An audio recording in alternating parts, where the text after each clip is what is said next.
All right. All right. All right. All right. I was just waiting to see if y'all start typing in the chat.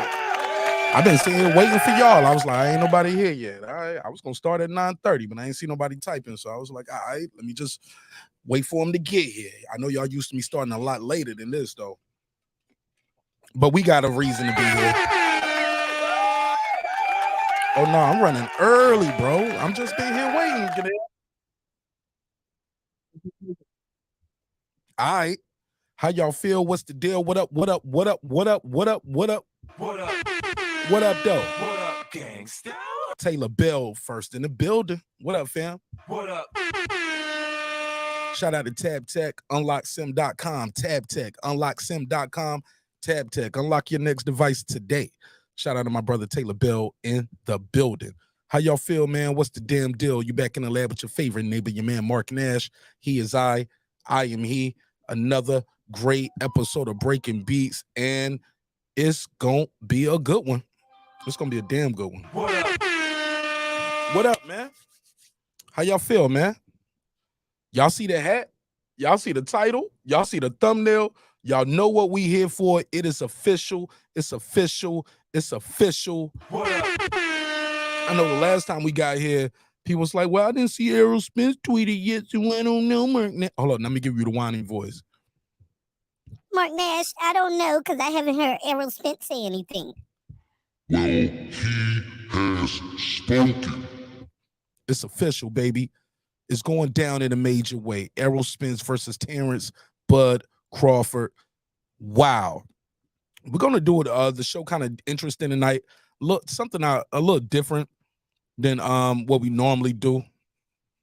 Still gonna give you the dope content that you're used to, get you through your evening. But we're gonna do it's a little game. I call it we're gonna call it checking the boxes. All right, we're gonna check these boxes, and we're gonna see who checks off the most boxes. So, and I'll do it in real time. We'll let you guys decide. I might drop the link. I'm gonna drop the link.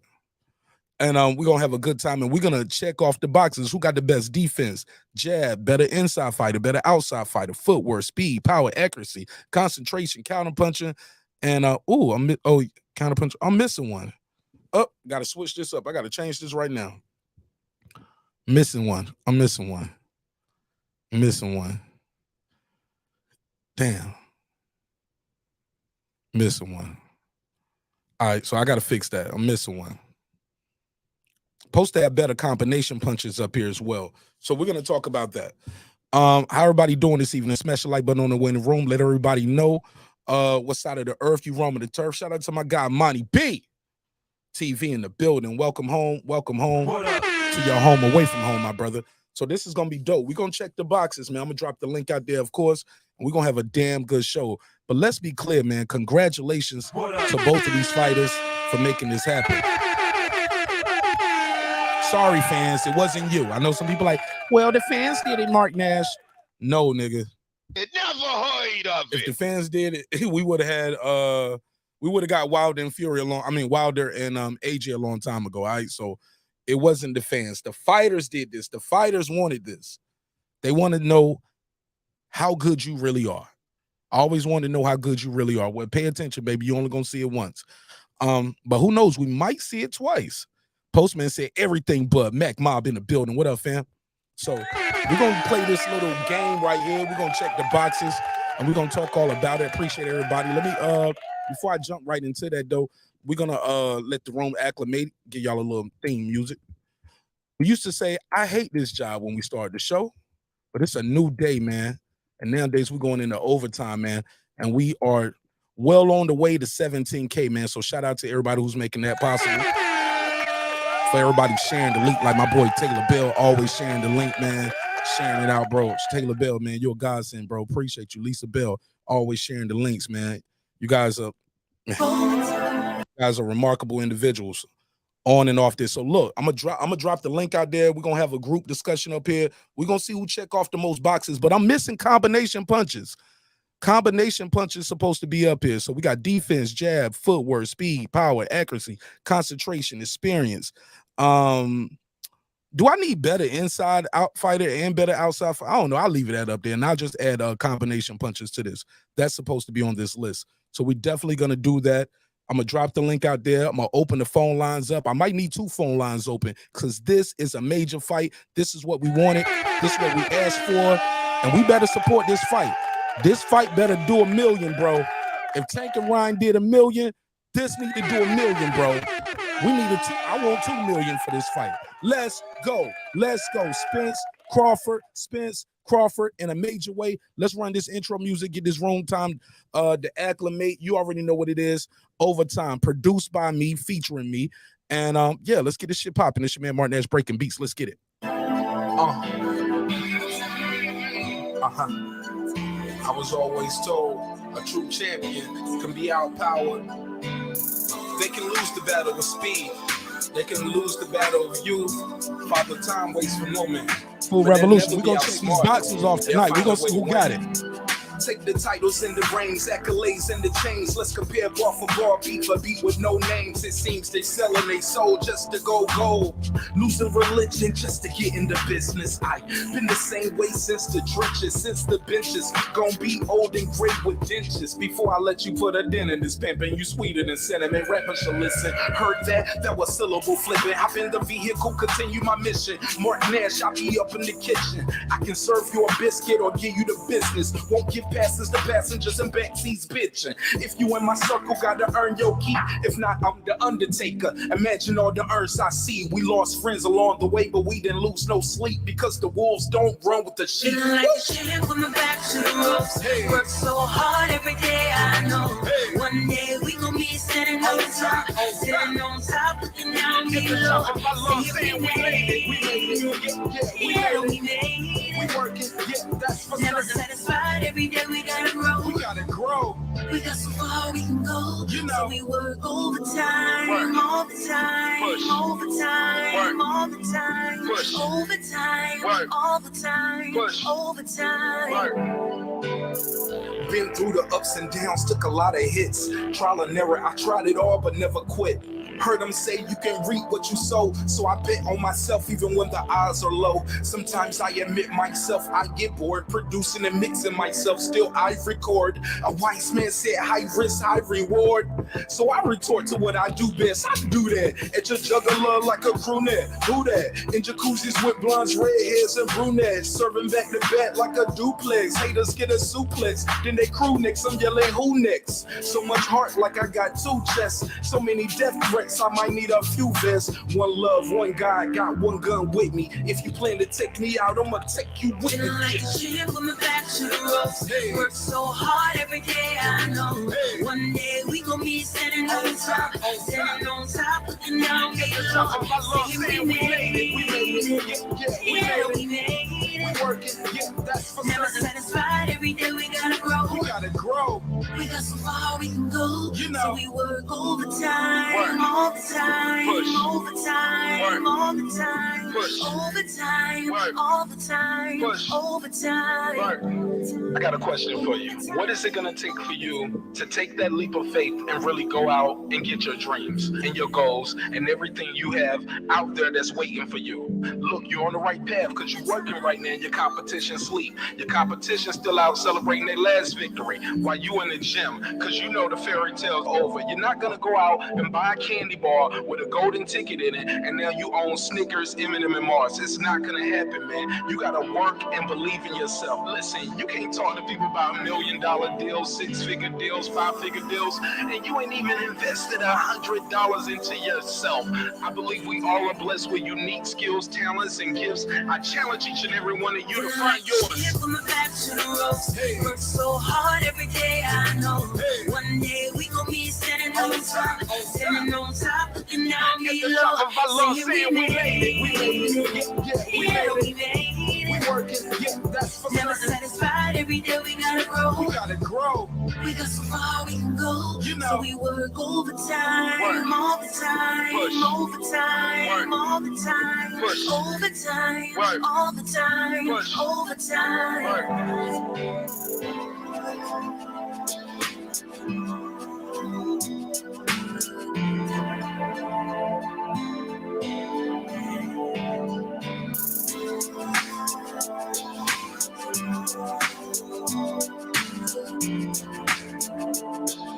I feel it, man.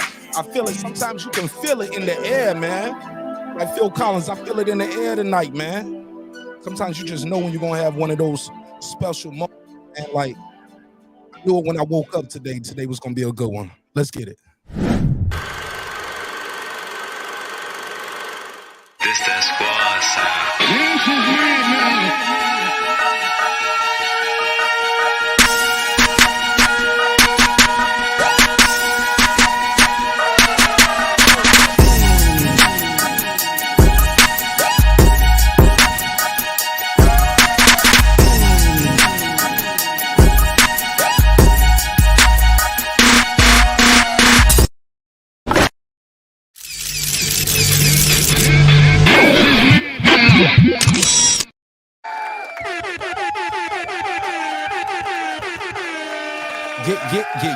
Yeah. What up, though? What's popping? What's happening? What's going on? You're back in the lab. Man, I got to shift them over, make them a little smaller. Spin's blocking me right here. Spin's blocking me, man. Scoot over a little bit. What's popping? What's happening? What's going on? You bet. Nah, I don't even feel comfortable switching that way. I got to shrink that graphic down. How y'all feel? What's the deal? You back in the lab with your favorite neighbor, your man, Mark Nash. He is I am he. Another great episode of Breaking Beats, where we break down business, entertainment, art, technology, sports, and anything else you and I feel like talking about. Y'all already know what we talking about tonight, so don't ask me, all right? Don't ask me what we talking about tonight. You know what we here for. You see the title. You see the thumbnail. I asked for the fight. I begged for the fight. You asked for it. You begged for it. And now it is among us. It is upon us. Spence versus Crawford, welterweight supremacy, best versus best, number 1 versus number 2. Oh my God. Are you ready? Are you ready? Oh man, I'm ready, man. I'm so overjoyed. I am thrilled about this fight. Wow. Some people thought we would never get here. Some people said, man, this fight ain't gonna happen. You guys still talking about this imaginary fight, hypotheticals. Y'all still believe in Santa Claus or something? Hold up, nigga. Never heard of it. We here now. We here now. Let me do my neighbors only roll call, because without the neighbors, the show would not be the show at this level, and we are well on our way to 17K, baby. Let's roll it from the top. Let's roll it from the top. Take it from the top, and then we going right into it. Jumping right into it. Let's see. Do I got the graphics up on the screen? Do we got the graphics on the screen? Okay. I can rock with that. We're going to be checking the boxes tonight. We're going to check the boxes on these guys. Shout out to Big Blunts and Boxes. Pop, I see you, man. Nick Rich in the building. Peace to you, Queen. Big Blunts and Boxing, D Young, all of y'all. But I got to shout out the neighbors, though. In the words of Brandon Washington, I pay for this shit. So they pay for this. So let's give them a roll call, because they keep these neon lights behind me shining so bright. What up? So let's give it to them right here. Pause. Whoa, I said give it to them. Whoa, put a case on it. Never heard of it. All right. Now we can. What do you mean by that? Your back is broken. What, a vertebrae or Spinal. Or portion? Spinal. All right. Shout out to Kendall. What up? The kid's back. What up? Johnny Goodman. What up? DJ. What up? D-Lo 404 Boxing. What up? Sean T. Good job on that debate yesterday too, Sean T. I'm proud of you, my brother. What up? Doing it big, man. Proud of you, bro. What up? Kansas City Mac. What up? On the mic with Terrence Bailey Sr. What up? Karma Serene. What up? Ace Retro. What up? That guy Clips 330. What up? Nick Rich. What up? Aaron Parker. What up? Big Hova 09. What up? Ben Adams. What up? Titus the Titan. What up? Taylor Bell. What up? Cooking with the Champ. What up? Stephen Bateman all the way in Australia. Mama, we made it. What up, gangsta? Wanda Villa. What up? Transcendent Sports Channel. That's my Filipino brother from another all the way in Canada. What up? Fistiana Fights. She just might. What up, gangsta? Jacob Sims. What up? Lady Shan Dundem season, my UK girl all the way in London town. What up, gangsta? Mama, we global. What up? Haplo, what up? What up? Mike from Boston. What up? Patricia Shelton. What up? Miss Queen Sunkissed. What up? Rockman. What up? Beyond the Ring with Nonito and Rachel Donaire. That's 9-time champion Nonito. On his way to 10. On his way to the Hall of Fame. What up? Shout out to my brother Nonito. He got a fight coming up too. It ain't made the announcement yet, but oh yeah, we got a big summer in boxing, especially if my brother Nonito getting back in that ring. Let's go, champ. What up, gangsta? True Media Today, USA Boxing. What up? It's my guy, Coach Malachi Williams. What up? Pudo. What up? Food Revolution, AK Foodie with the beauty. What up? Well, her badass. Let's go. KP from KC5. What up? Matt Wade. That's Matt Wade with 2 T's. Matt Wade got a new single out called Papa Daddy. Y'all check him out, man, and let him know Martinez sent you. What up? Ill Status Boxing. What up? Tank the Sweet Science Examiner. What up? Beyond Above Media. What up? Pittsburgh T, aka Mark. That's not true. What up? SF City Slicker. What up? I know boxing. What up? It's Mex. What up? Rider of the Storm. What up? Here to there. What up? Mediawell. What up? Cliff Bailey. What up? Con Charnery. What up? Lisa Bell, She Never Fails. What up, gangsta? HL Deezy. What up? It's all love, my brother. One episode to the next, we leave that shit in the past, man. It's all love. What Cooking up? with Sir Senior, What up? Brandon Washington, What D up? Bevel the Champ, What and up? of course the Big Fish himself, aka member number 1, my good brother Derek Lincoln. What up, gangsta? All right. Let's get into some boxing, man. Let's talk that talk. Let me make sure I got these phone lines open because I know you guys have your picks. You got your favorite, you got your most hated, but y'all see the hat and y'all know what side of the street I'm on with it. Now, granted, I got my Errol Spence hat over there by the hot grease that we're going to be sizzling up a little bit later as this fight progresses and we get closer and closer to it. But let's not take away from what I came to say. Both gentlemen deserve credit for making this fight happen. Got to give these guys their flowers. Errol Spence could have fought Keith Thurman. Terence Crawford could have fought Alexis Rocha. All right. They both could have fought the mandatories, right? Errol Spence said, I'm tired of being his weight. He could have moved up to 154. They chose to stay here. This is where the bag is at. Give him the drop. And this is where they want to be. Both guys want this fight. So let me give them credit for that. And I was listening to Everything Boxing earlier today. Shout out to Keon. He said some good shit. I agree with him more. I don't know if he heard my show a couple of days before because I literally said this almost verbatim. So shout out to Keon for that. I don't want to hear about who duck who and why you think who such duck. Nigga, never heard of it. It never heard of it. Who gonna win this shit July 29th? That's what I want to talk about. D Young in the building. What up, family? It never heard of it. My bad. Wrong button, Dion. Put a case on me. Wrong button, Dion. Hey, look, put 2 cases. I call you Dion. But yes, man. Yes. This fight is upon us. This fight is mega. This fight is epic. And we need to check these boxes off, man. We need to check the boxes. We got to have a conversation. Let me make sure I got the phone lines open. The link is pinned at the top. You know me, I like to have a group discussion. Sometimes I might be up here on my Gaddafi shit where I might just be up here dictating, right? Pause. But definitely something like this, I want to have the group conversation. I need it. I live for these moments right here. Super fight. I better buy it. And be out here stealing this one, man. Already. 831, what's your name? Where you from, family? This is Tony from Sacramento, California. My brother Tony. Welcome home, Tony. How you feel, my brother? Feeling good about this fight, man. We've been waiting so long. I can't believe it's happening. Man, it's happening, man. It's happening. This is happening, bro. Talk to me, man. Who gonna win this fight, Tony? And why? Well, I think Errol Spence might take it. I do love Terence Crawford, how he fights. But, yeah, Errol Spence has that power. And do you think Terence could avoid that punch all 12 rounds? Hell no. He's going to get hit. You're going to get hit. You better take it, though. Yeah, that's the thing. And he's taking hits, and he's coming back up. But Errol Spence, he's broken orbital bones. He's KO'd people. Like, I just don't see Terence Crawford avoiding that power punch. He's going to get hit. The question is he going to survive? Only time will tell, my brother. Only time will tell. I'm super excited about the fight. Are you going to the fight? Are you buying the fight? How are you going to view the fight? Well, usually I stream it. But for this fight, I'm definitely going to buy it. I got to respect both guys. and this is the fight of an era. So this is definitely worth buying, and you're also supporting both fighters. So for sure, I'm buying it. Shout out to Zone 6, my Atlanta brother in here. What up, Zone? Pull up, fuck with me.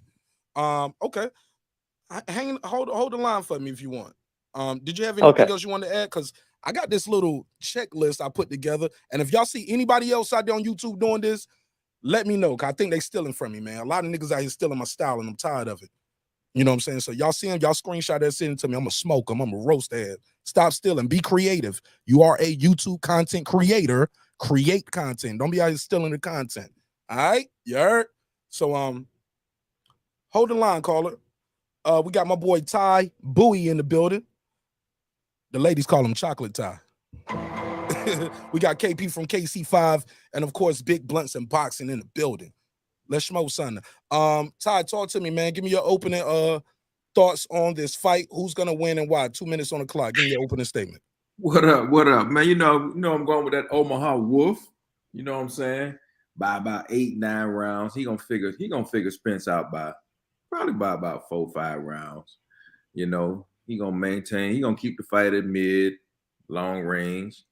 Spence ain't got quick enough feet, or his feet ain't quick enough to make Bud fight in the pocket where his strength is. So, like we saw with Porter had a foot speed advantage on Spence, and he made him go, life and death. With Bud was able to turn and move and shift with Porter, and they made it a tactical fight. So, unless Bud just gets old overnight, I expect that, that foot speed advantage, he's got the reach advantage. He don't have to, come to Spence. He can keep the fight at mid long range. I expect him to keep the range, keep the distance.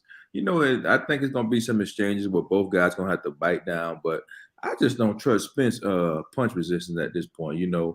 We done seen him spit out the mouthpiece. The boy done been in the cogs. He done lost about 30 teeth out his mouth. His punch resistance got to be low, So when Bud catch him with a nice little maybe 3-4 combination, we gonna see what he do. We gonna see if he do the stanky leg or not, But I trust Bud at almost 36 more than I trust Spence as a decade-long welterweight. If anybody gonna get old overnight, I think it's gonna be Spence. But all right. I'm expecting a good fight, but I got Bud getting him up out of there about 8 or 9 rounds. Hell of an opening statement right there. Shout out to my boy Ty. Stay with me, Ty. Stay with me. We're gonna check the boxes on this. We're gonna check the boxes. KP from KC5, talk to me, man. Give me your opening statement.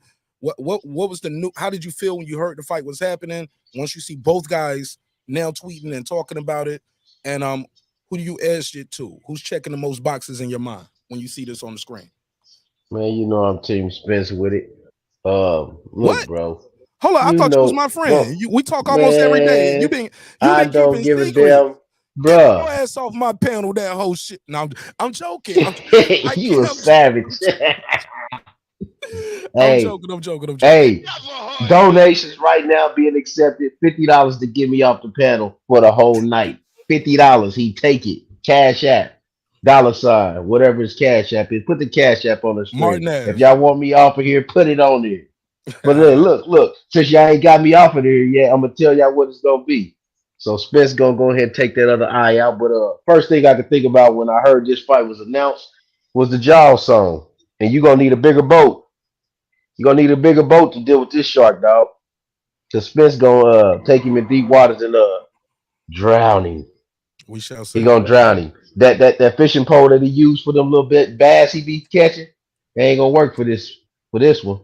They ain't gonna work for this one. He gotta get a bigger pole and a bigger boat. They ain't gonna work for this one. All right, thanks for that bullshit opening statement. I'm sorry. I'm sorry. Thanks for that great opening statement. Whatever, nigga. It's all entertainment, man. Look, I don't care who you pick, who you pick. As long as you're supporting this event, you all right with me, homie. Let's go to Big Blunts and Boxing, then we'll go back and then we'll open it up to everybody, starting with the caller. Go ahead, Big Blunts and Boxing. Who's gonna win this fight? Why? And tell me, what was your response when you first heard it's official, man? Man, first off, what's the deal? Salute to you. Appreciate you. You know what I'm saying? Let me turn your mic up, man. You sound like you in the bed, bro. Oh yeah, I'm off that gas, man. You know what I'm saying? You on that lean too, ain't you? On some lean, some I mushroom, wish I was. Hennessy, vodka, tequila, beer, Shit. wine. Go ahead. For real. Nah, man, you know, when I heard the news, you know, I got real excited and all that. You know what I'm saying? Cause you know, I had a lot of faith that this was gonna happen. That it was gonna be the next fight. I didn't see no Keith Thurman in the picture. I didn't see no Alexis Rocha in the picture. I wasn't hearing it. I wasn't having it. It didn't make no sense. So to see it finally here, you know, it's like, damn, I knew they was gonna do it, but what they take so long for? Why was they playing? As far as who gonna win, come on, man. Niggas know what time it is, man. That Omaha monster about to go out there and put a mean beating on this boy. You know what I'm saying? And it's gonna come down to everything you got on the screen right here. Not about no eye test. Not about what you see on the screen, all this orbital bone shit and all this. We don't want to hear all that. You know what I'm saying? That shit not gonna mean nothing. It's gonna come down to everything on the screen right here. And the nigga to the right, on my right, Terence Crawford got way more attributes and way more skills than the nigga on the left. And that's a fact. All right, let's go to the caller. We're gonna talk about a caller. I got a graphic on the screen. I don't know if you can see the screen. We're gonna play this game. Phone lines are open too, but I'm gonna let Tony get the rest of his call off. Who checks the most boxes, Tony, when it comes to defense, jabs, combinations, better outside fighter, footwork, speed, power, accuracy, concentration, counterpunching, better inside fighter, and championship experience? Who do you give more? Who's gonna check most of those boxes in your opinion? Let's see. I will have to say Terence Crawford, but he still could get hit by that punch that Errol Spence has, and he has the KO power. So that's my answer. You do realize Terence Crawford has more knockouts than Errol Spence, right? He got more knockouts than fights, right? But he's never broken an orbital bone. Oh. He's got that power. So Spence got that accumulation punch power, is what you're saying, right? Yeah. Fair enough. All right. Well, I appreciate you calling in, Tony. You know you're more than welcome to call back. And I appreciate you, man. You can call. I'll give you one more call, man. You get one more call if you want to call back in any time. All right. Just one more thing. Yes, sir. Yes, sir. Go for it. So first we had Caleb Plant versus Benavidez. Mm-hmm. Then Devin Haney and Lomachenko. Yes. Now this fight. Yes. This is definitely the year of boxing. Absolutely. So this is a big win for boxing. Hell yeah. Tyson Fury, you better fight Alexander Usyk. Canelo, you better fight Bivol or Benavidez. If not, you guys suck. Okay. Suck what? Never mind. I don't want to know. Put a case on it. Never heard of it. Never heard of I know it. what you mean. They're going to be the biggest losers of boxing if they don't do these. They're going to miss out. Yeah. No excuses. This is the year undisputed. No excuses. Undisputed. That's what we want. That's what we getting. The ladies. You forgot about the ladies putting it on too. The ladies really been putting it on for boxing. So shout out to all the ladies. Clarissa Shields is undisputed. Three time undisputed. Yeah. So there's no argument there. Clarissa Shields is the best. Yeah, she the triple GOAT right now. Terence Crawford trying to be the double GOAT. Thank you so much, Tony in Sacramento. Thank you for your time. Thank you for your energy. And thanks for supporting the show via the Cash App as well.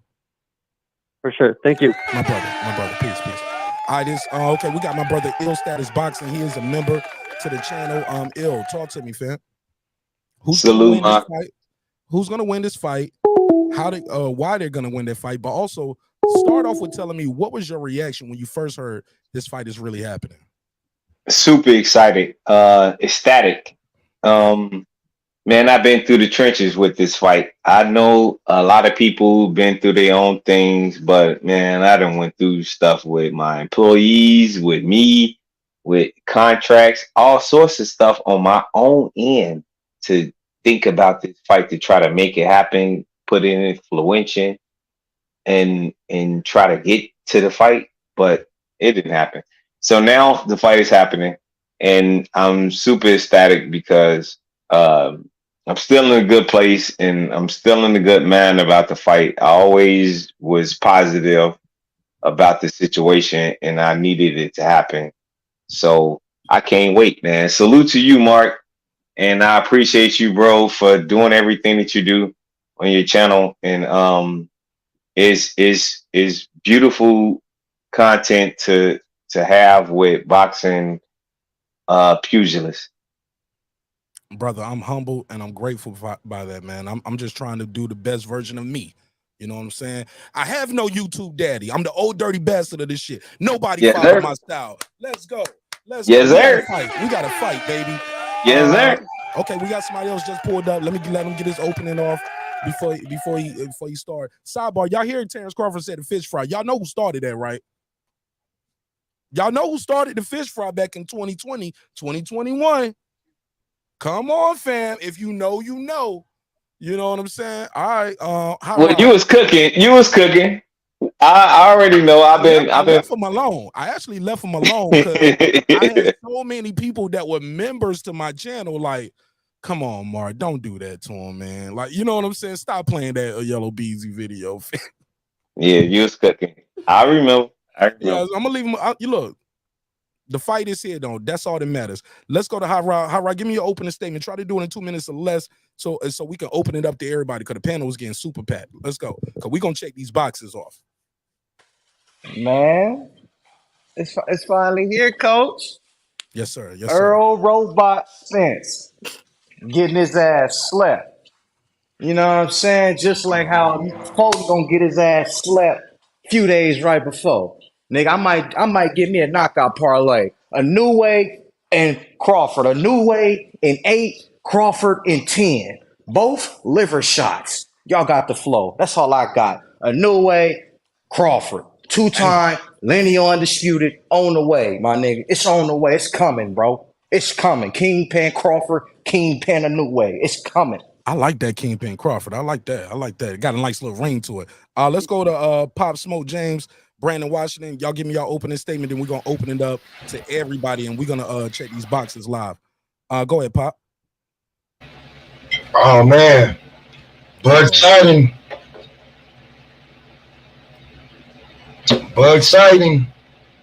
I got Bud in the 10th round, man. I think gonna play with his food a little bit before he put him to bed. I'm listening. Go ahead. Once again, I'm taking the more discipline, the more the fighter that takes his career seriously instead of the dude that drink just as much as me. Never heard of it. Oh shit. Okay, well, kind of we did hear of it. I'm sorry. Go ahead. No, I'm just saying I'm taking the guy that, you know, that's disciplined, that's focused. I'm taking the better fighter. Be truthfully honest with you. Fair enough. All right. Let's go. Be truthfully honest with you. I had Bud winning this fight since he was at 140. So I've been behind the 8 ball for the last 10 years. Fair enough. All right, let's go to Brandon Washington in Big Texas. Salute. I ain't What even up, gotta ask who you picking. You already know what it is. I don't know what these Bud buddies up here talking about, but this Bud don't have fans. Cause if Earl got haters. Bud don't have no fans, because if Bud have fans, I done been to Bud fights. I don't see packed houses and people in there. And fat ass Bomac is gonna be the reason he lose, because fat ass Bomac got to be one of the worst trainers. I don't know what boxing y'all been watching or how Terrence been this great wrecking ball fighting leftover bum ass fighters. So I don't see what y'all see. 10th round and all this other crazy shit. Man, this dude finna get destroyed. He finna get destroyed worse than Ugas. Y'all finna see a massacre. This not even gonna be close. Bud is a top ranked creation. That's a Bob Arum made fighter. Go look at his record. Bob Arum made fighter. So all of this, Bud is the destroyer, Bud is the kingpin, Bud, man, get the fuck out of here with all that weak ass shit. Y'all don't even support this dude. I don't even see half of y'all when Bud fight. Now all of a sudden, Bud buddies is popping out of the goddamn woodworks, and Mark Panel is full of Bud buddies tonight. I don't even see half of y'all. Man, get out of here with this shit. I got Crawford. I got Crawford getting his ass. You said it. Getting his ass knocked the He fuck said it. out. Put the case on that Yeah, nigga. He like I said said, it. I didn't interrupt y'all. Let me get this fair enough. off. I Yes, didn't sir. Yes, interrupt. sir. I didn't joke. I didn't do none of that with none of y'all. Shut up and listen to y'all bash my fighter. So I'm finna bash y'all, and y'all gotta listen too. Secondly, fair enough. Bud has never been in a top tier fight. Never. The closest to a top tier fight he was closest that he thought that he was gonna have a top tier fight was actually Kell Brook. It wasn't Sean Porter. Sean Porter came in there to lay down with his degenerative hip disease. That's what came to happen. So y'all lay y'all head on the Sean Porter fight. Earl admit he was alcoholed out during that fight. So y'all talking about a dude, y'all want to disparage a dude that's doing all of this while with his vices. So y'all keep on running y'all mouth. Y'all keep disparaging a person with their vices, and then y'all gonna be sick when a drunk alcoholic knocks out y'all disciplined favorite fighter. Yeah, right. Fuck out of here. Go ahead. I'm done. All right, so I got one more, and somebody else just pulled up. Let me get his opening statement, then we're gonna start checking these boxes off, and we got some more smoke we're gonna get to. Actually, I'm gonna save the boxes for a little bit later in this. I got a couple clips that I want to play for you guys to get your reaction to from both fighters. BVO, welcome home to your home away from home. Welcome to the neighborhood, Breaking Beats, baby. You live, man. Let's go, BVO. Salute to everybody on the panel, man. Yes, sir. I'm excited about this fight, man. I understand why my man's so frustrated because you know what? You know that boy Bud do got a lot of imaginary fans, but I'm telling you, man, I'm hoping Errol's ready because he might mess around and get beat to death. It's not no easy fight, man. I never heard nobody. What he say? What your boy Bud say? I'm gonna go fry that fish. He stole that, man. Hey, Mark, well, he stole you know it. what? Now, you know that was And you know where he stole it from. He's listening. I know they was listening. If you build it that he been listening. He been listening. Because we've been doing that fish fry since 2020, 2021. But that's all good. I'm glad he said it. I like that energy. But go ahead. I'm gonna play that clip too. And then we're gonna play some things from Spence as well. Oh, you play that clip. No, go ahead. So you got Spence winning, but Mike can pull it out, is what you're saying. See, the only thing I think the big thing people forgetting, it's gonna be a 50-50 fight. I just don't know because Bomac seemed to not be interested in training. You know, he say stupid stuff like, you down, get him. And when you got a master technician in there like Derek James, man, you got to have more than that. And that's really gonna carry the day for Errol. Only thing I am worried about, and we know, I mean, we make a big deal about, but my boy Errol like that bottle, man. He like a newborn. He like to suck on that bottle. So that's the only thing that worried me, man. Him and Jamal, they like that bottle, man. Pause. Oh, pause. Well, you know what I mean. All right. Well, look. Let me see. Can I get a word in right quick?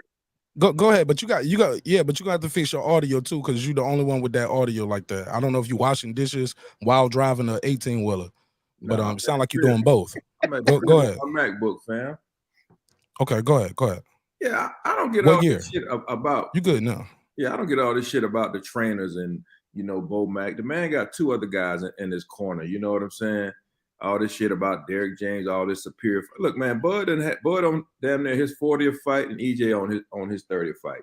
They are what they are at this point. You know, the training camps, they're gonna have the training camps, they're gonna do all the scrim training, they're gonna do all the shit. But at this point in their career, a lot of the adjustments of what they're gonna do in the ring is gonna be on them. So all this shit about Bo Mac can't coach, but he done led this man to 39 wins.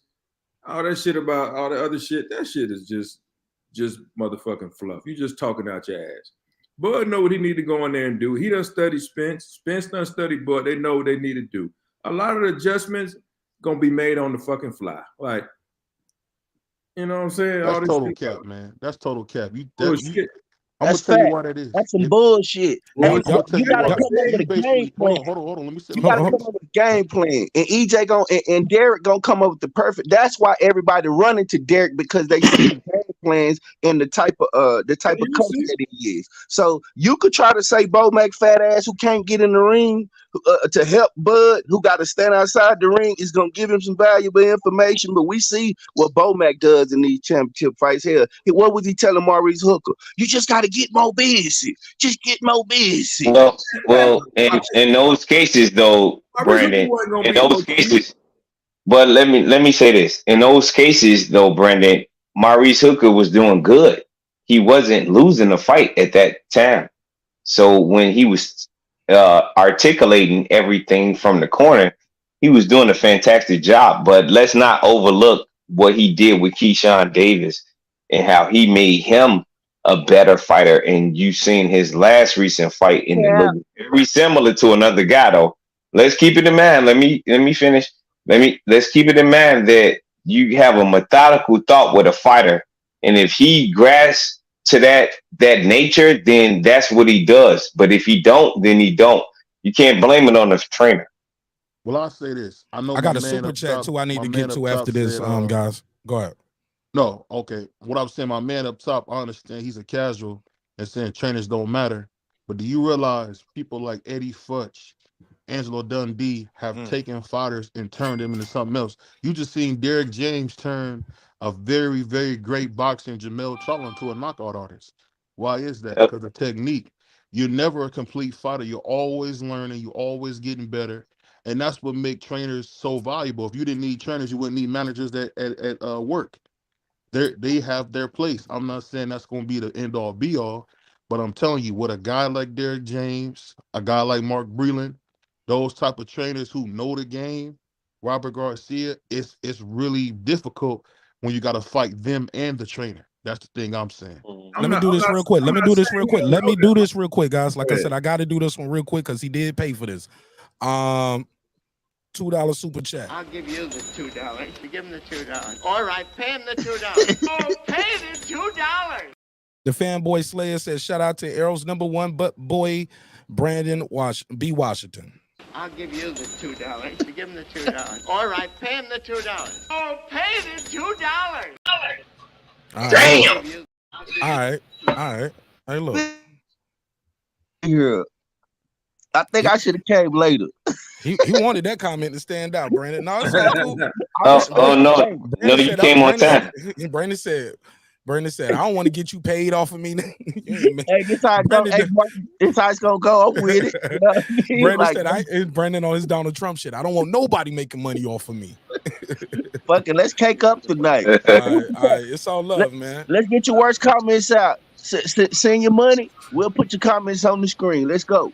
You can talk. Well, the fight has happened and it's on, so you know how that goes. So be prepared for the smoke, Brandon. And I'm prepared for the smoke. Mark's prepared for the smoke. And everybody else. But on the panel between us, man, the chat gonna chat. But I just want to make sure it's gonna be a hell of a build up for the next 6 to 8 weeks. But guys, like on this panel, like bro, I got love and respect for all of y'all. First and foremost, it takes courage to click that link. Let's make that clear. It takes courage to be a content creator and put yourself and your thoughts and opinions out there, because some people ain't gonna like it. It takes courage to type that shit in the chat and go from channel to channel typing whatever you say, because some people change their shit every channel they go to. Because I can't go on this channel, because if I go over here, I can't go to Martinez's channel because he's a Terence Crawford fan and still go over here. People like, oh, why you over there? And you'll suck if you let another grown man tell you what you can do with your damn phone and your laptop in the privacy of your own home. But with that said, though, I got love and respect for Brandon Washington. I'm not gonna be disrespecting Brandon Washington leading up to this fight. I will be doing some Errol Spence disrespect, though. Just let y'all know. Get your phones ready. Get your popcorn ready, baby.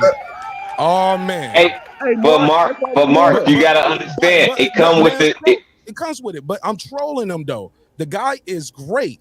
He's a 3 belt champion. He's undefeated. Nobody ever stopped him. He ain't never even touched the canvas. Exactly.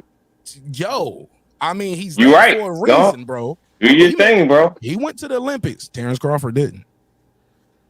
Crank up the fish fries. That's what I'm enjoying. Oh yeah, we're gonna do our fish fries. We're gonna do our fish fries. Break it up. You know what I'm saying? Break it up. I just want people to know.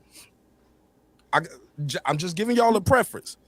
I'm gonna light Errol's ass up for the next couple weeks, and everybody. Pause.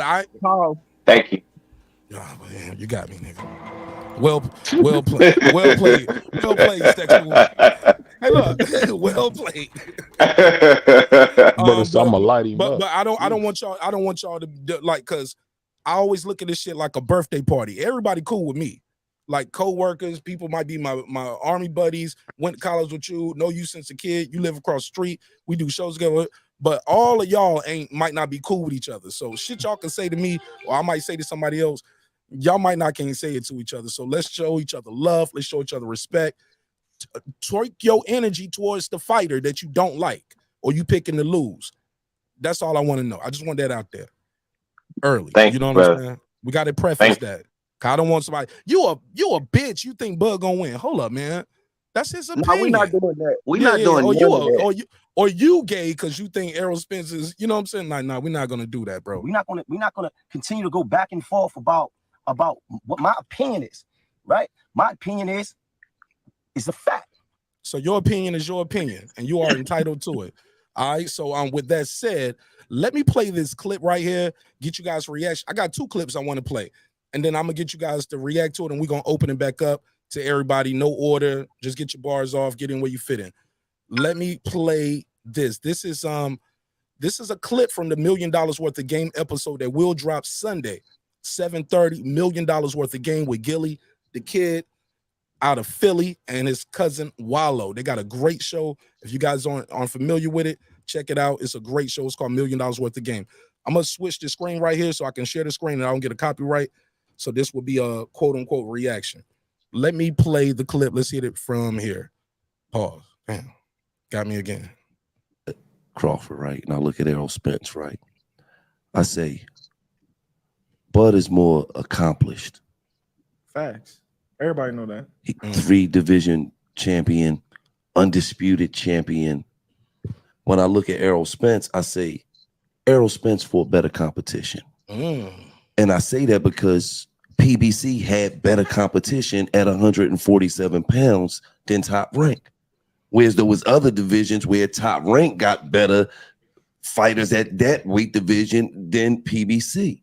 But it just so happened that the welterweight division had Danny Garcia, had Sean Porter, had Keith Thurman.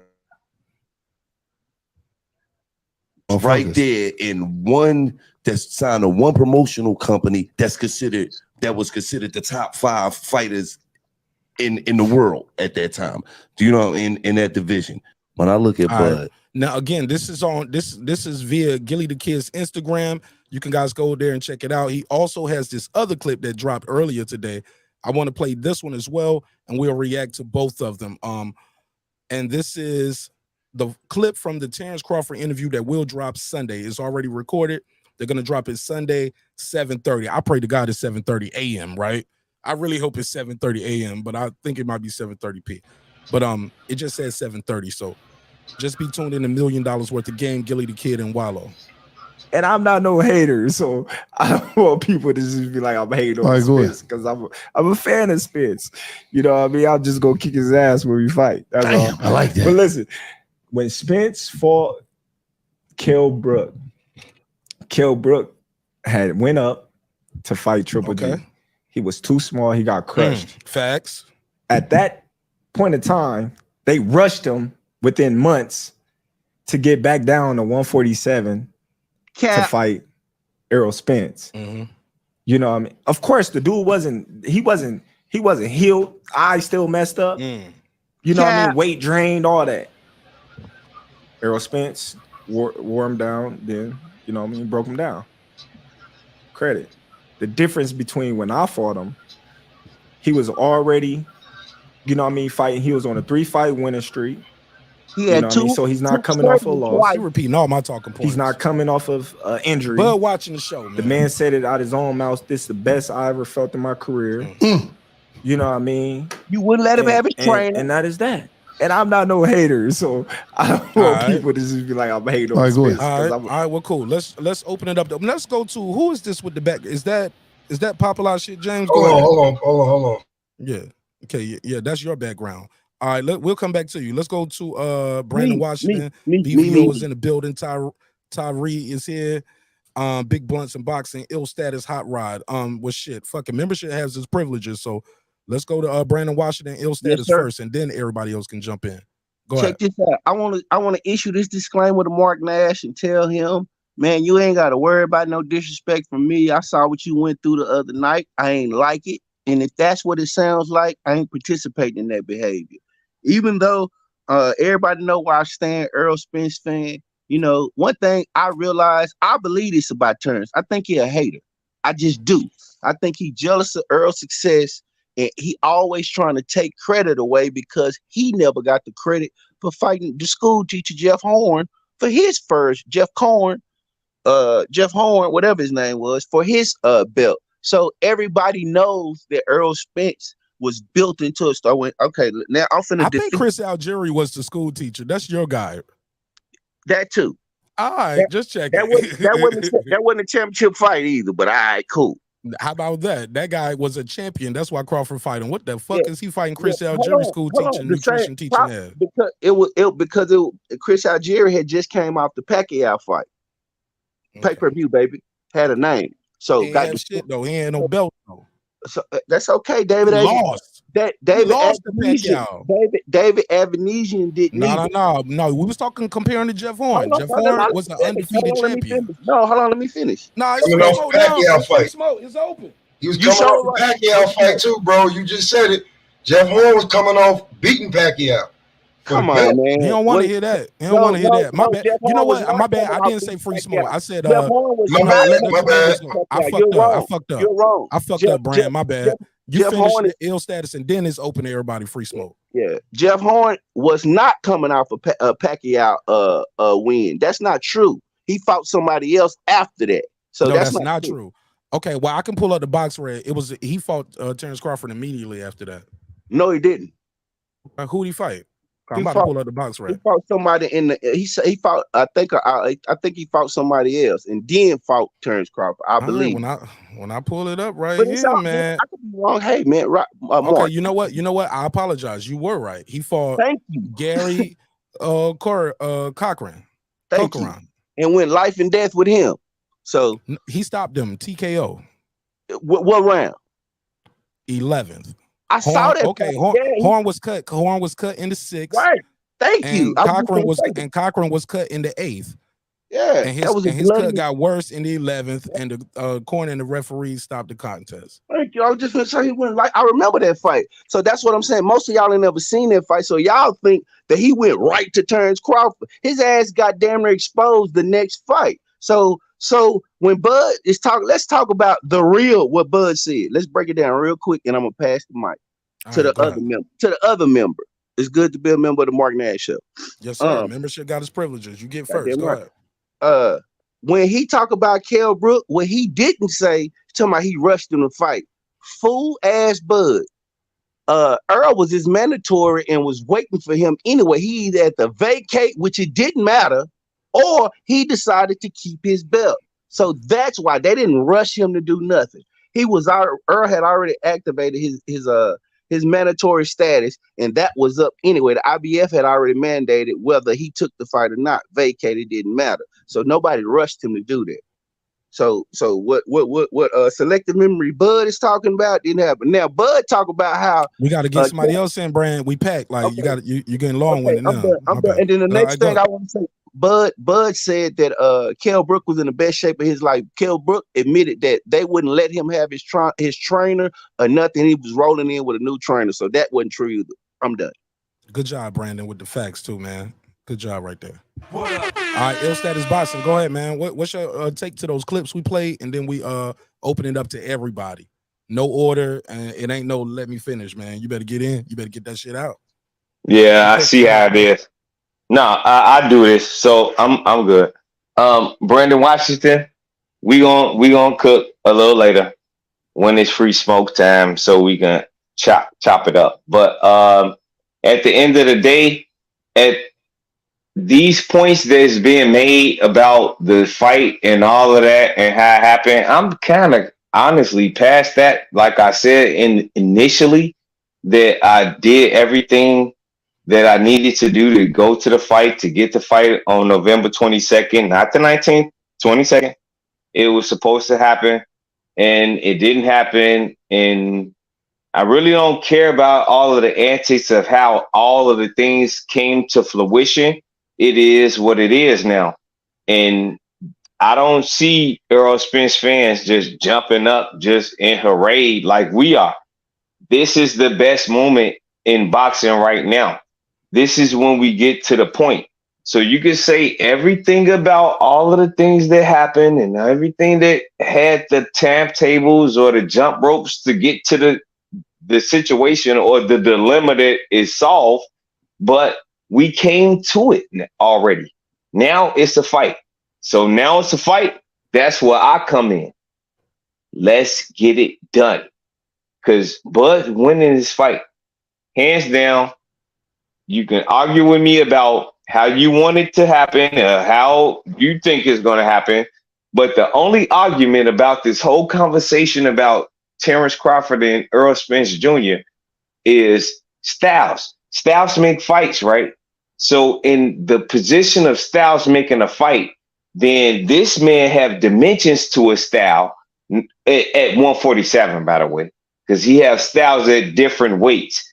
This man had one style at one weight, and we already seen it a numerous amount of times. And we all know the sport of boxing, and we all Savians and pugilists to know that he is one-dimensional. One-dimensional. Let's throw the rabbit out the bag. Errol Spence Jr. is one-dimensional.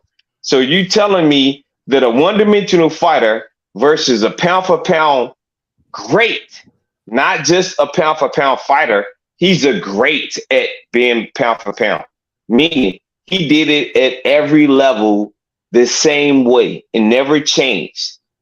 Errol Spence never even dared himself to get to that point. So you fighting an accomplished guy at 147 because he had 7 knockouts at 147. 6 knockouts at 147. So wrap it up after this, Il, because we got to keep it moving. It's a lot of people here. I got you, bro. So you they want to start jumping in. They ready for that free smoke. Yeah. So you get it to that point. You get it to that point, and then you talking about, well, Errol Spence could do this and Errol Spence could do that. All right. Well, present your message with understanding that he's fighting somebody that y'all represent, like Tank or Deontay Wilder. And I'll finish with that. Okay. It's open to everybody. I think Todd's trying to jump in. Go ahead, Todd. It's open. And the phone lines are open as well. 44692-1766. 44692-1766. I do not answer block numbers. You got my number? I need your number. Don't call me for no block number. I will not answer it. Go ahead, Todd. And it's open. Oh, no. Go ahead. I need to go open the door real quick. Go ahead. I'm going to come right back. All right. It's open. Big Blunts Unboxing is here. Hot Rod is in the building. Hot Rod got a dope channel as well. Y'all make sure y'all go follow these dudes when you see their name on the panel. Even if they disagree with me and disagree with you, it takes courage to do this shit, and I support them all. Even if I disagree with them, I still support them. Popular shit. James is here. Brandon Washington, Big Blunts. Fuck it. I'll say this, man. Did anybody else want to respond to those clips that I played before we start checking these boxes? Damn. Go ahead, bro. All right. 706. What's your name? Where you from? Below 404 boxing. What's up, Mark? Yeah, what's happened? I clicked you clicked the link, I put you on, and then you jump right back off. Pause. Yeah, my Wi-Fi was acting up, and I didn't want to come on mess and show up. You already know. It's all good. Go ahead, give me your take on the clips we played. What's your reaction when you heard of the fight? Who gonna win and why? I just got to the live stream, so I didn't catch the clips. But as far as the fight goes, got Terence Crawford winning the fight.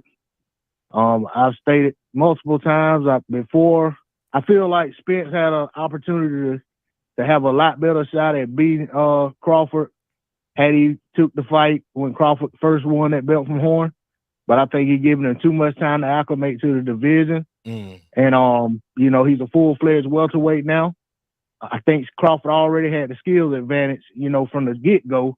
But I was looking at, that old adage, great little man versus great big man, or good big man versus good little man, you get an edge to the big man. But I think, now they on equal footing. I got Crawford all day. I think Crawford gonna win it with going away. Maybe may stop him in about 8 or 9. Oh shit. All right. Well, let's do this, man. Y'all ready to do this? We got a packed panel here. Appreciate you, D-Lo. Try to get that Wi-Fi right, so you can pull back up. Matter of fact, I'm gonna put a second number. Stay on the phone. I'm gonna text you the second phone line, and I'm gonna let you beam in that way, so we can keep this other phone line open. Okay? I do want you to be up here because you are a member to the neighborhood, and like I always say, membership definitely has its privileges. So bear with me.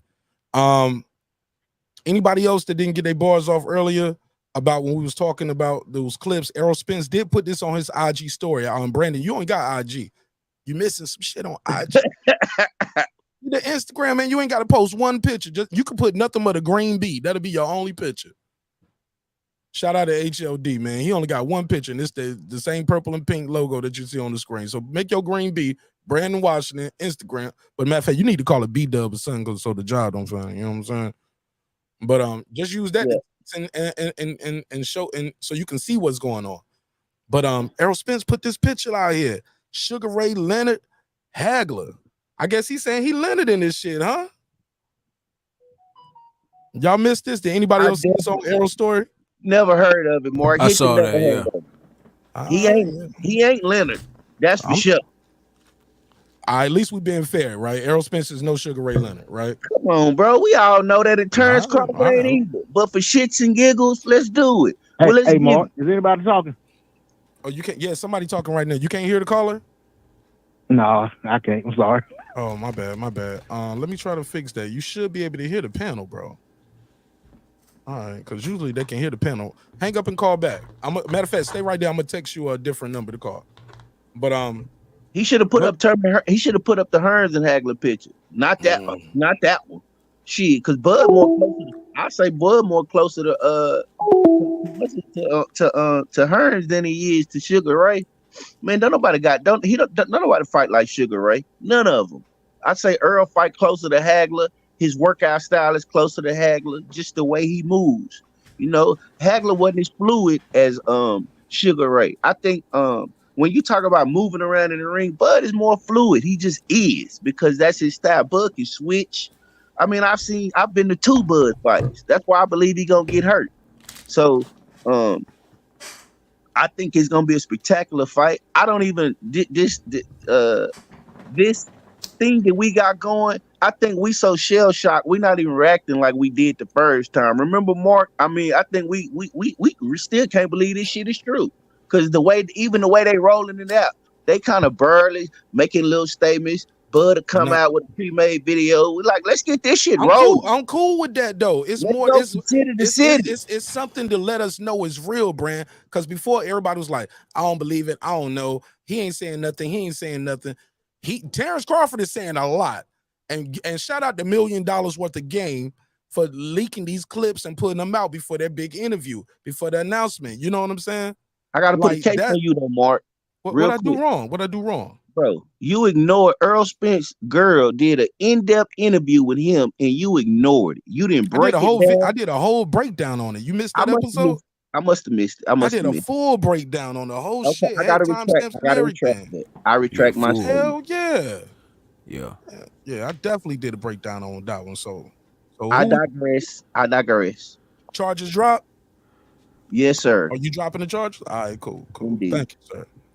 Thank you. All right, let's open, man. Let's let all the other guests jump in. Hot Rod, Big Blunts, Tyree, Pop a Lot of Shit, James, Ill Status is here. Where y'all at, man? Anybody got anything else they want to say on that? Matter of fact, Tony Touch said, can Bud take a punch from a stronger puncher?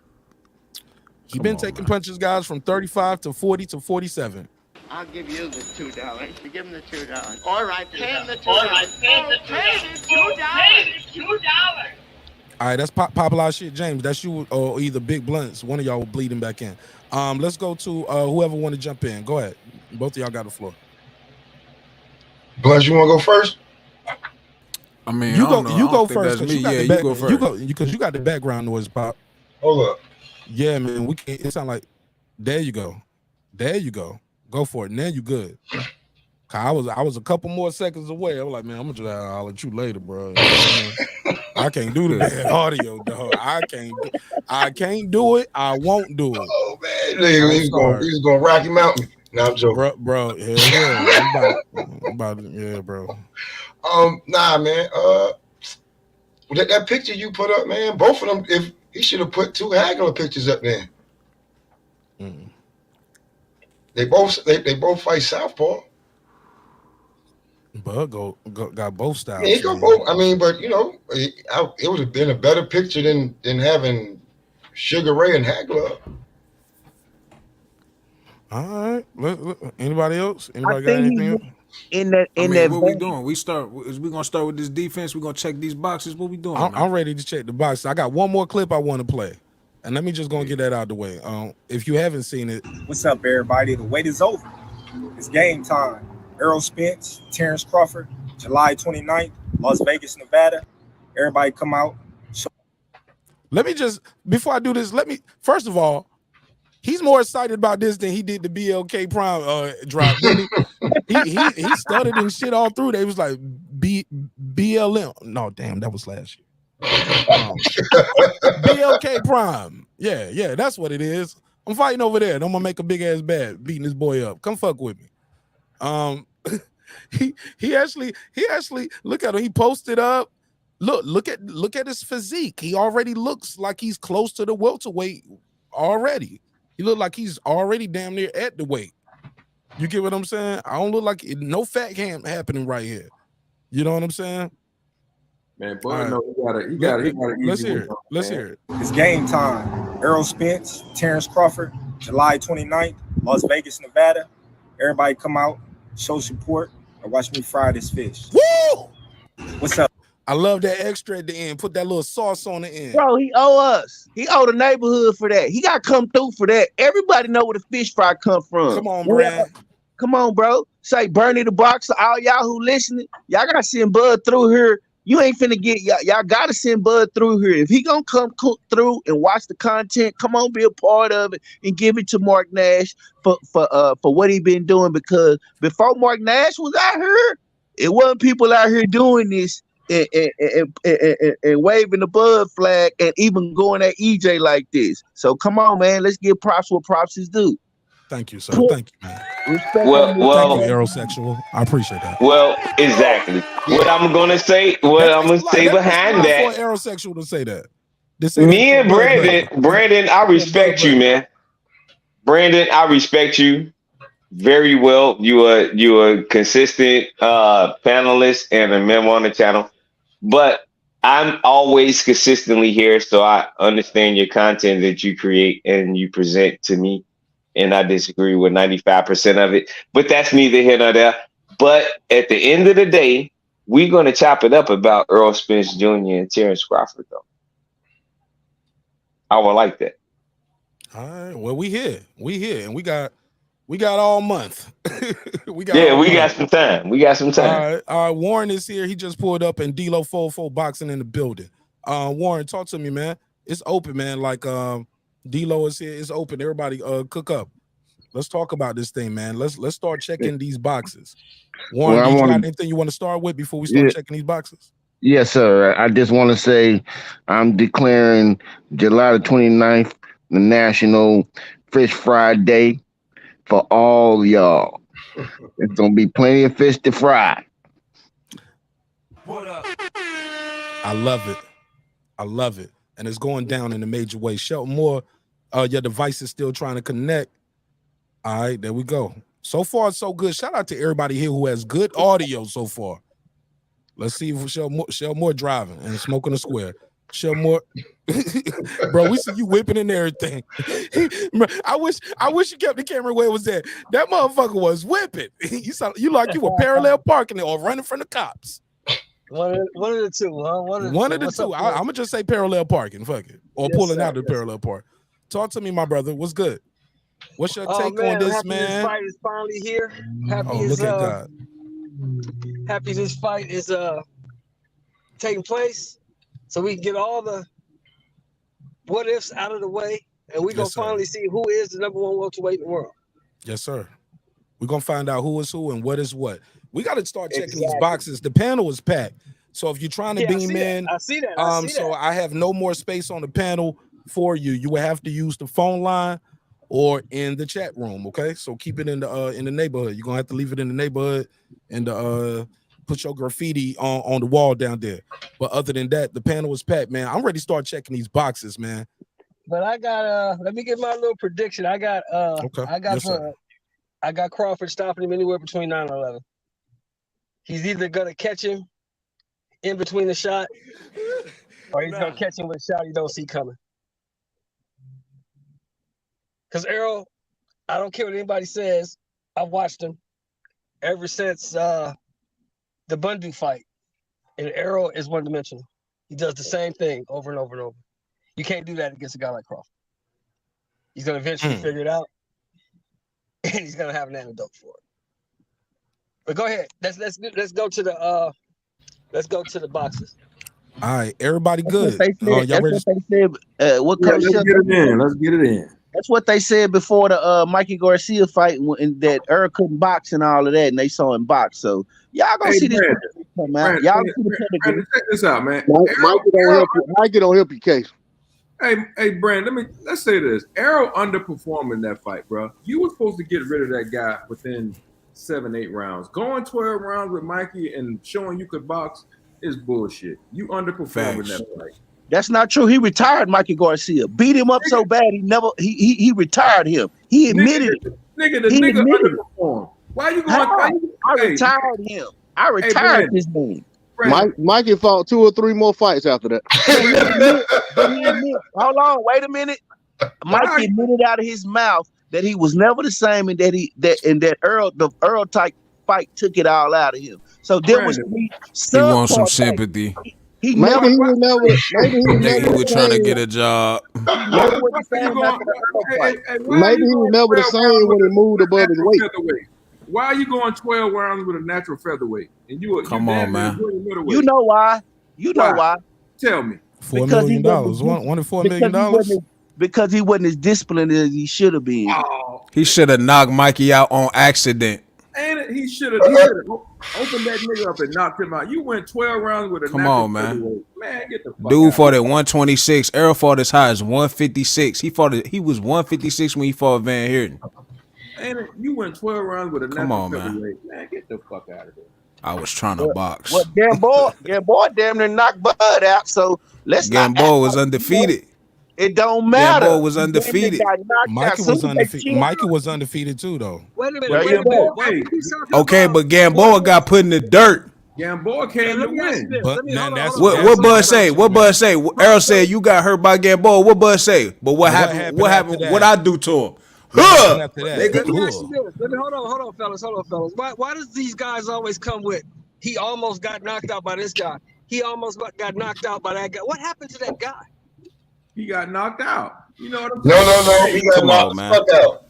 Hey, worst case scenario, motherfucking EJ should have did Mikey the same way goddamn Maidana did Gamboa. You got to punish a little man. The same way Rigondeaux did, Lomachenko did Rigondeaux.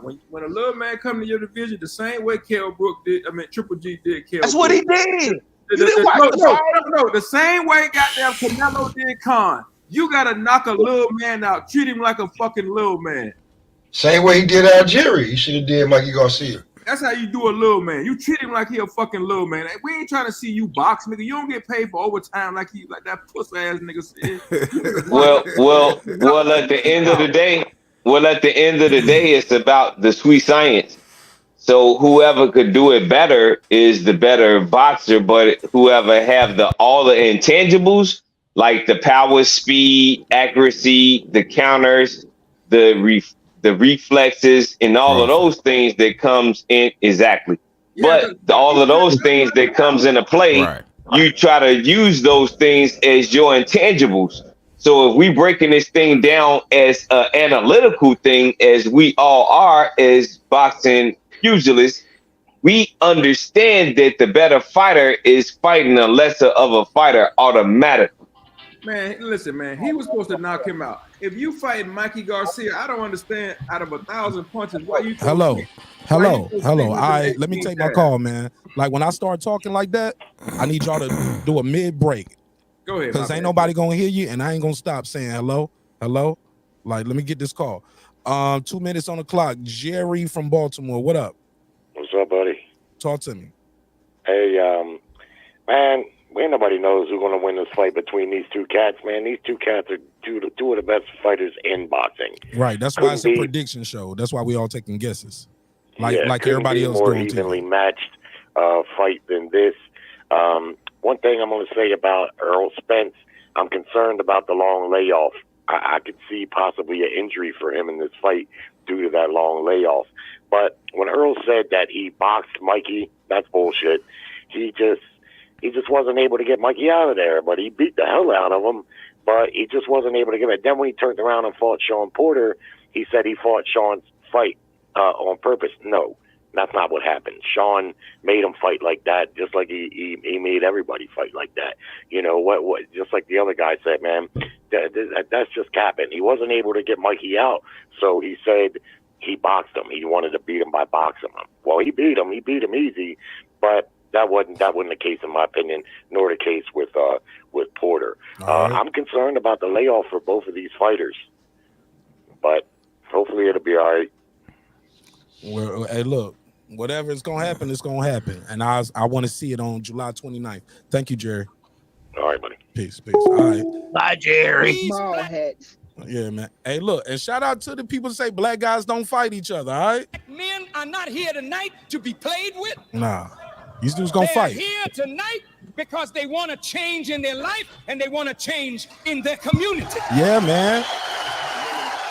Okay, let's see. Let's say two black guys can't sell, right? That's why that was the old narrative that was put out there. But some of the biggest fights that ever happened in the sport was two black guys getting in too. And we selling bean pies at the Let's spot. sell this motherfucking fight. Let's support this event, and let's not make it about this versus that it ain't got to be. No, this is best versus best.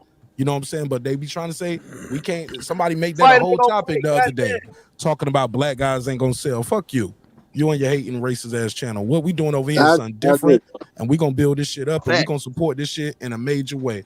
So let's start checking these boxes.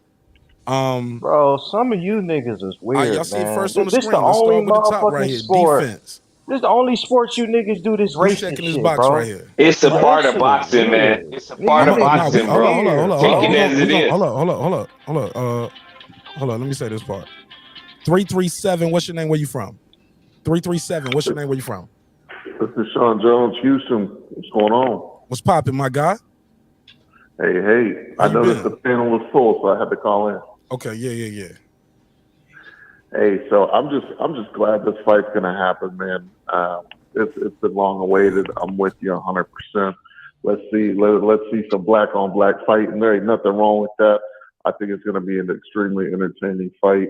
I am a little worried about Earl, just given, I'm from Texas, so I'm rooting for Earl. I'm a little worried given the car crash, given the eye injury, just given everything that he's been through, plus the layoff. I feel like Crawford is probably in a better position right now, health-wise and mentality-wise. But we're gonna see. We're gonna find out. For everyone saying Earl's one-dimensional, I get it, but I think that Derek James and the boys are going to pull out all the stops to make sure that he's ready for Terence Crawford. I think they know this isn't just another fight. And I think it's going to be an entertaining fight. I don't see either man stopping each other. I think they're going to come in very prepared, and I think it'll go 12 rounds. If I had to absolutely put money on it, I'd probably say Terence by decision. But I think the only thing I'd be worried about is I think it looks really good to the judges, the body work that Errol Spence does. And I think it's going to be a very, very close fight on the scorecards, and we'll see what happens. Yes, sir. I appreciate you, my brother. Thank you so much. Come to the fish fry, bro. The link is pinned at the top. If somebody drop off, pull up. All right. Hey, I'm about to drop off, Mark. He hopefully he can get on. All right, cool. Peace, man. Appreciate All having right. me on, man. Issue a message to All right, everybody. so look, let me host this shit. Let me. Is it important, Brandon, or or you trolling? I'm trolling. All right. Well, let me say this. I just want to say, fuck it, get your trolling off real quick, Nick. Let's go. Everybody from Texas. I don't want to hear y'all calling up, wavering, and it might be this. God damn it, pick a side. Yes, This sir. is pick a side time. Let's go. Pick Yes, a sir. side. That's the And best thing I stay heard there. you say in a long time. Thank you. And stay there. I enjoy that, Stay there. Don't but get no cold feet now. at the end of the day, it's always about what you see in the fighters. It's not about pick a side, to be honest. It's Fair enough. about Oh who man, there you it go. is that's doing what they're doing. Who's the best fighter at the end of the day? The eye contest. It's about the sport of boxing, the sweet science. So if we want to look at that and pay attention to that, then we have to judge that based on that fighter. So don't be biased when you picking your fighter. That's what that means, to be honest. I'm okay if you bias. You know what I'm saying? Be That's your biased. bias. Just Yeah. pick Be a side. biased. That's Yeah, all. whatever It it don't Show is. your matter. love. But At I ain't this gonna lie. point, it don't Look, matter. some fights I don't pick into the weigh-in. But this fight right here, this ain't that. You get what I'm saying? This ain't Yeah. all these other fights. If you don't know who you got in this fight by now, oh my God. Yes, Well, sir. I it's get it. delusional, Mark. Wait, I'm sorry, fellas, but it's delusional, Mark, because when you know who's the better fighter, the pound for pound great fighter that is in this era, and you don't acknowledge that, and you still be biased to that because of your acknowledgement of your biasness, then that makes you not a fan of boxing in No, you could just the be a pugilist it's my status. Texas. This is my Like, state. I'm riding with my hometown guy. What's wrong with that? I could understand that, Dallas till I but if die. you know your Simple as all team that. gonna lose, then why not acknowledge that they gonna lose People's instead But of that's rooftops. saying, okay. That's what Hey, he bro, the chose to do, football though. stands will be empty in certain states in the country, bro, if that's the case. People still gonna ride with their team. Now, granted, betting the house on them and betting the mortgage on them, they ain't gonna do that. They ain't gonna put no kidney on it. You know what I'm saying? okay, I Yeah, understand. no, I but got you. I got you, Why bro. you gotta I use got a you. bro, I kidney, live in man? What's the Atlanta. kidney? I live in Atlanta, dog. Do you know what it's like being No, I a got you. football or a basketball fan in Atlanta? Full of heartbreak. Full of I heartbreak, understand. bro. No, I Bro, got we you. I blew, got Diehard Raiders bro, we fan. blew Tom Brady out in the first half. you. 25 points. I understand. And they got and how many what they do in the second half in the Kane third act like quarter, a mother. fourth quarter? Might have scored 28 points in the fourth quarter. Some crazy shit. Yeah, yeah. In 28 points. Atlanta. You ain't And lying. he did it Yeah, in Atlanta, bro. yeah, Well, I lost money on that. yeah. Man, I I was know some very people that upset. lost their life off of that. Cause niggas Yeah. But it's jumped off Tom the bridge. Brady, so I mean, Niggas at that but Jackson that's a, Street Bridge, bro, jumping off, bro. I swear to God. but that's the Anyway, go thing ahead. about that's the same thing about boxing though, Mark. If you could translate that right back to boxing and say that it happens like that. So I'm ready to with check this these fight, boxes too, bro. After this, let's start checking these boxes. Word. Yeah. yeah. This gonna be a long process because everybody got to get a chance to speak. I didn't mean to cut you off, but I just want to make sure I'm clear. So I'm gonna be doing this in live, right? As we do it, I want to go pause. As we speak on this, see, look at me, you gotta get it together now. Let me get it together now. We're gonna go around majority rules, all right? So you go in, somebody speak, tell us why you pick whichever you pick, and I want, or however y'all wanted to do it. We'll do it 2 minutes on each one, but then we gotta vote. You know what I'm saying? Majority rules, and I must check that box, and we're gonna move on to the next one. Is that cool? Yep. Majority rules. Now you can defend, you can say who you got. Everybody talk. However y'all want it. Free smoke that shit. I'll put the clock on in my over here, and however y'all want it to go. But at the end of that, we got to take a vote. So who got the best defense? It's open to anybody, everybody. Pudo is here as well. Pudo, matter of fact, you go first. Pudo, you go first because membership got its privileges. Go ahead. Yes, sir. Who's got the better defense? I would have to say Errol Spence, because he's been in with the at 147 with the higher quality opposition, when they were closer to their primes, and I've never really seen him. Well, I've seen him hurt once, but Bud just hasn't had that. He hasn't been tested in that way. So I would say, Errol would have the better defense. All right, Puto got Errol. Go ahead. It's open to anybody. Any order. Go. I got I'm gonna say I got defense for Terence Crawford, and for you to say that he hasn't been tested, the same. You have to understand that three of the same guys, or two of the same guys at least, he fought. They fought Errol Spence too, and I like Terence Crawford defense, and I don't think y'all give him much credit because if you really watch some of the punches that he take. He actually rolled his face with the punch to lessen the blow. He don't just hold his face still. He got. Sometimes Bud pull straight back. I ain't even gonna lie. I see him get. I seen him get hit. Don't get me wrong, but some of those punches don't have the effect that you think they have on him. Because he rolled his face with the punch. He don't roll against it. Hold up. You roll your face with the punch? What are you talking about? Oh, He mean you roll with the punch, you know what I'm saying? Canelo does it too, you know what I'm saying? You go with the punch. You don't just keep your face in one direction. You roll with it. It's a defensive move. All right, Warren, pass the mic though, because we got a lot of these to get through. But you got Terence Crawford, right? Yeah. All right, cool. No disrespect though. All due respect. All right, I'm trying to keep a tally of this shit. I Go got ahead, it's open though. It's open. I got Crawford. When you look at common opponents, like these guys, they get up here and say, "Oh, Crawford ain't fought nobody." Nobody gave a fuck about Crawford's resume until he became a threat. If you look at Crawford's and Spence common opponent like Porter got off about 700 punches versus Spence. Man, Bud cut that shit in half, like to about 345. Like he gonna cut Spence work rate in half too. So, and Bud is good at controlling distance and range. He's got pretty good feet. He knows what to do. So, and Spence is a volume and activity guy. Spence want to throw about 800-900 punches, and he wants his opponent to do the same. So, when we're talking about defense, I'm going with Bud Crawford. All right, Todd. That's Bud Crawford. That's another one for Bud. I got Spence. Sean said he got Spence. I like Spence's upper body movement and him staying in the high guard, and that's why I got him on defense. All right, go ahead. Well, look, it's great. This is the topic tonight because I've been working on a video titled "Why Errol Spence is Likely to Lose Against Terence Crawford," and we've been watching film in slow motion, right? Yo, whoever backstage on the panel, hold on, let me say, I'm sorry to cut you off. If you trying to get in on the panel, bro, the panel is packed.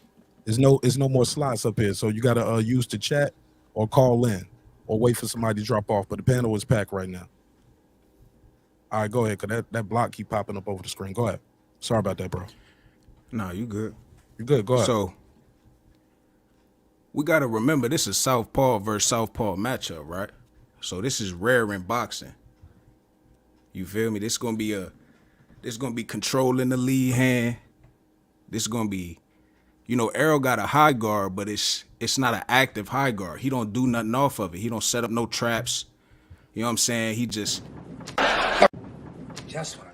my bad. His footwork is mid. You know what I'm saying? His balance is weak. You saw him fall into the ropes against Ugas. You saw him fall into the ropes in round 2 against Porter.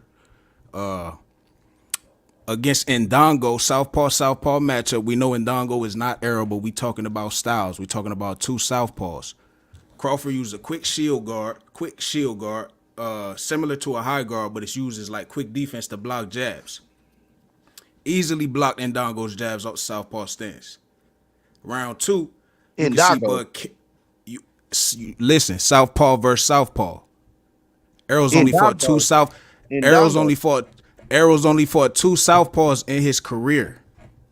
Okay. Let me do this drop real quick, because my man said I'm about to go to bed. He said, "Can I get my $5 drop, please?" Shout out to D-Lo 404 Boxing for supporting the show in a major way. And he said, where is it at? He said about the pick. He's talking about the Errol Spence picture that I put up earlier with Sugar Ray Leonard and Hagler. He said, I think Sugar Ray Leonard is Errol's favorite fighter, and many historians say Crawford is the best dual stance fighter since Hagler. Absolutely, absolutely. Thank you so much again for supporting the show in a major way. I got five on it. All right, go ahead. Earl Brandon, who Spence you got? favorite Who you fighter? got? Oh, I'm you sorry, know I also- got Earl. You know I got Earl on the defense because Bud get hit a lot. You know what I mean? Mean And who's Machine. Errol's favorite fighter? Donald Kirk. Okay, cool.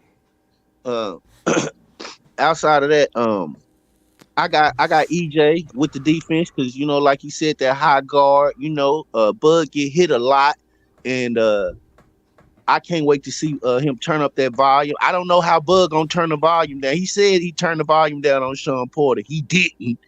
You know what I mean? That was a tough fight as long as Sean Porter wanted to fight with his degenerate hip. But outside of that, I got EJ. Okay, so we got. Is it split? Oh, did everybody go? Cause what's this? I got Crawford. Brandon got EJ. Sean got EJ. Warren got Crawford. Puto got EJ. So it's 3-2 EJ. So we missing 5 people. I who didn't go? got Crawford. Okay, that's I 3 got for Crawford on the 3 for defense. Spence. 3 for Ugas was Crawford, 3 touching for Spence. Errol body up easy in the first round of that fight. Go back and watch that. Slow it down. Ugas touched Errol body every time he put that jab out there. He was Slow standing motion, right in front of Warren. him. Watch it in slow You know what I'm motion. saying? Watch Watch it that bitch in slow motion. Slow motion. Slow Watch the Pacquiao fight in slow motion too. He hit Porter a lot of Hey, somebody, Watch somebody, it hey, look. What you I talking got about? to keep this score. Let's get this score so we go to the next one. It's a lot of shit. It's a lot of people trying to talk. Go ahead. So who you got? Who else need to go? I got Bud. All right, so that's 4-3 for Bud. Okay, this is ill status. I got Terence Crawford 9th to 10th round knockout. Hands down. For defense, you said who got the better defense? No. Not there, like fuck what we talking about. All right. So it looked like the majority gave it to Bud that right there. No, somebody Defense no. crazy. What Nah, did the that's person it. You say got it before I right. jumped over? Okay. All right, that's Yeah, the you got it majority. right. All right. Jab, who got the better jab? Bud. EJ for sure. Come on, we know EJ Let's for just sure. leave it open for y'all to let's do this instead of going around like that. Everybody get in where you fit in, and then after Bud. like a couple minutes, I'll just ask, all right, let's do it a vote. You know what I'm saying? But Yeah. that's how you know. That's how you know. Ain't nobody watching that footage, man. That jab, it's a volume jab, right? He throw it out there a lot, but it be missing. Errol misses a lot, and what happens when fighters miss? You make them pay. You know what I'm saying? Errol gonna have to pay every time he miss. You know what I'm saying? You could throw that jab all day. You go overcommit to that jab, and that jab's gonna get timed. It's gonna get parried. It's gonna get caught. So you admit he got the better jab then. That's all you've been talking about Earl jab. Thank you. Checkmate. It's gonna get work. It's gonna That's get all work. you've been talking about He ain't Earl got the jab. better jab. We don't have to get. Listen, we you don't can have to move your get jab over all the this time. You opinion can about move your it. jab all the time if you want to move your jab all the time. It don't mean it's good to do it. Errol used that jab as a nice range finder, and he's good at getting his distance to shoot that left. He used that right very well. How for you finding range. how you use it to get Yeah, good? but How Bub you is use a it to get your prober. distance when you got bad But feet? but if you could probe a jab, then that's better to get your range versus trying to throw it consistently I'm gonna say out. Bud. I'm gonna say Bud because Bud can jab with the left and the right.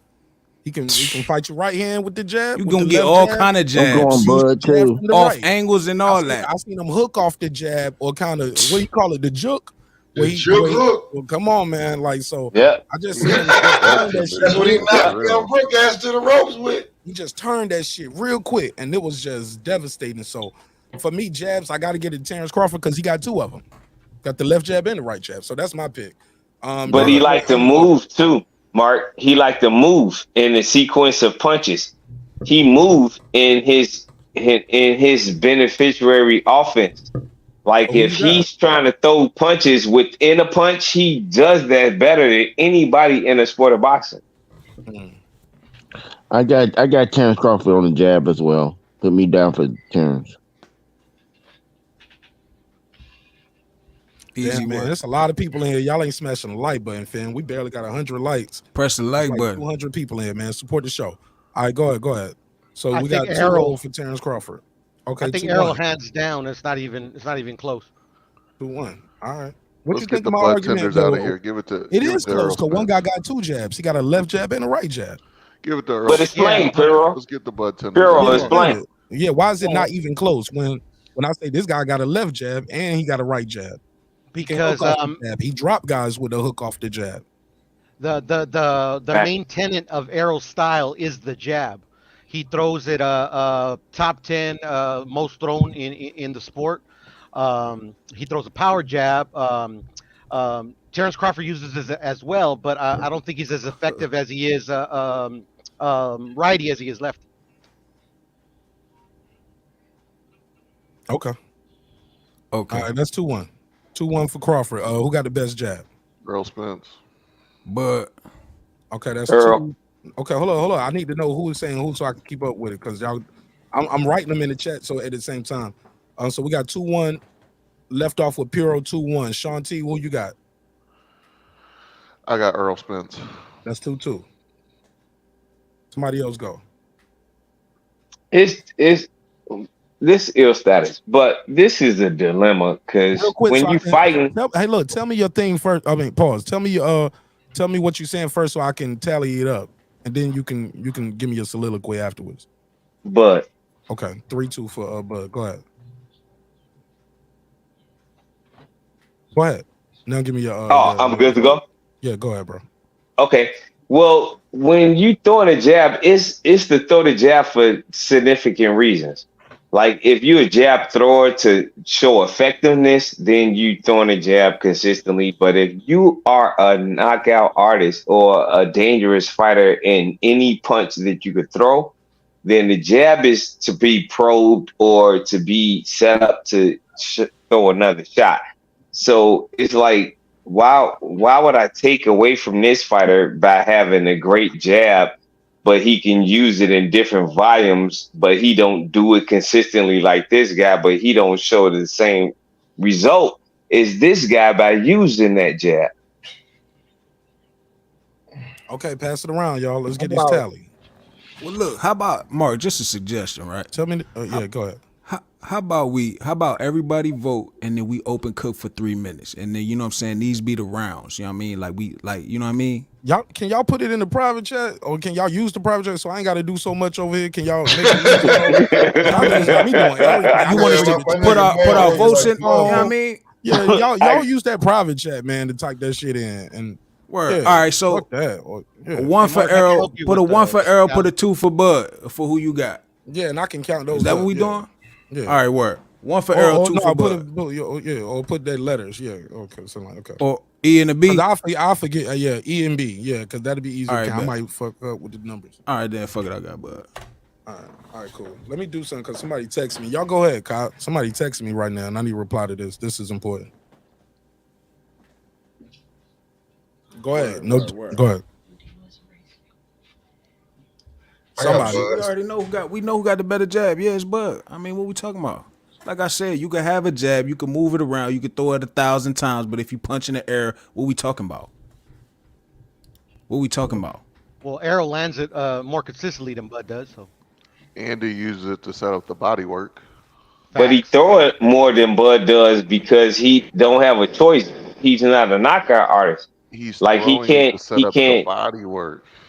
Whether it Exactly. lands or not, it's still effective in the overall picture of his offense. Exactly. Well, Terence Crawford throw his to be effective to get you out of there. Right. So you saying it looks good, the fact that he's just doing a lot of work.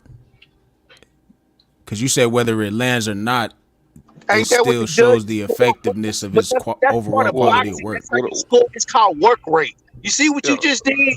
You just diminished work rate. You said so it looks good because he's doing a lot of work. He's doing a lot. He's just throwing a lot of punches, whether they landing it or not. You know what I'm saying? Wasting your stamina, hitting the air. That's smart to do. That's smart fighting. It's not just wasting. It's not just wasting stamina. You want it to look good to the judges. You ain't doing shit. You just got to make it look good. You know what I'm saying? Don't worry, judges. Ain't shit going on over here, but it look nice. You don't have to land a punch for it to be effective. That's why you throw feints. That's why that And nigga Terrence ain't got Crawford many does knockouts. that. You saying there's no use in throwing feints? Because And Terrence Crawford does that. That's how he knock his opponents out. If you Use carefully feints to either look set at, something up or get a reaction out of And somebody. that's what You know I'm what I'm saying? saying. He uses the jab to do the same thing. Nobody wants to run into that stiff jab. I'm telling you. A jab can Terrence be Crawford got a can be jab that'll knock timed. you out. And I'm I'm telling not you. saying Terrence Crawford don't have a good jab. No, Terrence Crawford have a jab that can knock you out. He have a 1-2 that can knock you down. No, it can. But we when a talking stiff levels. jab comes into your face, whether it lands or Right. not, that's not a fun punch to look No, at. there's levels in a jab. Devin Haney got a jab that abuse you, that could abuse you through the whole fight, and he'll just beat you up. But Terrence Crawford have a jab that could set you up to get knocked out, or he can 1-2 you and knock you out, and he can stun you with one jab. Like there's things that that happen in the course of. Boy, Terrence Crawford turned into He-Man, don't he? Overnight. I ain't never seen Terrence Crawford knock nobody out with no goddamn jab. Now all of a sudden, he knocked Well, David Avanesian got a 1-2. David Avanesian got a 1-2 that was dealt to him just like Canelo did, but David Avanesian was knocked out. I seen so many. John Ryder got heads right back up. Pop up from Errol Spence hitting him with the jab. So many Yeah, heads but popped up. but when you figure the jab out, then what? It looks like the fighters looking up at the jumbotron every 2 seconds. Didn't Kell Brook have a great jab against Errol Spence Jr.? He had a great jab against Errol Spence Jr., but Earl figured it out, right? The replay with their head popping. They back. think that jab gonna work against that southpaw look. That's not. It's not gonna go how you think it's gonna go. That man fight right-handed fighters. You know what I'm saying? It's not gonna go how you think it's gonna go. All that jabbing and shit, he can do that shit all. He can do that shit all night long. That shit is gonna get timed. That shit is gonna get countered, if they're both and then they're gonna turn. southpaws, then And it then don't matter. No, but didn't Kell Brook have a good jab against Errol Spence Jr. in the early rounds? About 6 of them. He had great jab work against Errol Spence Jr. and about 3 to 4 rounds against Bud. But he couldn't sustain that though, because the jab is not enough. You have to do more against a fighter of that caliber. This is what we're talking about. I agree with that, but right now we're just voting on the jab. We're not voting about everything else right now. We're just voting on the jab.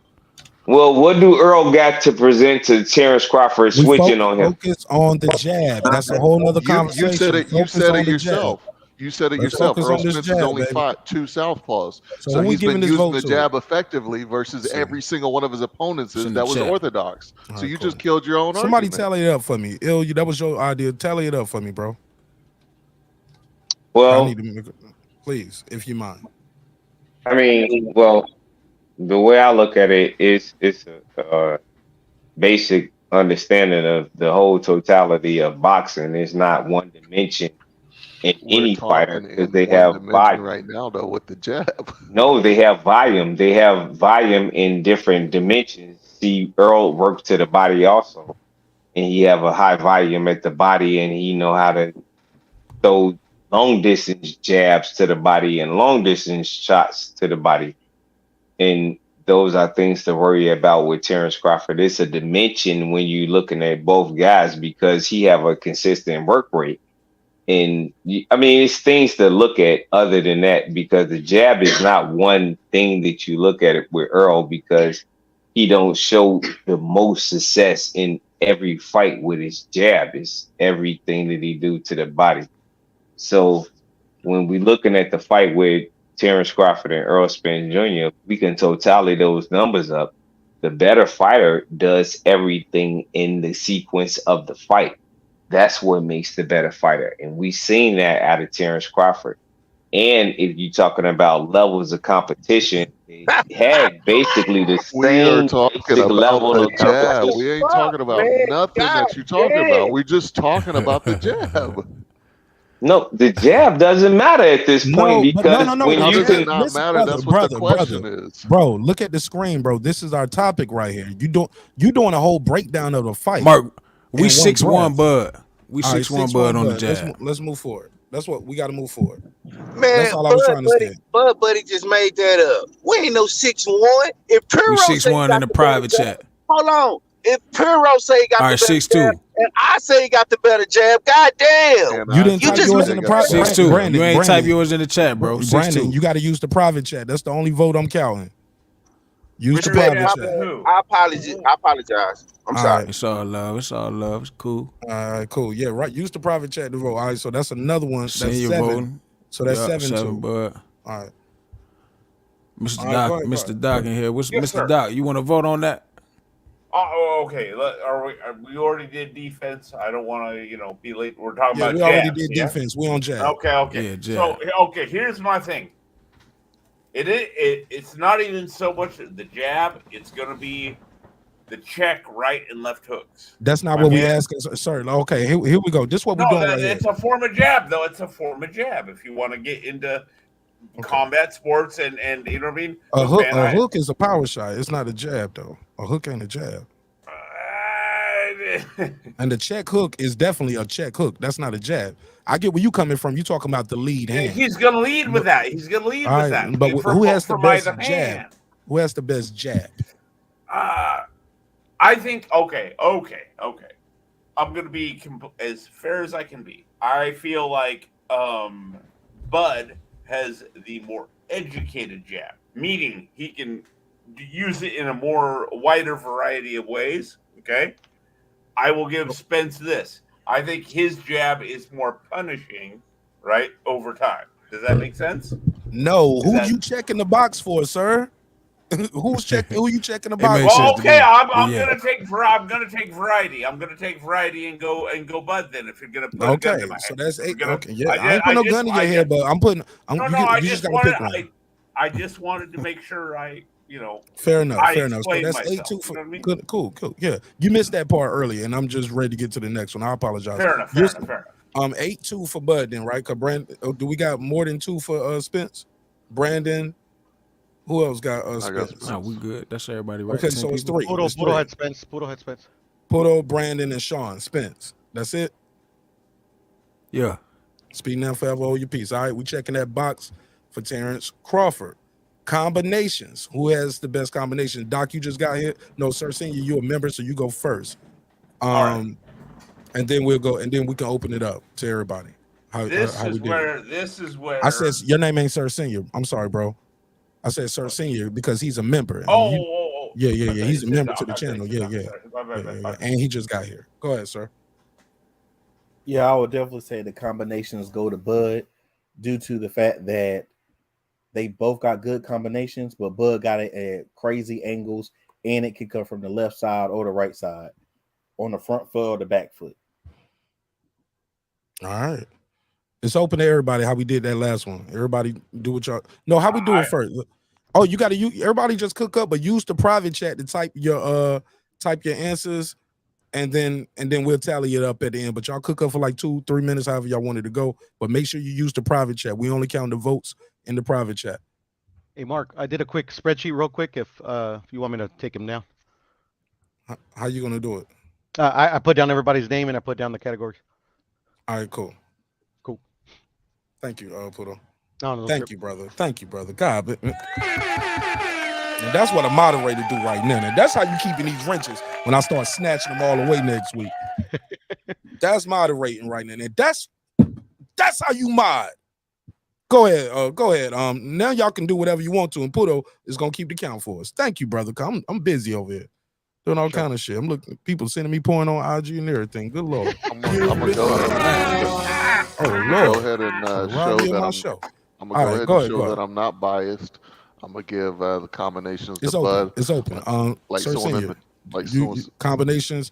Doc, Hot Rod, Pudo's here, Ty, Big Blunts, Ill Status, Brandon Washington, and Sean King James. It's open to everybody. Go ahead, Sean.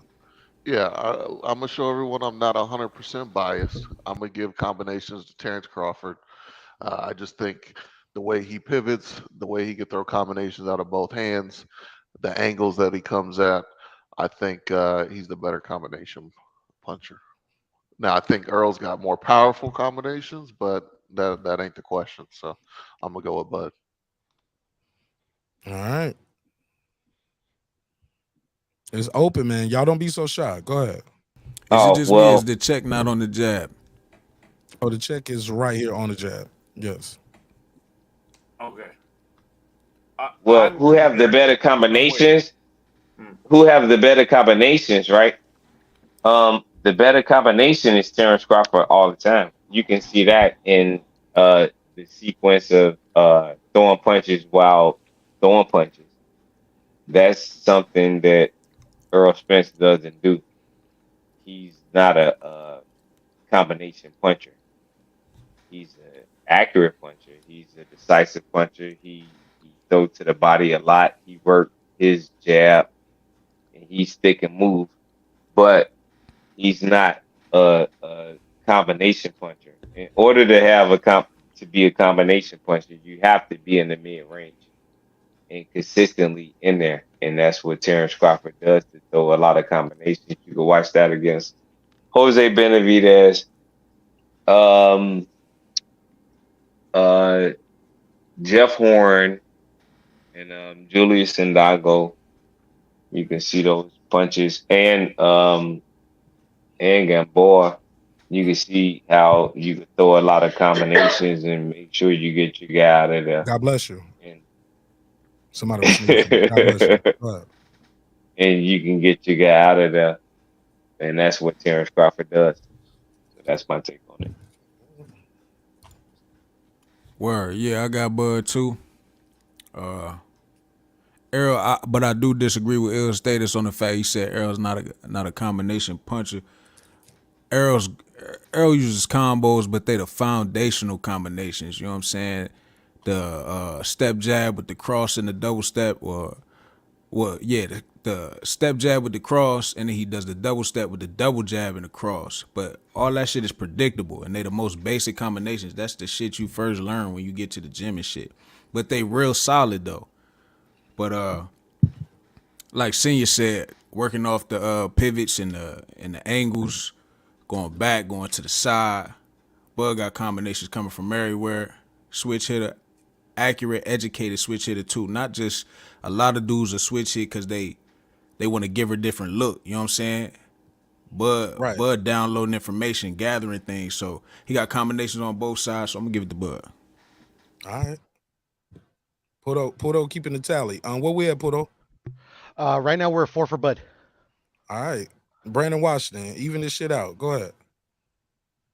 Man, listen, you know it's a waste of time. I can already see what's going on. Bud have been made into a mythical monster. That's what done happened. Bud is transformed into the greatest fighter God has produced overnight. So everything that he is, I wonder why nobody in the boxing world saw this before, because he should be a huge star and have millions of fans with the way y'all make him out to be. Bud can spin, Bud can this, Bud can switch. Man, get out of here with that shit. You heard what he said, Brandon. Hey, Brandon, you heard what he said in that clip I put on the IG. He was like, y'all gonna see why I couldn't get those marquee fights. Why nobody got it. Why it was so hard for me to get one of you're boring and you don't sell. That's why. He's definitely more exciting now, though. I definitely got boys. He is more exciting now, though, Brandon. I ain't even gonna lie. He said, and watch me cook this fish. I said, yes, let's get it. I got an angle on this. As to let's go, Doc. As to why neither of these guys, quite frankly, right? You got to pick the combinations, though. You got to give me combinations first, though. Oh, man, yeah, Bud all day. All right, so that's 5-1 for Bud. He's by far the more fluid athlete. All right, I'm sorry. That's not to me. That's not a debatable proposition. But someone made a point about why is it Bud, or for that matter, why is it Errol, right? Or I could even go Deontay Wilder, a number of American fighters. Why aren't these guys big stars? Because boxing is like, forget bottom of the totem pole. It's subterranean. Man, I ain't on that shit tonight, my brother. I'm sorry. The boxing I don't want to hear that tonight, respectfully. I'm sorry. Well, I didn't mean that in that. Yeah, no. I get it. No, I know. No matter how you I'm been. just saying I'm past that though. That's why fair enough. I'm just fair saying enough. I heard you. I heard you. I heard you. Respectfully, of course. I got you. Yeah, we here to big up and lift up boxing in this event. That's a whole nother conversation about boxing in America. Combinations. Who hasn't gave me that shit on combinations? Their take on combinations. Rod. Who else hasn't? Is Papala still on here? No, Papala's gone. Big Blunts already went. So just Rod and Mark and me. Put me down for Bud. Okay. And I'll keep it short. I like the way Bud throws combinations in between shots. He don't just shell up and high guard up. Spencer, you can freeze Spence sometimes. He might high guard up, shell up for some shots and wait his turn. Bud a punch in between shots. And we've seen it with the Kell Brooks shot. We've seen it with David Avanesian. We've seen it with Jose Benavidez. And the list goes on. He punches in between shots. Gamboa got him punching in between shots. He punches in between shots. And that shock of that punch is what really starts the demise of these guys. But so for me, Terence Crawford, combinations, and specifically combinations in between the other guys' shots. Puto, you and Rod are next. That's it. You want to go, Rod? But I can go and start moving that green check over though, because that's the majority. Well, I'll give my 2 cents really quick then. I'm actually going to go Bud as well. I actually do think Errol does throw in combination. He throws some pretty combinations, just not as frequently as I would want.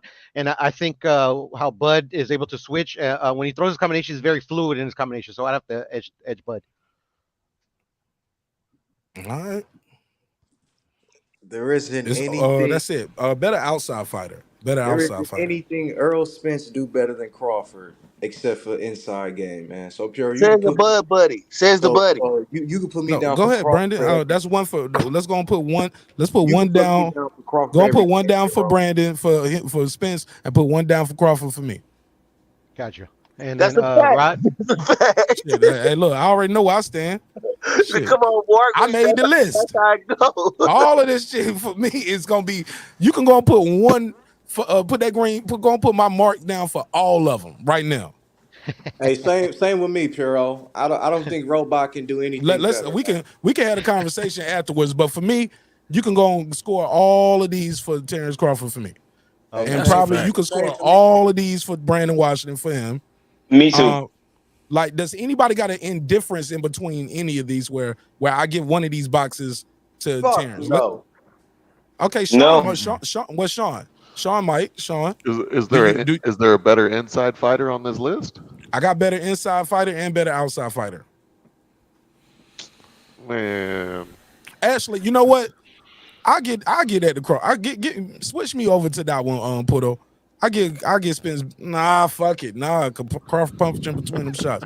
All the way down. Pause. I'm all the way down. I got Terence Crawford all the way down on this shit, on this list. But I concur, Mark. Look, if you building a boxer, I did this same analytical resume to build a boxer or create a boxer. If you had this and you had that. And Puro, you was right there, bro. We had that same thing. So, like it all results to Terence Crawford at the end of the day. All right. With Brandon, so let's tally these up. And then we could just have some free smoke and we can just do who got the most votes. Fuck it. Sean, what are you indifferent at where you're gonna give something to Spence or Crawford? Because I already said I got green checks for Crawford all the way down. Fuck it. Yeah. I'm gonna give Crawford better outside fighter. I'm gonna give Crawford better footwork, and I'm gonna give Spence better inside work. But speed, power, accuracy, concentration, counterpunch, all of that going to Crawford. Oh, I didn't even see that on the list. Oh, you can't see the screen? Oh, let me put a different graphic up. There you go. Boom. Can you see that one? Yeah. Actually, it's gonna help me, Mark, because I need the rest of the categories. All right, so that's cool. No problem. Go ahead. Yeah, I'm gonna give speed and power to Spence. I'm gonna give accuracy to Spence. Puto, you got it? You listening? Yes. Go ahead. I'm sorry. Do one more time again. I'm sorry, brother. I'm gonna give speed, power, and accuracy to Spence. Speed, power, and accuracy to Spence. All right. Give me a second. EJ. All right. Cool. Got it. I'm gonna give concentration and counterpunching to Bud. All right, Bud. Errol Spence is a better inside fighter. So we got Bud and Bud. Errol's better on the inside. And that's supposed to say EJ. championship experience. But we'll leave it at experience. Experience. I mean, you can give it to Bud.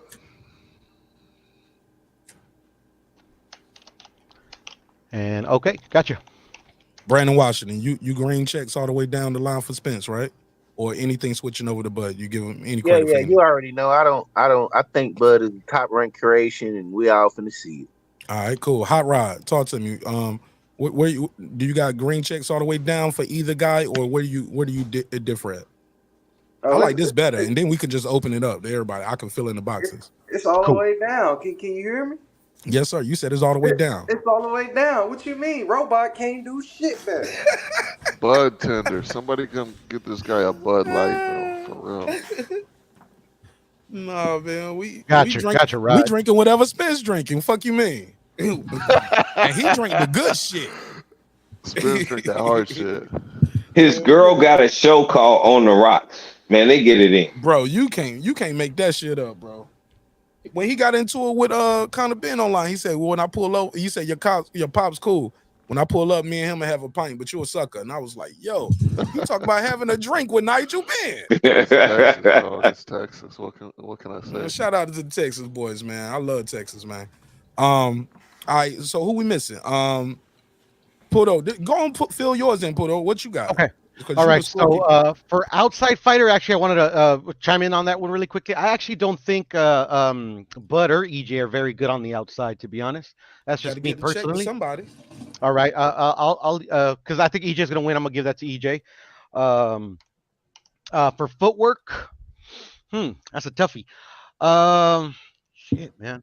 I'm gonna go EJ as well. Speed, I'm going to go with Bud. You said footwork for EJ? Yes, sir. Okay, cool. Yes, sir. I'll explain it right now when we cook on it. When we cook on it, I'll explain. Yeah, we're gonna cook on it after we fill this in. But go ahead. Yeah, power definitely. I'll give it to Bud because he's been knocking out all these motherfuckers at 147. So accuracy. Shit, that's a tough one, man. I'm gonna come back to that one. Concentration. I'm going to say Bud, just because everybody knows EJ's mental lapses with the gum shield and shit. So let's see, counter punching. Definitely. Shit, that's another tough one. I'm gonna come back to that one. Inside game, obviously EJ, and then for experience, obviously EJ. So back to the other ones. Accuracy, I'll give that one a Bud. Fuck it. And then counter punching, I'm gonna give that one an EJ. All right, I'm done. All right. Big Blunts, talk to me. Smoke some, fam. I'm Bud all the way down, man. Me too, fam. And like Bud told him, don't do that body. And like Bud told him, don't do that body work shit. Don't try that body work shit. He told him at the meetup. He better not do that shit. That shit gonna get him knocked out. I'm telling y'all. He said I got something for that too. Body work gonna he said all that. He said all that. Brr, brr, brr. I got something for that too. All that. Put my head down and just dig. Oh man, he got something for Earl gonna have a barbecue with them ribs, but I can't wait. I would love to see it. Hold your breath. Actually, don't do that, man. I care about you. I care about you, bro. Ill status. Where you at, man? Are you green checks all the way down for either guy, or where do you differ in your opinion on anything? Everything's completely accurate. Bud have the better jab. Bud have the better combinations. You have more speed by far. I totally disagree with Pierdo. I mean, that's my brother, but I totally disagree. His punch placement and accuracy when it's time to get him out of there is outstanding. Best in the business other than Deontay Wilder and Tank Davis. His counterpunching, you better not miss. I mean, these are the things that get you in danger with a fighter like this. How could you not understand that? And EJ not knocking out nobody, so it's not dangerous to miss with EJ. It's dangerous to miss with Terence Crawford. But we can go through a lot of different sequences of the whole checklist. But if we really want to do it, the better fighter by far is Terence Crawford. So we can just keep moving on. Every checklist is checked for me. Shan, pull up real quick because we only got one slot left. So if you, I want to make sure you can get up here if you're trying to get up here because people been trying to beam in, but the panel keeps. It's a packed night tonight. It's a good topic, man. Shout out to me for the graphics. You know what I'm saying? Salute, bro. What a vertebrae or I appreciate the hospitality. Spinal. About to get Man, out. this is my second time doing this shit tonight. I did it on Shan show earlier. You know what I'm saying? All right, so boom. That's it for everybody on. So we got everybody's vote so far. Doc, did you give us yours, Mr. Doc? On I think I don't know that I got it on everything. The big key for me, right? The big out of all the facets, right, that you list there. Okay, I'll say the two, right? The two that are the biggest difference for me are the footwork and the speed.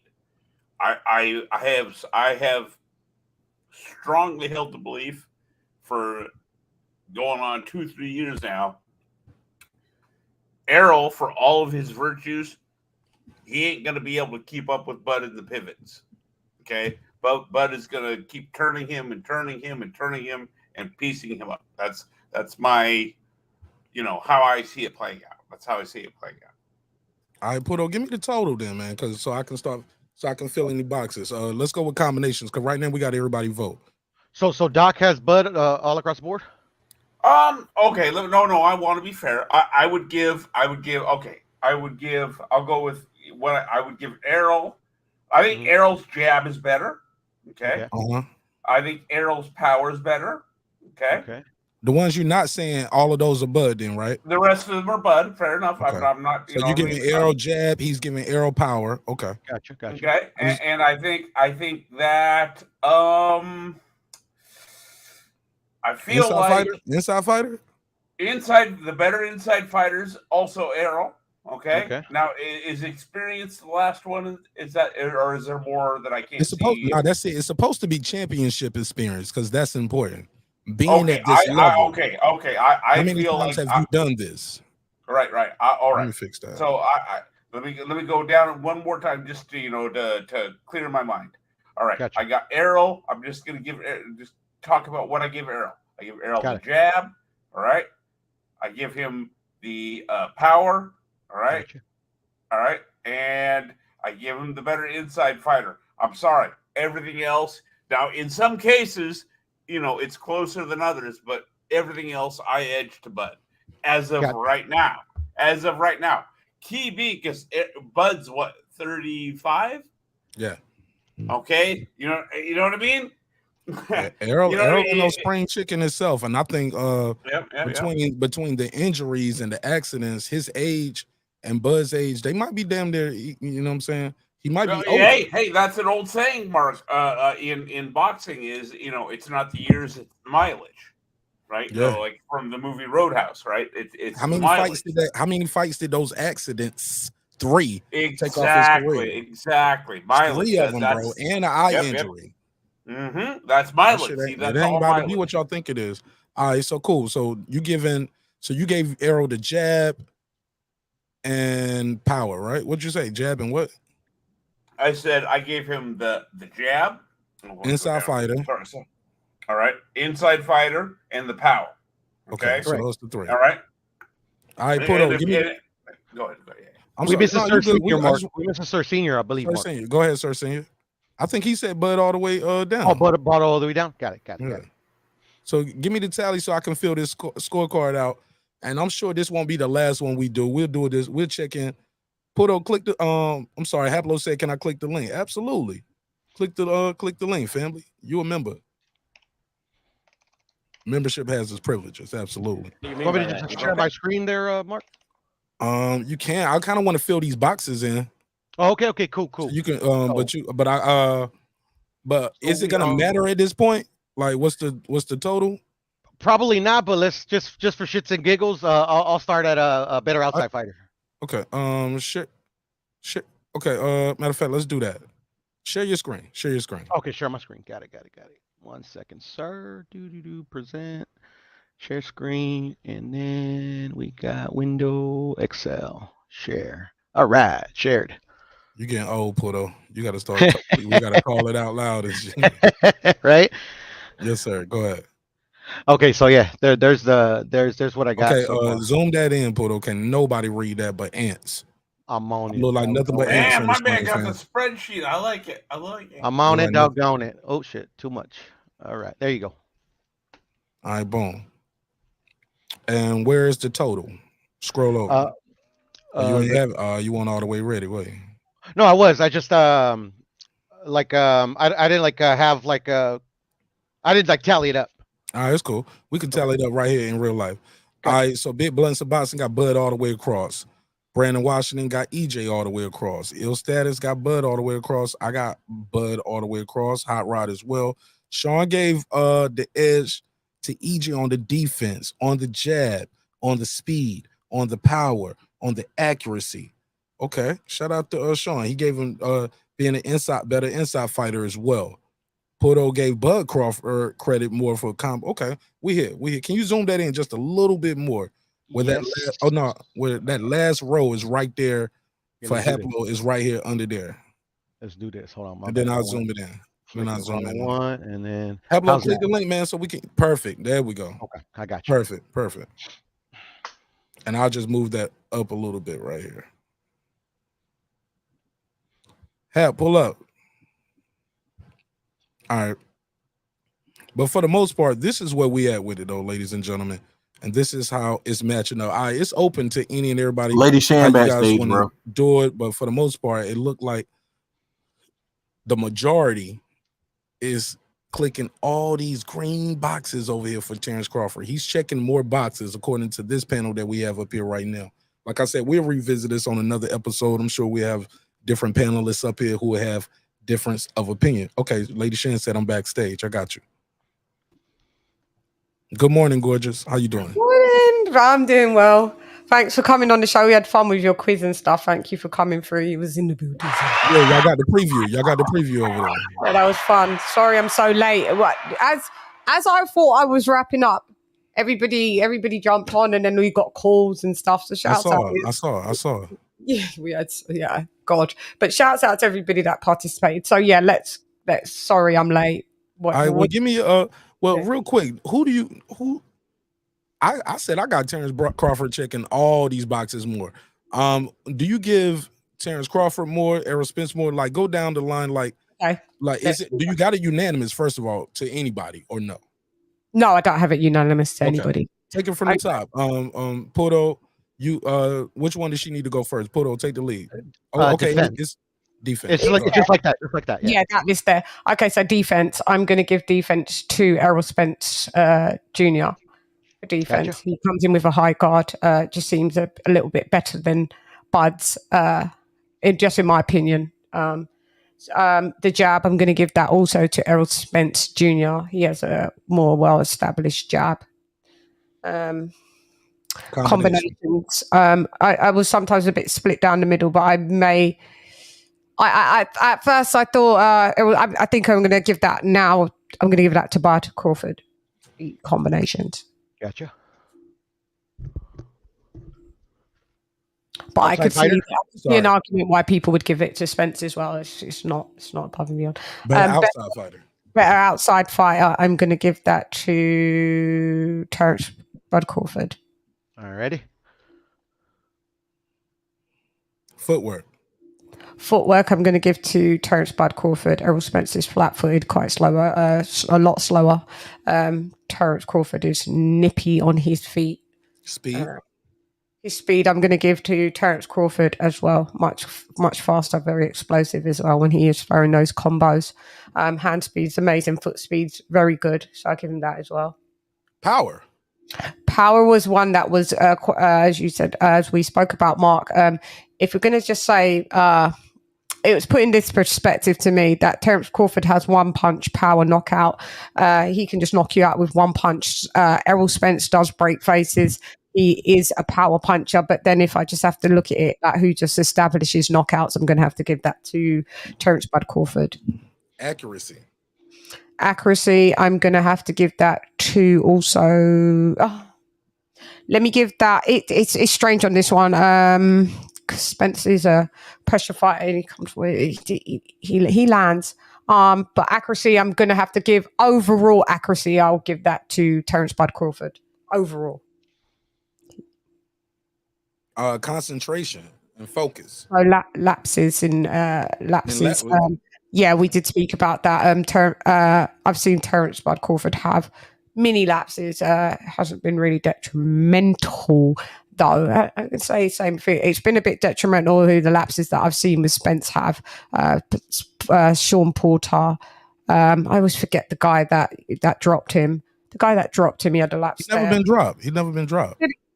The guy that punched out his mouth. Porter dropped him. Yeah. Porter. No, Porter dropped him. That was a flash. Ain't never been dropped. He never been dropped. Oh, I got it backwards. You talking about Ugas? Ugas sent him to the ropes. That could have been counted as a knockout. Okay, that's knockdown could have. Because technically on paper, here's the thing. Technically on paper, Lady Shannon, nobody has ever been given a count. But some would say Terence Crawford should have got a count with Igas, Kavalauskas, and some would say Spence should have got a count with Ugas because the ropes held him up. So yeah, that's right. Who was the guy? Guys ended up stopping those guys, so they both negated that. The guy that knocked out, it was Ugas, and wasn't there a guy before that though that did give Errol Spence some problems. Yeah, but he never got dropped though. But no, he didn't. What was his name? I mean, Kell Brook gave him some problems early. Kell Brook, but there was someone even before that. You talking about Larte? Yeah. Wasn't that a problematic? Nah, he beat the shit out of Larte. Larte had a good punch. That's yeah. Okay, and then with Ugas, and I would say, okay, we are going with lapses.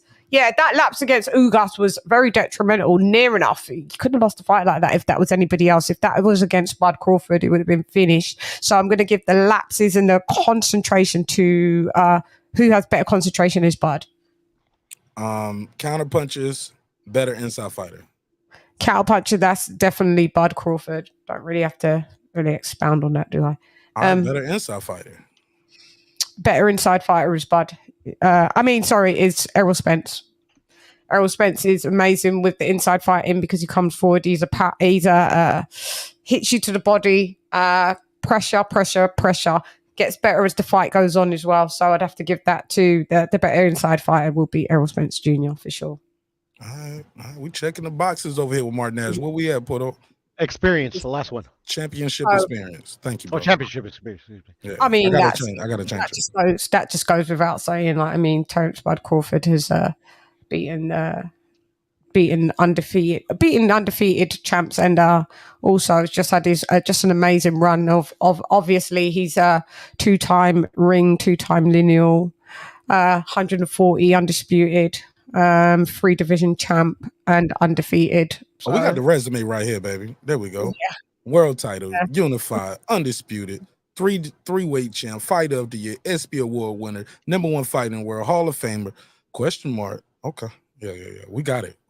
Yeah. So obviously you're going to have to give that to Terence Bud Crawford. If you try and give that to Spence, anybody that gives that to Spence, that's a bit crazy because we're just going with facts, stats, and data, aren't we not? So, yeah. But also it is looking like majority of these boxes are going to Terence Crawford, ladies and gentlemen. It's open to everybody and everything y'all want to talk about when discussing this fight. Again, I want to make sure I make this clear. Take your aggression towards the pay-per-view. Take your aggression towards the fighters. Like, let's always show each other love and support up here. Let's not. If you disagree with me, you don't know ish about boxing. Or if you think that, you ain't shit. Let's not do that, because questioning somebody's boxing IQ and knowledge, that always leads to personal attacks. So let's leave those personal attacks in the chat. And even then, like, we only gonna deal with that to a degree, and we're gonna have to get you up out of here. So let's show each other love and respect. This is about these two fighters and what they have to do. Ain't nobody coming to Vegas to see none of y'all on this channel or this panel fight. All right, nigga, never heard of it. Fuck out of here with that goofy shit. Never heard of it. We don't want to see y'all fight. We want to see Spence and Crawford fight. This is what we've been waiting for. This is what we asked for. This is what we begged for. Lisa Bell's just pulled up. What's up, sis? Chilling. How's everybody? What up, Lisa? Lisa, Hey. who checks more What's up, boxes right here? Does Errol Spence check more boxes? If so, what boxes do you give him than Terence Crawford? I got Terence Crawford checking all these boxes more than Errol Spence. All of them. So I'll do it. Defense, I'm gonna give EJ because he's more tight. And he keeps, how he keeps his elbows tucked in and everything, keeps his chin down. So I'll give him that. Jab, I'll give EJ. They both have good jabs, but I'm going to give the jab to EJ. His jab is more straight. I don't see it no more. Combination punches. Oh, combination punches? Who got the best combinations? I think it's kind of like even. They both are good because I've seen. They both are great, but yeah, you gotta pick I think. one. Oh, you can't have an even? Nah, it's one. It's one or the other. You got to check a box and leave another box empty. Oh boy. Oh boy. Oh yeah, that's what we had on. You got to pick a side with these topics. Then can you pick sides, Lisa? Yeah. Okay, I'm gonna go with Bud for the combo. Okay.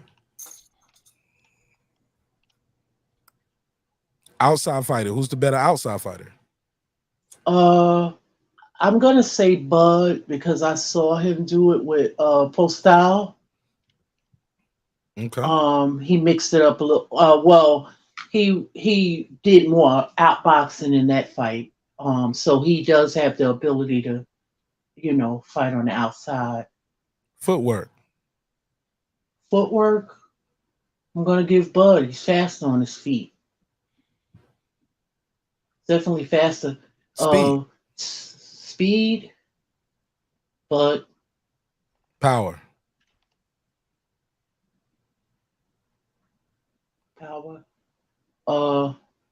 But because accuracy. he's accuracy. Yeah. Oh man, again that's a tough one here. Come on, Lisa. I'm gonna give it to Bud. Concentration and focus in the ring. Concentration and focus in the ring. Bud, definitely Bud. Counterpuncher. Who's the better counterpuncher? Bud. Better inside fighter. EJ. Championship experience. Definitely Bud. 3-division champ and has more titles that he's won and been undisputed. So definitely more championship experience. All right, it's open to everybody. I just want to make sure we got that out. Yeah, I just want to say when it comes to the championship experience, that's what you would call a what Bob ordered type of thing. This the same man that arranged Lomachenko to have his fight. I mean, this the same man that moved Shakur the way he's moving him. Same man is moving Teofimo. So I'm just gonna say this.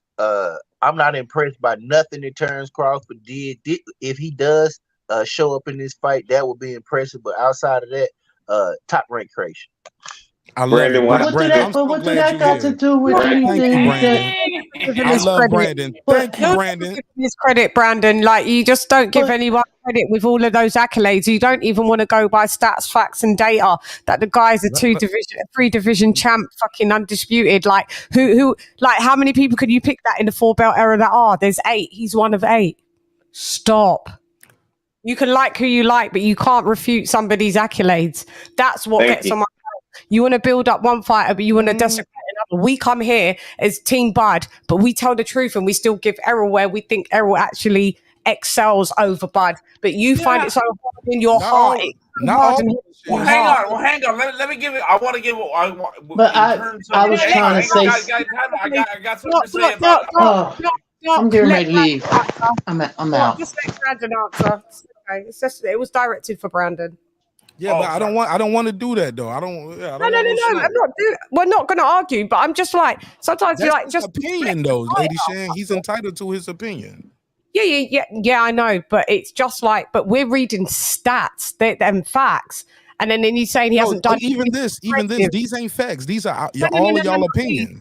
No, those are opinions. But what All I'm of saying, these are he's people's a opinions. 3-division champ, he's lineal. Those are facts. So when he says he hasn't done anything impressive, like how does that make what he's done unimpressive? That's all I want to know. Because he don't think those guys were that good. He think Errol would have beat him too. Okay, but he. So I just want to know why it's unimpressive. But if that was the case, everybody could do it. I think the problem is this. We didn't pick things that EJ was way better than Bud. He's got his own Hold on, slow down. Brandon got a good point right there. Or what? Maybe he don't. He said I didn't pick things that was better than Bud was better. Give me some things up here, cause I thought this was all good boxing stuff. Cause I could have put clean boxing life up here, and then it would have been real saying that. Or weight and things like that, or weight or things like this is defense, jabs, this is all boxing stuff. Yeah, but you didn't pick stuff that EJ is way better than Bud, and that's why it seems a little one-sided. You got to pick stuff like the dance in the club, got the best tasting alcohol. You know what I'm saying? You know what I'm saying? Like EJ is a way better dancer. You know what I'm saying? He's a strawberry fruit connoisseur. You know what I'm saying? Stuff like that. He a flashier dresser. He came for the trolling. Come on, man. You know what I'm saying? Like you gotta get stuff that EJ way better than. I'm just trying to be fair though. I put inside fighter up here. I knew some people would think EJ had a better jab. Now he hasn't got anything to say now. Brandon, I'm trying to be fair. I'm trying to be when fair. When everybody finished, I just had a question. Go for it, Lisa. What's your question? I was just going to say to Brandon, what does those other things have to do with this fight? You talking about Bob Arum and all these other things. What did that? That's all. That's the part that threw me. Just stays on mute. It's no point because he won't even interact. No. He might be doing something. He might be doing something. He might be at work. I got a thought that I've been. Actually, I've been trying to connect my blue. I ain't trying to but what I did was I just sparked conversation. That was my opinion. That's my view, and I stand on it. I believe that Bob Arum moved him in a certain way to make him look a certain way to try to build him into a pay-per-view star, which failed. So I do not believe when you talk about Bud accolades, Shakur accolades, all this what the Bob ordered accolades. I'm not impressed. So hang on. And that's your opinion, Brandon. No, but hang on. We're not even an opinion. It's hate. Brandon, let me ask you something. Let's not do that, Lady Shan. Let's not do that. Like no personal attacks. I said, I don't want to keep saying it. Let's keep it on the joint because once we start making personal attacks at each other, it's no telling where to stop at and where to start at. Like I said, address the fighters, address your opinion. That's it. I don't even want to say necessarily rebuttal, right? I just want to point out, right? Okay, fair enough if you're not impressed about the way Bob Arum, who, trust me, my man got. Listen, here's my take on Bob Arum, right? As a elder statesman, let's say. All right, I'm an old bastard. Listen, he got into boxing because he realized he could make more money screwing people over there than he could in a court of law. That's what you need to know about Bob Arum. Okay, fair enough. That's his. But it just ain't about him right now, though. I don't want to get distracted about these fighters. Hear me out. What I was gonna say is like, okay, that the point made about Bob Arum is fair enough, but to me, you can make that point about every boxing promoter ever, current, past. You know what I mean? They're all scumbags. So I mean, what are we talking about? Of course, they all maneuver them to a degree. That you know what I mean? That's not All right. I get you. That's just what you get me. You get me. Okay. I get you. Let's keep it moving. Go ahead. And Brandon, you are entitled to your opinion, even if we disagree. Absolutely. And I'm gonna attack your talking points. Let's attack people talking points. Just make sure we do that. Because this shit, it can get very toxic real quick if I don't step in. I got another question. All right, Sean. I'm fucking with you, man. Hold up, man. No, I don't Hold know. up. I want to go ahead. I got to get my boy Ill Status back in. Lady Shannon and Lisa, because they are members, and membership has its privileges. Fair enough. Yeah. Okay, I just wanted to point out, like, when you're talking about, like, championship experience, right? Like, well, there's some opponents, in my opinion, like, okay, if we compare Felix Diaz, right, against Ocampo, to me, Felix Diaz was levels above Ocampo, even though that's not a, you know what I mean? You get what I'm trying to say. It's not just I know about exactly what you're trying to say. Come on, Doc. Get it moving. I'm done. Okay. Yeah, go ahead, Mark. He on that sauce, man. He sound like he don't had a couple. Yeah, he could take long. That's all. It's a little saucy right here. I can tell. It's all good. Late night action. Late night action. Yeah, I get it, man. Shit, just stay in the house. Just stay in the house. Don't drive nowhere. Shout out to my brother Champion Heart in the building. I know boxing. I see Juice.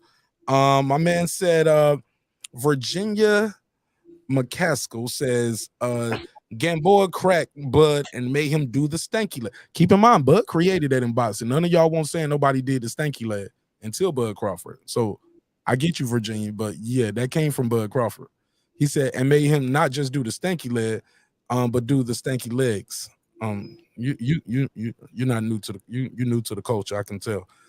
Respectfully. He says, how the hell does Bud have a better jab than Errol? That's their opinion, bro. That's their opinion. Because he got two. He got a left jab and a right jab. He can switch stands and use the left jab or the right jab. That's why I gave it to him. To answer your question. Exactly, Mark. I concur. Excuse me. I'm sorry to cut anybody off. I'm sorry. But the way that he throw jabs in sequences with both hands is the dangerous thing about him. He's a unique fighter. Like, you don't see fighters that do that in the middle of a combination. Like, when, say, you have a fighter that's throwing combinations and he's throwing them also, but he know how to get out of the range and still land his to get the damage off. That's very unique, and he does that numerous amount of times to make sure that he get his opponent attention or get him off of him or get him out of there. That's a lot to say about a fighter. All right, it's open. Go ahead, Brandon Cook. I know you tired of hearing all this Bud Crawford love. I didn't. He talking about unique. I mean, he's just doing what Floyd has always done. Other fighters have done. So I just didn't know Terence Crawford was this unicorn of a fighter. Right? They don't buy the pay-per-view, right, Brandon? Seen before. According to this, Bud should have been selling 10 million. You know what I'm saying? Should have been getting 8 million, bro. I mean, right? We should see. I can see his merch when I'm in Vegas. You know what I mean? We should see his hats worn more. Like, come on, you y'all. don't see Bud Crawford hat on YouTube unless I'm wearing it. Facts, bro. So all this newfound these Bud fans, Bud buddies. I mean, I don't see it, but good luck to you all. That's what I. Well, first of all, I'm not a Bud buddy. I've heard people say. We've been watching boxing properly as long as you. First of all, you don't know anyone off of YouTube in real life, so don't say these broad blanket statements and ask a question because we're right here to be asked. Don't just assume. Thank you, Brandon. Lady Chen, you don't know who I know in real life. I do know these. You don't know none of us. So you've just made a blanket. He's not talking about nobody on the panel. Let's not take nothing personal. He's not talking about none of y'all personally, though. He's I'm a trying man. to break up the fights. He's a man. Yeah, and I'm trying to break up the fight because both of y'all are members. And I keep hearing, like I said, I keep hearing subtle shots like blanket statement. And that's okay. So don't take it personal. Let it be blanket. Don't cover yourself with the blanket. No. So I'm uncovering myself with the blanket and letting him know don't put me in the blanket. What I'm saying is, and Lisa was just about to say the same thing. First of all, we haven't been watching boxing just the other day. We've been watching He's boxing. probably talking about me. We're not new Bud fans. We've been watching Bud in the chat, man. He could be talking about anybody. It's thousands of people watching this shit. No, but I called Brandon out, though. I actually called him out, so he probably was returning the favor. But he didn't say your name, bro. So if it ain't directed directly at you, like let's not. I don't want nobody to get offended because, like I said, I'm gonna break these. I'm gonna be doing this shit for the next 2 months because I don't want it to get toxic, and it can go toxic. Nah, we all good. I'm telling you, y'all I fam know. over here.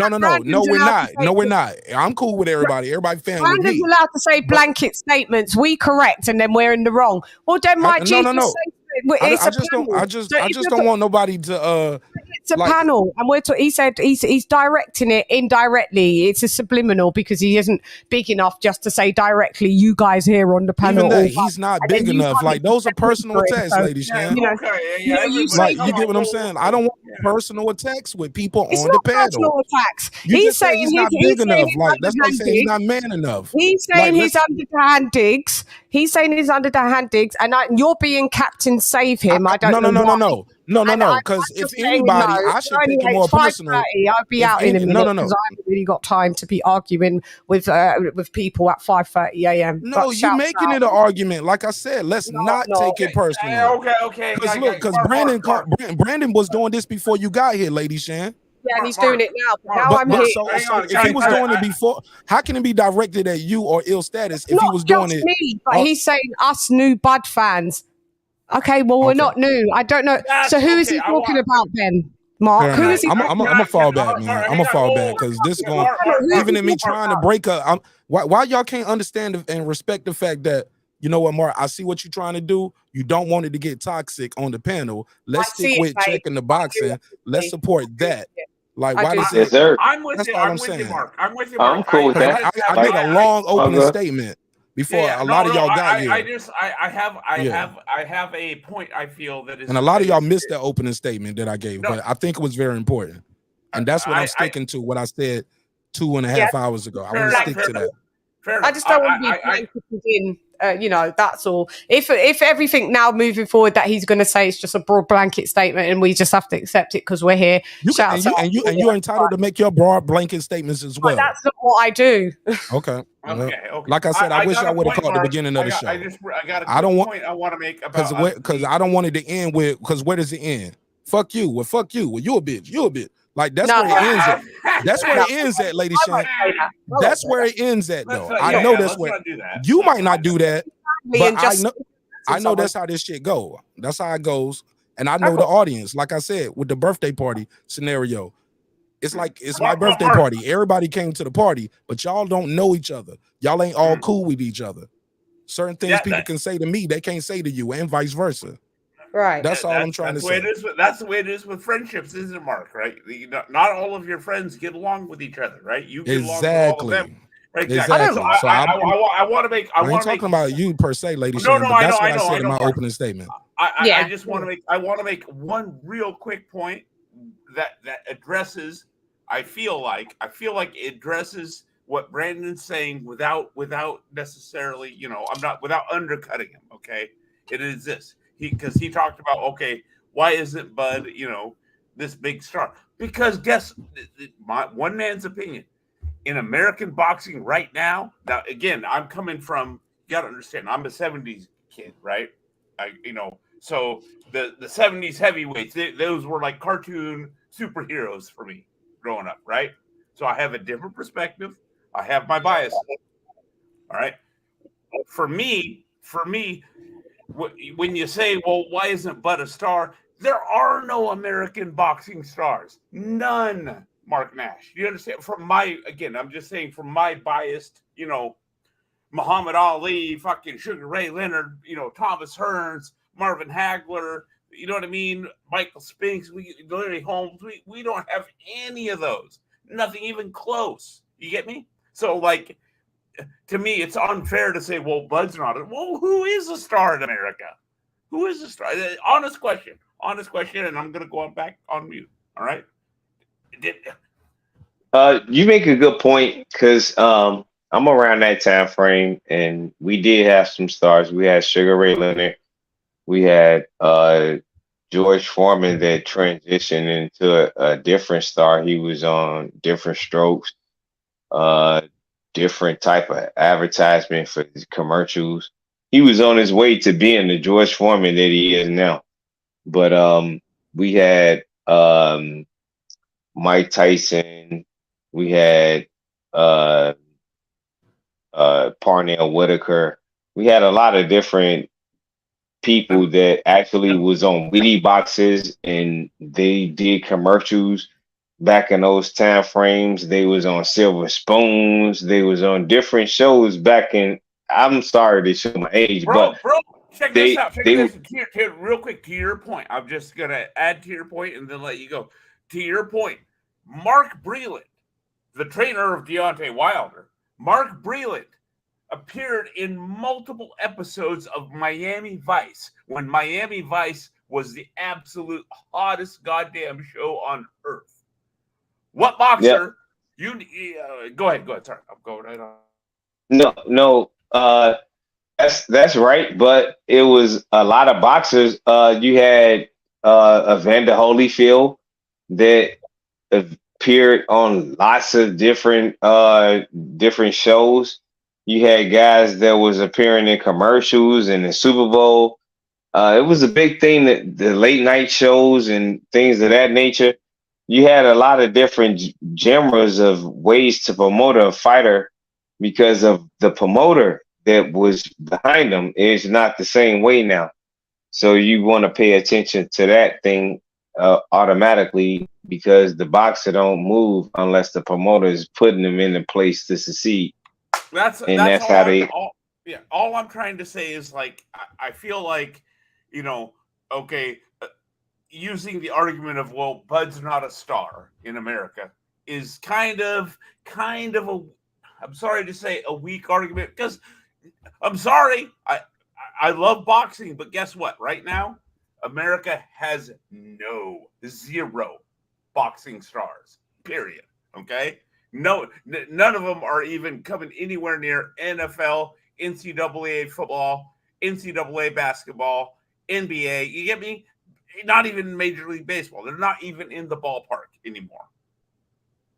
Not anymore. You're right about that. But the trajectory of 2023, if it continuously be like that, then they will. And you will see more people gravitate to the sport of boxing than you had never seen before. I get you. And I want to get back on track too, bro. I don't want to get there. Like we going off track again. No disrespect, Mr. Doc. Want to get back to this fight and these fighters. Sorry, sir. I didn't. No, please don't apologize. It's all good. It's all good. Shout out to my guy KQKC in the building. He said salute to my guy Martin Nash in the panel. He said KQKC network boxing. Let's go to Lady Shan. Lady Shan, according to the majority of the people we had up here tonight, Terence Crawford checking more of these boxes. He checks more of these boxes. I actually stopped checking the boxes because I felt bad for the Errol Spence fans. Like damn, they gonna pull up and see that and just leave. Like, this bias. But when you break it down, line for line, round for round, pound for pound, this guy's everything he said he was. And yeah, so all of that, you fighting nobodies. It ain't no stat for that. It ain't no category for he was a bum or he was overrated or like Brandon said, a top ranked creation. It sounds good, it's catchy, but on the flip side, we can be like, where he lives a cleaner boxer life. He ain't been in 3 car accidents. It ain't no stat for that.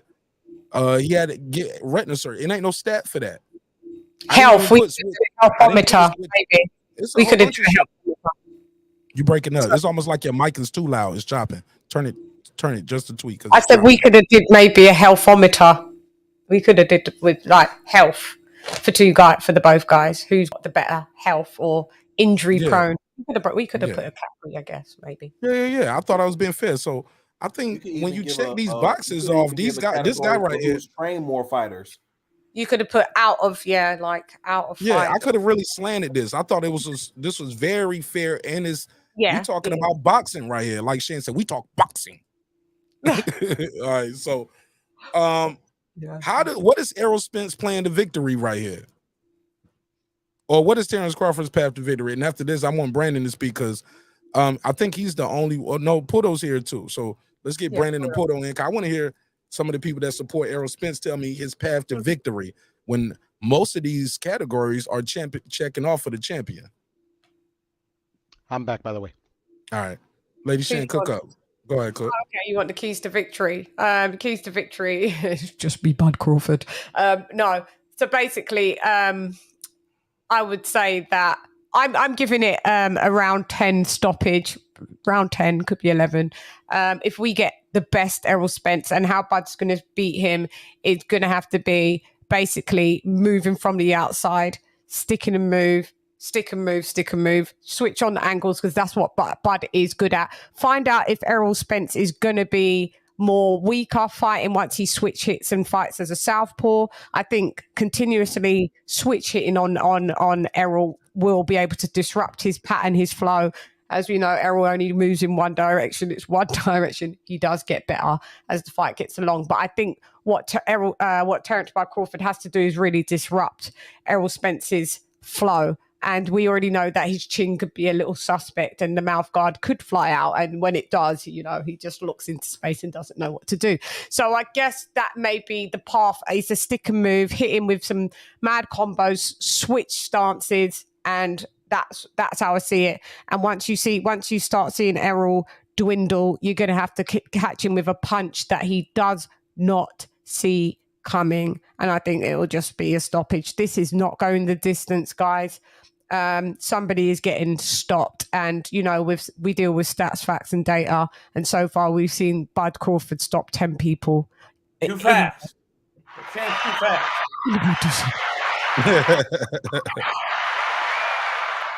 Go ahead, Brand. What's how Errol Spence gonna beat this guy, man? What's his keys to victory? What's the path to victory? He gonna do what spooked him why he didn't want to sign the contract the first time. He gonna get that Ugas treatment. I mean, we see Danny Garcia, all the fighters was in awe of how he beat the hell out of him. That's what's gonna happen to Lil Bud. Lil Bud gonna fold. We talking about how EJ gonna hold up. Nah, we need to be talking about how old Bud gonna hold up. See, this is the thing. We know that EJ gonna come in with a real game plan because he got a trainer. The trainer that Ryan Garcia ran to. The trainer that Anthony Joshua ran to. That's what's gonna carry today. Because we have a trainer that's already been proven over and over and over again. So we come with that game plan, our world-renowned trainer of the year, and we're gonna come through with a hell of a game plan. So all of that other stuff y'all talking about, that's Nathaniel. Let's go. All right, go ahead, Puto. All right, so my keys to victory is, first off, let me start off with my pick. I got EJ by 11th round stoppage or split decision, and I think what's gonna ultimately tell the tale is the two categories that Errol Spence is leading right now in our poll here is the jab and is an inside game. His jab, he uses it to set up his inside game, and also the intangibles that you didn't put on the list, Mark. Because if I put the intangibles up, it's not going to be fair to Errol Spence. Because I can put a lot of intangibles up that don't go his way, and I could do the same. Let's do it. That's what I was trying to say. Let's hear it. I think intangibles. Just at 147 pounds, Errol is battle hardened. Errol has just in similar opponents. Errol has beat better versions of the opponents that Bud has beat, albeit that Bud has knocked him out. Obviously, knockouts. There is no, you don't got to go to scorecards and maybe get robbed or something like that. But the thing is, he is definitely battle hardened against Kell Brook. He struggled early. He got put on the stanky leg, if I'm not mistaken, maybe in the maybe the 4th or the 5th. But he was able to push through. Right. Yep. Kell was trying to knock him out. You're absolutely right. Yeah, but all of that shit with Errol Spence though was 3 car accidents and an eye surgery prior. Yes, since both of those victories, he's had 3 car accidents and an eye surgery, bro. So let's put that into intangible up here. Damaged. So that battle tested is also battle heavy, bro. And I agree with you, Mark. But the only thing that in the ring, it hasn't shown to be a detriment. He when he came back against Danny Garcia. Yeah, Danny. He turned his back on Danny. He turned his back on Danny, bro. And he got knocked. And someone already pointed out he got knocked out. Yeah, Ugas. Sorry. Doc, you're good. No, you're good, Doc. Just show me the studies that turning your back on a fighter is equated to getting into accidents. No. What the fuck does that No, even his mean, brain bro? ain't right. That's not what I meant. No, that means no, Puto. That's Puto one that bring up them intangibles though. And see, once you start bringing intangibles, you pretty bring much that. his whole life. He's been fighting since he's battle tested. He's a warrior. He's been boxing most of his entire life. The same one division, thing, if not anything, is you don't turn your back on your opponent. You protect yourself at all times. For him to go through the things he's been through and have those lapses, it shows you that his mind is somewhere else. He literally said that himself. That came out of his own mouth. His mind be somewhere else. He also has flashbacks. Anybody who has PTSD has that. So, you can't say that that's not from the damage. That's where it is from. Because you've never seen any other known fighter turn their back to the opponent unless they're stunting on the opponent. You never see them do that because you know that's your most vulnerable. It's only as a warrior of any type of fighting. There's 4 times you're vulnerable. When your back is to your opponent, you eating, you're on a crapper, you're sleeping. Yes, sir. That's it. Sir. And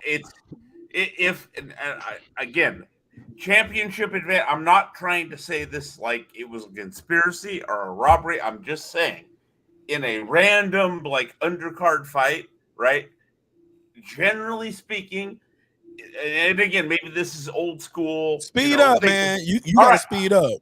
Go ahead. You drag. I'm almost done. I'm almost done, Mark. Okay, come on. If you turn your back with the bottle. If you no, I'm not nowhere near. If you're done, if you turn your back to the opponent, right?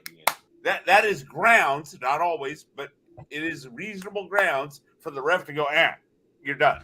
You get me? Mm-hmm. Now, okay. Well, in that sequence, championship advantage and all that being taken. And I got to get Champion Hart in here after this, man, because he is a member to the nation over here, and he just pulled up. In that sequence, can you say that the opponent, say I lost in a close competition, or you lost in a close competition, and you say that you reference him to fight Jermaine Ortiz instead of fighting a rematch with your own self, does that mean that you had confidence that you won? Answer that question. What are you even talking about? You talking about a different fight? What are we talking about? What? Jermaine Ortiz. No, you talking about you talking about Haney and Loma now, ain't you? Yeah, I'm talking about. Who's talking about Haney and Loma? We talking about Spence and Crawford. Yeah, I'm talking about when Errol fought Danny. He turned his back. Okay. Are you finished with your bottle yet? I got to put a case on you. What the hell is going on, Ill Status? I don't even know what's. I don't got no bottle, bro. But no, I was on mute and I thought that sometimes fights sequence themselves to make it seem like they was the same. So I came in. Let me put now. What about Brandon's one? Has Brandon said his keys to victory? Yeah, he did. He already said. KQKC, you said that's not true. Spence thought he heard the ref say stop when with the conspiracy. No. He just did that interview with his lady, and then that interview with her, and I did a full breakdown on it. He said he thought when Ugas hit him, when his mouthpiece dropped, he thought his partial dropped too. So he was looking for the teeth. Oh, that's what he said. So he thought his teeth fell out. Shame. That's what he said. He didn't say nothing about the referee nowhere in that interview. If you watch that interview, not one time do we mention the referee. That's what people on YouTube said. Or maybe he said it somewhere else. But the most recent it on my show today, and I didn't get why they kept saying he's looking for his teeth. And I was going, because in that interview that he did on the rocks, with his girl, it's a timestamp where he actually says, I was looking for my teeth. I thought he knocked my partial out. And if y'all think I'm lying, I still got the files. Let me go to my phone because I still got the file and I still got the timestamp. Why he got them big buck teeth, them big horse teeth in his mouth? Why has he got partials? I thought they was. Well, I think he was still waiting. He might have got them fixed since then, but that Ugas fight was last year. Mark, that wasn't the first time a boxer has done that though. I ain't saying it's not. You better not do that in the ring on the 29th. Yeah. That's all I'm saying. But he was looking for his teeth though, KQKC. That's what he said. Oh, God, that's He literally says, I was looking. No, he said that. He said, I Okay, was looking for my. He said, I thought you knocked my mouthpiece out and my partial. I was looking for my partial. And I didn't want the cameras to see me without no teeth. Yeah. Yes, that's what he said. What he said? On his girl show? Yeah, that's on his girl show. I'm about to give y'all the timestamp. I'm about to give y'all the timestamp in a second. When you lose teeth, you get what you call implants. Implants take 6 months to a year to put in. I know because I've had implants. I wore partial as well. So there's nothing abnormal about wearing a partial until you wait for your implants to heal so you can get the actual teeth actually put in once your implants heal. So there's nothing out of the ordinary. No, what's out of the norm is looking for him in the middle of a championship fight. That non-punch. No, I was just talking about the process of what that's about. That's all. Like it's not just overnight. Well, you rich, you should just have it tomorrow. Nah. Yes, you're supposed to just have them, but you know, shouts out to the It takes 6 months to a year because it's a process. Okay, hang on. Somebody knocked your teeth out, Brandon Washington. Hey, I got a question. I have a question based on what you just said. If it takes about 6 months for the implants to set and whatnot, whose idea was it to get him back in the ring that fast with a guy like Ugas? He don't need that. Like he just put the partial in and put his mouthpiece in. He just like picked it up from the ground. He said he normally don't put the partial in when he goes for a serious sparring or he's gonna fight. He said he just usually put the mouthpiece in and he just slips it in real quick. He said, him and Derek. He said, me and Derek. So embarrassed, Mark. No. Look, he even says in that interview, Shane. He said, me and Derek would practice. We would practice how we gonna slip take the partial out and put the mouthpiece in because he didn't want people. He didn't want people seeing without the teeth, and I can respect that. I can respect that because I've seen fighters take out the gum shield and their teeth has come out with it, and they don't have teeth. But let me let my guy KQKC jump in. Yeah, after he you, must have lady been Shan. mortified. No, then. I'm sorry. Champion Hart and then KQ from KC. Go ahead. All right, I'm out, Mark. Good night, Lisa Bell. Go ahead, Champion Hart. Good night. Good night. Champion All Hart, right, go love ahead. you more. Champion Hart, go ahead. Unmute your mic. Champion Hart going once. Champion Hart going twice. There you go. Go ahead. Salute, my brother. Can you hear me? Peace to you, King. Peace to you, sir. How you doing? How's the family? All's good. All's good. Salute to the final. Talk to me. Hey, Lady Chan, how you doing? Hey, champ. What's up? You all right? I'm good. I'm good. I didn't know you had such a lovely smile. And they're all my real teeth. Shouts Yeah. out. Oh my God. Yo. Shots fired. Okay. Thank you, by the way. What we talking about? Oh my God. Don't be one of those. Don't be one Yeah, of those I guys know. pull I up on know. the panel and ask me what we talking Yeah, about. I know. Lady Chan, she distracted me, but I'm good. Now, what were you saying, Mike? Oh, he really don't know what we talking about. All right. Yeah, I do. All right, go. All right, we'll come back to I you. know. It's better if I come off and then you can concentrate. No, I know what you're talking about. All right. All right, go ahead. I was looking at the chart and everything that you had. I mean, how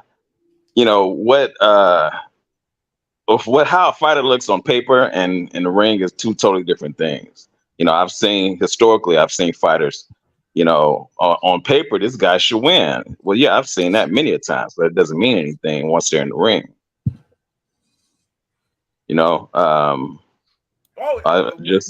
Just looking at. Hold up, my brother. I don't mean to cut you off, but he's a member. Oh yeah. And he pays for this privilege. He pays for this privilege. So go ahead, Champion Hart. Yeah, just looking at this list, I would say that defense, I would give that to. Man, that's a toss up. But I would go with Bud. No, I would go with Spence because Bud has been hit, and and wobbled a lot more times than Spence. So I would give that defense to Spence. Those who I forgot who said that Ugas rocked Spence. In the words of the great philosopher Pittsburgh T, that's not true.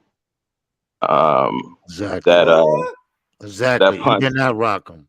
Yeah, that punch it pissed him off. It pissed him off more than it. And after this, we're gonna go to the sinking OG. Go ahead. Yeah, the jab I would get a Spence. Combinations, I would go get a Bud. The better outside fighter, I would get a Spence. Footwork. I hadn't seen Bud, do this amazing footwork you all talked about in a long time. He did it early in his career, but I haven't seen it lately. But just for the sake of just for the sake of this list, I would go with that. Power. I'm sorry, speed. Oh man. I would go to Spence only because he throws his punches straighter, in my opinion. Power. I would say Bud. Accuracy, I would say Spence. Concentration, I would say Spence. Counter punch, I would say Bud. Better inside spider, I would say Spence. And the championship experience, of course, that's Bud. Boy, you tripping in this bitch. All right, go ahead. I'm not tripping at all. Absolutely, you tripping. Not at all. Not at all. Can I give you my keys to victory on this before you go to my brother? Man, I want you to hold your breath, really, till tomorrow. See what happens. Tired of your shit, Champion Heart. With your Good stuff, ass. Champion Heart. With your Good Texas stuff. ass. With his Texas ass. I already knew what he was gonna say. Hey, look, I'm surprised he didn't do like Brandon Washington. Green check all the way down from the boy from Dallas. No. I'm being, I'm keeping it real. Go ahead, give me your keys to victory. But the keys to victory, but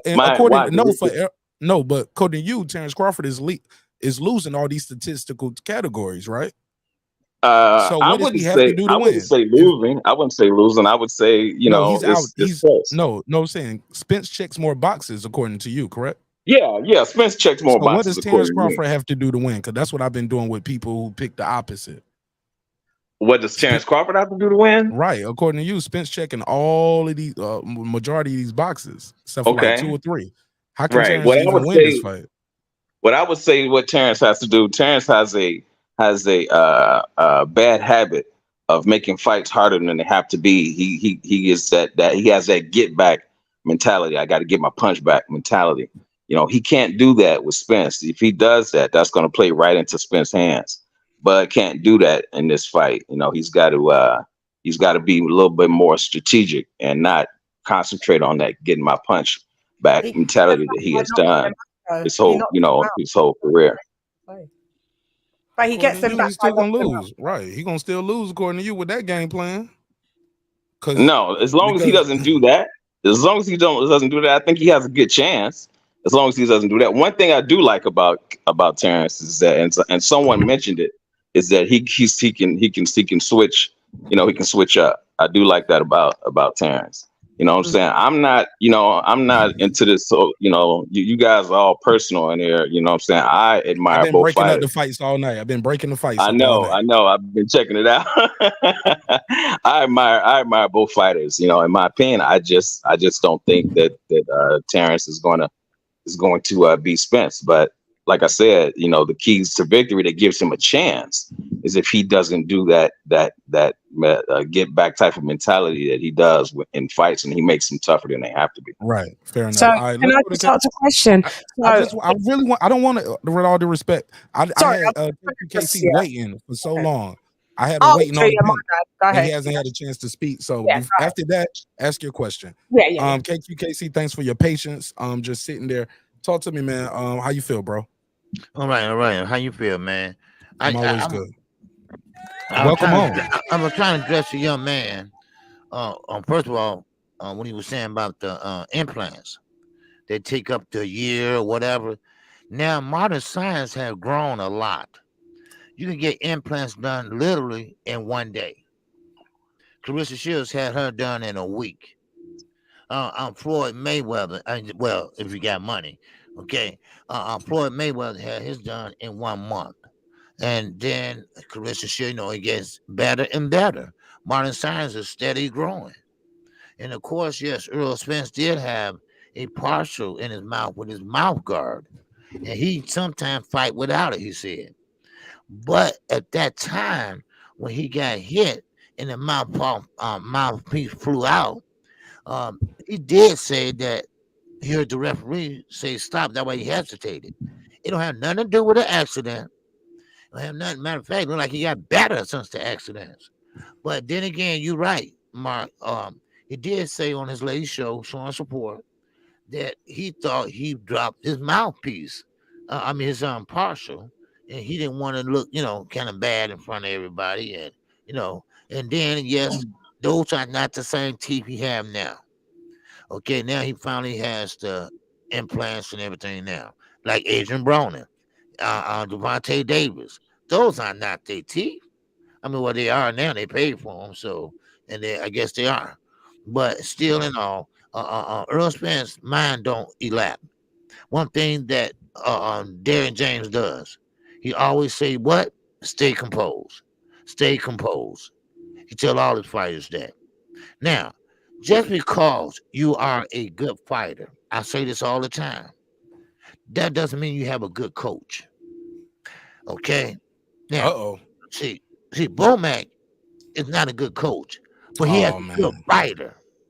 Okay? Now, I'm not gonna go hard on this. I'm not gonna go hard on it because I may agree. Hot take. I may agree.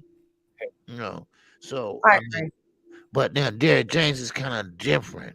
And I think he would have a good game plan when this fight take place, because I think they would study, they would take the pros and cons, and then they'll have the keys to victory. Now, let me break down that for a minute. Okay, now Terence Crawford, what he has to do, first of all, stay off the ropes. Stay off the rope. Whatever you do, stay off the ropes, because that's bread and butter for Errol Spence. Because he will go and work downstairs to the body. At these round 1, what are you doing? Trying to find that range, going downstairs. So, of course, a lot of fighters go straight back. Well, Terence Crawford going to have to go side to side. And that's what he's going to have to do. Now, I will have to admit, Errol Spence doesn't have great feet. Why? Because he's just not up on his toes like that. He's a big guy, and power comes for what? Your feet on up. And that's what Errol Spence brings to the table. But Terence is a little more elusive. He switches from orthodox to southpaw. But be careful. You can't get caught in between the switches. So you don't want to do that. But Terence Crawford been doing it long enough that he has a down pat. Sometimes he wins great fights in the southpaw stance. But still in all, now I think Mark box up there is correct. But once again, like Champion Hart said, or who else said, I forgot. You look at Ryan Garcia. Ryan Garcia got, man, his resume looked like, oh man, he's a killer. He's a killer. But once you really see who he really is and how he fights, you probably like, oh, wait a minute. Never heard of it. Yeah. Right. And that's how that what happens. Then you find out, okay, well, this guy ain't no 25-0 or 30-0 or whatever. But this fight, I think, can go either way. I'm not a big Errol Spence fan or a Terence Crawford fan. I love the Charlos. Everybody know that.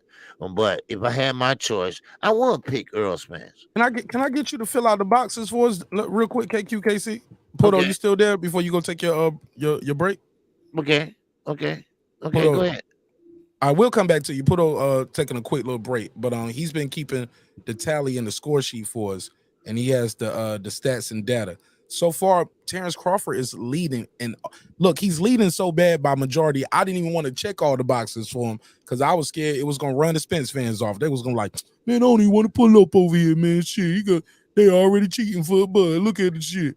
You know what? Listen, but you know I've been what? taking, but some people got Terence all the way down. Some people got Bud all the way down. I mean, Spence all the way down.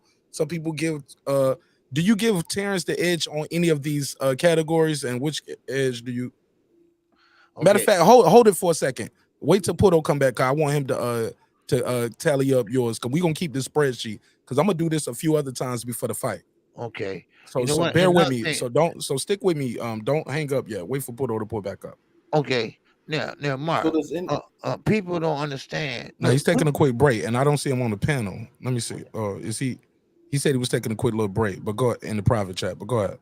Okay. Now, what I'm saying is that a lot of people been complaining about we ain't getting this fight. We ain't getting this fight. Now we got the fight. Now I know you might have wanted sooner, but it's better late than never. And then they still not happy. They still talking about. Yeah, that's true. It took too long, so I'm not gonna buy it. Yeah. Right. Yeah, that's crazy. Right. You know, and I still want to see. They wasn't gonna buy it in the first place, dog. Those the people was never. They just wanted content and wanted something to talk about. They never supported this. Yeah, that's right.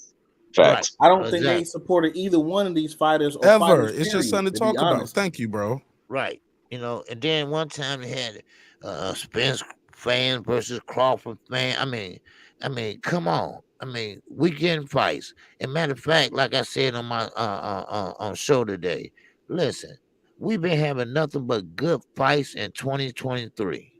You know, and now, man, we getting this fight.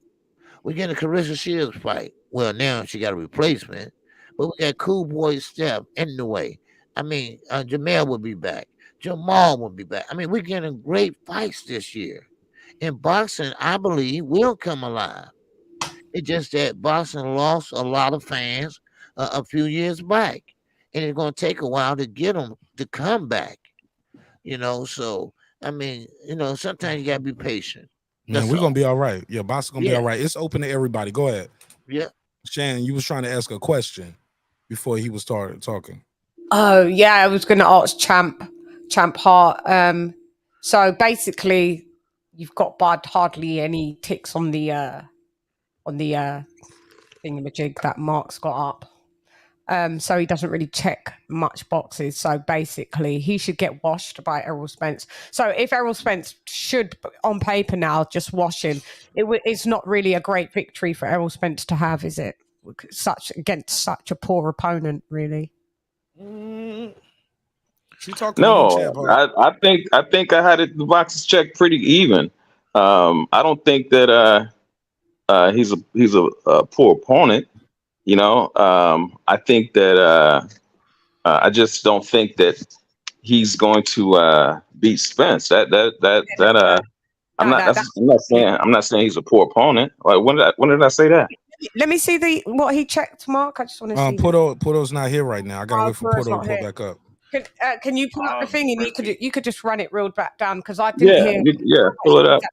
Yeah, just pull that up, please, Mike. And I kind of want to open it up to everybody else too, because no matter what he picked, I got other people still waiting. I was just wondering how many did he check for Bud on this? Okay. I gave the championship experience to Bud.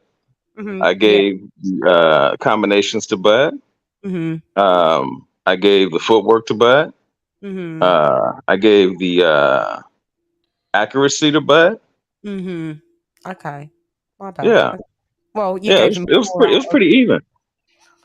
So overall, who do you have winning the fight? 14. You gave I got Spence. I got Spence winning the fight. He got 7-4 right there. It's 11 up here, I believe. How much did he give him? 4 out of the 14. How did you have him winning? It's not 14 up here. Stop it. Yeah, I don't think it's that bad. 1, 2, 3, 4, 5, 6, 7, 8, 9, It's 10, 12 over there. 12. Yeah, sorry, Mark. Yeah, You said, how do I have Spence winning? Got 4 out of the 12. It's not really that even, but yeah. Spence is either going to win by decision or stoppage. I mean, ain't that the only way he can win? How did you see him stopping Terence Crawford? Can you just give one prediction? That's like us saying Terence Crawford is going to beat him by stoppage or decision. Right. That's just so broad. Like, it's which one is it? Yeah, the reason that I say it's stoppage is because Terence has a bad habit of that I got to get my punch back type of mentality when he's fighting, and he makes fights harder than what they have to be. Now, when he does that, that's going to be bad for him to do against Spence. That's why I say Spence is going to stop. Champion Hart, can I ask you something real quick? Yeah, go ahead. Why is it so Damn, everybody want to ask Champion Hart a question. Y'all know it's like 9 people up here, right? Cooking brothers. I mean, I gotta ask the cooking brother something. Go ahead, 9 people up here. They fucking you up, Champion Hart. So, Hey, why is it when Bud chooses to fight the fight he want to fight? From Dallas. It's something wrong with it. But when EJ say he fought the fight he wanted to fight, oh, he the best thing since sliced bread. Wait a minute. I didn't hear the first part of your question, brother. Say it one more time for me. I said, why is it when Bud fights the fight he wants to fight and knocks the guy out? Okay. There's something wrong with it. But when EJ say he's fighting the fight he wanted to fight and he may or may not knock the guy out, he's the best thing since sliced bread. Who are you talking about? Who said that though? Yeah, I didn't say that, brother. I think you took comparing what he said to what other people might say. Yeah, on YouTube I didn't say that. else.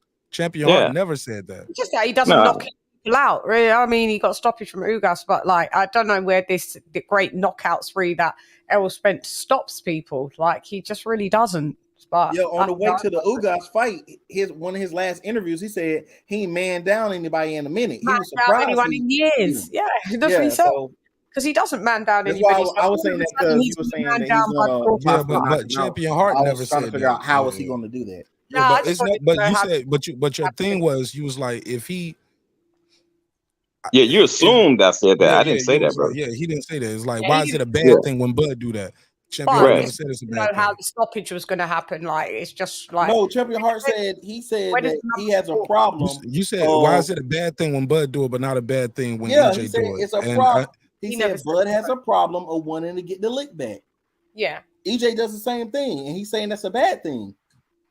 And Bud said he do it because he liked fighting that way. He just liked to fight. Right. That's why I said that's going to be a mistake against Spence. I didn't say anything about him doing that as a bad thing. I'm just saying that's going to be a mistake against Spence. That's just my opinion. Are bad things, I'm about to switch the chat to members only too. By the way, I'm about to switch the chat to members only. You know what I'm saying? Yeah, that's. I mean, that's not a diss against Bud. I think that's just going to be a bad strategy. That's all I'm saying. I just like realisticness, like realism. Like I find that I don't find that with the Spence fans. I really don't, because they go by things that haven't happened in a while. Like maybe it's just me, Mark. Maybe I'm just because I'm quite analytical and I go by data. And like when I don't see the data supporting this, and all of a sudden you've got someone that's got a 10.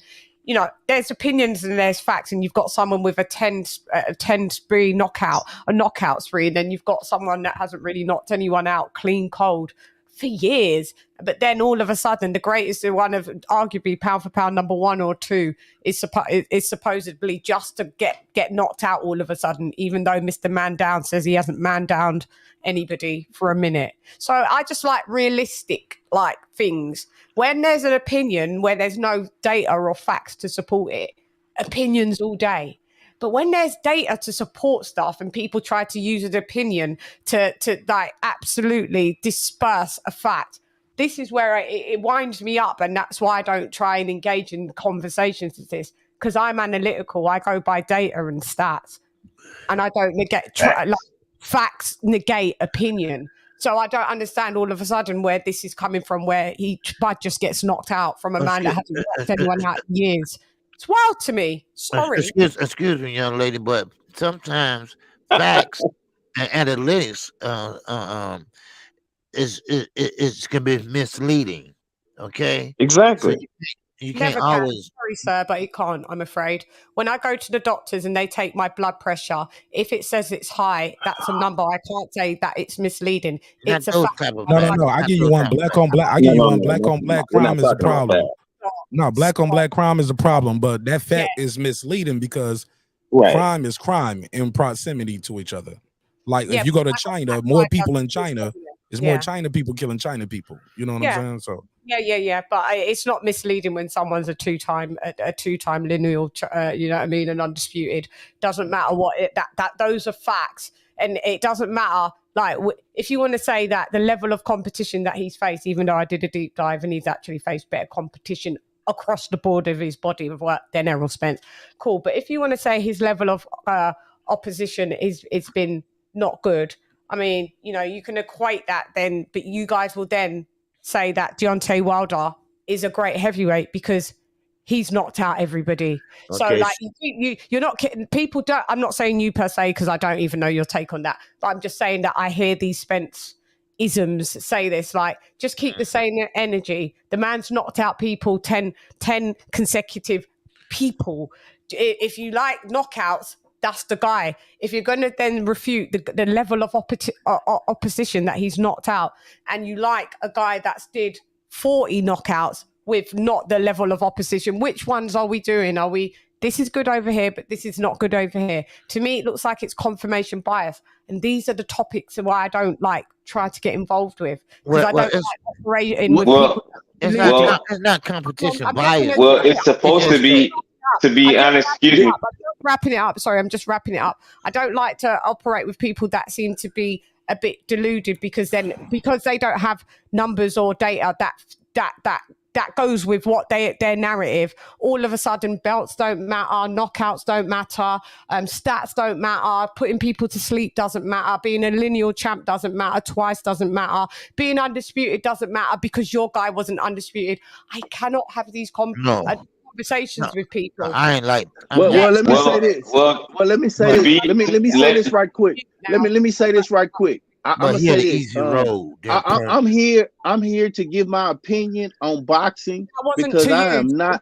I'm not talking to you. I'm not talking to you, lady. I was talking to Champion Heart. Shout out Champion Heart. I'm not talking to you, Lady Chan. Champion Heart, though. All right, go ahead. But at the end of the day, we're supposed to be analytical about the things that we observe. Yeah, Mark, just let Champ. I'm gonna go on mute. No. I mean, but I got it though. I got it. Go ahead.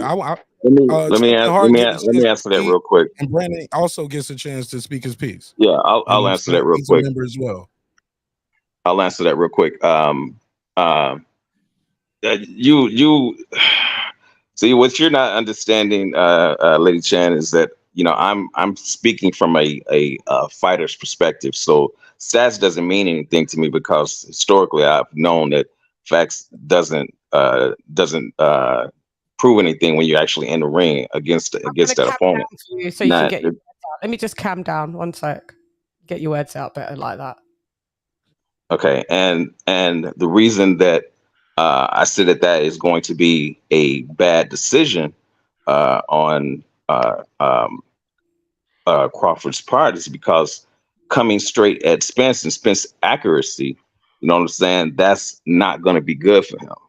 You know, it has nothing to do with how many people Crawford has knocked out, regardless to the level of those opponents. That has nothing to do with my opinion on what I think is going to happen in the fight. It's not a diss against Crawford. You know, people have to really, really stop being emotional about this. You know what I'm saying? It's just me as a fighter, as an ex-fighter, looking at two fighters that I admire. Okay, and I'm calling the fight on how I think it's going to go. Simple as that. Well, let me say this.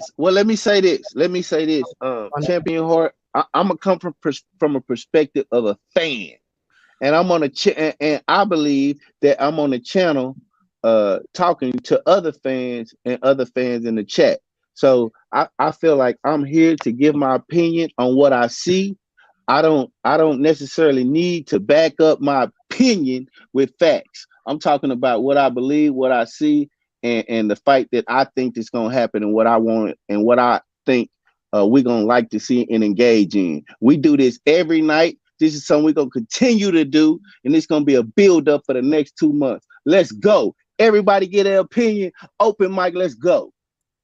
So I got Mark. I got something I want to say real quick about inside fighting. Right now, the better inside puncher is Errol Spence. Right, but I mentioned, Lady Chan, you might remember this. You and I were talking about this earlier, right? And I think Haplo was there too. All right. When I watch, to me, this is just my opinion, Mark Nash. Right. To me, Sean Porter is a physically stronger specimen, right, than Errol Spence. Okay, and I now hear me out. I'm trust me. It's only 30 more seconds, right? I made a big point. Me and my dad, when Crawford fought Porter, I went out to the old man's place. Helped him figure out how to get ESPN Plus onto his big TV. Blah blah blah.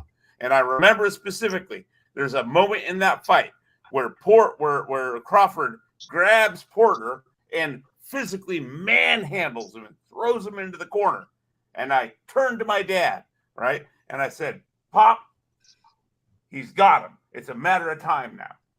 I am not convinced that Errol Spence is stronger than Porter, and ergo, I am not convinced he's stronger than Terence Crawford in the clay. Now, again, I will concede the better inside puncher is definitely Spence, right? But do you get what I'm trying to say? I don't think Errol's going to be able to manhandle him. I think if anybody manhandles anybody, I think Bud's going to be. He's going to surprise Errol and manhandle him and be able to keep him in the pivots. You know what I mean? Okay. Well, and control the center. Go ahead. Sorry. Well, this is my perspective from the whole point of being analytical about each fighter. And we do that with every fighter, with every fight, every weekend. So we should be pretty good with the hand and eye coordination and test of the fighters. So looking at each individual, you'll probably want to recommend taking time out to go back and watch their fights before you start seeing who has the best whatever, because there's levels to this. So when one fighter is growing as a fighter, going through each division, seeing the fastest of the fast, then going back, seeing more powerful guys, then going to another level where you see only brutal guys that's trying to get you out of there with bad intentions behind their punches. And then there's one guy that's comfortable at that stage and he been there for a lot of time because he's a bigger guy. You want to pay attention to detail. And when you paying attention to detail, that's understanding the frame of the character, the frame of the boxer, the sequence of how they fight, determining the punch sequence, the volumes, how they get their punches off, who throw more or less versus the puncher that they fighting. It's a lot of different things that you want to take into influencing when you trying to present yourself to say, hey, I'm going to say this guy going to win or this guy going to win. Well, chances are that guy probably has different things that you didn't see that he was missing in the fight that you looking at, because he was fighting guys that didn't do what the next fighter that he was approaching does. So when you expecting something like a clean slate out of your guy, then it's not going to happen like that. So when we talking about this fight, I'm never saying that Errol Spence doesn't have a chance at all, because he have a great chance based on his punch percentage, his out volume when he throw punches, his body work, his inside game, and the outside mid game too, because he throw a lot of lunging punches, which is a good or bad thing versus a Terence Crawford. But these are things that he do that is intangible to him to make him win a fight at any caliber of a fighter. But when you put Terence Crawford in there, then that's the argument. And what I don't want to do is get everybody upset about how Terence Crawford would approach a fight versus how Errol Spence approach a fight. That's the only difference that I have with everybody. Yeah, can I just ask how people do you guys, everybody that's what this is directly for you guys on the panel, no indirects here. Can I just ask how you guys predict fights? Yeah. I'd just like to know, how do you predict fights?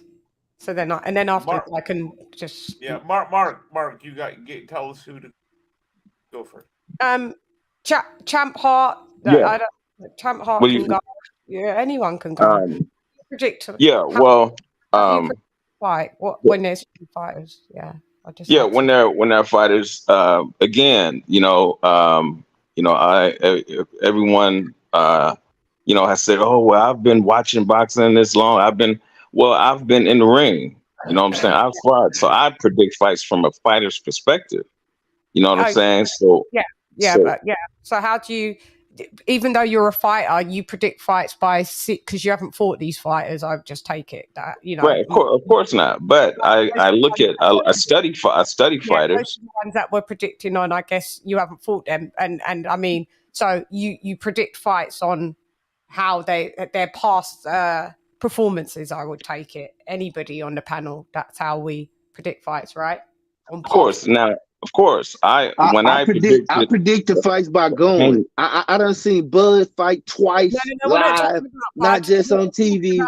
I seen I seen Errol Spence fight live. So I go to fights. That's how I predict fights live by watching it. Really that's doesn't how make I predict them. Yeah, that's how I predict them live. Okay, Champion Hart, back to you. I predict. I'll see if I can go next. Yeah, I predicted the fight here recently. All right. I was the way that I predicted that fight is I expected just in general. I don't want to specify. Shan, with all due respect, let them answer, sister. With all due respect, you literally cutting everybody off right here as they answering. Everybody's going off. But I got it, sister. Sister, if it's going, sister, I've been here the whole time. I'm listening, and I'm listening, and I'm watching what's happening here. Okay, I'm trying to hold on. Let me talk, please, everybody. Mm-hmm. Let me host my show, y'all. If you're not talking, mute your mic. I got the hosting. I got that shit down pat. Let me host my show. Let's show everybody respect. Let's not do what's going on here. I see what's going on, the undertones and everything. Let's simmer all of this down a little bit. I'll be the one passing the mic and telling people, you go. Let's not do that. Go ahead. I got it. If you're not talking, mute your mic. I know how to host a show, ladies and gentlemen. Everybody, please. If you're not talking, I need your mic to be muted. So I know you can hear me, and I know I'm hosting my show, and I'm getting the respect I deserve, and I'm gonna give all you guys that same respect. All right, go ahead, Champion Hart. Finish your shit, and that Brandon Washington, I want to hear you speak in detail as well. Yeah, like I was telling Lady Shan, I look at these fighters, study fighters, and the way I predicted the last fight was, I said that Haney would have to go in and use his jab. If he wasn't going to be able to use his jab, it was going to be a tough fight. I know his jab was, I was predicting would allow him to be able to put on a clinic. Well, his jab was nullified, so he had to adapt. You know what I'm saying? And it made for a tough fight. So and I look at this fight the same way. You know what I'm saying? Regardless I've studied these fighters, and I know, I look at their weaknesses and their strengths, and looking at that is how I predict, what I think will happen in this fight. Now, it doesn't necessarily have to go that way, but just from looking at past fights from each fighter and their habits, is how I predict, it's how I predict fights from a fighter's perspective. You understand what I'm saying, Lady Chan? Facts. I get it. Go ahead, Brandon. Yes, sir. How I predict my fights is by going and by studying. So I've been and seen Bud live a few times, seen EJ a few times. So my way of predicting is watching and combining, going to see them live, and then coming up with my assessment of the fighter, and that's how I form my opinion. Not just by watching TV. I watch the fight live, so that's mostly how. A lot of times I form my opinion by going to see the fighters that I'm intrigued about. Fair enough. Go ahead, KC. How you pick the fighters who gonna win?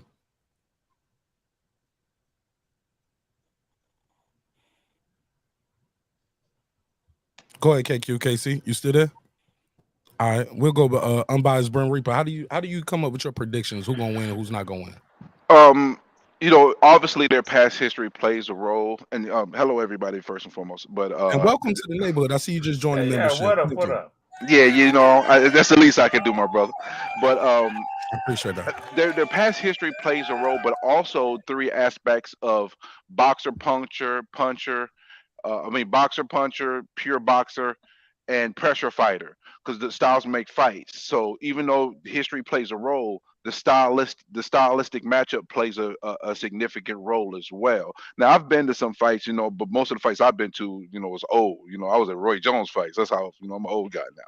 So I look at that aspect. So I see Spence as a pressure fighter with boxer and puncher ability, and I see Bud as a boxer puncher. So that dynamic is what plays a role in how I'm going to judge this fight, and seeing some of the dynamics in regards to these two gentlemen getting in the ring versus each other. So I mean, again, it's a total body of work. It's a combination of many different factors that makes me determine who I think is going to win. And I try not to judge a fight based on who I like the most. I try to judge it based on what we see and what's coming into play when they fight, based on their strategies and how they fight. Sir, you there? Ill status, you there? Lady Shan posed a good question. She said, "How do you guys pick who gonna win these fights? How do you all even come up with your picks? Go ahead. How do you come up with yours?" I would say, go ahead. No, I'm good. You called Sir Senior first, right? Yeah. Go ahead, Sir Senior. Yeah, I picked mine honestly off of studying them and like watching it slow motion, watching it with the crowd playing in the background, pausing, rewinding, watching it in the moment. Like I really just love, all combative arts period. So to me, I like to watch even like those subtle movements to see like when the person figures the person out. Like, so I really study real hard, and I actually kind of cheat when I pick a fighter that I like. It's because I like them because they're the best or one of the best at what they do. They can either do it all or they can withstand it all. So I kind of cheat with that. So I'll change who I like to when I find somebody who can do it better than them. If they're not the best, they're at least better than the rest. For sure. Go ahead, Ill status boxing. How do you decide who's gonna win or lose a fight? Who's checking all the boxes? I look at previous fights, of course, as you should, but I look at the total body of work as the fighter, the hand-eye coordination, the hand-eye test. You can see if he have it since he was beginning as an amateur. It all depends on how long you've been watching the sport, but if you a newbie, you can get with him, and if you're an old head, you can get with him. That's how you know how good he is. So I match him up against the other guy that I look at like that, and determine who's the best. You usually need another guy. You always need his counterpart to make sure that you know if he's the goods. So if they have good fights against good guys and they show dominance in those competition, it usually shows you signs, head and shoulders, that they're going to be somebody when it's time to fight the elite. And that's for sure. Mr. Dot, did you get a chance to answer the question? No, sir. I did Go my for best it. to wait my turn. Oh, no, go ahead. So Go for it. no, and again, I want to reiterate that being as a child of the 70s, right? I have my, like anyone else, I have my biases, right, and whatnot. So number one, what I look for is, quality of competition, right? Like, this is why I brought up briefly earlier on. Admittedly, it was kind of an easy comparison, but just as an example, I was like, okay, on the one hand, you have championship fights, but what about the non-champion? Like, okay, for example, a Felix Diaz, in my opinion, right? He's an Olympic medalist, gold medalist. Am I wrong? Felix Diaz, guys? Am I the only one here who knows who I'm talking about? I'm not trying to be a dick. I'm just No, he's a gold medalist. Go ahead. Okay. So Felix Diaz, right, to me, is a way better opponent than Ocampo. All right, that's even though that's a title defense for Spence, I'm not. You know what I mean? It is what it is. Now, the more important thing. So there's two main. The next main thing though is I am because of my age, I'm a victim of patterns, and I brought this up before. Okay. On the one hand, okay, to me, there's no way that Errol Spence is any stronger than Sean Porter, and I watched Bud Crawford throw Sean Porter around like he was, his little brother. And Sean Porter is a strong motherfucker. You get me? Right? So, already to me, Bud is faster, right? Better feet, quicker in the pivots. And if they get into a goddamn clinch, as far as I'm concerned, because of his understanding, it's not really just, it's not entirely strength, but because of his understanding of the leverage. Because he's if you got, some of you might know this, he's a wrestler, right? You know what I mean? An amateur wrestler. Am I the only one that, am I wrong? Hello? Go for it, man. We listen, right. man. Get your bars off. I got everybody. He's an amateur wrestler. He understands the leverage. He's got that old school. He's got that. He's got that. I'm sorry. He's got that old school understanding of not just having strength, but how to use it, right, to overcome. Even if somebody might be physically a little stronger, he has a better understanding of the leverage and whatnot, right? I'm sorry, he's going to beat him all day in the pivots. He's going to beat him all day in the clinches. And again, this is like, this could be a fault on my part. To me, I see it in patterns, okay? Because I've been watching from the 70s as a kid, right? So, you know what I mean? When you feel like you're seeing something that you've seen before, right? You come to a sometimes overly obvious conclusion. So I'm trying to be how do you put it? I'm not trying to pretend like I'm an oracle or my opinion is the best. I'm just explaining where I'm coming from. Right. Fair enough. All right. And at the same time admitting where my biases might be. Fair enough. Fair enough. Okay. All right, it's open to everybody. Yes, sir. Glad everybody got to answer that question from Lady Shan. Sorry it took so long, but I want to make sure it's clear that everybody needs to be heard. And I want to hear everybody's take on it. So that was a good question. But it's open. It's open. When it comes to this fight, like I said, it appears a lot of the boxes are being checked by Terence Crawford. We went through keys of victory, went through a lot of things. And like I said, this is not going to be the last time I do this checking the boxes episode, because some people won't be back on the next time I do it. For whatever reason, you know what I'm saying? People are busy, different schedules, different times. But I want to make it clear when it comes to this matchup is intriguing. You can get 10 people in the room and you're going to get, 5 here, 5 that way, 7-3 this way. You get in a different room. Like, everybody's going to have their own take on who they think is going to win this fight. But it's open to everybody. Lady Shan, go ahead. Did you get your answer from everybody? Oh, okay. She said she's stepping away for a second. All right, it's open to everybody else. Anybody else got anything else?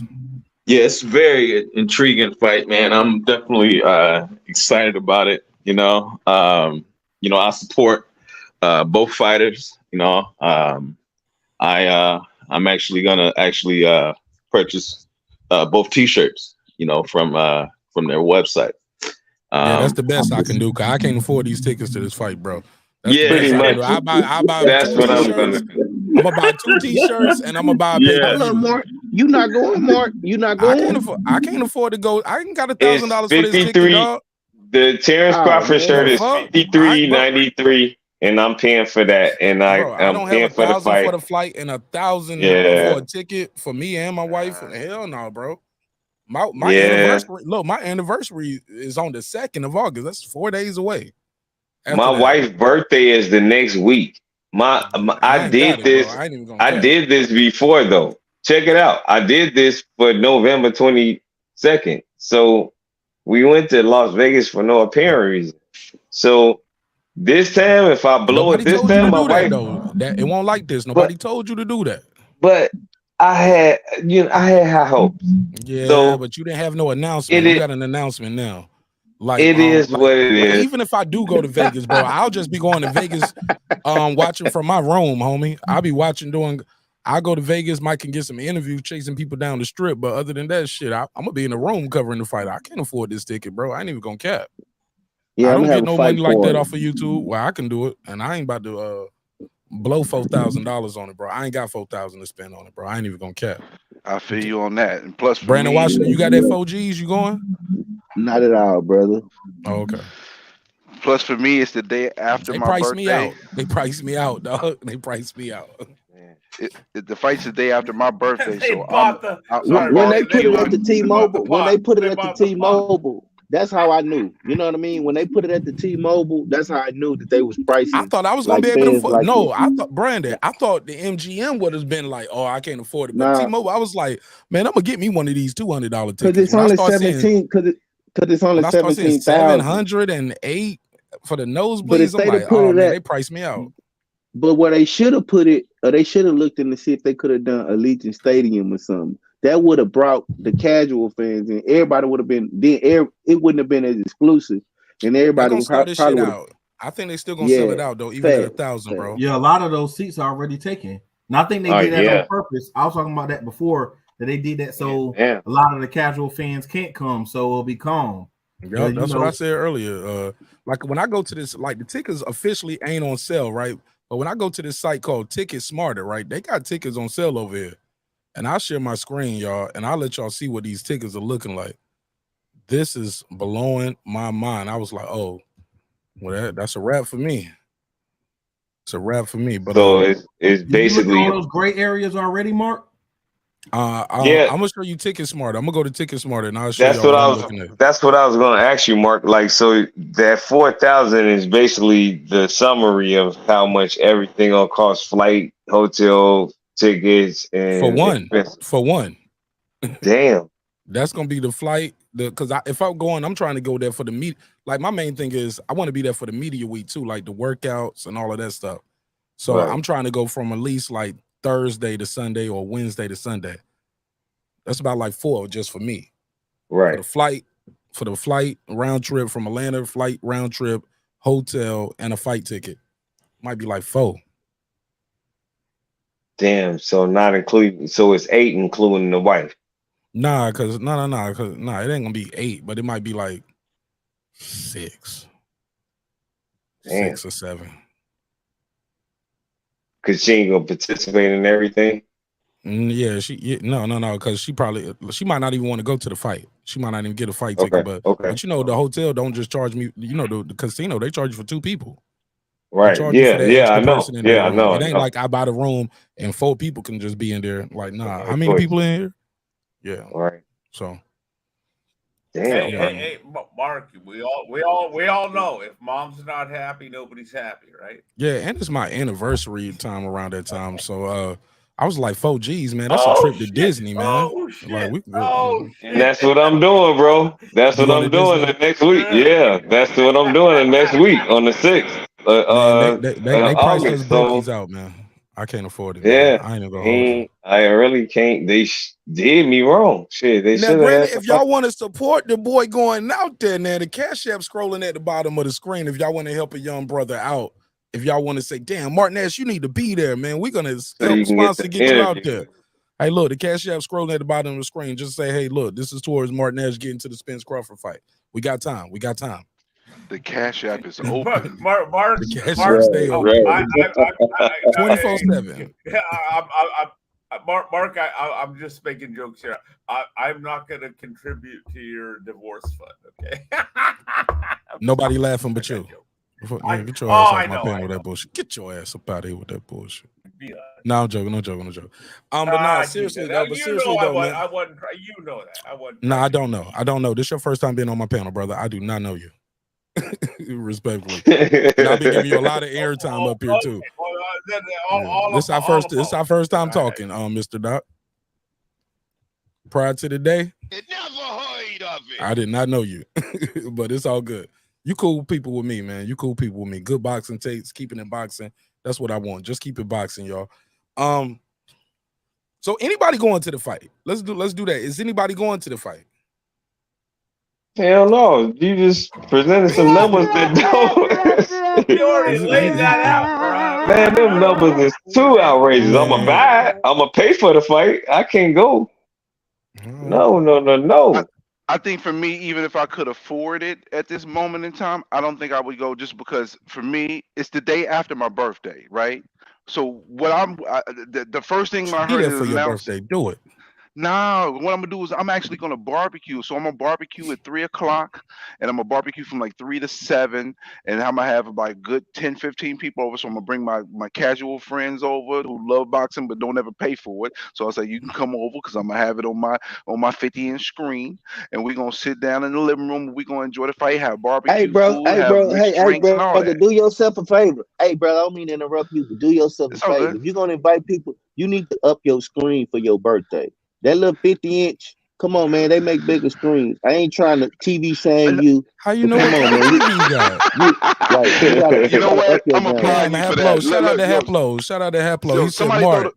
He said, Mark, you go. He said, I'm staying home. You deserve it. Damn, man. But YouTube get 30% of that, and I don't get that to next month.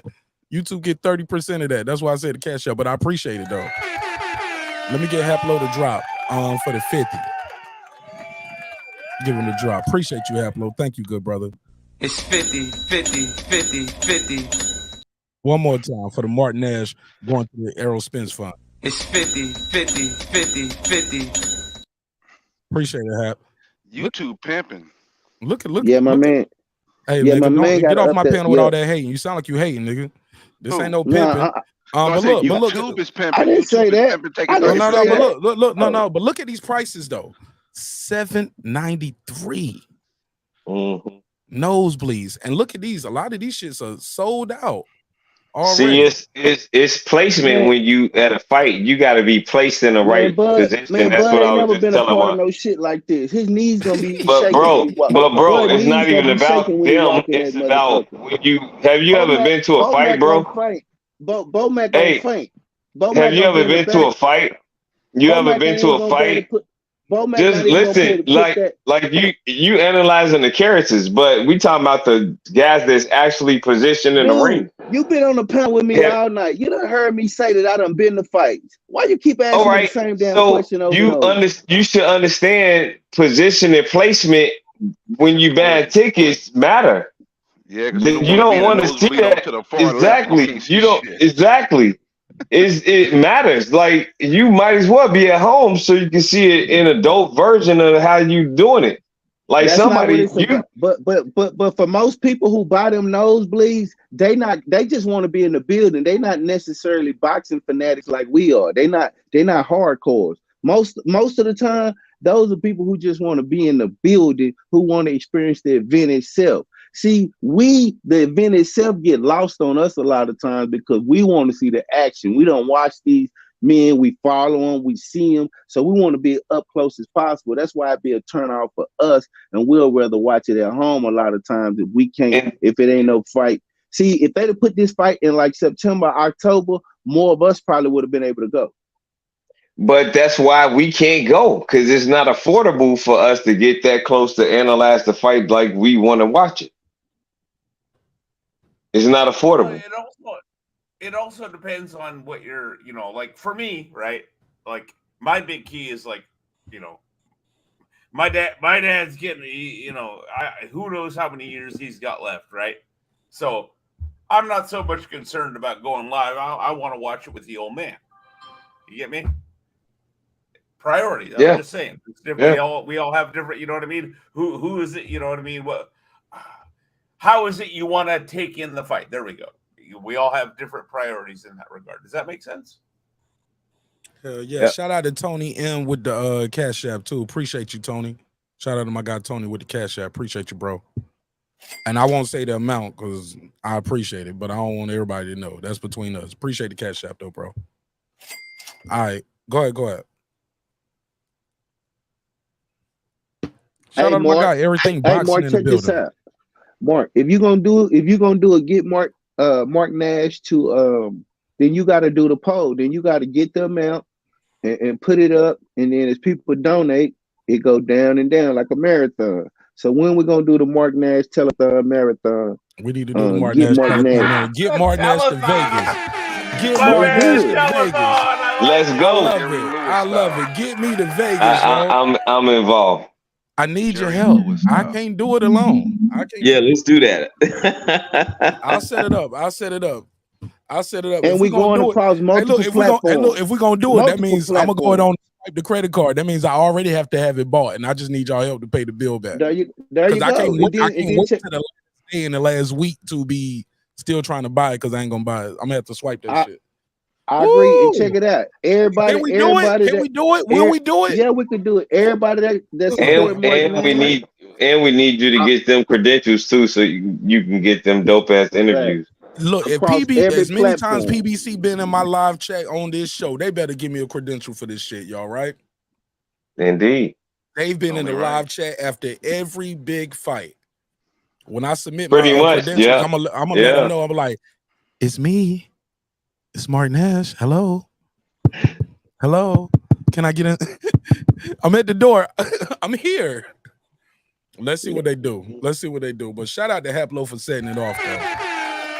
He said, "You go. I'm staying home. You deserve it." Oh my God, Haplo, you making the old man cry. Hey, look, but y'all can't do the YouTube, man, because we don't get that money to the 21st of next month, and they take 30%. That's why I said YouTube pimping. I thought you said YouTube pimping, like I'm pimping on YouTube. I ain't pimping nobody. YouTube is pimping.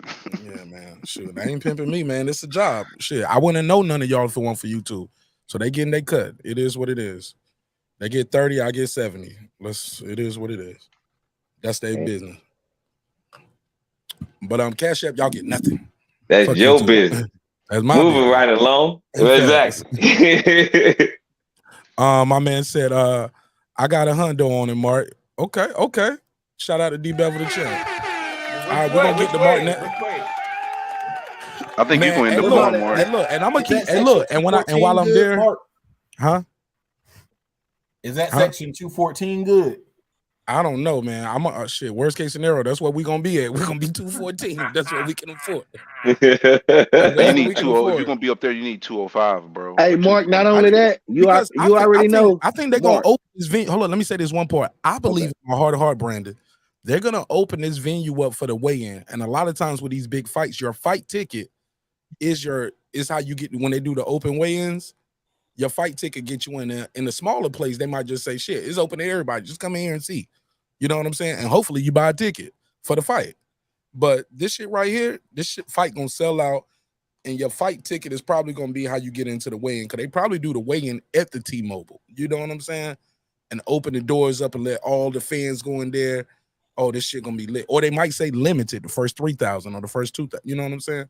Have it blocked up. Okay, so Mark, you think about look at it like this. All right, say you get two tickets. Let me do this drop real quick. Let me do this drop. I'll give you the $2. You give him the $2. All right, pay him the $2. Oh, pay the $2. My man said, "Let me hold some." Shout out to Everything Bots. He said, "Let me hold some, Mark. I ain't got nothing, bro. I'm trying to get there, man. I'm just keeping it a buck. I ain't got it like that. I can't do it all by myself, but I got a chunk of it though. Let me see if we can. Hey, you know what we doing? I got the flight. Mark, the flight is Mark, ready. What we doing? We doing simulcast since StreamYard do simulcast. We simulcasting against all the boxing shows that's affiliated with Mark Nash. We putting up the banner, get Mark Nash to Vegas. We putting it up all boxing shows that's affiliated to come through, and we're gonna see who fuck with you, Mark. We're gonna shout out everybody who donate, because some people donate don't even have a boxing show like D Bevel the champ. but he still said I got a hundo on it. You know what I'm saying? If you create something, I'll share it on my joint too. So you My just man. let me know. I got 50 on it. I'm not. Mark. I'm gonna Yeah, I'm at you. completely honest. I'm gonna be completely honest. If you started some hating shit, I'm kicking you off. Shit. I'm a cheap shit. I'm a cheap ass motherfucker. We Well, recorded. get your cheap ass off my show. Matter of fact, Don't be greasy, Mark. Don't be everybody greasy. up here is a member except for you. Nope, KQKC, you lucky. I know. You lucky, Mr. Doc. You lucky. Because KQKC was a member, I'll kick you off right now. Cause I'll be like, everybody up here is a member. Members only panel starting now. Shutting the door to the church. But it is what it is, man. But and if you don't, you don't. It's okay. It's no obligation to support the show to get Mark Nash to Vegas. But I'm gonna try to get there, man. I got a flight. Somebody got some whooping in the background. I got the flight. I just need a ticket to the fight though. And these shits are taxing, man. If I can get that flight and the ticket to the fight, man. I mean, if I can get that ticket to the fight. They got the ticket. They got the. Don't worry about the ticket, Mark. We know people. I got a flight, and D Bevel let me sleep on the floor, or I make a pallet. Yeah, Mark. Don't worry about the Can I ticket. sleep on the floor, D Bevel? I ain't going to Reggie house. Reggie. Okay, Mark. I'm gonna wake up. Reggie kids gonna be jumping on the pallet. They were like stranger danger. All right, Mark. I'm gonna be eating the candy coated ribs at Reggie house. That's a throwback joke if you know. Yeah, I got a question for you. That's a callback. Go ahead. Yes, sir. Yeah. So if you're going to Vegas, hypothetically you're going to Vegas, right? I'm not asking you for your address or anything, but just what time zone would you be traveling from? How many times? What would same time zone, one time zone, two time zones? You get me? Because that's you got Pacific Central. I don't understand the question, sir. What you asking me? All right. Vegas is what they call. He's in Georgia. I'm in Atlanta. Yeah. Okay. So you're gonna cross two. You're gonna cross two time zones. Okay. He said his kid. He said my kids will rob you. He's crossing three actually because I was gonna say. Yeah, because he's still in the East Coast in the South. My boy okay. That's a rough drive. Yeah. Okay, my boy. I can't drive, bro. I can't drive. Chicken Talk said even if you can't afford a ticket, just go to closed circuit. But whatever you do, you need to be in Vegas. Hey, I seen Blue do that one time. Blue was out there for one of those fights, and he was doing he was watching the fight at the hotel or the Airbnb, wherever he was at. It was like I saw him do the interviews. He was everywhere else, but shit, he won't at the fight. So shit, we can find a way, and I could probably still do the fight party. Worst case scenario, if I can get to Vegas and get that wrong, I got the flight. I need to get a ticket to the fight, and I need to get somewhere to stay. But other than that shit, we can still cover the fight. We can do a fight party at my cousin's spot. Huh? D Bevel gonna let me do the fight party there? Oh yeah, no problem. You sure? Yeah. You just gonna volunteer a nigga crib for a Martinez fight party? Man, cause I could easily get a flight to Vegas. Then. All right, now so D Bevel, we all coming to your house, all 16,000 of us. Let's go. House party time, right? Let's do it. 16,000 strong. D Bevel at the D Bevel Manor. Man. Hey, I'm West Coast, so I'll bring all the weed. I'll bring all the weed, okay? I got that covered. Man, you good with me. You good with me. Yeah, you'll be the man. He said I'm gonna bring all the weed. Oh, he's smoking Reggie. Yeah, though. West Coast. Y'all, you know what I mean? You know how we y'all do be it out smoking here. weed. Dude, we grow the shit in the garden. It's right next to the carrots and the fucking celery. You know what I mean? It ain't no thing. Yeah, I'm quite sure you got a great got it covered. Yeah, he definitely sound like he on some good shit all night tonight. He on sativa Let's too. make it happen. He on sativa. He ain't on Hey, Mark. Anybody that knows me, I ain't trying to do anything. Who knows you? Shit sober. Who knows you?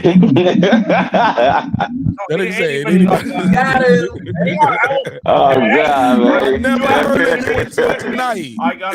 I got a serious answer. I got a serious answer. Yes, sir. Apple Yes, Type sir. knows me. Okay. Ken knows me. Okay. Let's see who else we got. Reggie Owens knows me. Okay. Let's see who else we got in the comment section here. Wait, look, man. Okay. I You get know, around. All right. I'm trying to figure out who got that wamping. Little by little, I'm muting mics to see who got that wamping. I think I got it. It was Champion Heart. Go ahead.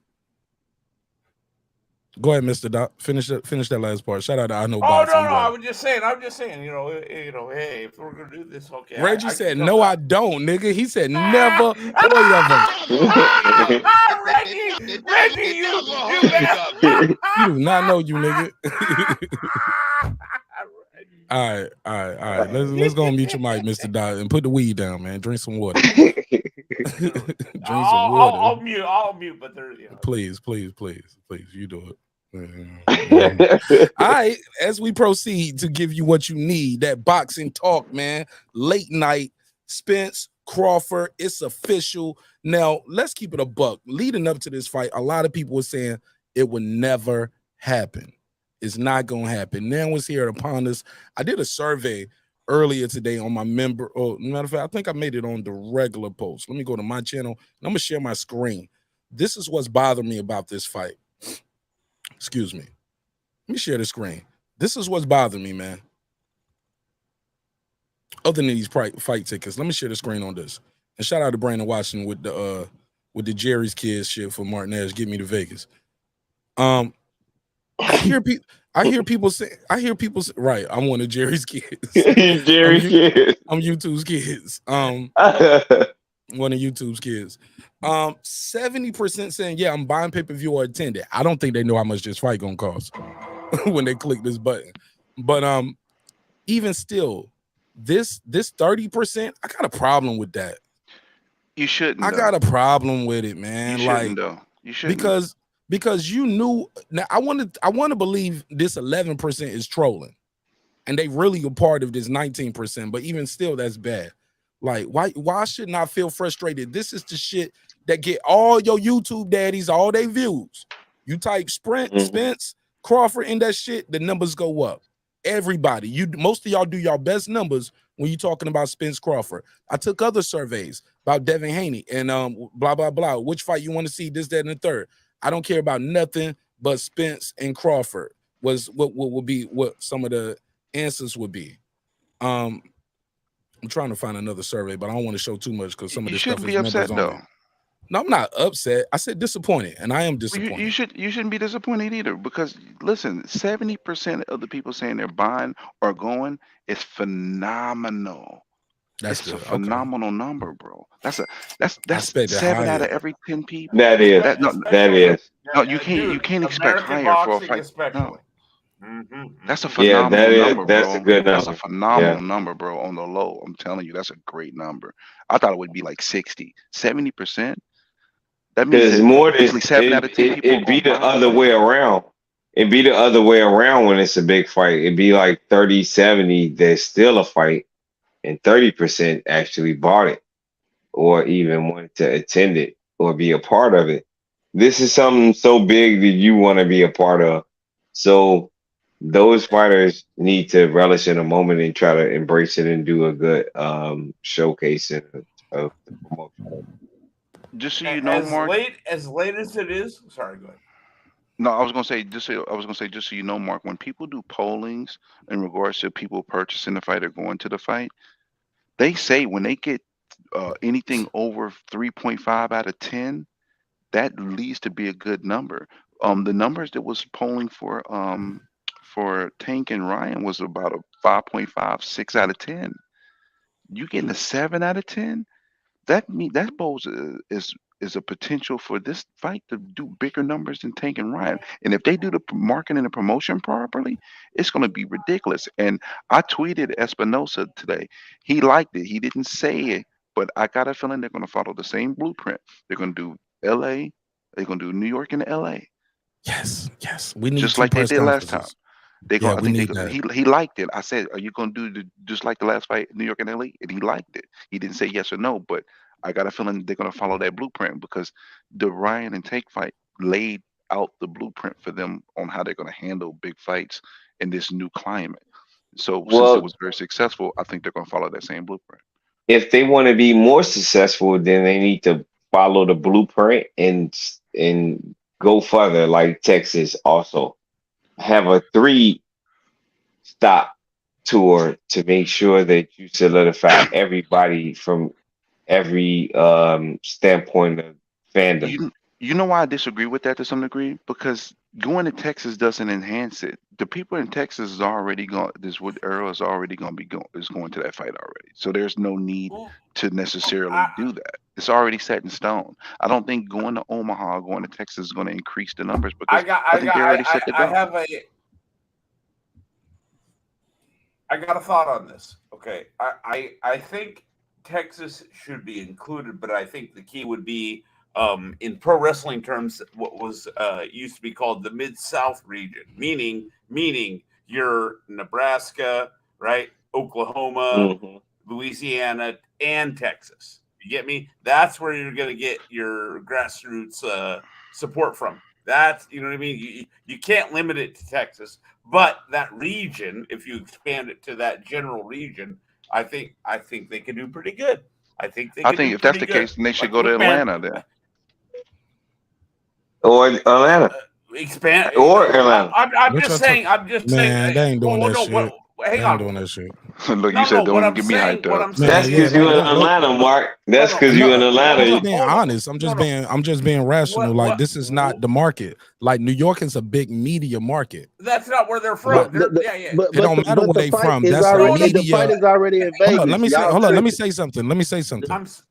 Like only reason I said New York because they have a proven success with that within recent history. I'm talking about a couple months ago. Do what you just did and you knew it worked. Do it again. The same formula. Don't change it. I'm sorry. Stick with what just worked in this market, this media presence that we in this times. I'm sorry. Atlanta is not a big media market state or city. But like, Texas, I'm sorry. Don't do Texas. No, I wouldn't say do Texas neither. It's not the because you don't. It ain't like it gets more because expensive. Errol already has. But Errol already has those that people market gonna locked fuck up. with them, right? Those people gonna buy it. They gonna buy it, and they going. That's Dallas. That's big Texas. Stick with this one because also while they're in New York, they're not just doing that face to face that press conference. They're going to iHeartRadio. They're gonna go to Hot 97, Sway in the Morning. They can do a whole media run while they in New York. I thought Sway was on the West Coast. No, Sway in the Morning. I thought he moved to New York. Sway in the Morning is on the East Coast now. He's been on East Coast since they've been on Shade 45, right? Man, Sway on the East Coast, been on the East Coast for damn near 20 years. Yeah, hey, I don't know better, bro. He's from the West Coast, but he's an East Coast dude. No, he's been over there since New York. Yeah, he's been over there since he went to MTV. If the goal is to maximize grassroots audience, no, we ain't maximize that. The grassroots got you. You already got grassroots. You need casuals. New York. Go to New York. Okay. Oh, fair enough then. Yeah, your grassroots is how we got here. A lot of us been New York, New York, LA, and maybe a city in the South. No, they fighting in Vegas. New York, LA, and another city. You got to listen some too, bro. You cutting them off too much. We heard you. Let but I get what you said, Mark. What you were saying, Brian. I want to hear what Brian was about to say. New York, LA, and you said a city in the South, like what? I mean, Miami? If it was me, Miami would be nice. Think of another nice city that'll be nice. Atlanta. I don't know why you discount Atlanta. Atlanta would be nice because you can get the celebs, the rappers in Atlanta to come out to like the press conference, the kickoff. So I think them the three cities that they should kick off: Atlanta, LA, and New York. You got to do New York because that's the media cap. But they're gonna do like you said, they're gonna do Breakfast Club. They're gonna do Hot 97, Sway. They're gonna do all of that. iHeartRadio, all the podcasts that's up there in the ESPN, area. Errol Spence gonna do Drink Champs. You know what I'm saying? Hilarious.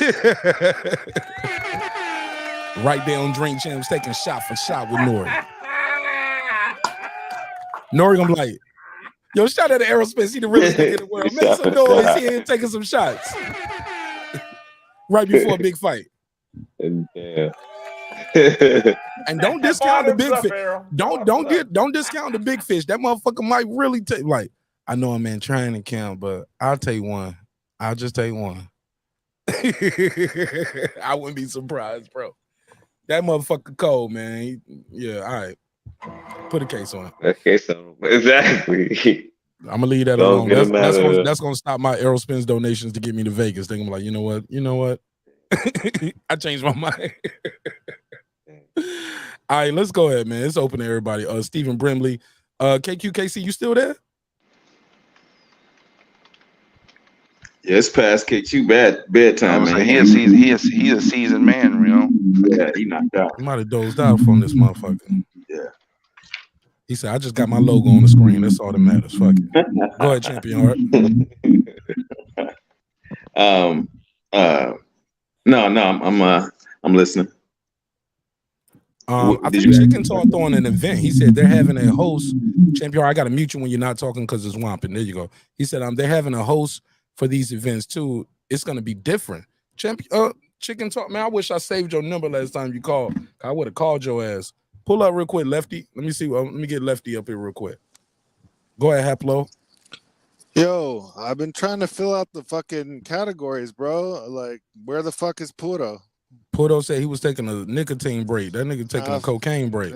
He's taking he's taking a long ass nap. Oh shit. That nigga said, I'll be right back. I'm taking a nicotine break. Bro, I was like, that's the longest he's smoking a 100. Hey, do you mind if I go down the list, or yeah, but I can't. You can go down the list, but I don't have a way to score it and stack it up. That's but all you right. can spit I your feel bars, like there's some things that are left out. Defense, I would go Crawford. Jab. Crawford got two. He got a left and a right jab. That's what I'm saying. I was saying the exact same thing on my live earlier. Spence has the better right jab, but I don't know. I'll call that one a wash. Combinations, another wash. You gotta pick. You can't wash it. You gotta pick. Everybody want to wash most of them, but gun to your head, Haplo. You gotta pick. Okay. If I'm gun to my head, jab, I'm gonna go Spence just because that's what everyone says. Combinations, Spence. Footwork, Crawford. Speed, Crawford. But see, here's the thing. Foot speed is another category that should be in here, and it's not. What you say should have been up here? Foot speed. I got footwork. Footwork and foot speed, two different things. Okay. Like, for instance, right, it's a lot. I could stretch this list out. I could have put lateral. That's what I'm trying to say. Head movement. Yeah, there you go. Because angles, turning. For instance, Pacquiao had faster feet than Mayweather. Mayweather had better footwork. Just as an example, general speed. So I would just say negated it. So I did right. I would just say Crawford over foot speed. Well, I mean, all right, whatever you say. Power, even. If you twist my arm, I gotta say Crawford. He's the one on the knockout streak. Accuracy, definitely Crawford. Concentration, definitely Crawford. You know, because of that partial plate thing. Counterpuncher, Crawford. Better inside fighter. Whew. I'll give that one to Spence, but slight more edge to Spence. It's like a lot of nuance in that. That could be broken down into a few different categories. And championship experience got to be Crawford. But Haplo, what's going on, my brother? Haplo. Yo, what's up, bro? Hey, Mark, real quick.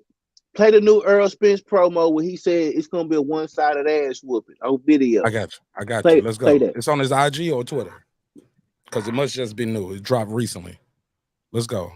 I just seen it on YouTube. I just seen it on YouTube somewhere. I got you. It's probably on IG or Twitter. While we do that, while we pull that up, go ahead. Let's keep it moving. But how do you see that Terence Crawford in the pocket? He always have success. He never fails in the pocket. And Errol Spence collect a lot of damage when he trying to change in the pocket. Right. When I say inside fighting to me is different than the pocket.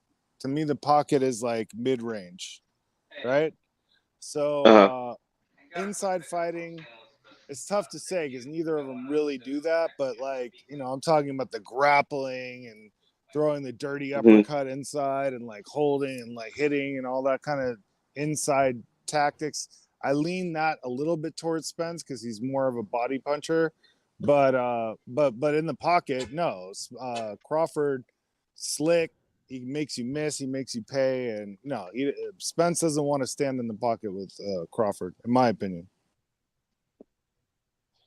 Yeah. Fair enough. Okay. Hey, Brandon, I don't see that on his IG. Can you put that link in the private chat? I'm gonna go to his Twitter, but I don't see that. I'm on my phone. He actually dropped it on his lady's page, YouTube page. Okay, I'm gonna go to her page. It's on his girl page. I got you. I'm gonna go check it out. Yo, Haplo, I gotta say, I'm just one-sided ass whooping. That's what we handing out. One-sided ass whooping. That's not what I'm saying. I just wanted my prediction is I don't want to get no strike from this shit though, because Crawford by KO and 10 fuck rounds. that. I'll play the audio and put the picture up. Smart move. I'll put the picture up and play the audio, but I'm not gonna share that shit because let's do that. Yeah, because I don't want that smoke. But let me put the picture up. Go ahead, Lady Shan. Jump back in the conversation, sis. Sorry, I didn't know what you guys were talking about. My bad, sir. No, that's all good. All right, it's cool. I go just ahead. did the list. I went through the list. But I'm gonna jump off because my phone's about to die. All right. All right, cool. I can relate to that. Yeah, YouTube. I mean, Stream. Y'all know what this is on this shit, boy. They eat that battery up, don't they? Yeah. This is Errol Spence exclusive. Errol Spence officially announces the biggest fight in boxing history versus Crawford. This is on the rocks with AO. And it's 27 seconds, and it goes as follows. Hey, what's up? This your boy Errol Spence Jr. I'm sorry. The fact that they doing this right here on his girl page, I got to give him props for that because that's supporting your lady right there. You know what I'm saying? On her YouTube journey, you got to go over here to get it. And if you steal my content, I'm striking your channel. This is my shit. You know what I'm saying? So shout out to him for supporting her. And she's already at 5,000 subscribers. You know what I'm saying? Bud did it first, though. I mean, yeah. Bud did announce it. And this is, hey, look, but the big fish go, hey, look, the challenger always got to go to the ring first. The champion goes second. Look at me. Look at me. I gave Errol Spence some props right there. I feel you. Look at me. I'm pounding. I'm trying to be nice. Kudos to Mark Nash. Yeah, I'm giving the champion his props. Like, you go first. You're supposed to go first on the big fish. All right. Or he could have been feeling that pressure. Like, let me show people how I look. Show him I'm ready. Like, he don't look far off weight neither. This ain't no fat. Like you ready though. He look like you ready. This ain't about to be no fat camp. This ain't no fat camp. That boy look ready. Ready. Yeah, Let's play it. Now I'm nervous. Tell you something right there too.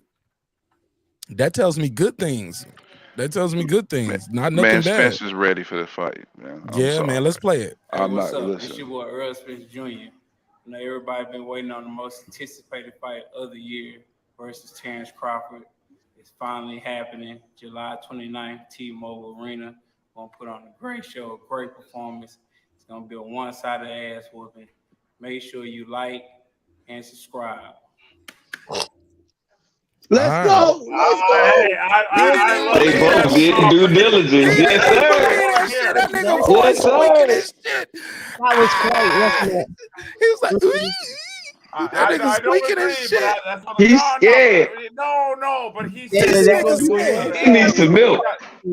Ain't nobody scared. Neither one of them scared. Nah, man, it's entertainment, man. I know that shit. Come on, man. I got to get this shit off. But your voice squeaking, nigga. Like, this ain't live. Do another take.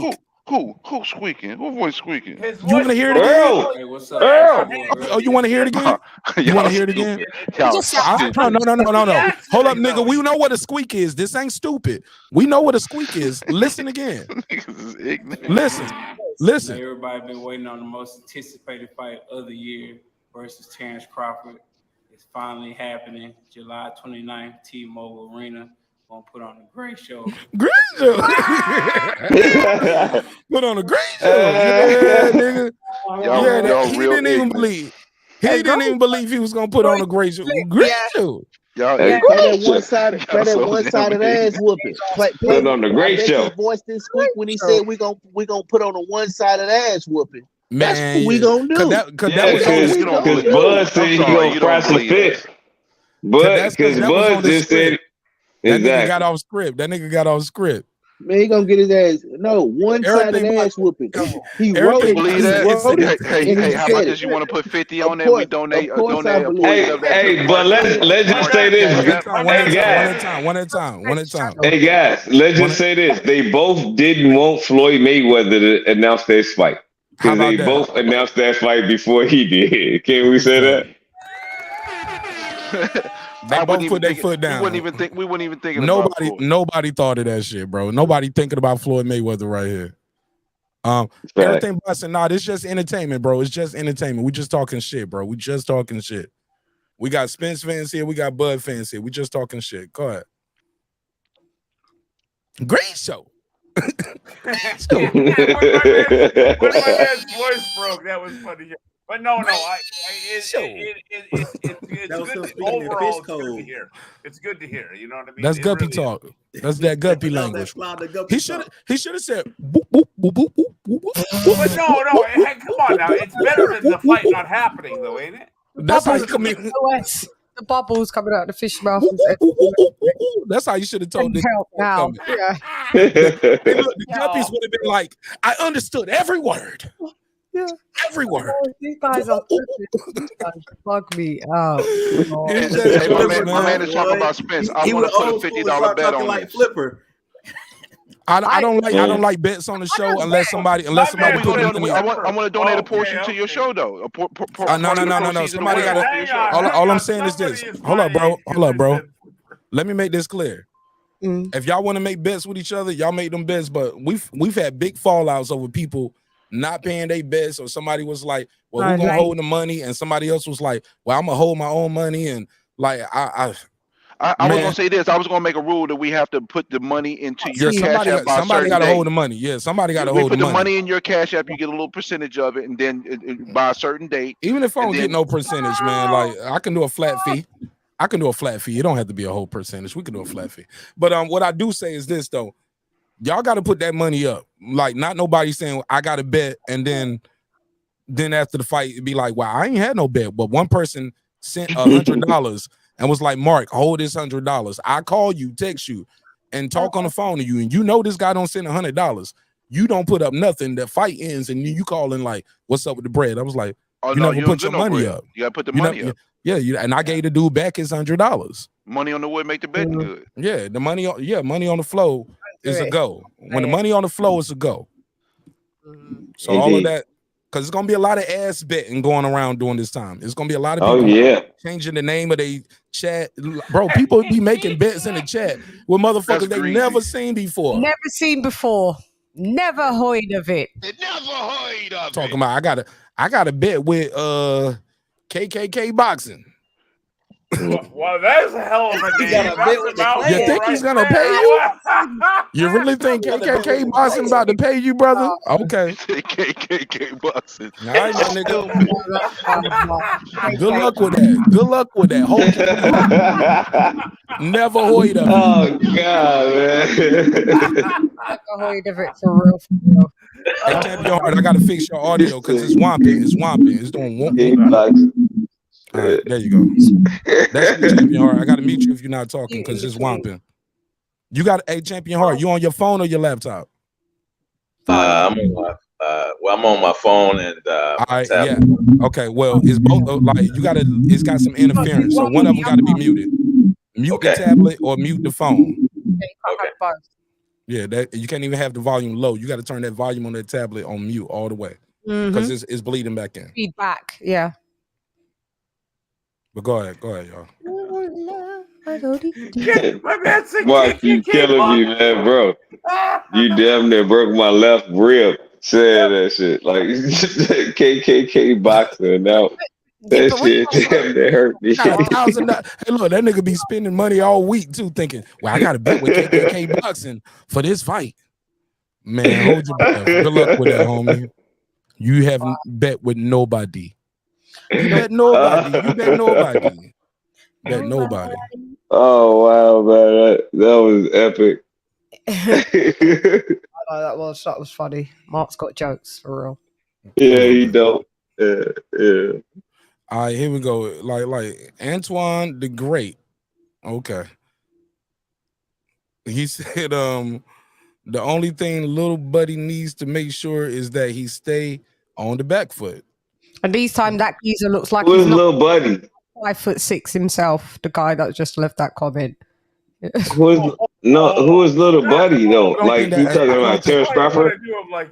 No, look, man. I can tell by the name that's probably not even his picture, man. I've been doing this shit for a long time, y'all.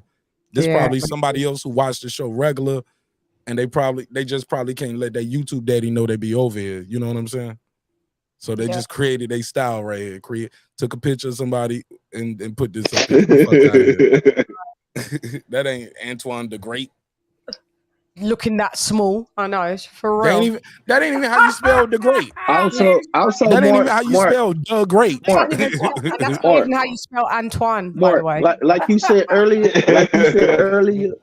That boy probably 9 years old. Yeah, we got to give it up to them making this fight. 2 Black American fighters that they. I did that already. No, we got to give it up though because it's monumental. I did it 3 times on 3 episodes. Now it's smoke now. Fight sign. We're talking shit. Let's keep. Go ahead. Shit on Crawford. Let's go. Yeah, come on, bro. We got 3. We got 3 months for that because we already know. Fair enough. We got 2 months. You got 2 months. You got 2 months. 3 months. Yeah. It's 2. I don't know what you're doing. Yeah, I don't know what you're doing. It's the 29th, bro. We in May. June, July. Wait for another fight. What is that you're sipping off there, Lady Shan? Dr. Pepper. Oh, okay. No. They don't pay us. Fuck Dr. Pepper. Dr. Salt. My bad, innit? They don't pay us. For real. They should do. Shit. I like Dr. Pepper. Me too. Man, fuck Dr. Pepper. Shouldn't be drinking it. They do not pay us. Hell yeah. And Dr. Pepper need a show like Martinez. Y'all should fuck with me, Dr. Pepper. Mark mad because he drink Dr. Pepper. Like, fuck that shit. Fuck them. Used to come over. You don't even drink it. Come over to me. Ain't nobody fuck with no Dr. Pepper, man. Unless they let me leave you alone. I can help you, Dr. Pepper. I don't really like soda, but that one I do. Pretty much to promote the shit out of the fight with Dr. Pepper. If they call me with the right number, I'll be right over here sipping some Bart's root beer with y'all ass. I like Let's root go. beer. Making floats and shit. Come on, bro. Right here on the live, man. You got Burks out there. Man. I thought that was the regional thing. I need to get cheer wine. That's who really needs some help. Cheer wine. Only person be talking about cheer wine is All Positive Network. Shout out to All Positive. He the only nigga be up here. I'm drinking my cheer wine, Mark. That sound like an Errol Spence drink, don't it? Okay. I don't know what. Hell no, hang on. With a strawberry on the side. Hang on, guys. Errol Spence strikes me as more of an Everclear guy. Like he don't fuck around. He ain't fucking around with no fucking. He ain't drinking no cheap ass Everclear. I ain't doing that to the big fish. Stop it, bro. I ain't gonna let you do that. No, he's going for the heavy alcohol content. Is what I'm saying. I love Mountain. I like Mountain Dew. I can't drink Mountain Dew. I haven't had it for ages, for years though. My doctor told me, nigga, you hype enough. Leave that Mountain Dew alone. And I knew it. One day I had some Mountain Dew while I was waiting to get my hair cut. And with the whole time I was sitting in the barber's chair, y'all, I swear to God, I was like this. He would get the clippers. Hold up, where my camera at? He'd get the clippers. As he's cutting my hair, he'd get the clippers like close to my lineup. And as he getting close right here, I'll be like this.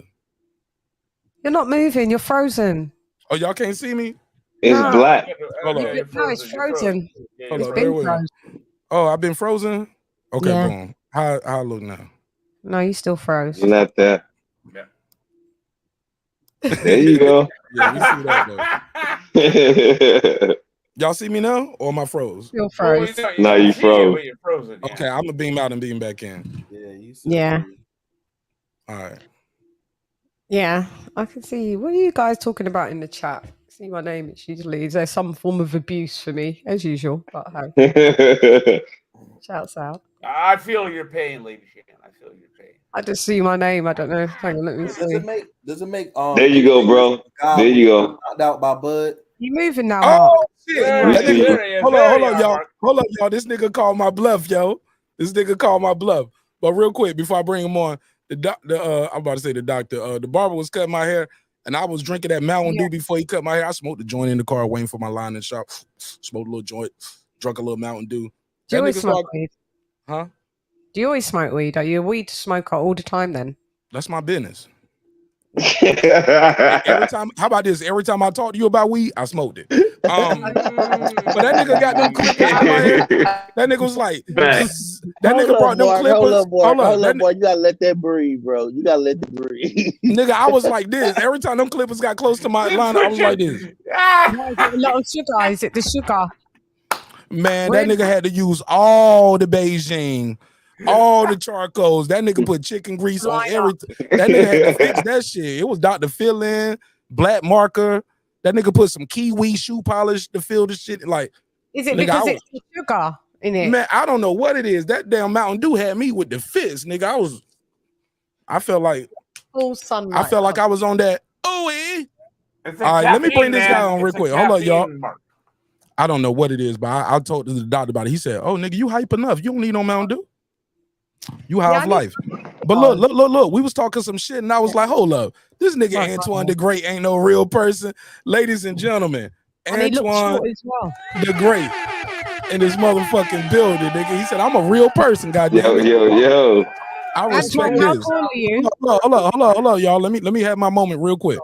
Sorry. Antoine the Great, let me give you an apology first, sir. And let me give you a thank you for being brave enough to click that link. Oh yeah, always and forever. We Yes, hey, sir. we feel about this boxing thing. You know what I mean?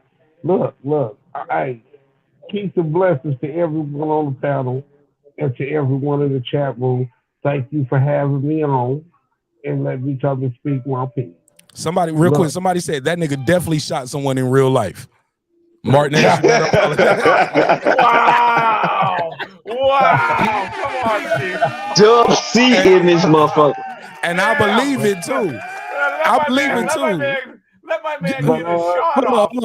Hold on, Doc. West, y'all. West. I believe it. Y'all. Look, I believe it too. That's why I started off with the apologies, nigga. I was like, don't shoot me when you see me at the fight. Nigga. I was just joking. Go ahead, though, sir. Welcome. All family. You know what I mean? We love this boxing thing. Hey, we glad these two young men that came out here, sat down, made the fight, so that we can all enjoy what we love to see. Turn the TV down in the background. That TV, turn the TV down. Go ahead, man, and cook up after that, and then we're gonna pass it around. Go ahead, sir. Two gladiators in the ring, doing their thing and enjoying what they do, so we can love to enjoy what they do. That's what I gotta say. But it's man down over here. What you say is pants down? You said pants down? It's man Let's go, down. West. Let's go, OG. I thought you said pants down. Last time I checked, he was still with Yellow Beezy. Go ahead. Big fish around here. It's a big fish. We born and raised in Dallas, Oak Cliff. Let's go. Tell him where we from. So look. Brandon got a friend. Look at God. Finally got the nerve to go and get this money, sign this contract, and show exactly what he made of. We gonna when Bud knocked the fish out, what you gonna say? What I'm gonna say? Good job. We don't, man. You ain't gonna say nothing because it ain't happening. It ain't happening. Good Big job, Texas. young man. Hey, y'all, this is first time here. Y'all let him talk. Y'all, this is first time here. Let him talk. Y'all be nice to the new visitor to the neighborhood. Right? After we bring out that refight clause in the contract, we'll see you in 30 days, and we're gonna work that shit out again. Nigga, your power company didn't believe that. They cut the lights off on your ass. They said turn this shit off. The lights went out. The lights went out in Georgia, bro. The lights went out in Georgia. His power company was like, the boxing guy said, hell no. Thou should not spit this blasphemy. Oh my God. Oh my God. Hey, the boxing guys told you to stop that shit, man. They told you to shut the fuck up. Cut them lights off. Yeah, it was too much cap. Sorry.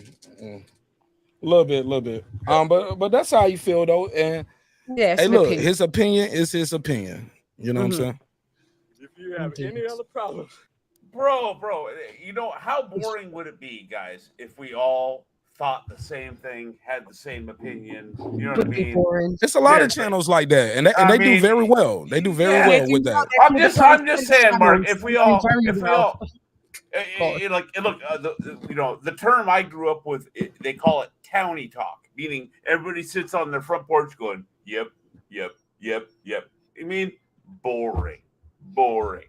Bro, I've been on channels where you can say Bud is a duck, Bud is a duck, Bud is a duck. You say Spence is a duck, block. You get what I'm saying? They control the environment. They control the narrative. Or God, or you say, or even you go personal with it. They go personal with Bud about his family. You say, or call him top ranked Toby. You say, well, Spencer's an alcoholic or drunk. When you say that, block, timed out. I have been on panels. Black channels. These your people, bro. I have been on channels where we have talked for years about regular boxing, and then when Deontay Wilder versus Tyson Fury came, the split changed. Then when Errol Spence Jr. introduced himself to being a competitor to Terence Crawford, oh man, all hell broke loose.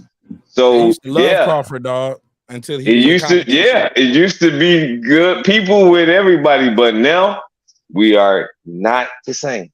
Let me bring in my sister Food Revolution, aka Foodie with the beauty. Let me move her up here. Doc, get your ass in the corner. Let me put you beside the black folks right here with Ali. He got that Ali. Hey, look, he be infiltrating with that Ali picture too. He was like, "This will get him." Straight. That's my This will work. This will get him on my side. This will let me get in the room. But let's go to Food Revolution, aka Foodie with the beauty. Shout out to all the ladies that's in the building too to support the show. Go ahead, Foodie. Again, if you're not talking, please mute your mic. I don't want to have to mute your mic for you, but I want to get Foodie in, and I want to make sure we can hear her because she is a member to the channel. And in the words of Brandon Washington, she paid for this shit. Go ahead, Foodie. What up, Mark? What up, panel? Peace to you, Queen. How you doing? I'm good. How is everybody doing? It's too many people. It's way too many people, but not too many. I'm enjoying the show. I'm enjoying the show. I've been watching this shit since I was at work earlier, so that's why I couldn't really comment too much. But we here now, baby. I kept the light on for you. Let's go. Good show. Man, I'm ready. I'm finally sold. I'm a believer. I believe this shit's gonna happen finally. Man, but at the same time, I'm a little bit battle weary, like, like they say, fool me once, shame on you, fool me twice, 3, 10, 12, 15, 90 times. I'm like, God damn, I don't know if I want to believe this I dated girls that fake orgasms all the time. They didn't stop me from fucking. Keep faking. I believe it now, though. I believe it. I've heard Crawford out of his own mouth on Instagram today. I'm like, okay, I believe this shit. Did you hear Errol Spence? We played Errol Spence a while ago. Did you hear him? I think I saw him. No, I didn't see you play it, but I think I saw on. It's on his girl's channel, right? On Twitter. No, I don't. It depends on what you saw. He was like, "I'm gonna put on a great performance." Was it the one where he was at ringside when he looked like he was sparring? It's this picture right here where he's sitting right here. Yeah. That's the one I saw. All right, cool. All right, go ahead. Yeah, for sure. I'm ready. I'm happy. You know, I'm not a Spence hater, but I'm going for Bud for sure. Everybody knows that. I don't lie about the fact that I'm a Bud Crawford. Who said it? Anyway, I don't even want to know. I know who already said it. But anyway, but you can't knock the opposition. If I want to say that Bud Crawford's gonna be the greatest, then he can't be the greatest going against a fucking loser. So he's going against some great opposition.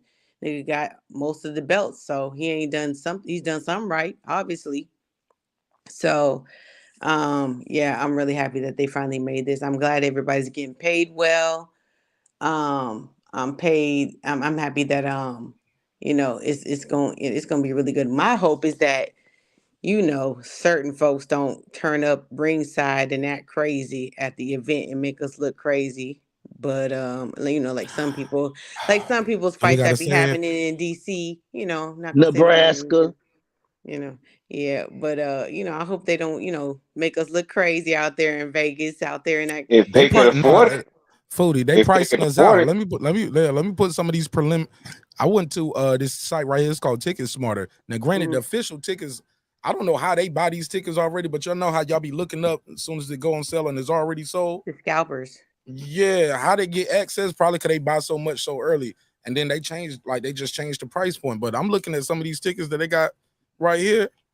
Sure, they're gonna keep some of them out of here with tickets going at like $944. 971, 1025, 1240. Some of us is holding on to our some of us got a little bit of that tax money left over. That And PPE, the PPE money, yeah, No, we exactly. don't. No, we don't. That street money, that fraud money, and they They got that Franklin Saint going. Go ahead. right. Not They at gonna all. be there. Not They at gonna all. get in there. Not at Hey, all. look, hold up, Brandon. Frank Lucas got fucked up being front row at the damn fight. You know what I'm saying? With the Pretty better much. seated. Right. Hey, look, Yeah. them dope boys been at the fights, boy. Some of them Looking got too access. good. Be there. Some of them know how to hold on to, hold out until the comps go out. You know what I'm saying? They save they're all smart. that money just for this one time to stun on everybody. Nigga, I had Yeah. a seat better than Denzel Washington. Y'all can't fuck with me. But I have faith it's gonna be a great event, man. I'm not going to this one because I got other things going on. But I'm definitely, no matter what, We look, gonna whatever support the they event, say, though. whatever. Look, I'm not even gonna go in. I ain't mad at you, Mark. If you're gonna hold a little party, I'm not going. I want to buy the whole thing myself. I want to support them, and maybe for somebody else, maybe another family member, so we can bring them into the boxing circle. Or you can support me going to Vegas. That we about to throw a telethon. My boy brought the idea up. I got my flight. I just need help with some of the hotel fees and the fight ticket, man. But I can get there. I just need y'all help with getting in the building. And Brandon Washington and a couple of people here are saying they're gonna help me get in the building. Yeah, we got 2 months. How much? Jerry Say E. you Lewis. $50. You better get there. We at 300 right now. I think we at Bring your 300. gun. Well, no, Bring I think your gun. 150, 50, Bring your gun. 30. So we at Shit, I'm gonna 230 be right out here. there. I'm gonna be out there next We're at month. 230. My mom and my sister live out there, so I already got. I ain't got to worry about the hotel out there. Man, I'm trying to see if D Bevel let me sleep on the couch. It's a 3.5 hour drive out there. Shit, look. And I need D Bevel to give me the ride too. D Bevel, we gonna have to get D Bevel some gas money. He gonna have to drive me around right there too. Look, you get So there. we I'll need be. 2 tickets. Look, if you go, I'll go. I'll drive your ass around. All right, I need somebody to drive me around. For sure. I'm gonna be up there filming everything. Uber. Just do Uber. Cause I'm feeling that shit too expensive. No, it's not. They're gonna change the rates. Uber knows when going crazy. they're gonna raise the rate. Yeah, Trust me, they they're gonna do. raise the They rate. do. listen. Keep not lying. They do change the rates. 5 feet. That's not a joke. Listen to me. When you go to an event in Vegas, they drop the rates for a large event because they want everybody to pay for it. When I went out there for the Wilder Fury 2, I was surprised how cheap that shit was. And I stayed at the Signature, which is at MGM Grand. That's just cheaper than some shit out here in Cali for some bullshit. Like I went to Ice Cube out in Indio. That shit was way more. And that's like I'm gonna try to stay somewhere close to the T-Mobile where I can just walk. Worst case exactly. scenario. So if you stay at the MGM, I'ma if you walk. stay at the I walk, Signature, y'all. exactly. That's I why walk. I drove out there. I'm like, I didn't even need to fucking drive out here, man. I could have But just worst rolled case out here and scenario, walked I'm gonna be around. at D Bevel House on the pallet. I'm gonna bring an air mattress or something. I'm gonna buy an air mattress from Walmart as soon as I touch Stay it at the down. Circus or wherever. You be good. You South gonna get Point. bed bugs at the Circus. Acting like I you can't ain't do the got Circus. money. Son, you've got money. Yeah, the Circus I can't is get bed bugs, dirty. bro. I can't get bed bugs. Man. Circus, yeah, South Point. Get somebody food. Look, I gotta say, there was a Now, time. if I had me a little side piece or something like Paulie Malignaggi, I bring my side Hey, piece. they got a decent buffet too, man. That's They got a side little piece shit cheap right there. buffet. They got a little cheap breakfast buffet that you can enjoy. You better be the first one there. If not, it's gonna be snot and scabies all over it, nigga. The little badass kid. Cause that's a kid. That's not an adult only resort. It's kids there too, and them kids yeah, but don't wash eat their none of the cold hands. food. Eat only the hot food. Only eat like Man, the pancakes. Look, you better have some sanitizer in your pot. The handles are Hell dirty. yeah, shit. If you don't have sanitizer in this world, you crazy. Shout out to Yeah. Brandon Pretty Washington. much. He said, let's get Martin Nash to Vegas. Salute to Brandon Washington. Let me give him the drop. Hey, look, man, again, man, preferably Don't go Cash App. Spirit. because super Yeah, 'cause chats YouTube 30% is takes gonna go to. So 30% goes to YouTube. Just to Yeah. let y'all know, 30% goes to YouTube. Yeah. And we don't get it to the 21st of the good. next month. So, Yeah. but I ain't gonna tell nobody how to donate and how not to donate. Some people might want to see it on the screen. So It's 50, 50, 50, 50. the count. Appreciate you, Brandon Washington. No, I just might go out there, man. I just might go out there. Yeah, I think I need to be there just to be there too. Like even if I don't have a fight ticket, but I think.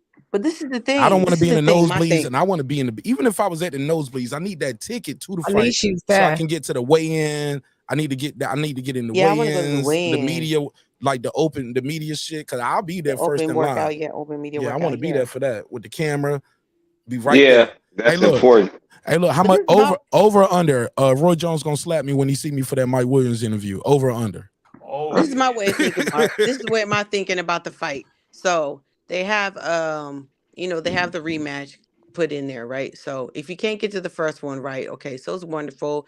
You have fight parties or whatever, right? Then they whoever wins, they're gonna have a second one. And I don't think whoever wins the first one is probably gonna win the second one. I think it's gonna be a third one. And then that one will be in the spring. Then you can use your little tax money and you can go to that one because that one's gonna be the real No. live match. The rematch has to be in the same year. That's part of the contract. No, I'm No, talking no, about I like like if her thinking. no, I I'm like talking her about if thinking. one and one. No. Oh, you talking about the trilogy? Yeah, if it's a trilogy, exactly. Okay, Yes. but Yes. but Terence Crawford, the way I think he's gonna beat this dude, pay It attention. might be 2 in a row. You and might then not done. see it. You might not see it a second time. Errol Spence Pretty might be much. like, Errol Spence might just be like, I'm already weight drained. Only reason I lost that fight was because He I might was at the lose his weight too dentures. long. Oh my Yeah. God. He Yeah, might but the move second up. fight He might might be at move one. up. Yeah, they already said Yeah, they'll probably move up to 154 though.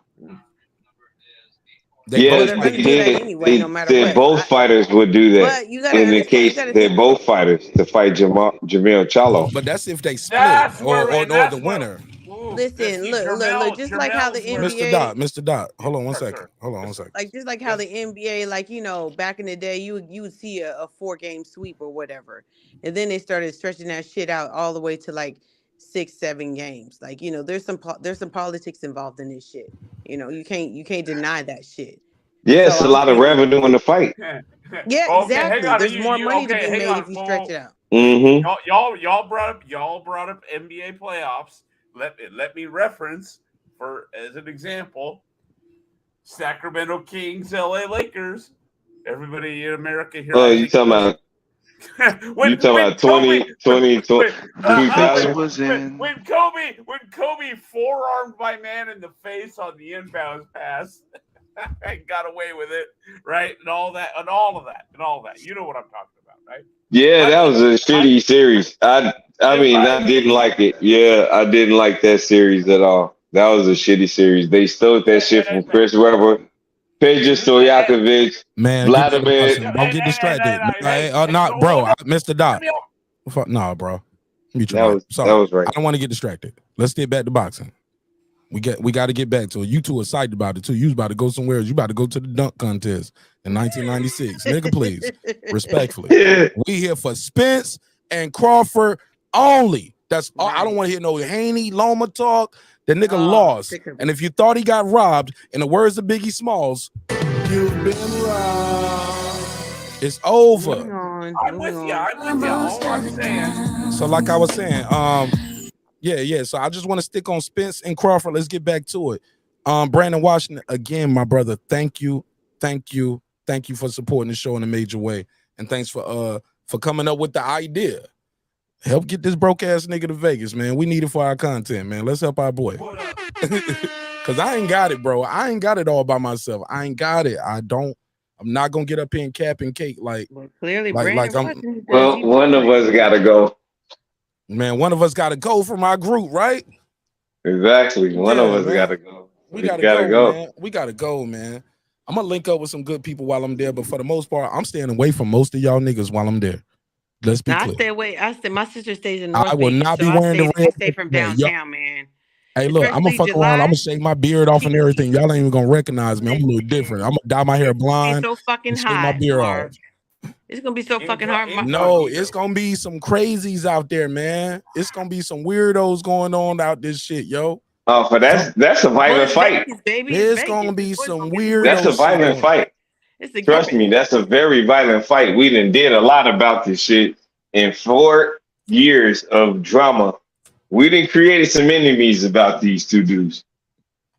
Keep that in mind. Right, somebody still want to fight me from 2020.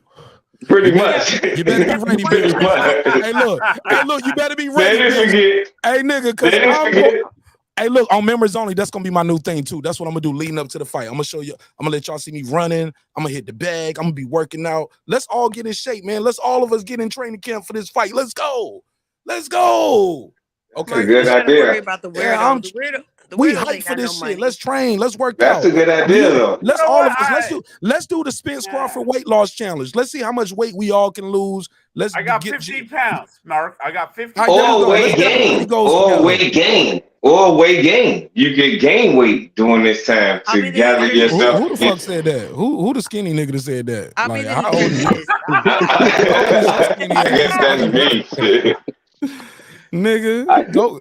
You want to gain some weight? Go to Vegas, holler at Reggie for them candy coated ribs, man. Yeah, we need to eat them candy coated ribs. The gaining's the easy part, isn't it, Mark? Because that shit sounds so delicious when he was eating. So shit, I need some of that. That nigga Reggie always great. Turn your mic down a little bit, dog. Do me I don't know favor. about you hungry ass niggas. Me and Shannon are doing fine. We good. Yeah, y'all beautiful sisters. Y'all doing all right. Y'all doing just fine. We don't need to gain or lose. I'll be the nutritionist. She left you. As soon as you said that, she said, "You on your own, sis." Hey, Mark. Yo, Mark, UK no, I thought I time. heard Mark. No, Mark. I thought you was gonna play the. I thought you was gonna play the Jay-Z drop. My bad, Mark. Which one?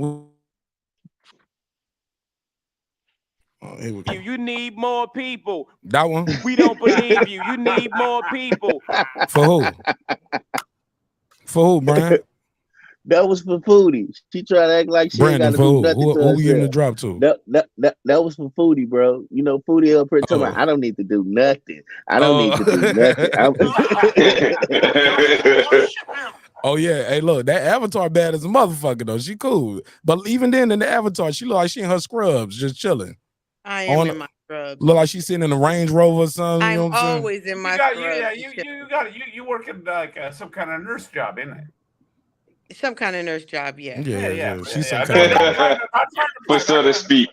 He's new here, y'all.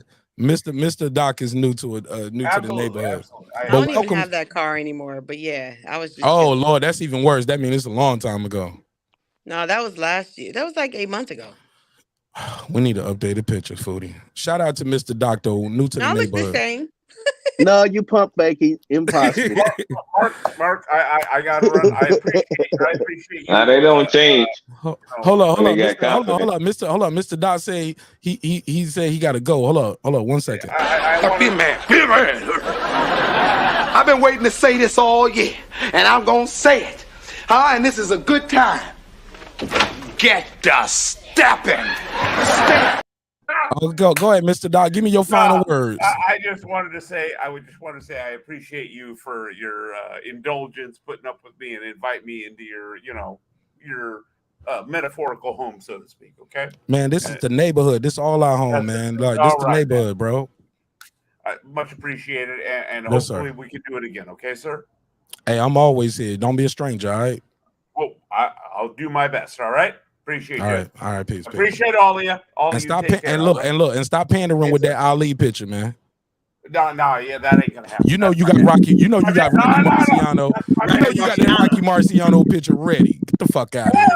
No, get your ass up out of here. Never heard of it. Never heard of it. Hey, look, I had to throw him out like Jazz at the end. It's all love, though. It's all love. All entertainment. It's strictly entertainment. Nothing personal, ever. It's never personal. But look, I like this right here. Nobody else can join the panel unless you're a member. It's closed. It's not an open panel no more. Members only panel, period. And I'm about to switch to members only chat and the members only live. So I'll put the link out there. So if you want to join the membership, that's cool. If not, you're missing out on greatness. Go ahead, family. Y'all got the floor. I'm just appreciative of what's been transpiring in the sequence of boxing since 2023. It's been amazing, and it's gonna finish that way if everything else comes to fruition. We basically getting what we wanted as boxing fans, and we should appreciate everything that's happening.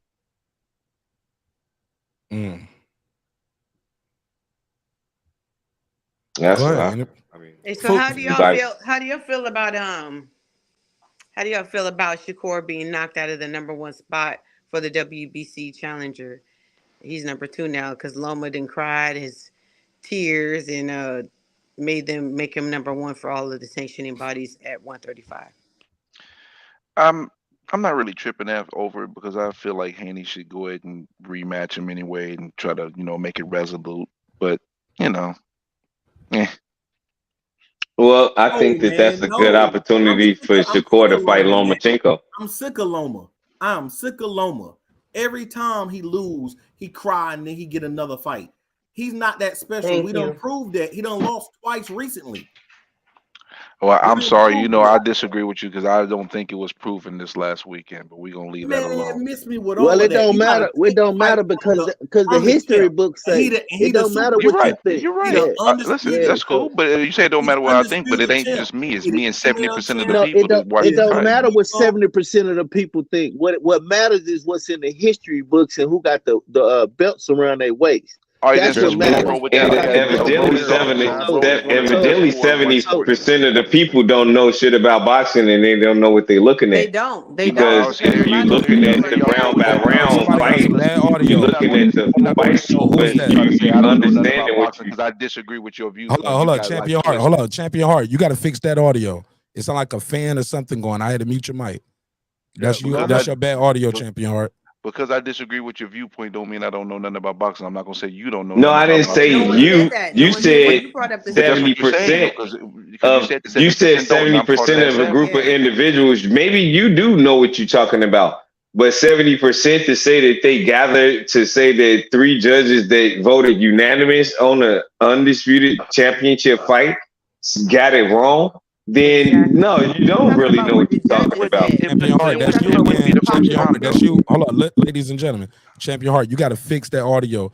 If you click the settings, if you on your phone, you're using the show, you're your laptop. Are you on the phone or the laptop? Let me turn the phone off. Okay, whatever you got going on. If you're on the phone, ladies and gentlemen, if you're on the phone, it's a settings button. Click settings and audio, and let StreamYard know how you are listening. Like if you're on speaker, click speaker. If not, it's gonna say default. And I keep muting you because it's not good. Go ahead. You good now? Nope, it's not good. Still not good? No, it sounds like you're running. It sounds like you're running. Yeah, it's terrible. Like you're doing a marathon run. Yeah, it's terrible. Champion Heart, just beam. Sometimes you got to beam out and beam back in too. So just do that. Trying to live up to the name. He working out right now, trying to get yeah. Sometimes you got to beam out and beam back in. All right, go ahead. Appreciate that. Sorry about that, ladies and gentlemen, listening. And sorry about the people who got earbuds in or driving or working. Sorry about that noise. Go ahead. But I totally disagree with that that point that he was making about how you take a fight. You could take a fight any way that you possibly want to, but if the unanimous decision go override what you watching, then it was a robbery. But a fight that close can't be a robbery. So you have to just. I took away the robbery point. I just said it was a gift. I just don't see 7 rounds for Devin Haney, but it's okay. We ain't on that. We ain't on it. We can't get on that. We can't get off track. We got to stay. I'm all cool. Yeah. But let Sir Senior finish what he was about to say, and we got to move forward. Well, let's get back to this fight. Like that shit is over. Ain't nothing gonna change that shit. Yeah, I shouldn't have brought that shit up. I'm over that. Ain't nothing gonna change that shit. If you thought he got robbed, guess what? This ain't the first time in boxing. You've been robbed. The week before we got the big travesty of the 21st century. Neither. See what I'm saying? You let me segue back to what we came to say. I'm sorry. No disrespect, my brother. I don't want to do that because we're gonna get off track. And we just you've been robbed. That's classic, ain't it? I'm nan and booing all them motherfucking Loma fans. You've been robbed. Yeah, it is what it is, bitch. Hold your breath, waiting for the decision. Yeah, nan and boo boo, bitch. It is what it is. Respectfully, of course, but go ahead. Let's stay on this though. Where we at? Let's talk about us cooking this fish. We're gonna beat this boy, man. He ain't got it, man. Easy, man. Easy. He ain't got it. He ain't got it. You ain't gonna get it because you ain't got it. You ain't He got left it. too much at the bar. He left too much on the curb. He left too much in the car. He ain't got it. He ain't got it, bro. Don't He don't. forget the windshield. And I don't think he's gonna do a second drain. Look, people keep giving him credit for like, well, Spence wanted this fight. He could have fought. Nope. Remember, he got in a car accident in December, and he said some stuff hurts. Some stuff hurts. A lot of stuff hurts. And he My was leg afraid. hurts. Never Yep, heard and he it. was afraid. And he was afraid. Yeah, but he said my leg hurt. But which leg was it? Mark, Hey, you look. know damn well he could have fought Keith Thurman if he wanted. When was to he gonna duck. fight him? If he wanted to duck right now, hell, you talking about? Could have fought him. No. in I April. give What no. are I'm you talking about no. I'm talking about people said he could have fought 20 times before June. No, like I'm he not could have been saying that. fought. I'm not No, saying he that. was What I'm injured, saying- right? So we know couldn't he fight. wanted. He couldn't fight in but- February like he wanted to. That's all I'm saying. But what 'Cause he we was- do know is he wanted this fight. He held Absolutely. out. He I gave even him that. said I that. give him that. So I give him we can that. But see, he couldn't fight and in he February. said it. Yeah, you right. And he said it from the moment he took the belt. He said, "Terence Crawford, I'm fighting you next, and I'm coming for that motherfucking belt." So that's what we finna get. Y'all And here finna he see come. a brutal. And here he Y'all come. finna see. It's all right. Y'all finna see brutality. Y'all finna see eye bones, sockets, broken noses, busted lips. Y'all Well, finna the see man some said he was okay if he lost. He said he was Turn your okay if mic he down. lost. Turn your mic down, ill status. Turn your mic down, son. You reaching for the Or I can stars. turn You can do that to turn Who it down Guys. for you. You can Turn do your that mic to down Who just a Guys. little bit. There you go, because it's so loud, it's staticking. There you go. Say that again. Good. You said the man said what? The man said that he was okay if he lost. Who says that? Errol Spence Jr. In what situation? What interview was well? I'm okay if I lose. On the rocks with his girl. He said that he would be okay if he win, lose, or draw. He'd be okay. Okay, yeah, it's about the fight. I think I covered that. Yeah, that was with on the rocks That with means AL. he gonna come in the ring drunk. And you did too. I was. Oh, come on now. Stop it. Stop Oh, it. man, Stop put a it. You case on acting it. up now. Brandon, You get in acting here, up. man. Was that you, Brandon, Foodie? get in here and Was that you, defend him. We need an Foodie? Errol You acting Spence. up, I'm sorry, we Foodie. need Errol Molly Spence fan. Percocet. Yep. Champion Heart. Let me Foodie, do a you mic check real quick. How your audio sound now? How's that? Can you hear me now? Perfect. Sometimes you got to beam out and beam back in. There you Oh, okay. Yeah, that's what that is. My bad. Go for it, sir. What was you trying to say earlier? Oh, I when you was trying going to through say, most people don't know what they're looking at when they're watching these fights. You know, another thing is, how come Lomo didn't do all this crying when he lost a teal? Because he clearly lost the This is tail. his last chance. Like did genuine, do- he man. did a No, lot he of did. crying. No, he did. clearly He lost his actually heel. did. No, y'all forgot. He actually did. He talked about how his arm, he had to have surgery and all that. So he actually did. Who? It was a different type of crying, is what you're saying. Who? Lomachenko. He did it every time he lost. That's not crying. Man, fuck Lomachenko. We going off track again. That I'm part. sorry. Pretty How the much. fuck do we keep getting back to Lomachenko? Yeah, well, Fuck that's him. what I was saying right before you guys switched. Oh, okay. Oh, okay. Yeah, that's why. We can go back to Spence and Crawford. My bad. No, it's all good. My bad, bro. But Loma, I want to hear that. Loma, you never gonna be undisputed, boy. You've been right. Welcome to America. Feel my pain. Feel my Nash, you pain. too happy about that. You too happy about that, Nash. No, You I'm putting not. bad I'm rubbing it juju- in. putting bad It is juju what on it Crawford is. I'm right an now. asshole. I'm an asshole. Yeah, you putting bad Nana juju boo on boo. Crawford though. You putting Yeah. bad juju Man, there on ain't no Crawford bad though. juju. One No, more I'm time. not. Crawford What gonna you- knock, man, What? Crawford gonna knock the caviar I out of believe in God. I don't believe in all of that other shit. Yep. I'm being No, I silly, believe in man. Come God. on. This is God's will for this Hit the fight to drop, happen. Mark. Yeah, man. One more time. You've been right. That will be done. God's will be done. These All brothers praise gonna due to fight. Allah. All Hell praise due yeah, to and the Allah. best man gonna win, whether it's Spence or Crawford. We gonna get look. Errol Spence is gonna make history and is gonna be the 9th undisputed in the 4-belt era, or Terence Crawford is gonna make history and be the first male to be a 2-time undisputed in 2 different divisions in the 4-belt era.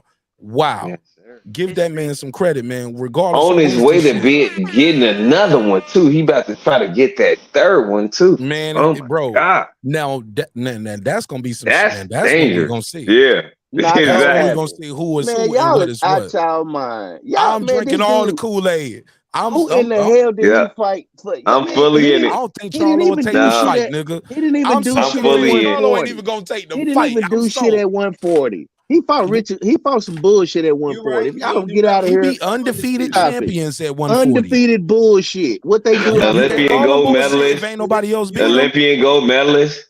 You can't call Yep, him all bullshit. that. Nobody else Call beat him him. whatever He you want to did it call him. all. Hold up, A nobody bunch else of beat him. bullshit. I hear A the bunch shade of top room right ranked now. creation. A bunch of top ranked creation. Top rank That's what creation. he Cut They it is. all out. want top ranked That's what fighters he though. is. That's what he is. Shade He's room. a top ranked creation. But guess what though? Cause the fight here A lot of now. the PBC Before, fighters didn't you want to remember face when that Brandon Washington was top so rank tough? creation. You remember when Brandon Washington AB was so He's tough? didn't still want no tough. He's smoke. still You tough. can't He's wait. still You can't strong. wait Mikey to the Garcia fight. didn't want no You can't smoke. wait to the Danny fight. Garcia Man, ran I the other can't Danny wait to direction the to fight. Garcia fight. moved up Now to he talking about 147 top rank quickly. creation. Bro, he ducked the Bud Smoke to fight Granados for 1/8 of the pay. That was Adrian what he did. Granados. Hey, Yeah, shout out to Chicago. No, Adrian Granados Here we from go. We Chicago. I talking about fuck with who him. ducked who, y'all. Oh my God. How they gonna win? What's gonna happen? it's I all don't want relative, Nash. It's all relative, brother. It's all all right, fair. relative. I'll fall back then. Yeah, Go it ahead. all Let me matches cook. up to what we Y'all talk cook. about. It's a lead up to what we getting to. Yeah. Because Ill they Status sound like all Champion Heart with good audio. Bud and Tam. That's all I got. Right now he champion heart right now with that audio. I'm not gonna say that. Champion Heart. Bam Bam beat your ass, man. He better leave Bam I Bam alone. totally disagree with everything Champion Heart is saying, by the way. Ill Status do not sponsor his content or support his narratives. Well, let's support his channel though, man. He got a good cooking show, man. Oh, Shout I out support Champion his Heart. channel though. Shout Yeah. out Cooking with the Champ. All right, Cooking with the Champ. Go ahead with the bad audio. I'm sorry. Go ahead, sir. What's your thought? Y'all even laughed alike. Man, I'm not going back to the who fought it was, Doug to who he fought and all of that, man. Right now we've got the best fighting the best, and I'm geeked for it. You know what I'm saying? I have really stopped talking about this fight. I was over it because it was just so much BS behind it.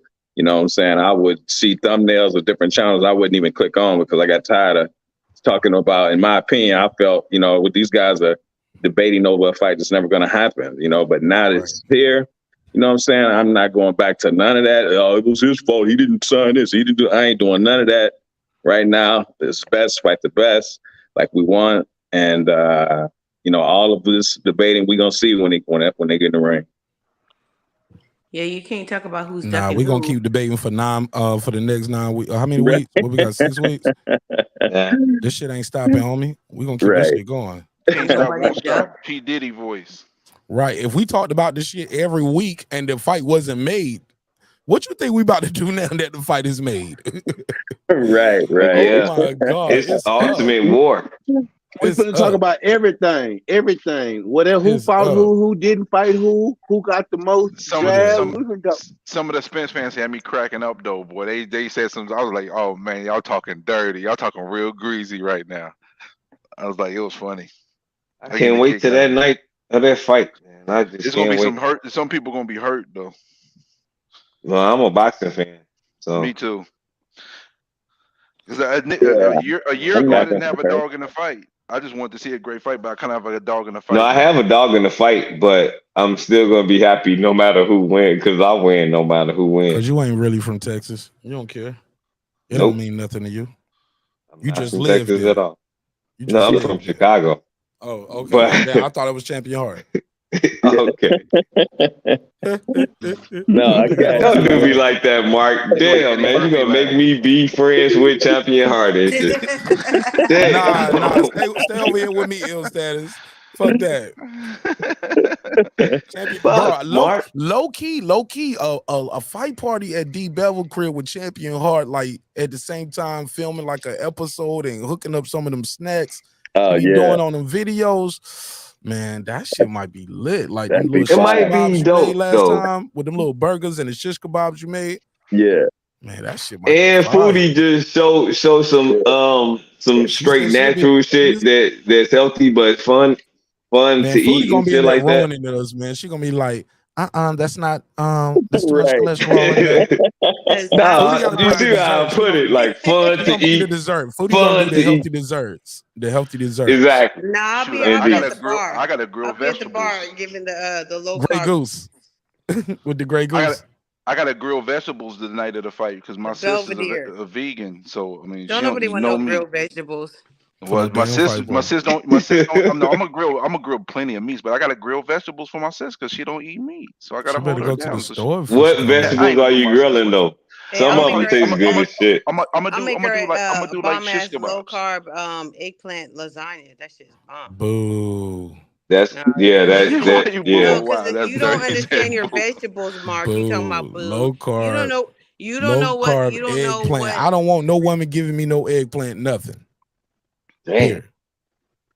You I That's a missing don't, out, fact. bro. I That's a don't want no fact. I eggplant. never eat no eggplant. I ain't Eggplant. biting into no eggplant. I ain't touching no I don't want eggplant. That's a no fact. Man, Only eggplant eat is delicious. You only ain't had only way I can eggplant eat only. parmesan? That's the only Fried thing I eat Pause, eggplant. homie. eggplant. I I eat can't eat chicken eggplant by parmesan. itself. Pause, Only homie. eggplant parmesan. That's the only way I eat eggplant is eggplant parmesan. But That's a eggplant by pause. itself, That's no thanks. No, you You have to can fry eat the egg. eggplant before you put it into the lasagna, and that All makes right, it let's no get back to this eggplant. fight, man. We good. dropping people off. People like did not not even party. We'll do a whole episode like that with as far as party snacks and shit. Damn, we dropping them off. Them niggas like, what the hell is going on here? There are plant-based meats that you can get for your sister, man. There are plant-based meats that she could eat. Yes, Stop Yeah, eating I'll plant-based ask her shit. what she wants to get, and I'll try to get my hands on it. You know, I'll He be just wanted to get prepared. his grilled vegetables off. Go ahead. I have No, low that's carb fine. margaritas. Yeah. That's what I'm talking about. Let's go, Foodie. Yeah. Bring us back. Let's get drunk. Nigga. That's what- Get us drunk watching this fight. So crunktified. And healthy. Healthy Can't drunk. get too drunk because that's gonna empower EJ. That's his elixir. Oh shit. That's his Super Saiyan powers. That's his superpowers. Hey, Sir Senior, I gotta give you that, Sir Senior. That was funny, Sir Senior. You Hey, got look, that the one more, out. That was the funny. more drinks his fans drink, the stronger he get in the ring that night. Yup. Yeah. Y'all got to drink for Shit. him. All the liquor off. Y'all stupid. Hold on, hey, look. With all your drinks combined, I am Captain EJ. Exactly. got to And eat- to kick to it drink all off, E&J. he Hey, look, he y'all had remember an Captain Planet? interview with his girl on We did that on already. the rocks We with did his that girl. one already. Ill status. We got to get some new jokes. They sounded like they was Got to on the update rock. them jokes. We did that Yeah, one we on already. Captain Hey, EJ. look. Which joke? Hey, look, Captain EJ, here we go. You know how they used to say earth, wind, fire, water, heart. Like all the Spence fans be naming drinks like gin, vodka, cognac, rum, wine. With all your drinks combined, I am Captain EJ. You wrong for that, man. You wrong for that. Dirty. Captain EJ, he's a hero. Gonna beat Crawford You down wrong for that, zero. Was that Champion Heart or Ill Status? I can't tell. That was Champion Heart. Oh, you wrong. laughed at the EJ choke. Okay. Yeah, you wrong for that, man. That is hilarious. And it's all off the top. No rehearsal. Freestyle. All off the top. All Freestyle. first. Hey, look, like Lotus Luck said, all first verse. Oh, go ahead, Brandon. Go ahead. Nah, Brandon, that one was anyway, funny. I know you were EJ it fan, but was. that one I said it that was funny. It was funny. It was funny. I agree. It was funny. I'm gonna make that one a short. Let's go. Let me timestamp this. I need to make that a short. 5:15. That's the only thing. That's the only thing all buddies rely on. They rely on Errol Spence Facts. drinking and what his vice is. They can't rely because they Not know even. if he Not come even close. because they know if he come like he is gonna come. Pause. It's lights out. It's lights out. I was waiting on the pause. I was waiting on the pause. If he I was come like he waiting on the come, pause. he's coming with Yellow Beezy with the intro.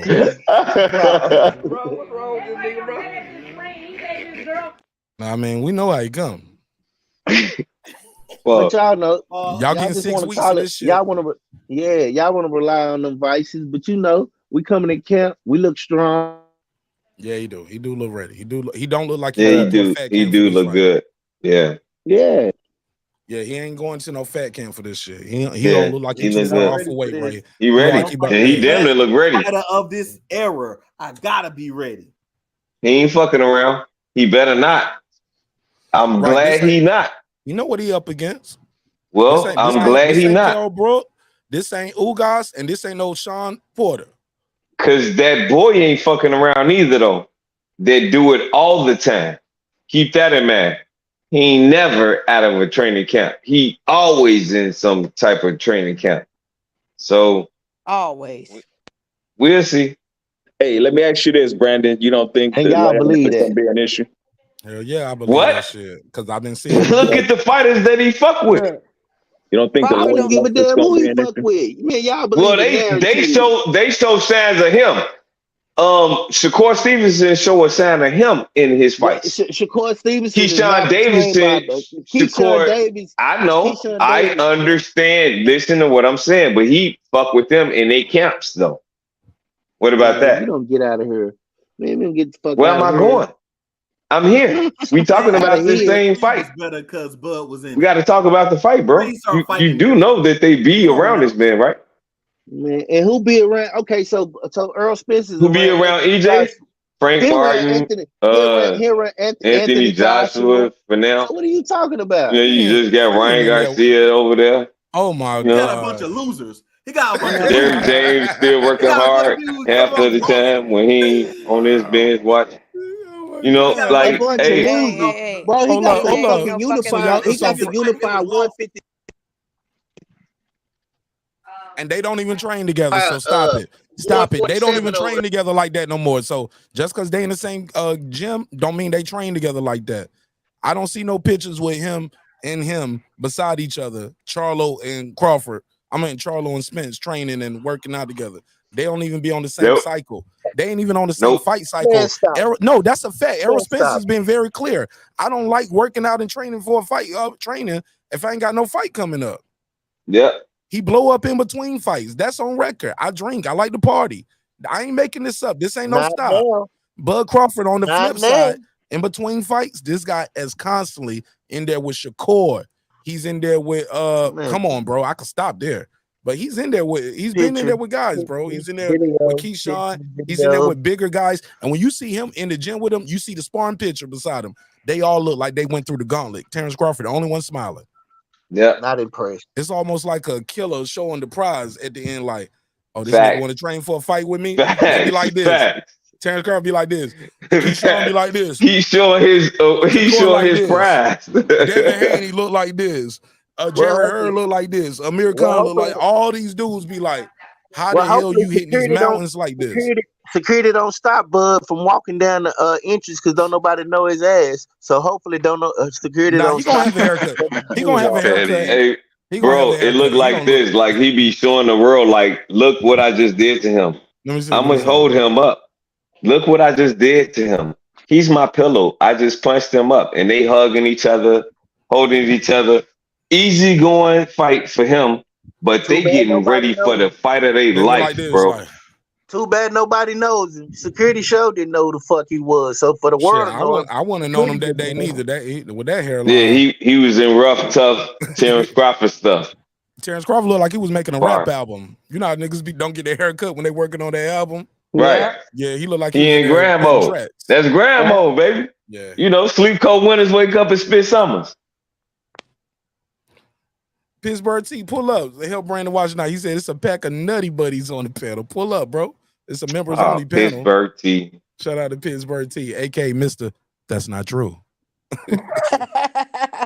I need Donald Trump back. Here we go. Yeah, he loves Donald Trump. I need Donald Trump Yeah, back. Trump buddy. Pull your Trump buddy up here. Hey, look, and you was wrong about Donald Trump too, weren't you? Oh, those hurt. Bad times. He was like, Mark, you know what? Get back to boxing. Stick on Spence and Crawford. Boys love them some Donald Trump. All right. Yeah. Donald the man. He was like the Don King of America. Stop it. Get off the gas. I'm just joking. All right. Anybody got anything else, man? Shit, I feel like we're winding down. I gotta save some juice for it tomorrow. I feel like y'all winding down. Foodie was like, nah, I just got here. Let's go. Did you give me your did you check the boxes? Huh? Foodie, did you check the boxes? Yeah. Did you give what categories did you give Spence? What categories did you give Crawford from the top to bottom? It's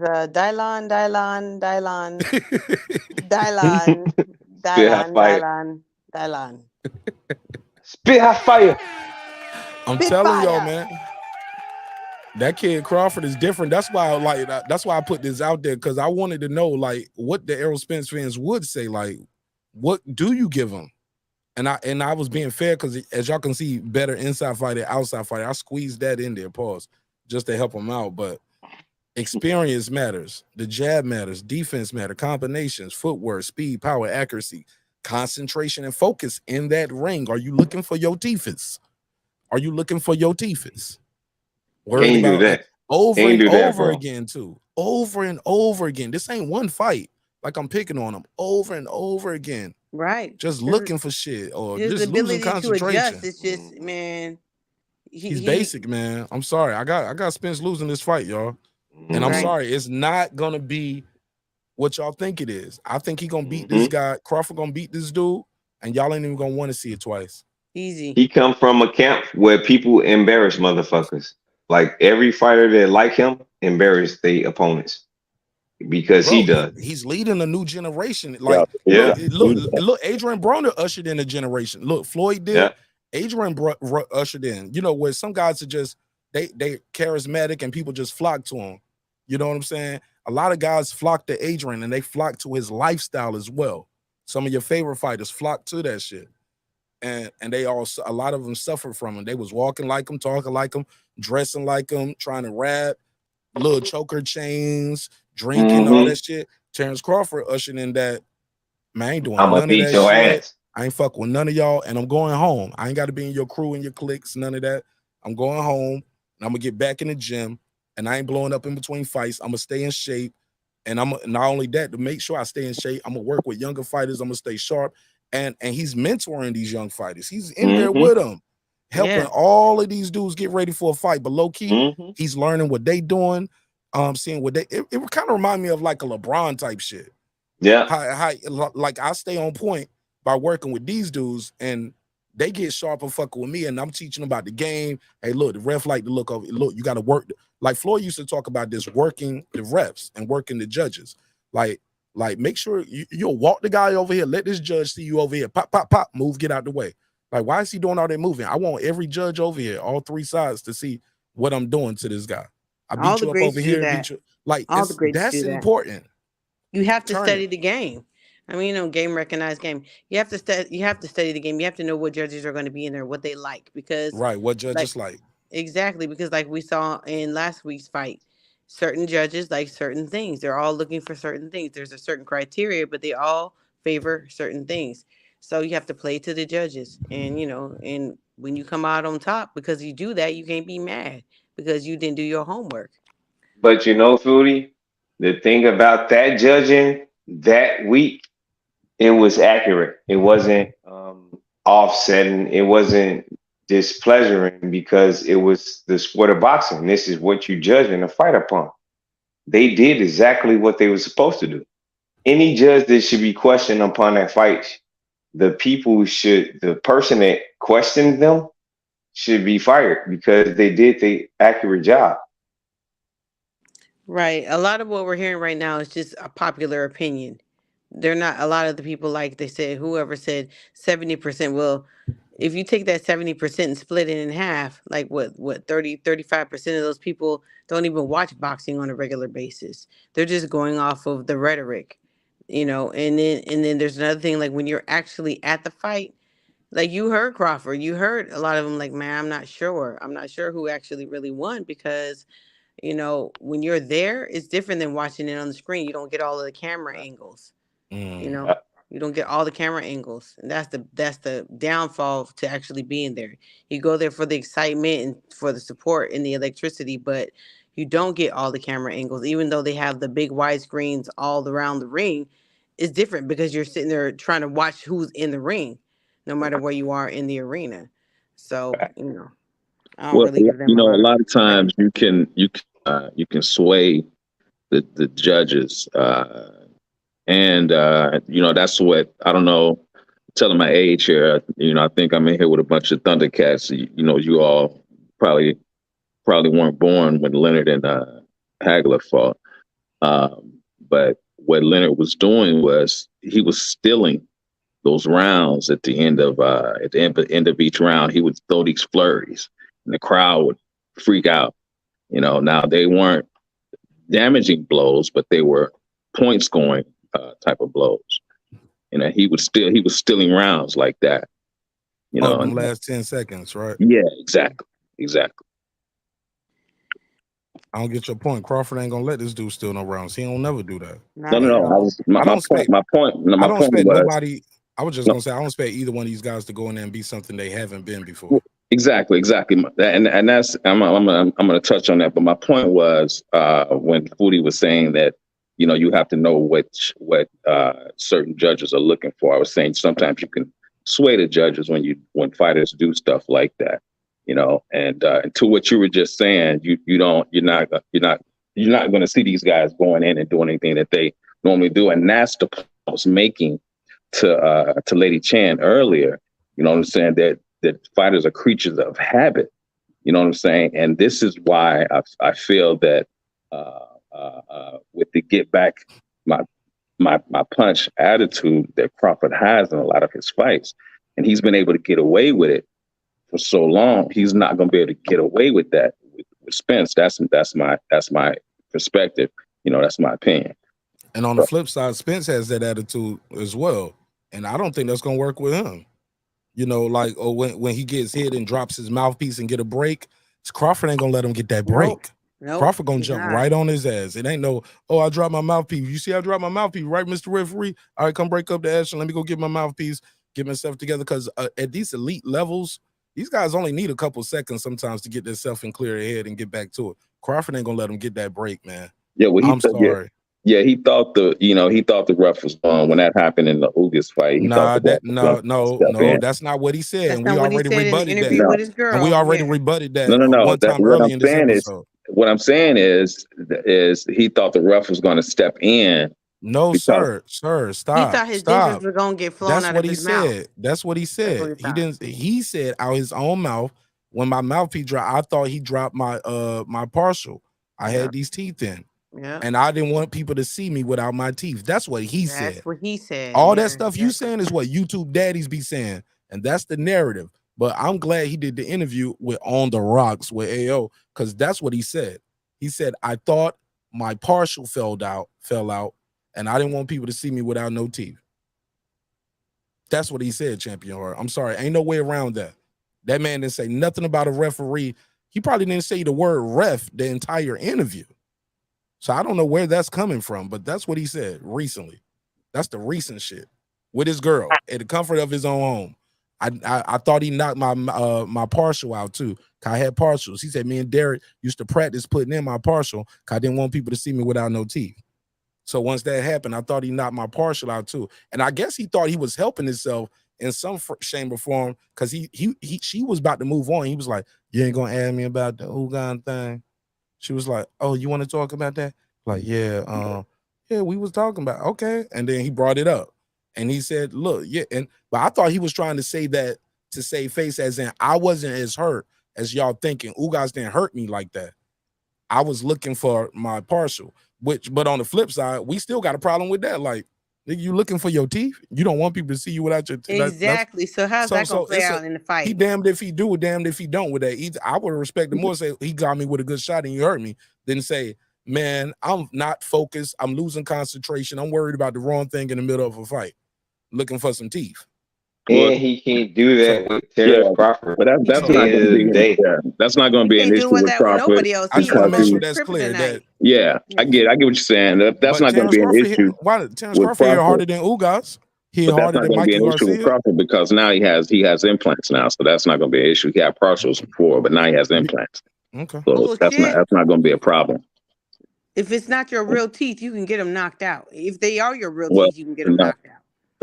No, not those implants. I don't know. Well, bullshit. They're only screwed in. You can break anything. They're made of porcelain and ceramic. We knocking all that shit loose. So, let's go. Knock them out. We knocking all that shit. Right. loose. Okay. Have that nigga looking like a jack-o'-lantern. Yeah. All right, well, let me say this. I go. Go on, say that before you go. This gonna be uncomfortable. This gonna be uncomfortable shows for y'all guppies out there. Yeah, salute to my salute to my delusional sisters and brothers here on the chat on the panel right now. But That's cute. yeah, That's cute. You didn't even have the look. You didn't even have the right information, and then we delusional for giving you the facts, and then you was like, well, that's not gonna matter because he's gonna have some partial that we gonna cement them Look, shits. you can't in. even fucking eat fucking crab legs with them motherfuckers, and you be afraid they crap. Come on now. But yeah, I'm gonna get out of here, man. Much love to y'all, man. Salute to y'all. And, I'll catch y'all on the next one. All right, my brother. God bless you. Thank you so much for supporting the show, Champ. You are. You know, we crack jokes, and it's all good. It's a hip hop political sports show with a comedy twist. We let Most them jokes definitely, fly brother. because life is serious enough. Thank you for being a loyal member to the show, bro. All right, now, peace and love. All right, God bless. All right, that guy Clips, what up? You pulled up right here at the end too, homie. Oh yeah, man. You know, I was just I was in the chat just listening and doing some shit, but I wanted to come in and you know, hey, it's good stuff. It's good stuff right here. As far as me, with the boxes, I was looking at me personally. I mean, I am definitely pro Crawford, but I do, like I've said, I do see a way that Spence can win, but it'll take a certain amount of discipline and a certain amount of willingness to get hit that I don't think Spence has. And to your point where you were saying to Champion Heart, like the fact that you worried about people seeing you toothless, that's something that I don't like. A boxer, especially a boxer going into a fight where you got to understand that you're going to have to come and bring that fight. And if you're worried about some little cosmetic thing like, oh, I don't want people to see, you know, my gap teeth or my chipped teeth, I don't know how that's going to work when Bud's going to be, you know, not only is he going to be trying to knock out your fake teeth, he might knock out your real teeth. You got to, you know what I'm saying? You got to quit playing. Yeah. Or he might hurt your ribs. It's a lot of different things in the sequence that you're looking at that can take place. Terence Crawford Ain't like doing to throw none of this punches. shit them niggas doing. Exactly. Yeah, he like to throw But punches that right there can happen within to Spence punches. real quick. Bop, bop, right in Right. between the shot. Yeah. Or something simple. Spence is so worried about his teeth. Like right here, Kurt Spence ain't standing there on some Kell Brook shit like this after getting his eye broke. Like he's healthier than Kell Brook. Right. Facts. And then this other thing that Spence's eye, like But he's still throwing. But look, Mark and Clips and Footy, he how that throwing shit stopped him in punches his with tracks. this motherfucker though. As they throw punches, he get the best of them throwing a punch.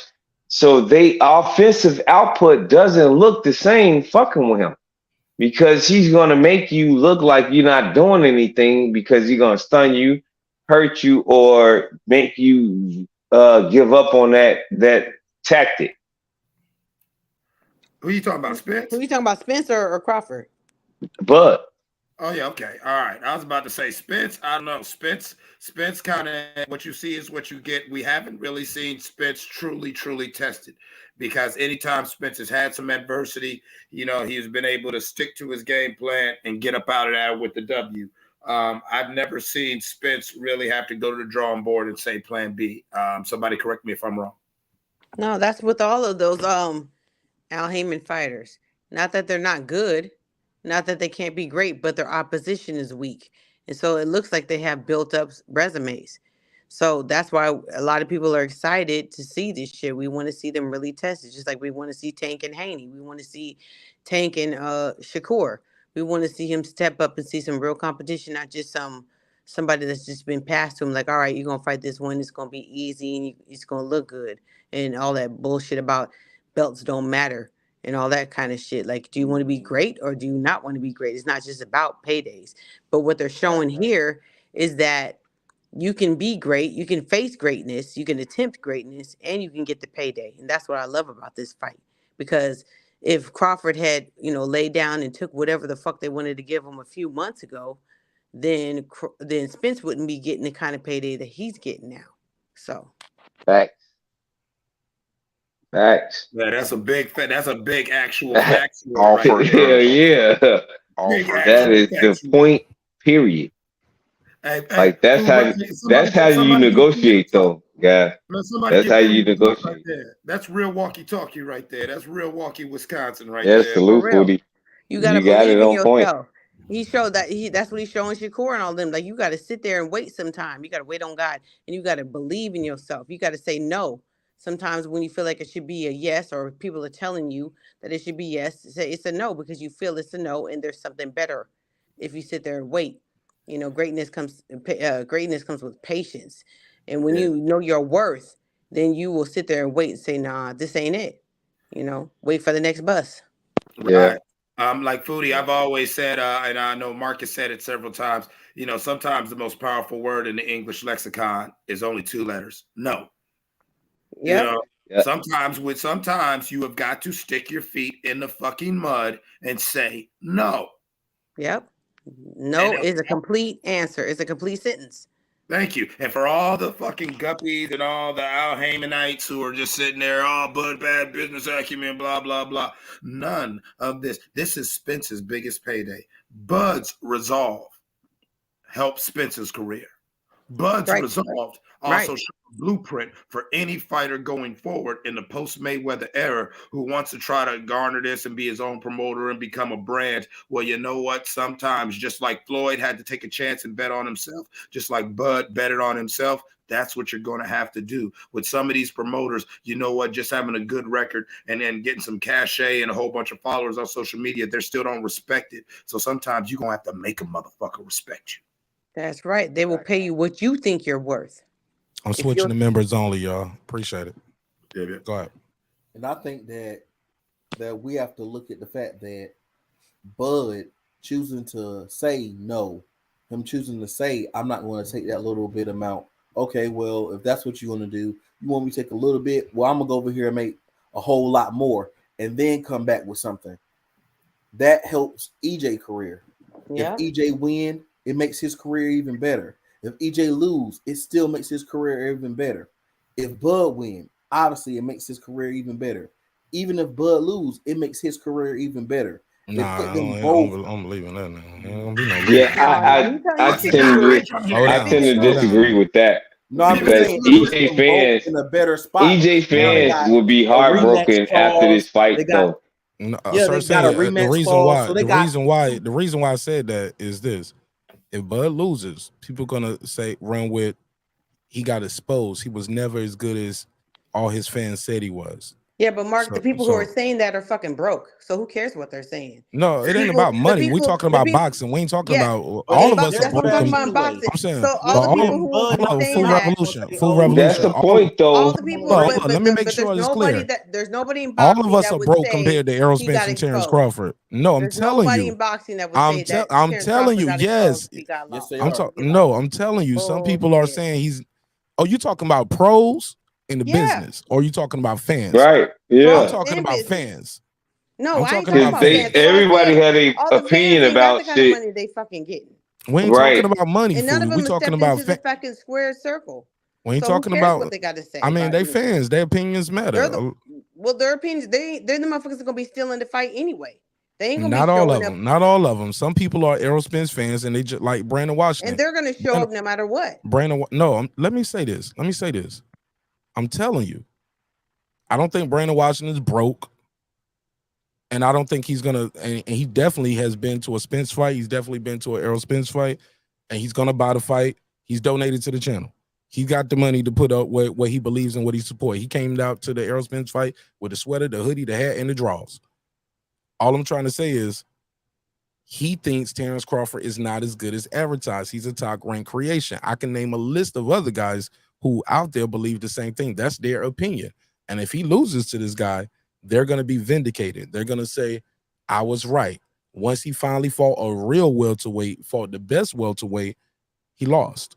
And that's all I'm saying. And that's going to be, and that's what they're going to run with. So I agree. I disagree with Sir Senior. Nah, you can't. Right. Just showing up ain't enough for either guy. No. They got to win. What I'm saying is, Mark, who gives a fuck what Brandon got to say about anything?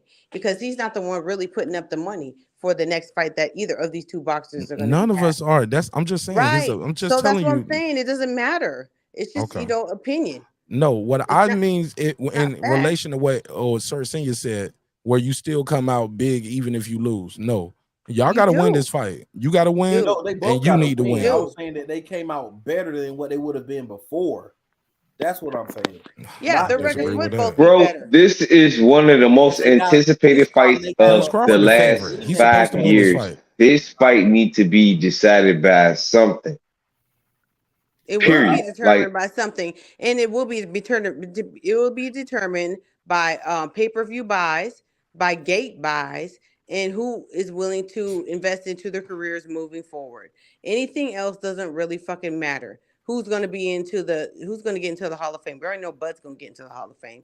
All the other people who got opinions about it, you, me, and everybody else on the panel, it doesn't fucking matter at the end of the day. Technically, Bud's Neither one of already them. in the Hall of Fame. Yeah, none of us are really contributing to their guarantees. You know what I'm saying? And these are prize fighters. We got to forget that. I mean, we can't forget that these are prize fighters and they are fighting for money. Okay, these are dudes that probably wouldn't be good at anything else in life better than what they're doing right now, and we love them for that shit and we support them for that shit. But outside of that, it doesn't fucking matter what we have to say. So if whoever wins or loses, it just depends on who's willing to invest into their careers moving forward. So it don't really matter outside of that, is what I'm saying. I listen. I just really, honestly, forget Bud fans, forget Spence fans. For the sake of boxing, I need the best version of both these guys in that ring, and because I think if they really give us a show, if we truly see a full measure of these men's skills and talents displayed here, in this monkey see, monkey do era that we're in boxing, watch these younger boys take notes. And hey man, sometimes you got to put the medicine in the candy. And so yeah, they'll be trying to emulate these two fighters for all the wrong reasons, but as fans and as a sport, we'll get a better quality product if you know what I'm saying, if we see the two elites. All right, we've had this conversation. Who's the face of boxing? Ryan Garcia, Tank Davis. No, motherfucker, these are the faces of boxing. These are the two motherfuckers that everybody's been talking about for over 5 years. Okay, and so if they give us if they give us even one iota of the intensity of the Bud Crawford versus Spence debates, you feel what I'm saying, everybody? Like, you know what I'm saying? Yeah, I agree. no, you I feel good? like Yeah, I'm chiming in. Yeah, I feel like these young boys are going to want. These young boys are going to. They're not going to understand they're doing the right thing. They're going to try to do it for the wrong reasons, but they're going to step up. this is big boxing. This is the return of big time boxing this year with all of these fights. And even we're not expecting them to do 1.2 million or whatever Garcia and them did, because these are dudes from an older generation where they don't have the TikTok fans and all of that bullshit. They ain't doing the TikTok challenges and all that shit. But if this fight does even 400,000 or 500,000, or even if the gates are real nice and strong, and depending on what happens after that, and I feel like this shit is really showing, like, going for the belts, being patient, believing in what you really believe in, and going for greatness is really going to show these young fighters that this shit can really happen. The ones who have been taught that shit really Yeah, happens. but that's the real way, Footy. Like the other way that they just did with Tink and Ryan, that was a showcase of what's supposed to happen. Now we about to see what you supposed to do when you accomplish this much in the sport of boxing, and you want the rest. You want the end all say all. You don't just want to be a participant. You want to take it over. And we want to see those But what's gentlemen get it funny? But in. what's funny about that though is that neither Tank or Ryan got paid more than they all got the same paychecks that these dudes are getting for this fight. Mm-hmm. So when it all That's what I'm boils saying. down That's to what it, I'm saying. Yeah. it don't That's really what I'm matter. that's Their the their main guarantees have been part. the same. They got the same guarantees. I don't know what Yeah. their upside looks like. No one does, because upside could take 8-10 years to get paid out, depending Yeah. on the networks and True. all of that bullshit, and who gets sold to Mm-hmm. who and all that other kind of shit. That's all politics that we don't care about. I mean, to be honest with you, I don't care about their guarantees either, because none of them giving me any money. I want to see the fucking fight. I want to see the best fight the best, and that's what I'm happy about. And that's what a lot of people will start to focus to, because the Mayweather era is kind of dwindling out, especially with him doing these little bullshit whatever they call I want to say exhibition fights that exhibition, exhibition fights. And that's all well and good, but nobody's really watching them shits. Even the fucking diehards, the people who are going so hard for PBC because of Mayweather ain't even fucking supporting Mayweather's fights. So that doesn't really fucking matter. What really matters is what happens when you go for greatness, and we gonna see on the 29th of July. Can I revisit something that we was talking about for a second, panel? When we was talking about the thing with Spence's tooth.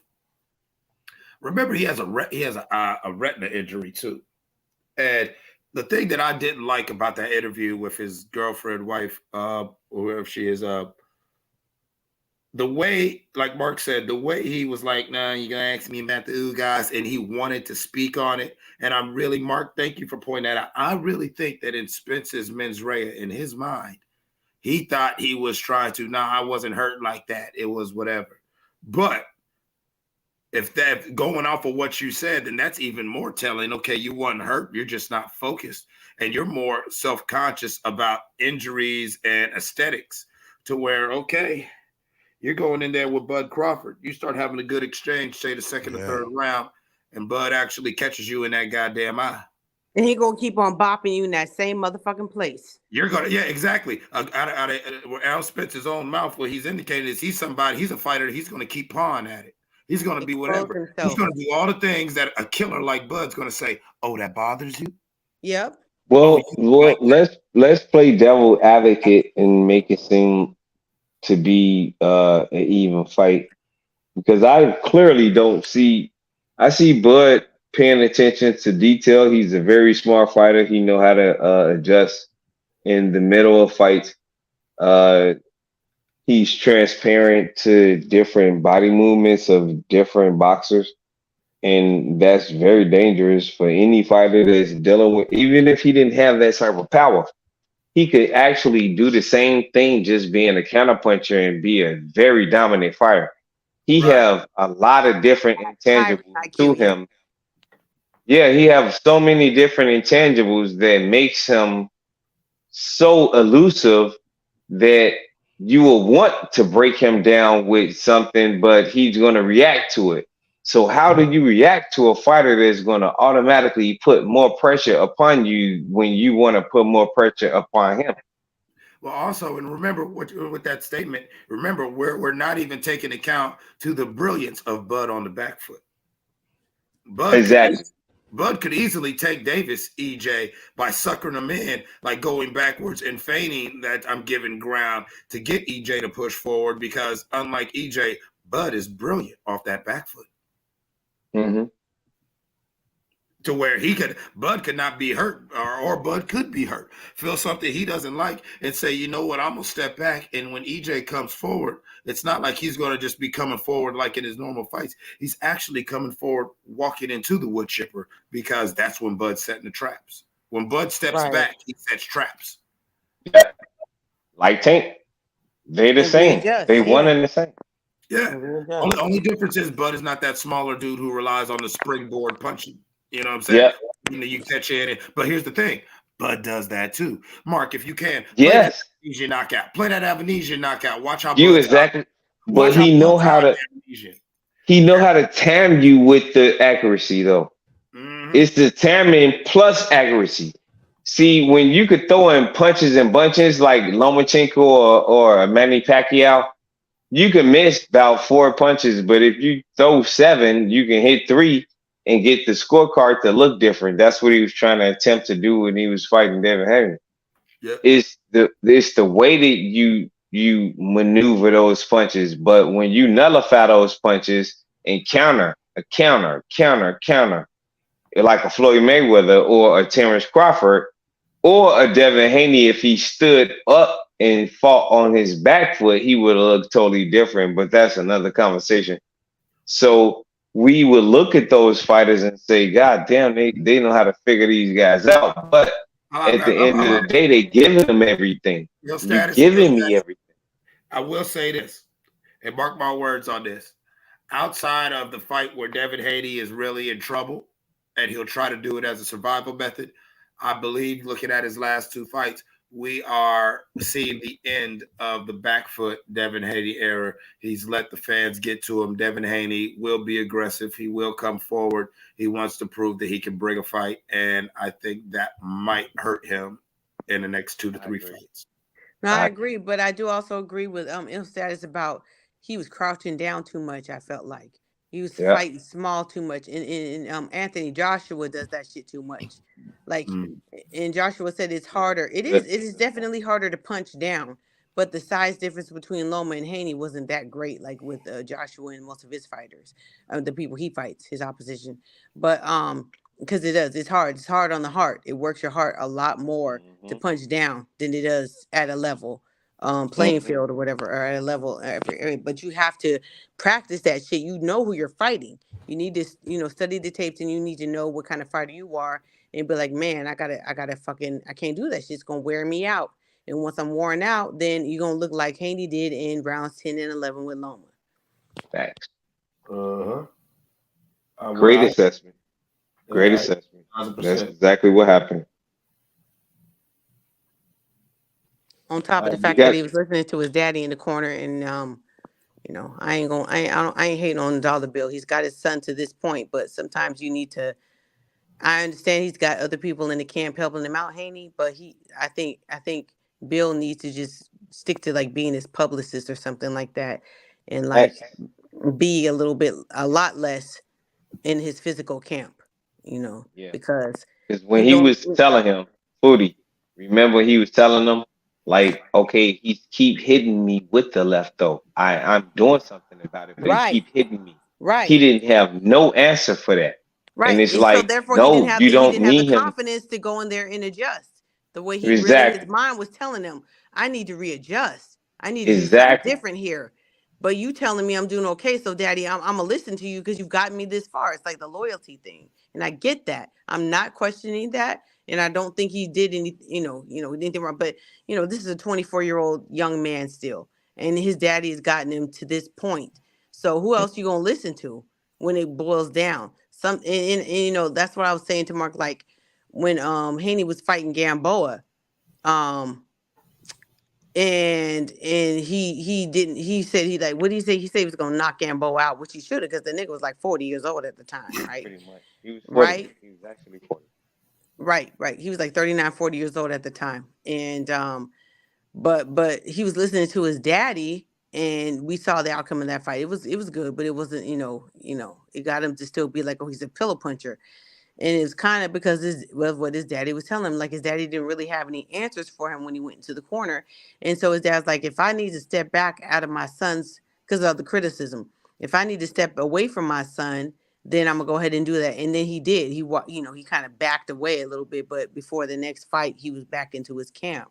So they got to kind of figure that out. And that's the only criticism I have with these boxing dads. Is like, as parents, we can get our kids to the point where they need to be, whatever, university ready or whatever it is. But there's that emotional attachment, and that the relationship that you have, that sometimes can get in the way of greatness. So sometimes you have to be, your kids ain't gonna fire you. You're not gonna fire your mom or your dad or whatever, your mom or your daddy, for the most part, you're not going to. Most kids are not going to feel like that, because they're like, shit, this is the reason why I'm as successful as I am today. But sometimes the parent has to step back and say, like, I'm not working. I'm no longer, my role is done. Like, I've taken you as far as I can. Exactly. And I need to But help you we relying on interview people who can help we you to get to the relying next on level. Bill to do that though. Like Bill and T.O. Senior, like, do that for your sons, because they have talent that you don't understand that they have. Because at this point, if you're not looking at what we looking at, and I know T.O. can make it further after this, but he needs to change his direction.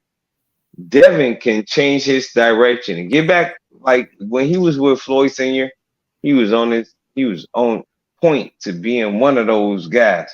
And he still is, and I'm not taking nothing away from him, but he still needs some work. and he need to go back to the drawing board, not You talking about start Haney or over. Teo? Both of them. Both of them.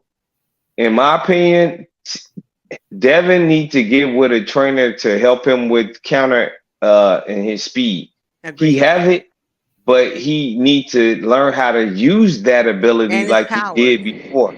Exactly. And sit on the punch when you that fast to catch him at the body. If you can catch him at the body like that, then you can catch him with an overhand right.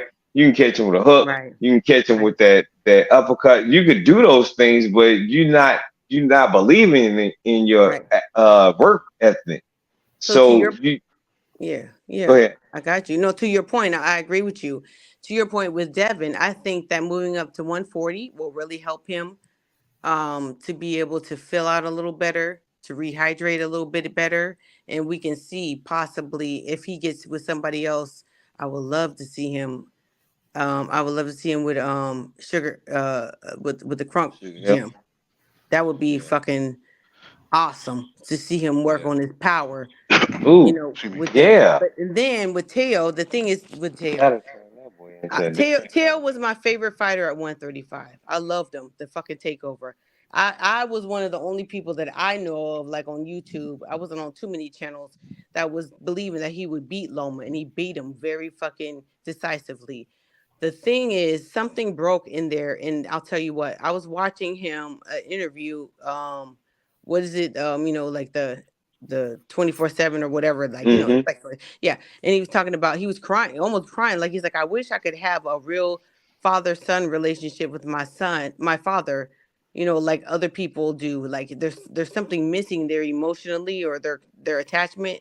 Teo Senior is like, fuck that shit. I want my son to be, he and his son is like, listen to me. I got something to say to you and you're not hearing me. So then he won because that's what his daddy wanted him to do. Like, remember, he was struggling to stay at 135 just to fight Loma. Yeah. He was Yeah. struggling for a long time. And so he did what his daddy wanted him to do. And he did the best thing. That was the best thing for him at the time. I don't think he did anything wrong. But after he did that shit, it's almost like he felt like he reached the pinnacle. Like, what do you want me to do next, Daddy? Like, I don't know what else to do. I can't find my identity now. He can't find his identity. And I heard Well, I heard I an think interview. not to cut you off. Go ahead, Real finish. quick. I heard an interview from Tim Bradley that kind of confirmed like a lot of the shit that you see with if you're on boxing on Twitter.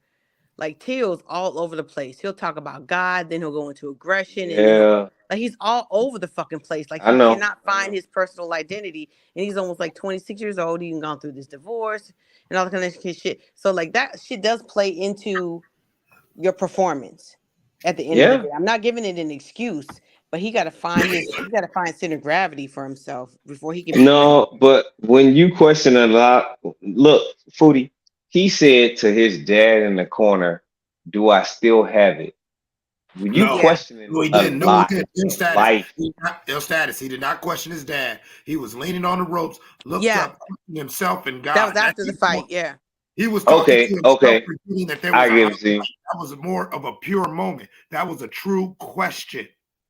But Like he was when thinking out loud. that's basically saying that you're taking a lot of L's in life.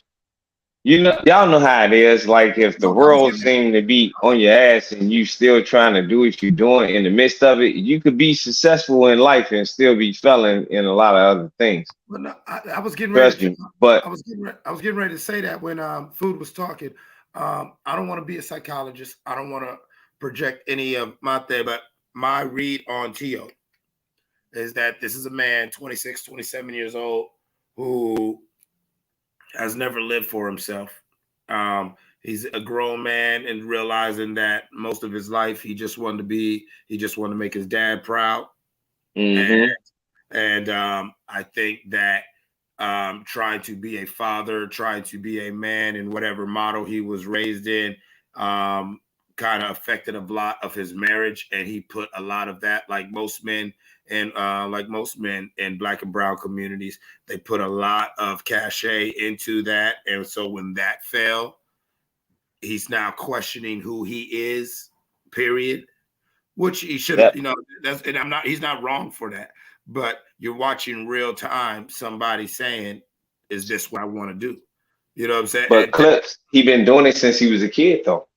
But exactly. This is all he knows, but he may have got into it for the wrong reasons. And just because you're good at something doesn't mean that's what you want to do or what you should do. Yeah, true. This is, so I mean, so if I talk my shit about him because he talks his shit about what he talks, but on some real man shit, you know what I'm saying? I really do feel like he either needs to be in the ring more or really step away from it. Because right now, the indecision is going to lead to Josh Taylor beating the fuck out of him.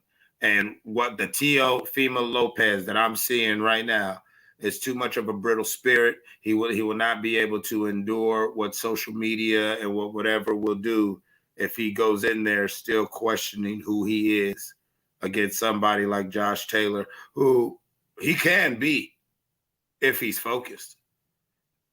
But if he's not focused, then yes, what we're going to see. We're going to actually see. We've seen him on the ground. We've seen him beat. We've seen him battered. We've seen him bruised. What haven't we seen from him yet? Hard. Exactly. The only thing left now is the CTO sleep. Tenacity. Yeah, come back and show grit. Like he never been in anything like that. He got a pass with Sandor Martin. Yeah, I was about to say the closest he could say is Sandor Martin, and he technically, admittedly, got a pass. Like he said, "Do I still got it?" He knows no. It wasn't like Sandor knocked you down and you came back and beat his ass. It was like, no, you fought a good fight and you didn't go down again. That's what happened, Tio. Yeah. And with Kambosos, you know what I'm saying, you just couldn't do shit. You feel what I'm saying? You just couldn't do shit, wasn't trying to do shit, but make excuses after you realized that the shit you was doing wasn't working.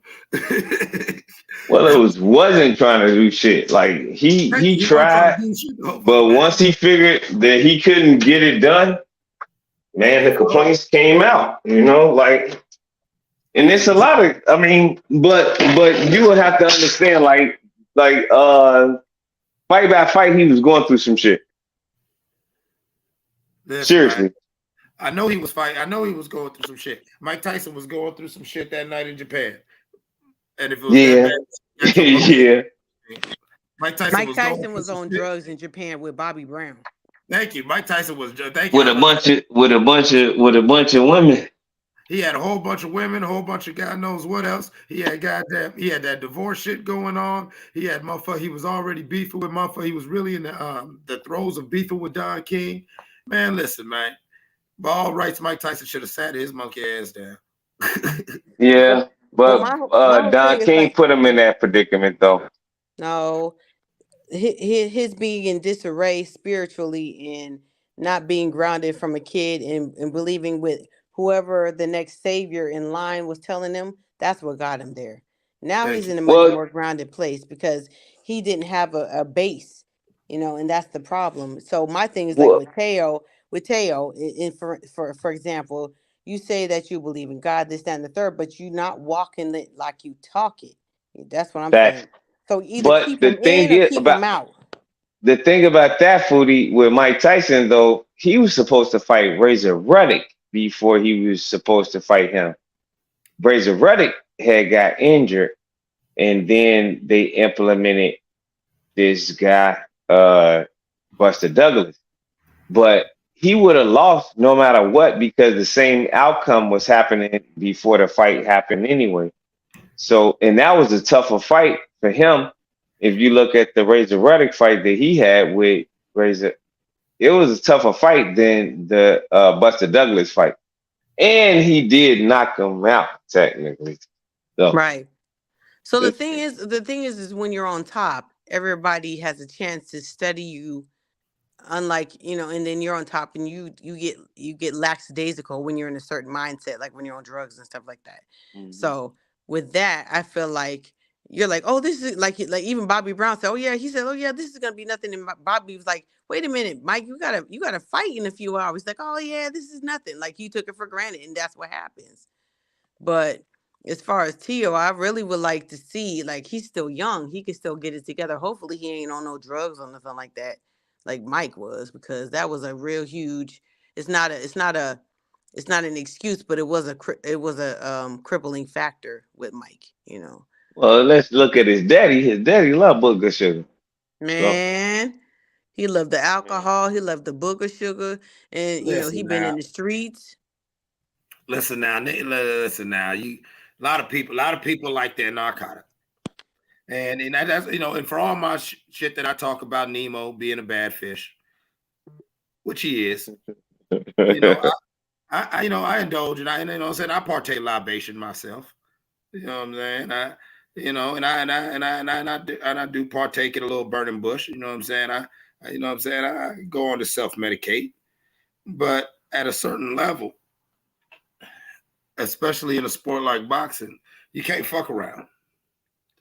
You know, you can't fuck around. I respect the boxers who take them long layoffs. Like, you know what I'm saying? Like when Roy and everything, at the beginning or the transition of the Pretty Boy to Money era, you saw how Roy would do that where he wasn't fighting as much because Roy was partying and blowing up. And, you know, that's why he was jumping through weights, because Roy was partying. You know, when he was out dating the brat and shit, you know, and he was at least smart. He wasn't, you know what I'm saying? He wasn't trying to jump in the ring with somebody knowing good and damn well he was in I can testify that being true. Huh? I can testify that being true. Yeah, exactly. Yeah, like Roy Because I was out. Because I used to. I hung out with Roy Jones like 5 or 6 times. I went to college in Pensacola. He invited us to his house. I've been to his house like 3 or 4 times, and he was drinking and partaking then. So I don't know Roy. Yeah, see, so you can. I don't know Roy, but I know a lot of people. I heard the stories, and it's like, no, Roy's a professional. When it's fight time, no, everything, all the bullshit stops. But no, that's why he would take time in between fights, because he said, "Hey, I'm trying to enjoy myself right now. Ain't no reason why my monkey ass need to be training in no camp. I'm out here drinking, partying, smoking, fucking on these hoes. I'm dropping rap albums. When he's in the studio, he ain't in the gym. He just don't do it like they do. Right. Well, no, you get these young boys and they trying to do it all. He in the studio, he in the gym, he in the sex club, he in the nightclub, you know what I'm saying? And there's only 24 hours in a day. Exactly. You know, that's just how it and is. it's only one drug that's gonna keep you up enough to do that. Oh no, there's a couple of them, man. You got to know your drugs, man. There's all sorts of drugs, man. Like now I know cocaine is a motherfucker though. No, also fame and adrenaline are two also different drugs, because thank you. I was getting ready to say you got the drugs of fame. You got, like with Tio, I don't think it's going to be no narcotic. We're going to find out that his drug was actually this person. I think he was more addicted. Approval. Yeah, that shining, that glowing, his father's approval. Father, everyone. Oh my God, Tio! I'm looking at what I really look at when I look at some of his responses over the years to different things. The reason why I stopped being such a fan of Tio the man. You know, I'm still a fan of the fighter, but the man, I'm like, man, I don't know about this dude. He shows? Yeah, me too. He shows me somebody who, you know what I'm saying, this is still a hurt young man. I heard he's a little too reactionary to things, you know what I'm saying, as a hurt young man. And the approval he loves. He loves the attention. He loves the approval. But he doesn't understand that with that, then now you're also open to criticism. You feel what I'm saying? It is what it is. Yeah, no, but the hard part about it, like I said, is that it's the breaking away. It's like, where do you separate from your father's approval to your own approval as a man? You have to separate from your father before you can see, or your parents, period, before you can see what your own benchmarks are, like what you decide is success. And it may not be the belts, it may just be the money, it may be like lots of different things, but until you separate. And the thing is, like, Tio Senior, he's not the kind of person that you can say, Dad, I want you to take a back seat for a while. That motherfucker will cut him all the way out. Like, he would, I believe he would disown Teo if he would to say, oh no, Dad, I just want you to kind of like let me, explore other options. Because his ego is so built that he's living vicariously through his son, But he is a brand though. Foodie. Like, look, he a There's nothing brand. wrong with that, but he could take a different role in his success. Without his dad though. in order to keep the band moving, you have to change characters. Just Earth, Wind, and Fire would not been a successful group if they just said, fuck it, it's over with when everybody else died and I get what it's you're over. saying, but those were men that were standing on their own square. Teo is not Teofimo Lopez Jr. is not standing on his own square. He's still allowing his father to live vicariously through him. Devin Haney is not living on his own square. He's still Yeah, allowing his I father agree. to live I vicariously agree. through them. So You're therefore, his right. father is still like his father is his mouthpiece out there. You But know, he is downfall too, though, Foodie. He is downfall. but you can't see that at a certain point. You know what I'm saying? It's like, for instance, it's like being a parent of two sons. You know what I'm saying? They've seen independence, they've had a great upbringing, they've had a great support circle, right? But until I told one of my sons, it's time for you to go. You got to fly the coop. He wouldn't have never left. And he's very smart, very independent, very hardworking, very capable. But sometimes you got to push the baby out the nest in order Mm-hmm. for them to fly. And then they can say, Like the oh, you know eagle. what? I got some bomb ass wings here. And your Yeah. relationship with that kid is even better. You're like, see, I told you could make it all this time. But they Yeah. wouldn't believe because it was so comfortable in that nest. You got Yeah. everything taken care of for the low, you know? Like you Yeah. never will understand. Your mama could tell you when you get out, you know, you need to be saving your money. You need to be doing this. You know, do you want to go back to school? What is your plan? You need to have a vision. Oh yeah, yeah, yeah, yeah, yeah, yeah, yeah, yeah, yeah, yeah. Here's next month's rent.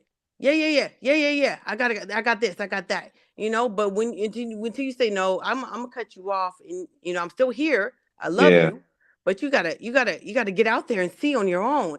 And they might be Yeah. mad for a second, but then you realize, oh, you know what? This is kind of the shit right here.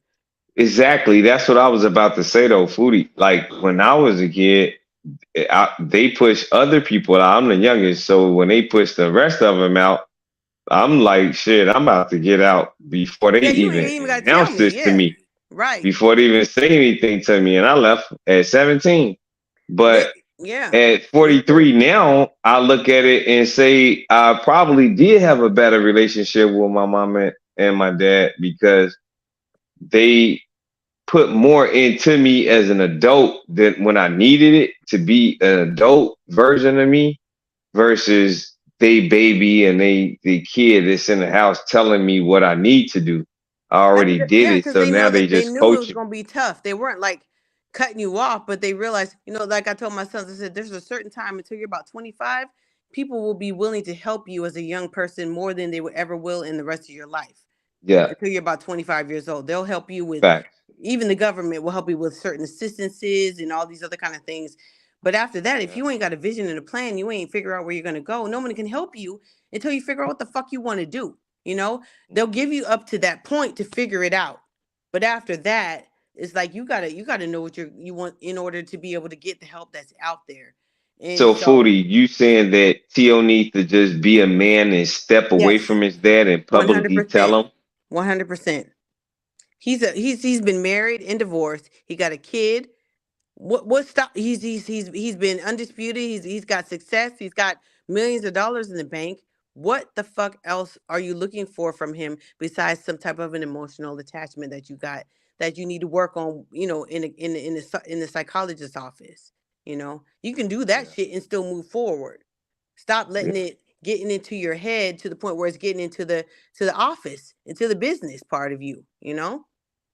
Well, things of that nature happens due to the fact that it's an emotional reoccurrence of something that you experienced when you was a child. So you allow things to happen when you're an I adult. got you. But he needs to recognize that and he needs to work on that outside so that he can be great inside of the ring. You got to learn to compartmentalize sometimes. But if I you think don't it's all realize that's the connected. I problem, think I think Tio's boxing shit and his shit with his father is all connected, and it all goes back to when they were coming up and struggling. And so, in many weird ways, he has a trauma bond with his dad that's what I'm that saying. Yeah. that actually hurts the overall relationship, as well as now it's actually tainting his his approach to boxing, something he loves. You know That's what I'm saying? exactly what I'm saying, Clips, because we've all seen or we all know people that wanted to leave the hood, but because their parents were still struggling, They're like, nah. And their parents will even give them guilt trips like, oh, you think you're better than me because you want to go to college, you want to leave. Oh, you think you're better than me because now you got a good job. Oh, you think you're better than me because you married and I got 9 kids by 17 different men. And I'm being facetious, but I'm just saying, Yeah, you just described half of black and brown America. Did you say 9 kids from 17 different men? I'm being I'm not talking about that part. I'm talking about the people who. I'm just saying. No, I understand what Clip's saying too. Like this, the demographic of Black and Brown America in this state of urban cities and Which is things so of much that nature. different. Which is so much different from my upbringing. And a lot of other people, because like, listen, I grew up in with a black mother, but I grew up in a lot of white America, and they've struggled too. You know what I'm saying? A lot of them had to go to the military just so they can get a good education, and got went through the hard knocks of life. So some of them are Republicans, and it doesn't really fucking matter. But I'm just saying, everybody that you see driving a nice car, living in a nice house, didn't have it wonderful. Most of the wealth in America is first generation wealth. You know what I'm saying? Of all races. So Yeah. I'm just saying, a lot of them also had to leave their backwoods home, Yeah. or came You're up right. through the foster system. And when they were 18, were just dumped out and said, what are you going to do now? They went to the military or Yep. whatever, you know what I'm saying? And they made their way through. So that's why they don't have any empathy or sympathy for people who are complaining, who have it easier nowadays, because they do. Like, I'm the same age as you. I'm 43, going on 44. And when I was 17, I'm the baby. Like I've said before, my sister is 15 years older than me, and we're the closest. My brothers are 20 and 22 years older than me. So I'm the baby. Yeah. But I realized, my mom, she had me at an older age and she was more stable. But I was like, it's time for me to go. Like, when I was 16, 17, like, I Yep. need to go. It's time for me Yep. to go. It was Like, she's different done her for me. job. She's done her Yeah, job, I was the I baby. think Foodie. I think My brother was like Foodie and Clips. I and it think was that like, that's a. bro, I'm Let talking me. about Let you, me. man. I'm You sorry. know what I'm saying? But like it was like I was the baby, but my brother's only 2 years older. So, you know what I'm saying? Like, I used to often joke that, like, yeah, he just burnt her out. You know what I'm saying? To where, like, by the time I was 14, I was already living on my own and doing my own shit. And throughout my different times, you know what I'm saying? I might stay with my mom or might be around and shit like that, but I never really lived with her. You know what I'm saying? Like, throughout most of my childhood, like, I never really actually lived with my mom because of what she did and how shit was in the house, like, from a young age. Like, nah. Sometimes you don't want to be around that shit, just flat out. So it was different. So you know what I'm saying? So I understand, like, how boxing and say, that T.O. growing up that one way in New York, and the fact that he still has a bond with his father in America, you know what I'm saying? That's kind of crazy. That's deep. That's you know what I'm saying? But I know that actually, there could be some things attached to that bond because of the shit that they had to go through, the sacrifice. like you said, trauma bond, Right. And so many people who come from, disenfranchised neighborhoods don't realize that they even exist because, and like I said, I spoke about spirituality before, but so many people don't realize the benefits of actually going and talking to someone outside of the family that is an Exercising that expert in need. mental health, Yeah. and really understands. You think, oh, this person doesn't look like me, they couldn't possibly understand me, but they do, because you can't because look at all the people who do look like you and don't understand you. You know what I'm saying? We're all in the same But fucking they barrel. practice something. They practice something that lead them to understand the individual mindset. Right, they don't understand that it is beyond you. It's like you're sitting there talking to your sister, your friend, your brother. You're all in the same fucking space, so there's no insight. And that's what I felt like. There's a lot of group think going on, Right. and there's comfort in group think, but there's no insight. You have no one bringing any new ideas. Growth and development. Right. And people personalize it, and so people look at, okay, all right, let's not even talk about family. Let's just look at a relationship. Okay, me and Foodie are in a relationship, and we're having a deep conversation, and I'm saying I'm feeling unfulfilled. I feel like I need to do more. I may be talking about professionally or in life, like, come on, babe, let's step it up. But because we're both in this thing together.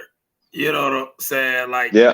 you can even Oh, trust me, I understand. feel unfulfilled within the relationship. I feel, you know what I'm saying? Like I'm somehow critiquing it. We all of a sudden we go left to where sometimes, no, you need to speak to somebody outside of that Of course. to get that Those that's called a therapeutic ventilation system. Like you need to therapeutically vent out to the characters that understand the emotions of life. Life happens the same way, no matter if it was in the 50s, the 60s, the 40s, the 30s to now. Yep. It's the same sequence. We just Yeah. have to understand how to deal with the situation Same shit and warmed evolve over. with the situation. Yeah. Well, Like, I got into the habit of, like I joke. I say I talk to myself when I need somebody. When I need to speak to somebody that can relate, or like I always tell people, I talk yeah, to the we were moon. talking about that clips. Yeah.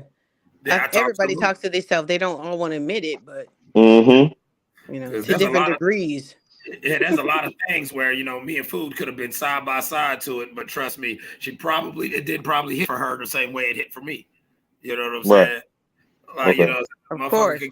motherfucker could have got shot right in front of both of us, but no, that blood splattered on me. Right. So Facts. that's the I reason why get you. we don't need to judge. We don't judge anybody for their Right. experiences. We need to listen more than we speak. But that's And enlightened individuals, though. Enlightened ones understand the whole concept about living. It's a procedure, so you want to walk light through the whole life, so you could get the most knowledge that you can gather. yeah. If you storm And through it, then you're gonna get all of the pressures that the world presents to you. there's enlightenment in reading because listen, my mother, and I'm not ashamed to say my mother will be 81 years old this year. When she was Shout out born to in Mama Revolution. Bless her heart. she's wonderful. Indeed. She would love My all y'all. mother died at My mama is 47, a 40. good hearted woman. She just and she's had her Trust lumps me, in life, that's a but she's a blessing. good hearted Wait a woman. minute, ill status. You said your mom and dad are 47? No, my mother died at 47. When I was 23, Oh, my mother died. Yeah, that made me rest in acknowledge a peace, lot of mama. people's life and hurry up on mine. And I became very successful on the panic button that my mother left me. But listen though, just on that side note, I'm 43 and I'm about to be 44 years old this year in September. I'm a Mhm. Virgo. And I've My always mother. realized, I've always believed that life is short, But at this point in my life, I'm realizing like, you're at the point like where, it's not scary, but it's kind of like awakening, like you almost have more years behind you than you do have ahead of you.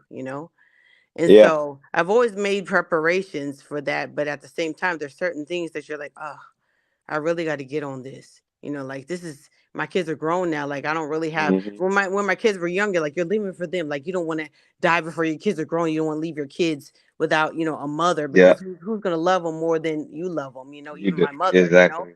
But now Yeah. it's like they're grown. It's like, okay, well, what's really pushing? Like it's just a different time in life. But I really take even more my health and relationships even more seriously because you just never know what's going to happen. But what I wanted to say is like in nursing, something I learned. I've been an LVN for 20, almost 21 years. I'm about to go into the RN program in February in fall of this year. It'll be a 1 year Congratulations. program. Thank you. It'll be an accelerated program, so I'll have 1 year and I'll complete the program. So this time next year, I'll be taking my state boards and I'll be getting my RN. That's what's Um, up. My I mother did the was an work. RN.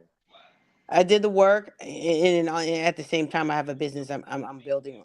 But that's gonna have to take a pause. But the point I'm trying to make is that when I work in urgent care, which is a facet of the ER, and so we take care of a lot of things that people would go to the ER for that they don't really need to go to, and we can take care of them like suturing them and all that kind of stuff. People come in basically for the same things, cold and flu symptoms, yada yada, COVID, this, that, and the third. People don't realize that they are not the only one that is going through that same problem. We have 9 different people in 9 different rooms, pretty much with the same symptoms, but they don't realize that because we're so like selfish. You know what I'm saying? Like you only see my problem is my problem, and I want to know why the Yeah. doctor's not coming into the room faster than I think that they should for this problem that really doesn't Damn, exist. Footy, now you making me feel bad for complaining when I get checked in. But what I've learned, what I've learned is In that all is seriousness, that that's a great analogy. That's a great analogy you're going with. It is though. It is to make you humble yourself as a patient. Like, God damn, let me you I'm don't stop. not getting realize, Pump the like brakes. they're like, I'm talking about life. Forget. I'm looking at this to an analogy as far as that's what I'm tying it into. So stay with me, stay with me. I'm with you. So you walk into the waiting room and you see only 2 people sitting there. You think, oh, you guys have a light day, but you don't see the 12 people we have already in the rooms waiting for the doctor to be Right. seen. See, you can't, and the people, and when COVID time, we'd have 3.5 hour waits because there are people in the car waiting because if they had COVID symptoms, we had to make them wait in the car. You see, so we got 12 people in the room, we've got 15 people waiting in the car. We close our urgent care closes an hour later than everyone else's, so everybody would be like, oh, it's 4:30. Oh, this one's about to close at 5. They stay open till 6. We're gonna drive over there and we're gonna fucking be, wait to be seen. So we'd have 20 people at closing time waiting to be seen, but you walk in and there's only 2 people waiting in the waiting room and you're wondering why the fuck am I not being seen? I was here before that person. We had Facts. And now you 23 motherfucking fucking everybody. people. Everybody's a motherfucker and a sorry bitch. Yeah. 23 people. And No, most of see, y'all right. ain't even got shit. But it's Okay? like the DMV. I mean, it's the same. Yeah, you're right. So you are only focused on what is wrong with me. In mind you, like I said, me knowing as a nurse your symptoms, I hear it all the time. I'm like, bitch, you could walk across the street to fucking Albertsons and get you some Robitussin and you will be just fucking fine. But I can't say that, right? So Right. what I've learned to say is nothing, and listen to them repeat themselves over and over while I'm getting their vitals, while I'm taking their Yeah. intake. Yeah. Yeah, I had a cough. I have a flu. I have a cough. I have a headache. I have a cough. I have a sore throat. I have a cough. After hearing 40 people a day, you're like, bitch, I don't care. I'm tired as fuck. I've been working 13 hours. But I had to Mhm. train myself to listen because these people, and take into consideration what I just said, you only know you. You don't know what else is going on with the other person. And I can't tell you, bitch, the person in the room next to you is going through the same thing, you know? So Yeah. you have to listen as an individual, as me being the superior minded person with the more medical knowledge, to just listen. And that's strength. It takes strength, and it makes you stronger when you can do that. You just shut your mouth and listen to the same thing over and over and over. But And I so, understand that, and they think that it's being programmed, but it's called therapeutic behavior. and If when you I'm, listen to people, they do calm down. yeah, When I'll yeah. listen to you say, I've learned, I have a rule. I'll listen to you say the same thing 3 times, and then I'll say, okay, well, we're gonna wait till the doctor comes in, and then you guys can devise a plan, and then we'll get you out of here. Most people are fine with that. Like, okay, good. Someone Mm-hmm. heard what I had said, Mm-hmm. But if I talk and say, I heard it before, then they would get irritated. But if you let them just vent and vent and vent and say, okay, I heard what you're saying, and I just, the doctor will be in soon, and you guys can devise a plan, and then you can move on. Then they feel they're fine. They'll just shut up and they'll just take the prescription and move on. So Yeah. that's just what I've learned in human nature. Well, you can deal with human nature based on a need more frequently than the average person. So you will understand how to understand the It takes time. It artistic takes thought time though. from a human. Yeah. It takes time, and then you But got to I go mean, home. Then you got to go home and do it again with your family, with your husband, with exactly. your kids. Right. No, I trust me, I understand. I own a tow trucking company. So I run a bunch of uh panicking live. So everybody is panicking when I approach them. So I have to make it better. The thing about all of those things is just understanding. It's based on And I what appreciate I you're not. appreciate y'all because I've driven some fucking expensive ass clunkers before. They kept breaking Yeah, down. I come and get you. That's the thing. You gotta always make sure that you are available to do everything that you're willing to do. And that's the thing, willing to do. So if I'm willing to do this, then I'm willing to make sure that you feel comfortable. Right. So it's the psycho. The whole point is that's what I'm saying. Like just like what you mean, it's the psychosocial. Like I'm not a psychologist, you know what I'm saying? But you have to take into now in this society, you have to take into consideration so many things that we didn't have to take into consideration before. You know. Actually, we should have. We just didn't know better. We should have Well, took it. yeah. That's Some a things, fact, some Eclipse. things. Yeah, I mean, definitely. No, But because even the bullshit, even the culture wars bullshit. Believe it or not, they were little lady boys. Believe it or not, they were all the little crazy shit, like the we stupid just shit. weren't aware of them. They were always there though. Exactly. But then thinking back, you're like, oh, okay. So that's what was going on with so and so. Now I get it. Right. That everyone be bugging about me, but it's like I said, I was fortunate. I grew up a military brat. I was in them big cities to where I like me, like it's like some of this shit I seen it the whole time, and that was kind of the tongue-in-cheek fun thing about my childhood was laughing at all the people who didn't get it. Like y'all don't see that this is what's going on, right? Uh-huh. But, yeah. Go ahead, Also go him. ahead. So them two go on fishing trips like twice a month, all the time. Brokeback Mountain. Yeah, type shit. Like, you know, we was one of them we were military, like, you know what I'm saying? We knew what it was because there was a lot of marriages of convenience and shit like that. Like I told you, my mom played on the Army softball team, you know what I'm saying? And they were the shit. They traveled, they whatever, and you know that whole softball, volleyball culture with females, you know what I'm saying? But it was a bowling league too, Clips. What about the bowling league? They Right. travel all over to swing.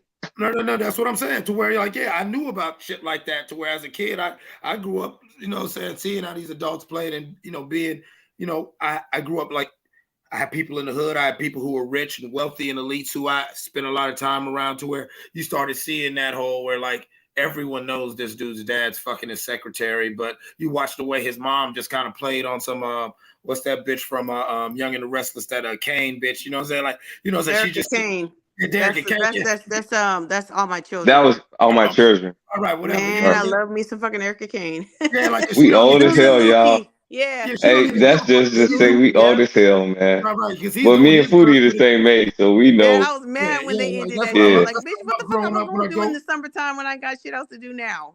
Right. Yeah, I love that shit growing up because it'd be like, you know. Yeah, man. You know, I used to be a part of that. Life. Because, you know what I'm saying? Motherfucking like, you know, like everyone's thinking they got this great little life, but this kid's on my soccer team, this kid's on my football team, baseball team, whatever, to where I know this kid, I'm over here at his house a lot, and yeah, we all know what his dad's doing. It's like a tongue-in-cheek joke, like you can see him get self-conscious when things come up, and we all know the mom's fucking the gardener or the pool boy. Yeah, yeah.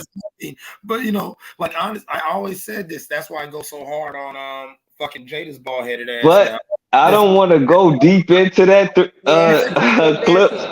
Like, but that was some weird shit back in the late 80s to the 90s. Like, I used to think the Smiths were life goals.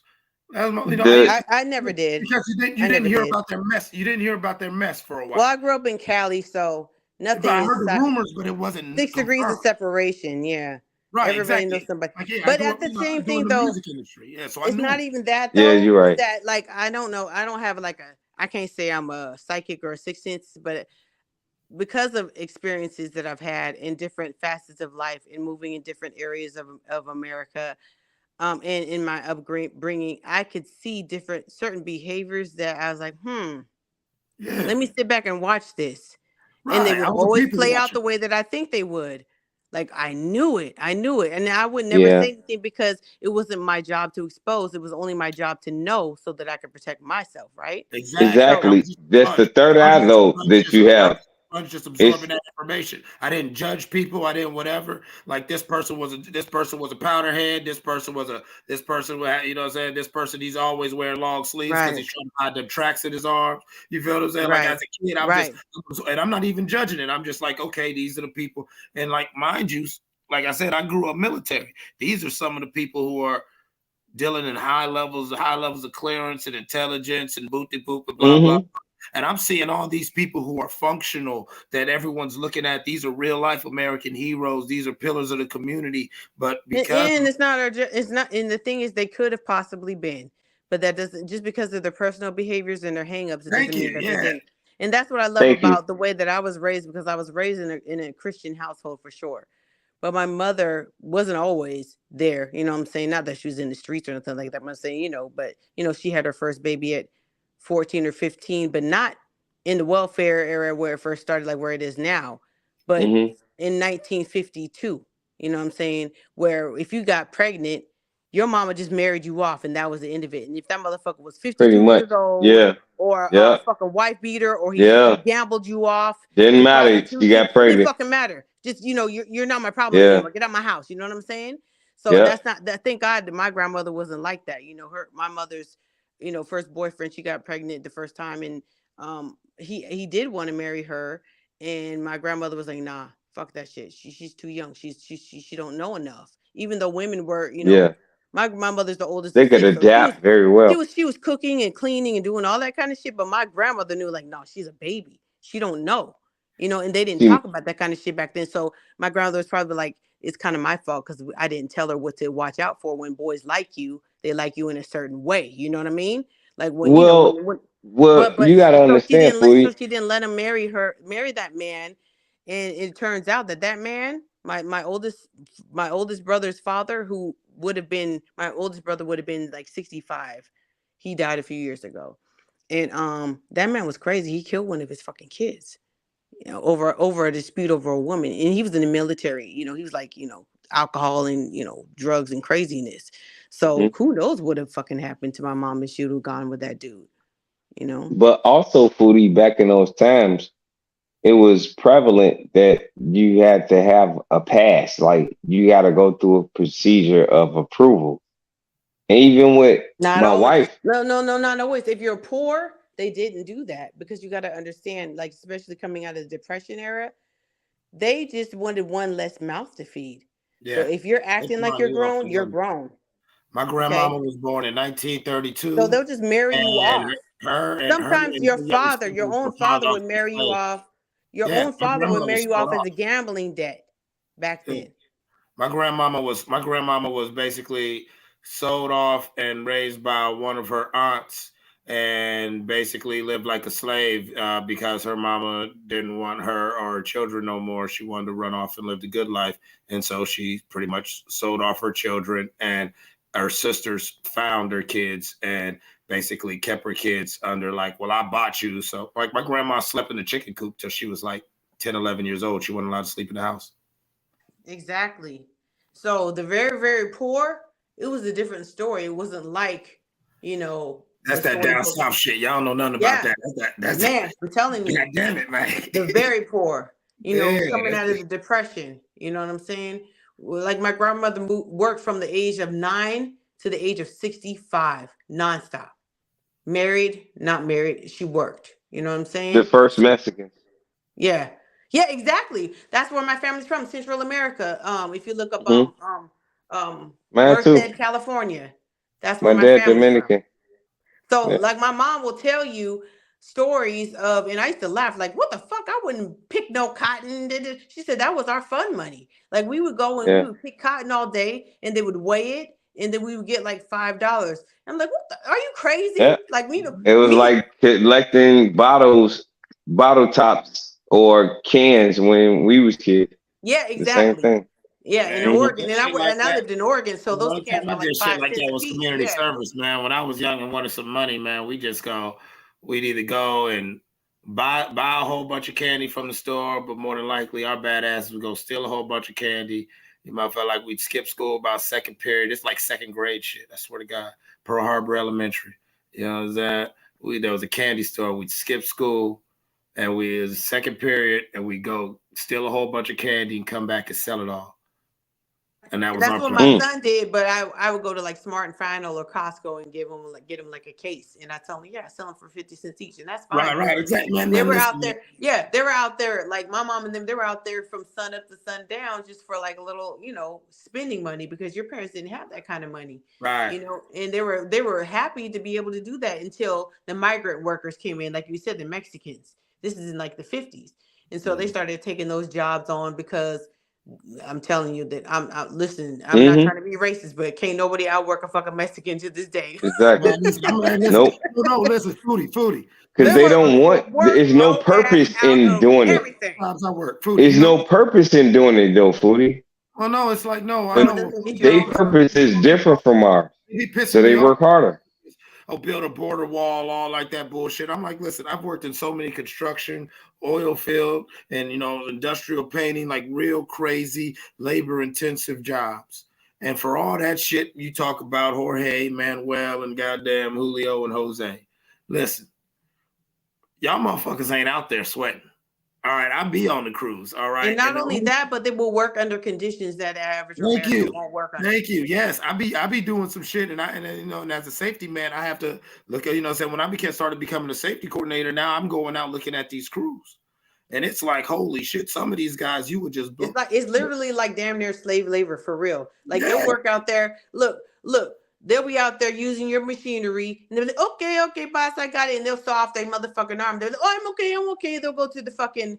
They'll go and heal. Either they'll die, they'll heal, and they'll come right back the next fucking day. Like, Man, listen, man. There was these Guatemalans who helped me do a big roofing thing for a big it's a TJ Maxx and Pure Foods distribution like hub thing over here. I supervised the whole roofing project, so all the roofing companies had to come through me.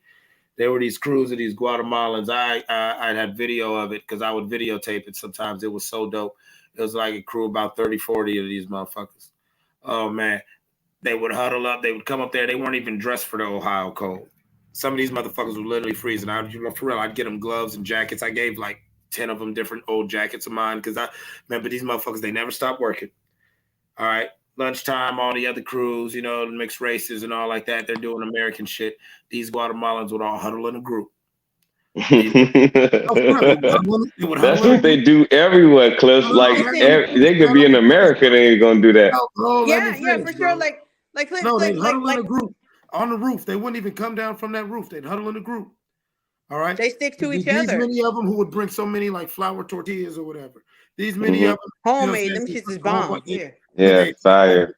They cooked a whole bunch of meat and everything, and they would, then we'd have these little microwaves and little heaters that I'd hook up to the generators that we had on the roof, and then them crews, them Guatemalans would sit there amongst themselves and had a community thing where they would all just sit there and eat without me having to say a word. They would time it out. I'd give them an hour for lunch. Man, nigga, by motherfucking 50 minutes, that area was right back to working. Yeah, wow. Exactly. And then the sad part about it is that out here in Cali, like we the queens of fucking and the kings of having unskilled, documented laborers. In fact, in like the 90s, we would have them dying. We'd have them dying from carbon monoxide poisoning because they would go to like the Walmarts and the TJ Maxxes and get those little grills and shit to stay warm. And they would fucking die of that shit. They didn't realize, we're warm, but this is fucking, there's no fucking ventilation. Like that. Right. Like for real. Like that's why sometimes I would have certain dope jobs was because carbon. We need an OSHA inspector on site because they know they got all these, these crews of questionable workers. You know what I'm saying? Like the all through the Southwest, from California to Arizona to Texas, to New Mexico to Texas. Yeah. No, you right. I feel you. I'm from Ohio, but I spent a lot of years cutting my teeth all through that desert. Like it wasn't until like the early 2000s I until we started hearing them moving that way. And my whole thing is this, like what my mother taught me is this. People, gay, lesbian, transgender, whatever, everybody will be judged in the end. You know what I'm saying? So don't judge anybody. But the bottom line is, if you are in the position to help another human fucking being, it doesn't matter if they pay taxes, doesn't matter if they speak the same language as you, help that human fucking being. Whatever happens after that, then fine. So I'm not with the whole politics of, they're undocumented. Bitch, you undocumented. All of us is damn near was undocumented at some point. These are human beings trying to survive. And also, I've had because of the different jobs I've worked and how I lived all through the border, I have a certain feeling about people who always are on that border shit and the immigrants, okay? Because there's nothing more American, and I've seen it. I've had to give out the paychecks. You know what I'm saying? These motherfuckers come from Panama, El Salvador, all like that, escaping gangs and all like that, working their dick off for a fraction of what we would pay anyone else. Like this dude is doing. And guess what? They still pay taxes. No, A lot exactly. of them Not only is he still paying, pay taxes. not Yep. only is he paying taxes, but then he's giving 70, sometimes 80, 90% of that check back to his Back people to their country. Yep. so they could do right. And okay, and when you talk all this American, remember, most of these people, and I'm not trying to, be racial about it, but especially white people who espouse this, these are Ellis Island babies at best. That is exactly what your Yeah. grandfather, that is exactly Came what your over here with grandfather papers. did. Yep. That's exactly what the fuck they did. That you're saying, oh, well, that's what makes me a proud American because my people pulled themselves up their bootstraps and worked hard. They And the you are fuck mad did at not. what people say, or you are mad Even at though that. they were lower on the totem pole, they still Yeah, had for a doing better the thing. advantage of moving up than the rest of them. Thank you. These, you know what I'm saying? These people don't That understand. is a great analogy. That was well put together. The thing about that is, it's just it's a statistical category that you'll put those people in.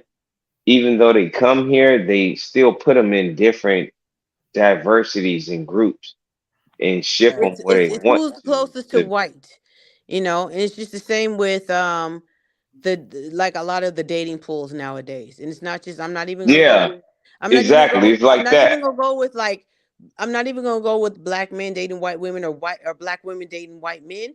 Even in other Yeah, countries and cultures now, in Asia, these women are not getting married traditionally. In India, they're not getting married yep. traditionally. They're not marrying Especially men who look India. like them. Well, Like no, the over there gender. in Yep. India, they're marrying Asian and white men because they don't want to live in the same traditional boundaries that their parents would have them to live in. They don't want their parents Hmm. dictating their whole life, which is understandable. But there's no balance. You go from one extreme to another often. Well, that's When what you're I've been finally talking breaking Right. about for through, the you longest. go from one And That extreme to and another. when we talk about the gender things, and now that's cooking.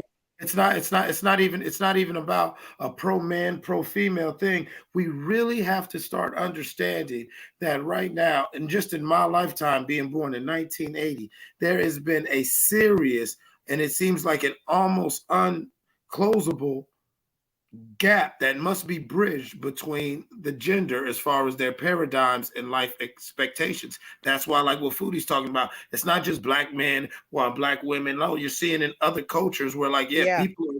people are breaking the paradigms, and so Also, all three of us the same age.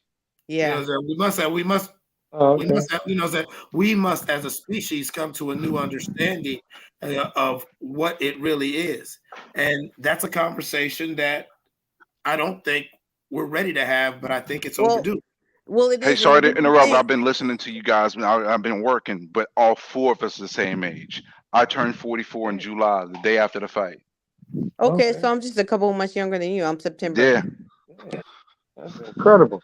So we're I all know it's seeing life crazy. from somewhat of the same point of view.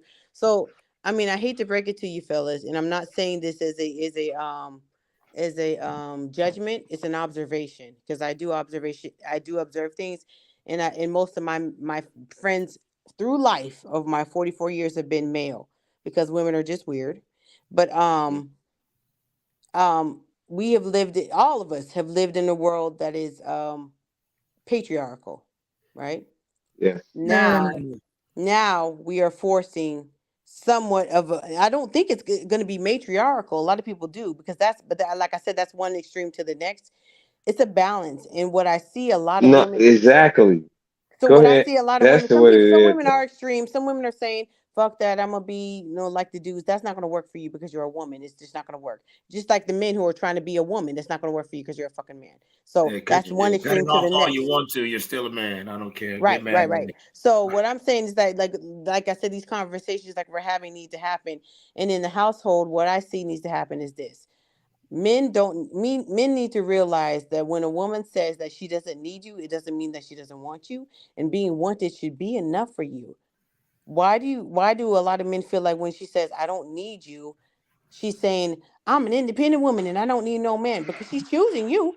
She wants to be with you. She wants to marry you. She wants to have your last name. She wants to have your kids.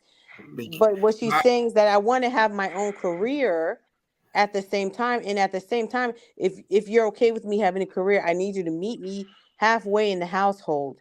Like I can't do it all. I can't have the babies, It and have a took me full-time You job, want it you know took what me and you some want to paying know time to attention. you want to know understand why that it's though. like this too, though? Right. Because we're stuck in a weird paradigm because we came up we were the last era of the patriotic type of family structure. Right. So now that we've crossed into this almost convoluted blurred lines, when you hear the word, and again, this is not saying that this is the case for anybody, but a lot of people that are male at this point still have some conditioning of being the head of household. So when a Right. woman says I don't need you, they're thinking, oh, you don't need me at all, even though it could Then be I'm gonna solidly the discard you at case. some point. Yeah. Yeah, But exactly. but it could be a counterversial approach to the whole situation too, to say that the man say that, hey, I love you, I don't need you, I just want to be with you. But it's better to be That makes wanted than to the be needed. that create that but that could create a whole different Pandora's box with a woman when she hear that confrontation or No, most women. conversation. Well, the thing is that that's the paradigm. That's the biological paradigm that you can't Right. avoid. The body, yeah. Unfortunately, you do need us. Can I speak for a second? You I do let you people do No, need us. in the Maybe not from relationship, an like to emotional say that, standpoint. Maybe not but no, emotionally. Okay, but never it's mind. equal to say that a man, I mean, it's a lot of women, so he probably don't need the one that he with. But it's a lot of men, this vice versa, but it's not a lot of men that the one that she with. So for him to say that to her, it's a difference between the two from her saying that to him, because she probably don't mean any harm by saying that, and she would take total offense if he said that because of the paradox that's built between men and women. Right. And what I'm saying is that most women would not take offense to that for the simple biological fact that Lie. men do That's need not women true. on a different level. That's not true. You I do gotta need us. call. I gotta call Captain. This I is the call thing. This is the Big thing. Cap. This is Cap a the lot. thing. This is the thing. This is what I see. This is what I see in later Peacefully. life. Okay. And you can say what you got to say. This is what I see in later life. Okay. You see people who are they're living much longer, right? Due to medicine and health and all that kind of stuff, right? They're living Mm-hmm. into their 80s and 90s. Okay. Yeah. So a woman who is widowed at 70 years old most likely is not going to get remarried. A man who is widowed at 70 years old is going to get remarried because he does need that woman's help in his life. And I'll tell you why. Because for whatever reason, and this is a generation that exists now. I'm not saying when you get 70 that it's going to be the same. Mm-hmm. Men in this generation that are 70 and 80 and 90 years old now simply don't have the skills to manage their own life. Like they don't know what medications they're on. They don't know what doctor to call. They don't know when to go to the doctor. They don't know fucking anything because they weren't taught to think that way. They were Right. taught that a woman is supposed to manage their life that way. That's her job. Even though she's old as fuck too. So I'm like, well, she's old and she can't remember, and you're old and you can't remember. So who the fuck's gonna help him? Because guess what? If you live to 80, Good your kids point. are 60. Okay? Yeah. They are Yeah. grandparents too. They're getting ready to retire too. Your kids can't help you. So when people say, "Oh, you're gonna die old and alone," bitch, everybody's gonna fucking die old and alone because your kids are Exactly. old as well. If you live to Exactly. 100, your kids are gonna be Yeah. fucking 80. Yeah. People Hey don't think Mark, about that if you're shit. listening, KP's in KP show. There he is. There you go. Never mind. But yeah, all right. Now let me Harsh reality is the life, booty. Ilstats, man, are you doing this on purpose? It seems like every time I start talking, you just start talking louder. Are you doing that on purpose? I'm sorry, I bro. don't think so. Go ahead. Sorry. Go ahead. You've done it quite a few times in a row. I'm just saying. I'm not even trying to be. No, I just No. apologize Sometimes the to you. audio Go is ahead. off. It's It's off sometimes. So go ahead. All right. Now, I hear what you're saying, Food, but I gotta call Big Lie. Like, I grew up where they want an independent man who don't, not a man baby, whatever. And like I often laughed. It was like, no matter where I was in my life, in my 40-some years, I either met and encountered a woman who either was trying to be my mama and got offended because I don't need another mama, and I have no Oedipus complex whatsoever, or some woman who wanted me to be her daddy instead of understanding that I'm trying to raise my children and grow and develop with my partner, not raise my partner. And no matter how I communicated that as a man, and especially being caught in this weird fucking paradigm shift that, we're living in, no matter what, I was wrong, to where eventually I resigned myself to just saying, you know what, it is what it is. But still, to my ears, you telling me I don't need you, it's still showing me that you are looking at the relationship not as a matter of want, but as utility. Back to my point of a man is still looked at and valued by how other people, a woman and other people, his utility to somebody else. But women should be loved as they are, who they are, accepted as they are. And I think when we really talk about how the difference in men and women are perceived, both in the past paradigms and in this new one, then we could go ahead and get into a better place, a better place of having this conversation. Because still, as somebody who doesn't feel like I want a woman who doesn't need, she can handle her own business, I can handle mine, to where, we feel great as a team, you know what I'm saying? Because I know she's got her shit covered, I got mine, and we're working together. Well, Clips, what I will say to that is that you and lots of people have been working with people or been in relationships with people who have a sense of broken consciousness. Okay, they don't know they don't know their own worth standing by themselves, because a lot of people go from relationship to relationship to relationship looking for something that they didn't have in childhood. Well, yeah, I call that serial monogamy. I agree. Right. But they don't realize it, but they're looking for something that they didn't have. They're trying to create the household that in the structure and the stability that they didn't have as a child. So that's, like I said, it goes back to getting psychological help. But what I say is this: you don't, even as a woman nowadays, have to say, I don't need you. The way you carry yourself, like having your own home, having a career, having your own car, and being financially self-sufficient. Some men won't even want to approach you for the simple fact that they feel like they can't control you in a way that would make you feel subservient to them. Even if you're willing to be so-called submissive. It doesn't mean because I have all of these things, it doesn't mean I'm not looking for a man, but they're not looking for a woman who is independent. They're looking for someone who doesn't have anything, who's very young, She's 1,000% right. There is still a very large demographic. You don't even have to say, you ain't got to go around beating on your chest as a woman saying, I'm independent, but the way you live your life, like, I can't help the fact that I'm fucking, my daddy taught me to not have to depend on anybody and just to go after my dreams. Exactly. And be the woman that be all that I could be. You know? But I think a dude like me, I'm gonna go for a chick like you. But you're 1,000% right. I got homeboys who know if they don't have something that they can't have a sticker that carrot, they can manipulate. Yeah, right. They don't want to fuck with the bitch. They gotta have a sticker carrot that they can play with her with. Well, the approach should be to conglomerate with each other to form a defensive mechanism to the everybody else. Yes, me and my wife been together for 18 years, and we basically know each other from a far, from a close. It's anything, like we vibe so well that the bond can be broken at this point due to the fact that we already programmed on who we want to be with each other. So you kind of want to do that, because the relationship that I had before my wife, I predicated my thoughts on my wife, and I didn't know her, but I thought like that, and I put my thoughts into fruition and put them in the universe, and it got me her, and we've been together this long.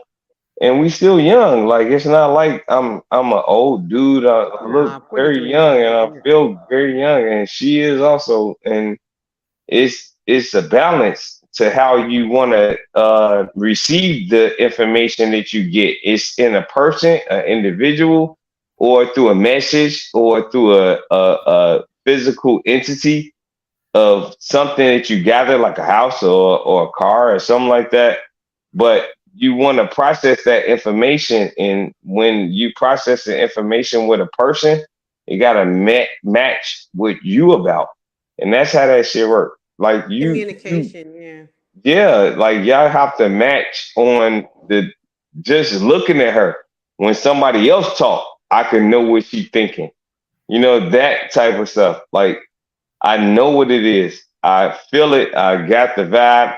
But when we have our own personal time with each other, we feel each other too. We understand the vibe with each other too. After all of those years, we still able to come together and understand who we are with each other since it was like yesterday. That Because must be a we very reassuring feeling to know that you have a partner like that. And but what I think the problem is that we jump into the sexual part of things in relationships, especially like when you're young, and you start to get into those honeymoon vibes, and then you don't realize, damn, the person that you're with that you really think you're falling for, y'all ain't got as much in common as you think you did. You know, hmm even if sometimes you end up getting married, you grow apart. That's what I told my son. I was like, you know what? Even if you meet your wife at 24, don't get married at 24. Get married maybe when exactly. you're 30 years old. Because if you're going to get married, you're going to get married. You know, Yeah, if you're going to be exactly. together, you're going to be together at 24, 25, 26, 30, 40. You know what I'm saying? So there's no rush. But But you but need, that's interesting you're but saying that because especially being a woman, because it's mostly the women or the women around the woman in the relationship. That as soon as you pass that 2-year threshold, it's sitting there. Oh, what are y'all gonna do? What are y'all gonna do? Oh, he just No, playing. you right, Clip. And You it's right. like, right, but what it's I'm like, saying is so that my if we, sons are being raised by a woman who was built different. I right, was raised exactly. by No, an that's what I'm older saying. That's woman you're saying that. who had gone through the mistakes, and I've also gone through the mistakes of thinking, well, the thing is, I already knew from a young age I just didn't want to be a wife. You know what I'm saying? I was fine with being single, and if I get married, fine, and if I didn't get married, fine. But so I never put those kind of pressures on a man. And what I find, Clips, is what's funny is that when you're with a man and you're not pressuring him to get married, he starts to wonder, why the fuck hmm is this bitch pressuring me to marry her? hmm And then hmm you start playing these hate games with yourself, and then I gotta go because I'm not doing it. I'm not doing it. I know. I feel you. It's the damned if you do, damned if you don't. Exactly. Thank Exactly. you, Clips. You are exactly right, bro. You Exactly. said the whole thing. It's damned if you do, damned if If you you don't. pressure them, then you're being a fucking nag. If you don't want to, then you're a lesbian or whatever the fuck y'all think. I don't know. But it's So like No, it more it if you is more is we definitely get married. I know. my wife was like, dude, what is going on with you? Like, ain't nothing going on in our life. We consistent how we are. What the hell is why you don't want to capitalize on it? And it made me understand, like, yeah, I've just been bullshitting. It's my fault. So you would make those decisions, but look at us now, like all of those years later, it it still was the same thing. It wasn't like we was gonna go nowhere. well, there's I nothing just wrong put with that I Can I because just put a can I name get on in, that. y'all? Can I get in? Can I get yeah, in? go ahead. Oh, you good? I think what's really happening is we're overlooking this is America has created a significant problem, especially with minority people in the way that they interact with one another. So what they've done is when and you guys may not agree with me, when they created the other isms, the feminism, by creating that, now you put somebody in position where they're never were looked at to take care of everybody financially. So when those people reject that premise of taking care of man and children, typically what happens is you have more households that are built that allows capitalism to go further. So now that capitalism has gone so far, now it's starting to break down because it's rejected by the ladies that, let's say if you got a lady that make $1 million, she don't want to marry a dude that make $50,000. It just doesn't hit the computer. So a man would do it, but a lady's not going to do that. And psychologically, and then with the system being the way it is, she rejects it. So since she rejects it, she goes through her life being single. I mean, who could blame her? $1 million But to 50,000? Hold on, I bro. kind I of ain't said. Hold, disagree. Hold on before you guys go in. bro. Hold on. Will you let me finish? I'm listening This to is you. what I'm Go ahead. saying. You cannot change somebody's biological imperative. As a man, if I get $5, I gotta feed everybody in the house before I even feed myself. That's the way I've been trained and programmed. Now, a woman is going to feed herself and her children.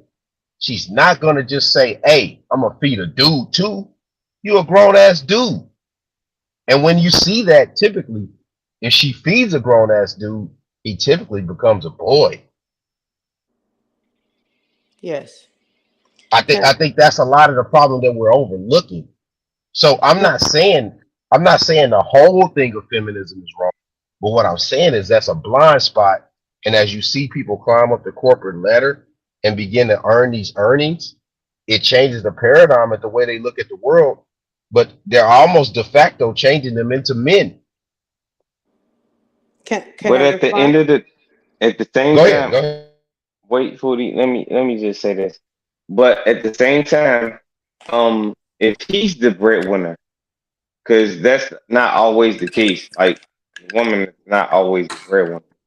But if he's the breadwinner and he just accept the woman for naturally who she is, she still want more, bro. Like, she still want, like, her life. She want to remember who she was and be who she is. You got to cater to a lot of different angles of the individual because women are so complex. So it's really not to say that you could make a lot of money, because say you make more money than her and she make millions of dollars. But if you make more money than her, she still is at the same stage to say, hey, what are you doing? What is going on? And all of that stuff. It don't matter about the money, bro. Because y'all all can make money. And it's still going to be the same type of situation with a woman. It's not like they negative or nothing I like think you that, but missed it's everything I just said, bro. Okay, they can I come to a respond? they come Go ahead. to Go a ahead, fool. they come to a conclusion quicker than the man do. Meaning that they want the results quicker than he does. He wants to enjoy the moment and they want to relish in the moment. You see what I'm saying? It's a little different. I've been married for 18 years. And I've So been married for 15. Go ahead, Foodie. Let Foodie go. Okay, can I respond from a woman's mind from what you just said, KPKC? I'm sorry, I think that's your name on the screen. Yeah, go ahead. You good, sister. Okay. So the difference between a man making $1 million and a woman making $1 million and deciding she does not want to get married is because she no longer has a need to get married. And the reason is because she is self-sufficient, because the patriarchal society that we live in has conditioned women to feel like the reason you need to get married to a man is for financial stability. If you can create your own financial stability, then you don't need to be with a man. And by this, I say, this is what I mean. A lot of women have endured a lot of bullshit from men because they had no way to take care of themselves and them children outside of marriage. And yeah, in the patriarchy has made it that way on purpose. They made it so women couldn't vote, not because they're stupid, but because if you can vote, then you can make decisions. And if you can make decisions, then you can change the world. And if you can change the world, then you can decide that you don't really need to be married or whatever the agenda they were trying to push.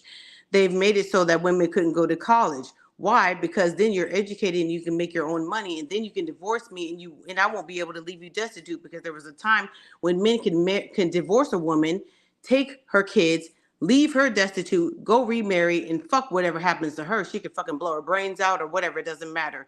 There was a time when men could beat your ass and the police wouldn't even stop and say, are you doing okay? Because you were married and that's what you signed up for, because you should have known the man that you were married to.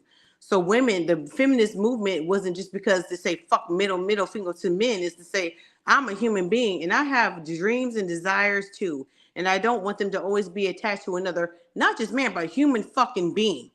Because I, as a human being, should be able to make my own individual decisions. Okay. So whatever extremes has gone to from then to now, I don't know. But the basis of it is this. Black women and Hispanic women have always had to work. We have not had the luxury, for the most part, to be housewives, to be at home. We've always had to work because our men have not had the same equal rights or abilities to make as much money as white men. For the most part, yes. There's been Black Wall Street. Yes. There's been black men in the 50s and 60s who may have had a family who came from some kind of money and they were able to go to medical school and become doctors or whatever. But even then, those doctors weren't making as much as white doctors. Those lawyers were not making as much as white lawyers. You see what I'm saying? It's never been equal on that same. So we've always had to work alongside the black man at the same time, and we've never complained about it. But at the same time, I don't want you coming home and dumping all of your societal problems on me, beating my ass, and doing whatever to my kids, and then going and cheating on me and doing whatever and creating families on the side. You know what I'm saying? We're like, you can do all of that, but I don't want to be. I don't want to be attached to it. You see what I'm saying? You can do whatever the fuck you want to do, but I don't want to have to be attached to it. But the way the laws were set up before, we had to be married. We had to stay. We had to endure that shit. So it's not about making a man out of a woman because she's financially independent. It's because I no longer have to be attached to the societal norms, the unhealthy, toxic norms that were accepted before. Go ahead. Now, you're 100% right as far as the origins of it. And I liked how you said now how it got from where it is now to then. Like, and I just want to I'm not even trying to push back, but would you agree that we are moving to a place where there is actually an overcorrection and a reversal? Now we are seeing men in situations where, yes, it is nothing for you to be left financially destitute and discarded. It is nothing for you to be, downgraded or whatever behind whatever, whether it be just an allegation or just a messy divorce. It is actually, when it comes to, I emailed Mark this months ago. I know he probably don't get it, but I looked up the stats of like look up domestic violence against men. And first of all, you got to look forever to find, and you'll see how the numbers have been skyrocketing over the past 20 years. And that's just reported. Ben, and still there's no one gets convicted. We're in this weird thing where as much as we try to give the leeway and try to do the correction for the, the sins of the patriarchy, I believe there is an overcorrection. And I think for the betterment of humanity, I think women need to lead the overcorrection. But I think right now, women as a whole are still reveling in the moment of the newfound. No, okay. Yeah, I got you. I feel where you're coming from. This is what I would challenge you to present to me. What demographic of women are you looking for? Because every demographic of women is not the same. If you're looking for women who are coming from poverty to where they are now and looking at that as a hustle to have children or whatever, fine. But women who are coming from a college level of education or better are not, they'll walk away without no fucking child support just to not be attached to the man. But the courts, the state will make you fucking chase that man for fucking child support. It's out of your control. For instance, my son is 24, almost 25 years old. I've never gone after his father for child support.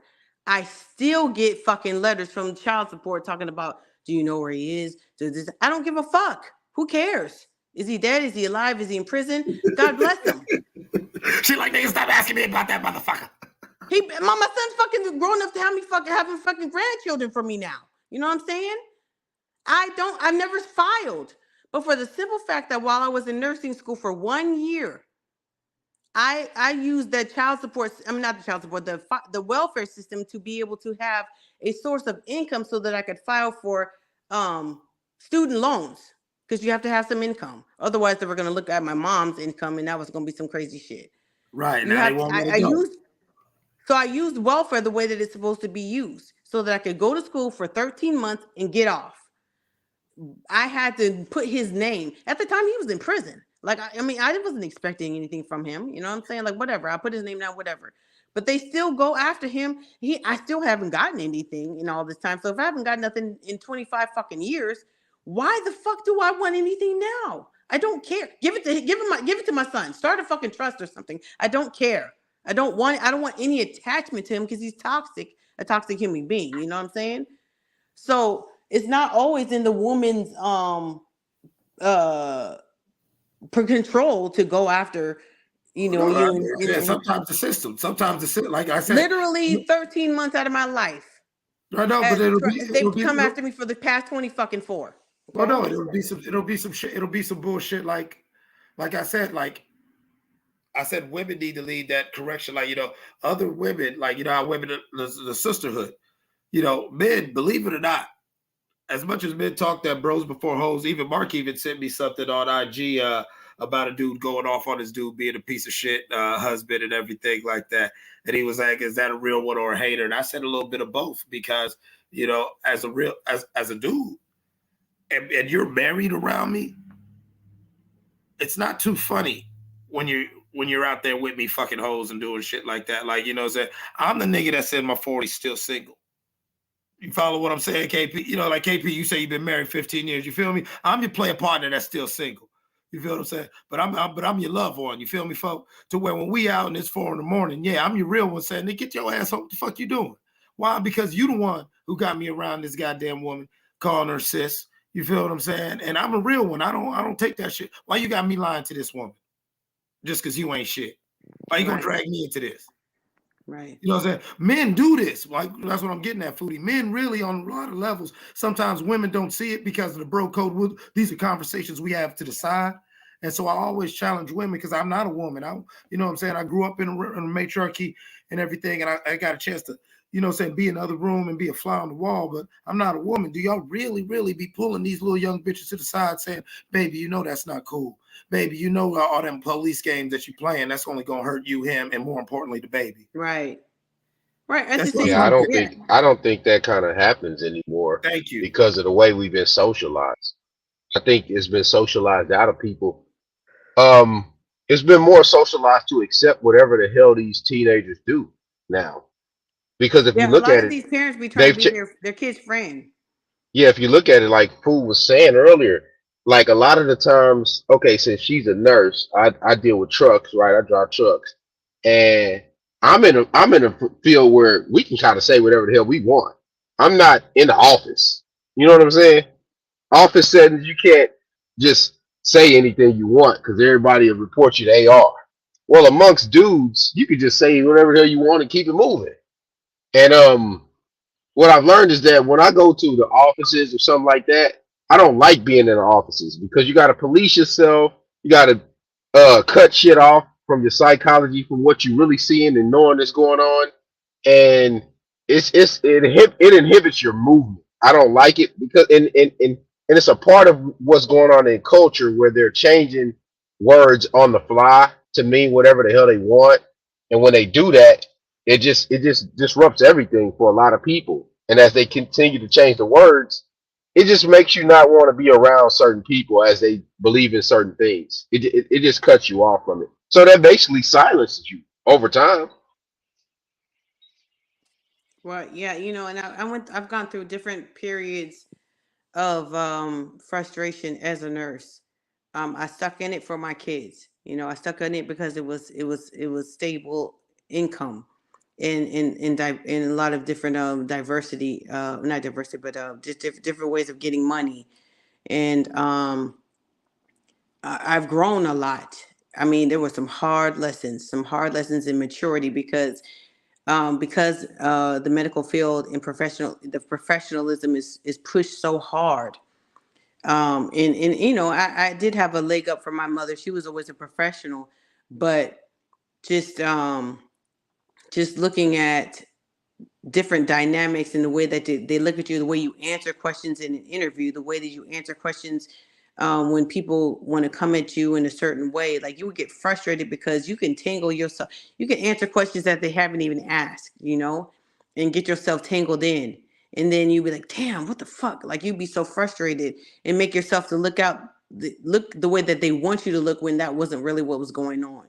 And so I've gone through lots of different um and a lot of nurses, it wasn't just me. I realized from different races, they've gone through different things. But nurses, they don't tell those things. They'll jump into the party and be like, yeah, yeah, yeah, that's the bad guy or whatever. But you don't realize that a lot of people we're all going through the same thing. Like, nursing eats their young, and that's the reason why a lot of times you don't see much growth. Like, nowadays, you will find that the average RN will be an RN for 3 to 5 years and they're out because of the stress level. You know what I'm saying? It's so fucking stressful. Like, Yeah. every single, like, what a doctor can do and get away with, you can't get away with. What a doctor can say, you can't say, even in a nice, polite way. You know what I'm saying? Because they got all of these surveys and all of this bullshit. Even doctors are being surveyed more. So it's like even doctors don't even want to go to school to become doctors because they don't want to take on that debt for all of that stress. You know what I'm saying? Like I work for I work in I worked for Loma Linda University in Southern California for a long time. And they partnered with the VA. We would hear all the time, they would hear like a level 5 alert. A level 5 or a level 4 alert would be somebody jumped off of the fucking, somebody, one of the students usually in the medical school or the dental school or the nursing school or the whatever type of school would jump off the fucking parking structure and commit suicide because they were so fucking stressed. You know what I'm saying? Like it's that level of scrutiny. It's like things got to change, you know, if you want the industry to grow. So, I mean, it's not just I say that to say that it's not just on the poor level. It's just like the whole American culture of how we look at things. They take so long to make the necessary changes. Just like with the school shootings and, you know, gun control or not gun control or whatever. Like, what the fuck? We're not coming to any solutions about anything. Is my whole point. I think what you're getting at, Food, is the overall the crux of democracy. When everyone has a say, the conversation gets drug out. And right, like these boxing conversations that we have. Type Everybody shit. Yeah, got everyone's got to say. And that's why, oh boy, let's bring it back to July 29th, because you know what? The talking stops and the fish gonna flop. Oh, baby. Oh, it's man. fish fried Caesar, baby. Yeah, man. I can't wait. But I think that, but you're right. It's deeper than the gender thing. It's deeper than relationships. I think what you said when you first came in, KP, is so apropos to everything we're talking about. We don't know how to deal with people. We don't know how to interact with people. And I think COVID got us more isolated coming out of COVID. We are learning how to socialize within our echo chambers and comfort zones. And people don't want their comfort zones challenged. People don't want their ideologies challenged, and everybody's drawing lines in the sand. And so that's where we're at right now. We're at a weird place where conversations need to happen, but like you said, the words are changing. So we're almost like the workers at the Tower of Babel. Right. We can't get shit done because you're speaking French and I'm speaking Guyanese or whatever the fuck. You know what I'm saying? Like we know what I'm saying? Like our signals are crossed. Right. But you know what happened there? God just wiped it all out. Right. But that's what I'm saying. So that's where we're headed to. We either got to come up with a clear slate, or if you know the occult systems, you can survive and still communicate through the knowledge, through the things that are universal, like mathematics and truth and principle, or like I said, like what I always talk about when we deal with gender shit and everything, true equality. Raise both boys and girls that you should be loved for who you are. Take this whole thing about value and utility, you know what I'm saying, and raise both genders to be independent, self-sufficient, productive human beings and citizens. Right. I agree. I teach my sons that you can't expect something from someone else that you cannot offer yourself. I try to live by that. I don't, you know what I'm saying? I try to live by that. And I expect myself to continue to fall short, and I'll keep working at it, because it's like I put a high bar on myself because I feel like we need to. I feel like a lot of us, we have contented ourselves, especially all of us on this panel are of the same age. We've watched in our lifetime the standard get lowered. There is a culture of bare minimalists where people want a fucking parade because their goddamn clothes match. And when all of us, we grew up differently, but if we are of the same age, we are of a generation where we seen people who, when they said that's an amazing woman or that's an amazing man, that's because they did real amazing shit by themselves. Right. I think the problem is that we're stuck between the past and the present. Like some people are stuck in the past, some people are stuck in the present. You hear both sides of the gender war. Like you hear men saying, you hear a lot, well, whoever makes the most money gets to make all of the decisions. It doesn't matter if that person has dreams and goals of their own. If they want to be with me, then they're going to have to bow down. They're going to have to stop, and they're going to have to just, whoever makes the most money gets to make all the decisions. But it's like, okay, that's fine. Then get with a woman who thinks like that, or get with a man who thinks like that. Don't get with a woman who has career goals and ambitions and expect that person to stop everything. But at the same time, a woman who has career goals and ambitions, once she gets pregnant and has a baby, she's in a very vulnerable place, and she might say, "I want to stay home until the baby goes to kindergarten, right? And take care of the kids, and you just pay all the bills, and we'll adjust our lifestyles so that can happen." And that's fine. But we need to agree that once this child goes to school, then we're going to change, we're going to adjust. You know what I'm saying? But sometimes that conversation doesn't happen. That is right, Foodie. Let me add something real quick, because I've been doing more listening than talking because I'm working, and it's just been an interesting conversation. But this is what I've experienced in regards to dealing with I would say the newer age women. Some of the women want to play both sides of the fence. They want to have all the old school man takes care of all that at the same time while being independent, saying, I'm not going to listen to you. So you want me to take care of everything, but you want to still act like you want to have your hot girl summer movement. Listen, we're supposed to be a team. I'm supposed to help you push for your dreams, and we work together to reach that goal. But you can't sit here and say you want you want old school principles, but then try to over modernize that fits whatever you want to be able to do, and get away with certain things that, unless you're a single woman, wouldn't be acceptable being in a committed relationship or married. Agreed. But the thing is, this is the thing. This is what I teach my sons. You have to choose wisely. You have to choose wisely. You can't choose the thing that looks the best right now. Pick what thinks the best. Sometimes you have to choose a woman who doesn't always necessarily look the way you think that she should look, like the hot girl, but she thinks the best, and she will raise your children the best way.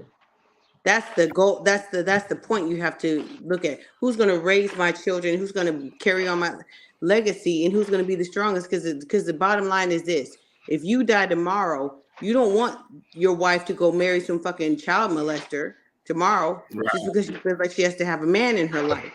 You want her to be able to be the kind of woman who chooses wisely, right? So you can't choose the hot girl because she's broken. That's already. right. Just like fans can't be choosing Spence because he's gonna get broken. You know what I mean? Oh shit! Here you go. Hey, food. Hey, food. Let me ask y'all this though. I think a lot of misconceptions of Food said a lot earlier too, and I was listening, and she was talking about patriarchy and things of that nature. I think a lot of times, a lot of people act as if black men have had the patriarchy that white men had, and that's a major problem.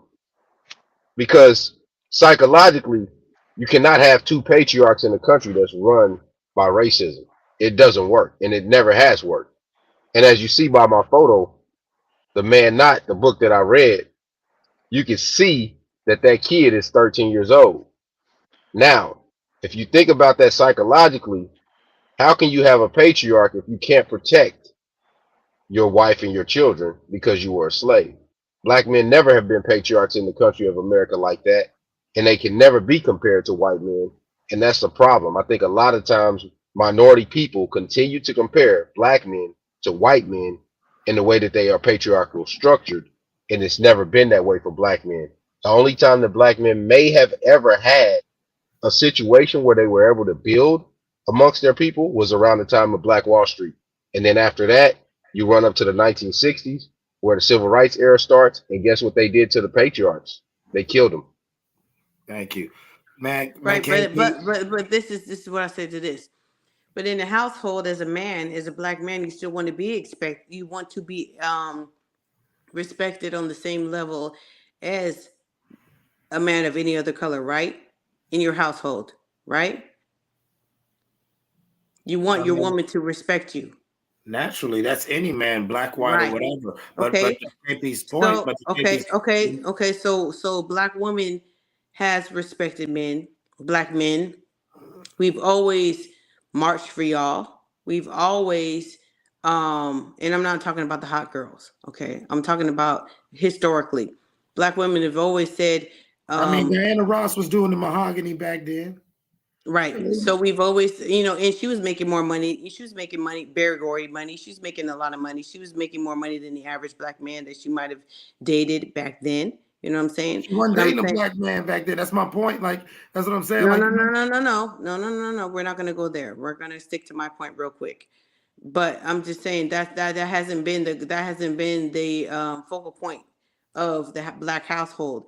The black household, the black woman has respected the black man as the leader of the household, even when she was making more money than him, up until a certain point where it seemed like black men decided that they just simply didn't want to be there for their children, and the black women have had to take over the reins of the household before welfare, even before welfare. So we're like, okay, well, if you want to leave me, I'm not going to chase you. If you want to be here, that's fine. But if not, then somebody's got to make the decisions in the household. So after generations, 2 generations of women having to make all the decisions in the household, you can see why their children can say, you know what? My mama kept my daddy around, but my daddy never fucking worked a day in his life. He was drunk. He gambled all the money away. He fucking had bitches on the side. And my mama still stayed. They're still married to this day. He fucking beat my mom's ass. And I'm not going to be like that. Can you see how, the women of today could see that? See from that angle? No, I can see how they can see that from that angle if they keep watching The Color Purple every year, like they about to watch it again this year. Go ahead. No, I'm talking about in their own homes. Color Purple. It's almost Color Purple season. About No, I'm another. talking about in their own homes. Well, no, Women, Hey, women. Fooey. I'm 43. Hey, Listen, I'm 43 Fooey. years old. Listen. I never seen it happen to my cousins. And Yeah, that's well, my I age because have. I'm close to your age. I'm about to be 40. I didn't see that happen to my female cousins at Well, just all, because you didn't and I doesn't never mean that it seen my never uncles do that happened. shit. Just because you didn't see it doesn't No, mean it I'm didn't just saying. happen. I'm saying I've seen I ain't both. never seen it personally. I've seen both. I've seen my aunties, my grandma, my mom, and different. I've seen where the dude is a total piece of shit. I mean, for real, me and my brother done had to get several of her boyfriends the fuck up out of here. Like, yeah, y'all got to get the fuck and all look in there, type shit. And I've also seen the reverse. I've seen some of my aunties where no, this is a very abusive woman. I've seen where, she'd be whooping this dude's ass. I've seen situations where that was damn near something where everyone laughed about because depending on how drunk she gets, she's either going to just come snatching on this man and forcing him to come make fuck on her, or she's going to just snatch on him, fighting him. Yeah, So I've that seen too. it. And my thing is, like I said, in the spirit of true equality, we have a violent culture where toxicity and corrosive behavior needs to be called out uniformly. We can't just have it like all the men, all the women. Like, once again, regardless of what the truth comes out with the John Majors thing, there's a problem with the overall story of he called the cops, but he went to jail.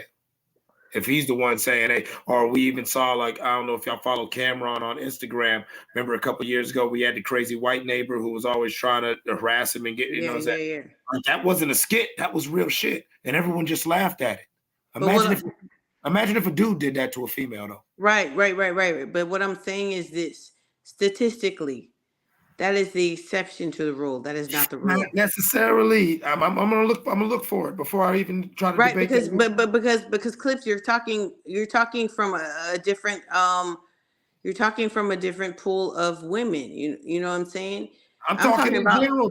I'm talking in general. I'm talking about I'm talking about women who didn't come. I mean, maybe came from the hood or whatever, and were taught, you got to keep a man from any means, by any means, and even if he's whooping on you, it's better than not having a man at all.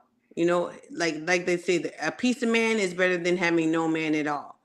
And so you see young women who come from an era like in the 70s where their fathers may have been on dope or whatever, and their mothers might have been adult or whatever. And Yeah, that's right. They was both on it. Don't act like it. Just mama cleaned up quicker. yeah, sometimes definitely, but sometimes Yeah, dear mama. most of the time, Well, I Dear would say mama yes. shit. That's another in a general thing. That's another thing about our generation of black community. We always have the father gets all the credit for being the dope head and the motherfucker. Yeah, dog. We know But mama you know was not why? there. She just Hey, hold on, Foodie. Hold on. Do you know Foodie. why? Foodie. Hold on. Foodie. Go ahead. I'm going after you. Before you go there. Yes, definitely. Both of our own dope. But the thing is, we look for the men to move us forward, like other cultures, men move them forward. No, I agree. I agree. And because black men have been disenfranchised and have not had the same rights as white men, we a lot of times don't. Some women don't see it like, okay, there's a disadvantage, and we can't. And so we say, are we not supposed to accept the same from our men? Are we supposed to accept less? Or right, you're right. You know, like, and I agree with like that. what? Our Like what are women we should supposed not to do? They don't know what. less from our man. Wait, hold on. Y'all skipped over something I was trying to get in on. Clips was making a point. And the funny thing is, bro, whenever we see the crackhead dude, we never called him a king. But moms, she could be a crackhead and a queen at the same time. Nah, that shit don't work in my iOS system, bro. So look, bro, at the end of the day, a head is a head. If he was getting served, he was getting served. If she was getting served, she was getting served. Yeah, for sure. I'm not pedestalizing no crackhead junkie. So at the end of the day, my thing is this.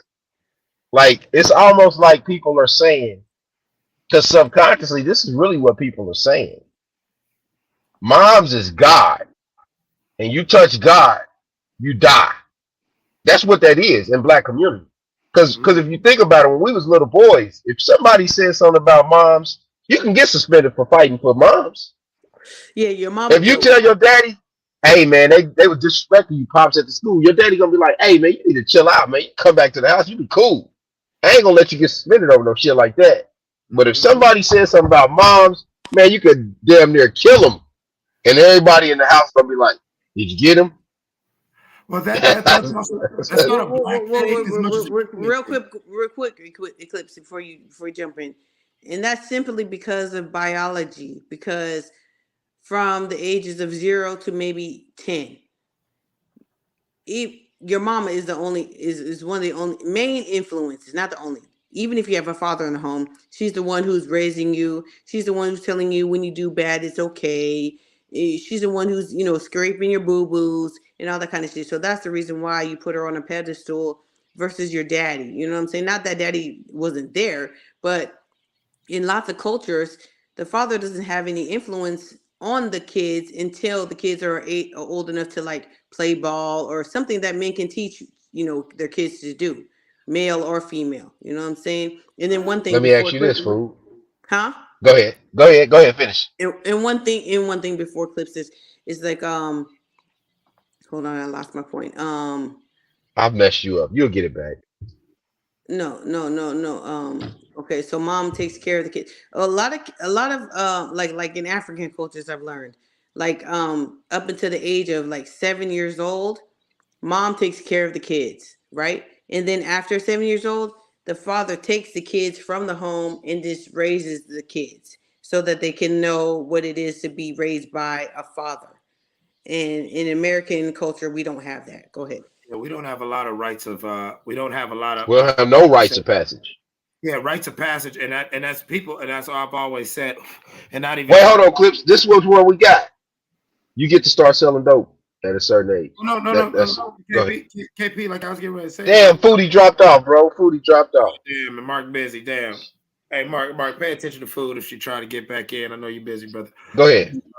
But yeah, I've often said this, and people got mad, and I got so much pushback. But it was like gangbanging became, for a lot of people in my generation, the closest we had to any true rites of passage, if you were fortunate enough to grow up around some shit that was halfway official, just like all things in its original form, but there's purity into it. But as time goes on and things progress, it gets degraded into its lower levels. But as a culture, we don't have that. And therefore, back to the mentality, like what Foodie kept saying, oh, you keep dealing with what type of women, I'm speaking of all women, because they ain't just poor women or people of a poor sort of mentality. We are in a society where this is still a viable option, and there is no consensus that, you know what, that's not cool. You know what I'm saying? Like, I saw a post that child support was for fathers who can't be found, not for not compensation for a failed relationship. And, you know, I like that, because I really do believe that things like that, it tarnished the whole process of raising a child. And we've seen this not just in our generation, it goes back to the early 1900s, where you could functionally raise a child regardless of where the two parents are at, if the two parents are adults. And as humans, we have certain things that we always say, girls mature faster than boys, things like that. But when it comes to true adult things, we give women the pass. Oh, well, she's a female, she's emotional. I don't think we need to do that. I think we need to really, especially as paradigms are shifting. And if one day I could make a choice and want to take a pill and grow some titties, and all of a sudden I'm a woman, or this woman could just, you know what I'm saying, take a pill and have a augmentation, and all of a sudden she's a man. Well, then we need to start moving towards a mentality of equality and true equanimity. Regardless of gender, you know, this is how you should treat people. Back to what you were saying, KP, you know what I'm saying? A true consensus on human interaction and general decency. But we won't. I really feel like we're in this real chat. We're, as a species, we're like teenagers who are just now smelling our shit. We want to say we're grown, but we don't want to pay the bills. Yeah, I think that's where we are, and I think it's very interesting. Like I said earlier, though, a lot of people miss that point that we never had that kind of patriarchy in our community. If you go back, if you pay attention to the movies, you start looking at movies like Soul Food. You start looking at all those movies. You pay close attention. Most of the time, an elder black man is there. It's never shown, it's not even depicted in the movie. Mm-hmm. If you just go back to that movie, grandma, they met at grandma's house. It was as if grandpa never existed. You see what I'm saying? The way that they wrote that movie, you would think, and then you seen all the brothers that married the daughters, but then you didn't see no link between those brothers, and who did they ask the daughters to even be able to marry them? Exactly. It was almost as if the man never existed, and grandma had this house, and he was a faceless check.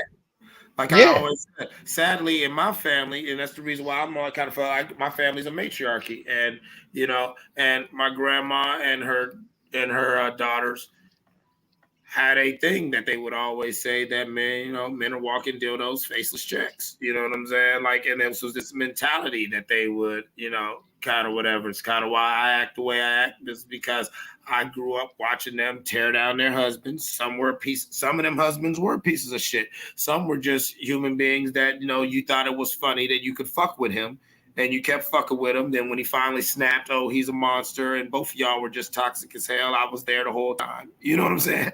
You know what I'm saying? Like, I'm not even rooting for one side or the other. It was like, as a kid growing up watching it, it was like, nah, and they really played to that shit. You know what I'm saying? To where, like you said, grandpa worked whatever, you know what I'm saying, did whatever. But no, that's not the house that grandpa bought, or, you know what I'm saying, or bought for grandma or whatever. I get it. He's dead and he's out the picture by the time Soul Food came along. But no, that's grandma's house. The only other older black man is some old mentally, mentally inept person named Uncle Jesse, who's sitting in there staring at a blank TV. That's stuff that he don't even know about. And like you said, the men who married into that family, they don't interact or really talk with each other at all. Mm-mm. No, and if you pay attention to the way the movie is written, the sisters was very tight. You see the same thing. You see I'm gonna give you another example of the same movie. Same movie. I can break down that movie. I know, because I've done this before. Hold on. I hate that hold movie. on, Clips. The other movie that's just like that is Deliver Us from Evil. Oh yeah. Oh, that movie was a piece of shit. That movie is just like that, because the dudes marry all those sisters, They have no reference point. They don't even have a mother there. But Eva is playing like the mother matriarch, Mm-hmm. like the big mother matriarch. Like everything goes through her in order for you to even have anything to go on. A lot of black men don't see this because they haven't really paid attention and examined it. Or a But lot of black typically, men what don't see it. Or a lot of black men don't see it because a lot of black men are so caught up into this myth and this whole concept, this fucked up concept of manhood that black men struggle with, that a lot of men don't really want to admit that, yes, a lot of that man shit you're doing, you're really on some beta shit and you're really just being led along by this bitch. No, you're not, yeah, Leo. that's typically what's happening. Like what I've come to understand about it is that you're only good to them as a group if you're used as a utility. So really, almost in African American culture, it's almost as if you become married as a man and you have a wife and children and you're utilized for your family, you're almost ostracized from the rest of the group, especially the group that has not married, because usually what they'll do is they can't use you in the same manner that they can use the single guys.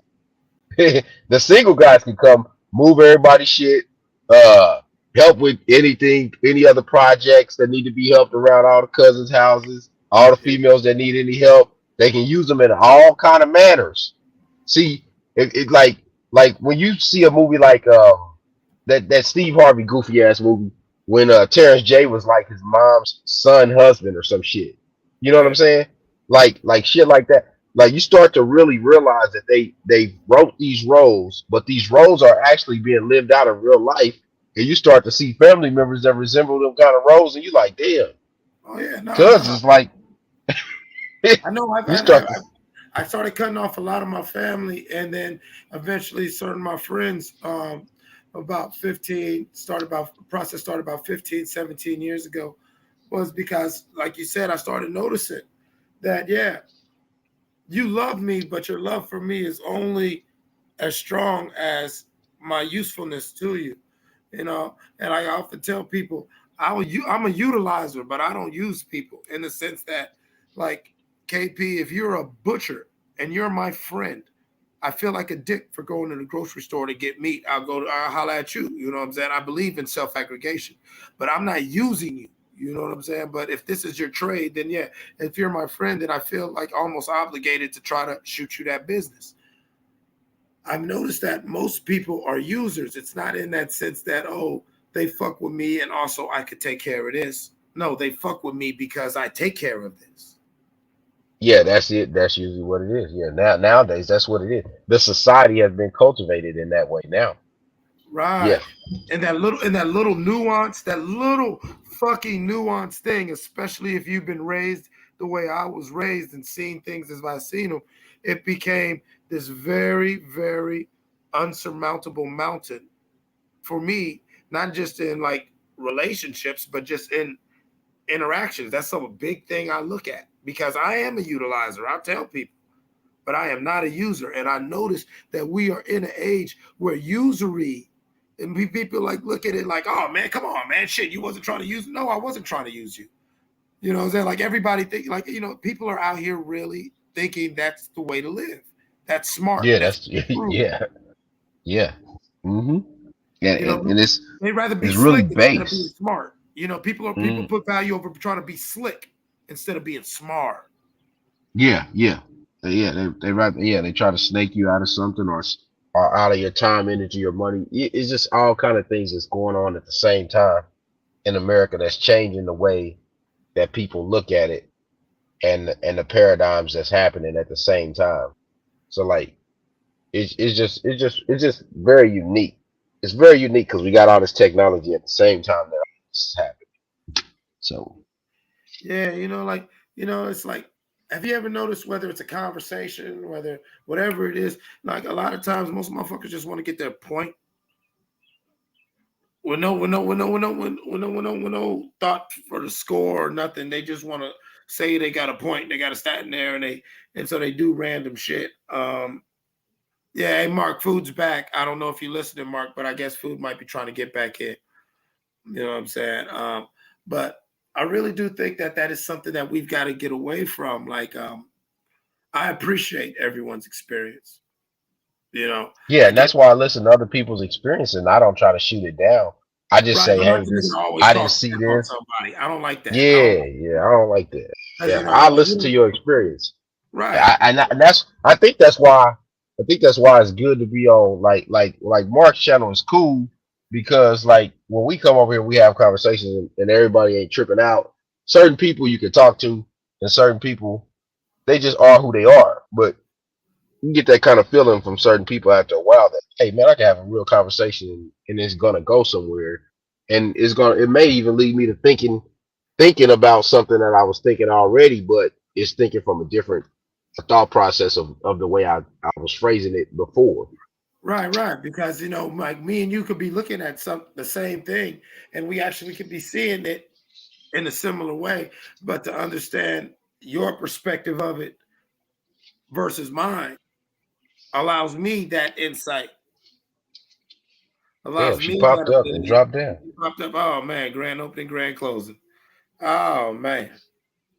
But yeah, you know, like, and I do believe that there needs to be more of that as we I don't know, you know, it's so deep because there's so many things like, look, we are 6 days away from not being able to pay our debt as a nation for the first time in history. And we will not be able to pay our debt because Congress just went to recess. They will not even be back for another week. And Yeah, even they if ain't paying that shit. even if Biden and McCarthy come to an agreement, they would still have to run it all through the Senate. And McCarthy is mandated; he already mandated a 3-day moratorium where, Moratorium. yeah, so everybody can just read it and everything. So they're not coming back for at least another 7 days. We have 6 days till we can't pay our bills. All right. So they're not coming back for 7 days. And even if they do come back and they came to an agreement, the bill's ready, they want a 3-day moratorium. So we're looking at 10 to 12 days, 15 days on average for it to pass from the Senate and the House and actually get passed to where we pay our bills. So we're going to default one way or the other because people want to argue and try to hold things up and nuance things. Say, imagine for all the people who, you know, veterans, veterans, some, you know, your federal employees, people who get food stamps, the state stuff, you know, some of this shit could be affected if America's confidence rating on the global markets drops. You know, these things And are going see, to with us. clips. That's a thing if where family formation or togetherness has to be there. Because when all that shit fall down that the government can't pay for, somebody got to be moving in with somebody. Some shit about to happen. Oh yeah, no, Some that's what I'm people gonna saying. have to make some decisions that What they up? didn't What up? have What to up? use to I'm make. back. I'm saying, We know you back. We know you back. We glad you back. Hey, I'm gonna tell you this though, food. I'm glad you back because it's very rare that we get some lady on the line that we can talk to, and like she don't get like super emotional and just lose every fucking thing. So it's always cool when I come up and I can talk to you and Clips at the same time. oh yeah, I appreciate it. No, I Yeah, know food be calling me some motherfuckers, but she just be muting it. You know, since she have her mic on mute when she calling me. yeah, yeah, yeah, yeah, Nah, nah, nah, yeah. nah. No, I'm just listening to you guys. I'm listening to you. I learn. I I, learn. I think food, but I think that's interesting. Like he's talking about the debt and how that's about to change everything. And I think a lot of program cuts and stuff like that is about to Right. happen in the next couple of years. That has to happen, and it's going to change the way that America was because capitalism has run so far, It's and running its now it's course. going to have to, yeah, it's going to have to be reined in because it ran too far off the track. They printed all this money. Now they can't pay the debt.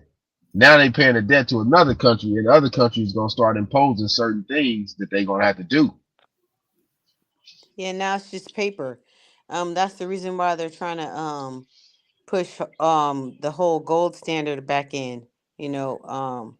Money was the American dollar was backed in gold back in the day, and now they're trying to get like I see a lot of infomercials or whatever on Instagram about gold this and gold that. Like, it's like what you're trying to get is to take our gold and melt it back in or whatever. Because the gold that a lot of people have, as far as jewelry or whatever, that shit ain't worth shit no more. So what are you gonna do? I mean, I don't know what money is gonna be. I don't know what the currency is gonna be right now. But what I do see in medicine and AI technology is that we won't have doctors eventually, because what you learn in nursing is that doctors are diagnosticians or whatever, right? So if you can get a computer who To can do it, yeah. diagnose you faster than a doctor, there's no need for a human being.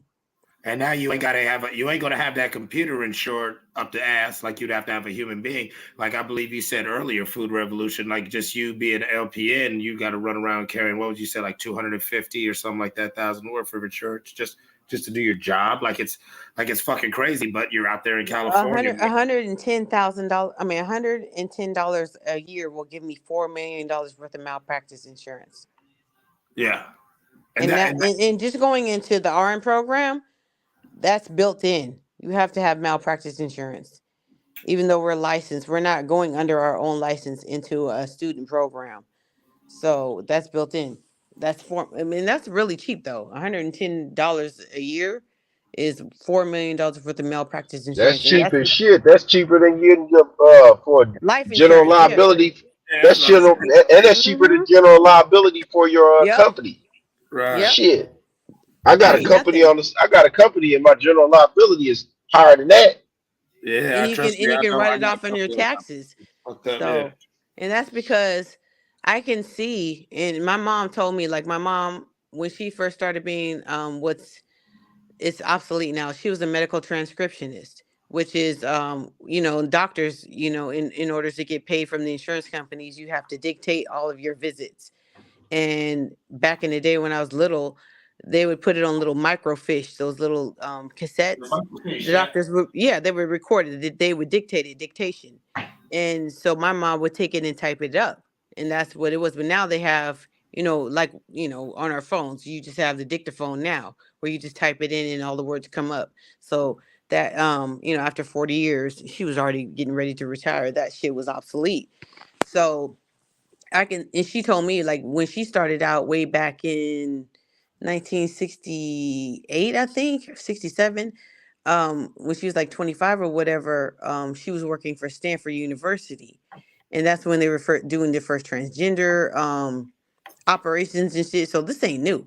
This has been happening for a long time. She told me that shit a long time ago. And then she was telling me, like, I think it was like in 2000, she was listening to the, because you don't just type it up, you listen and you learn from what these doctors are dictating. Right, yeah, She was like, exactly. You learn she it. was like, they're gonna come out with a computer. It wasn't AI back then. She's like, they're gonna come out with computers that are going to diagnose you, and then all the nurses have to do is carry out all of the tasks, because nursing is just task oriented.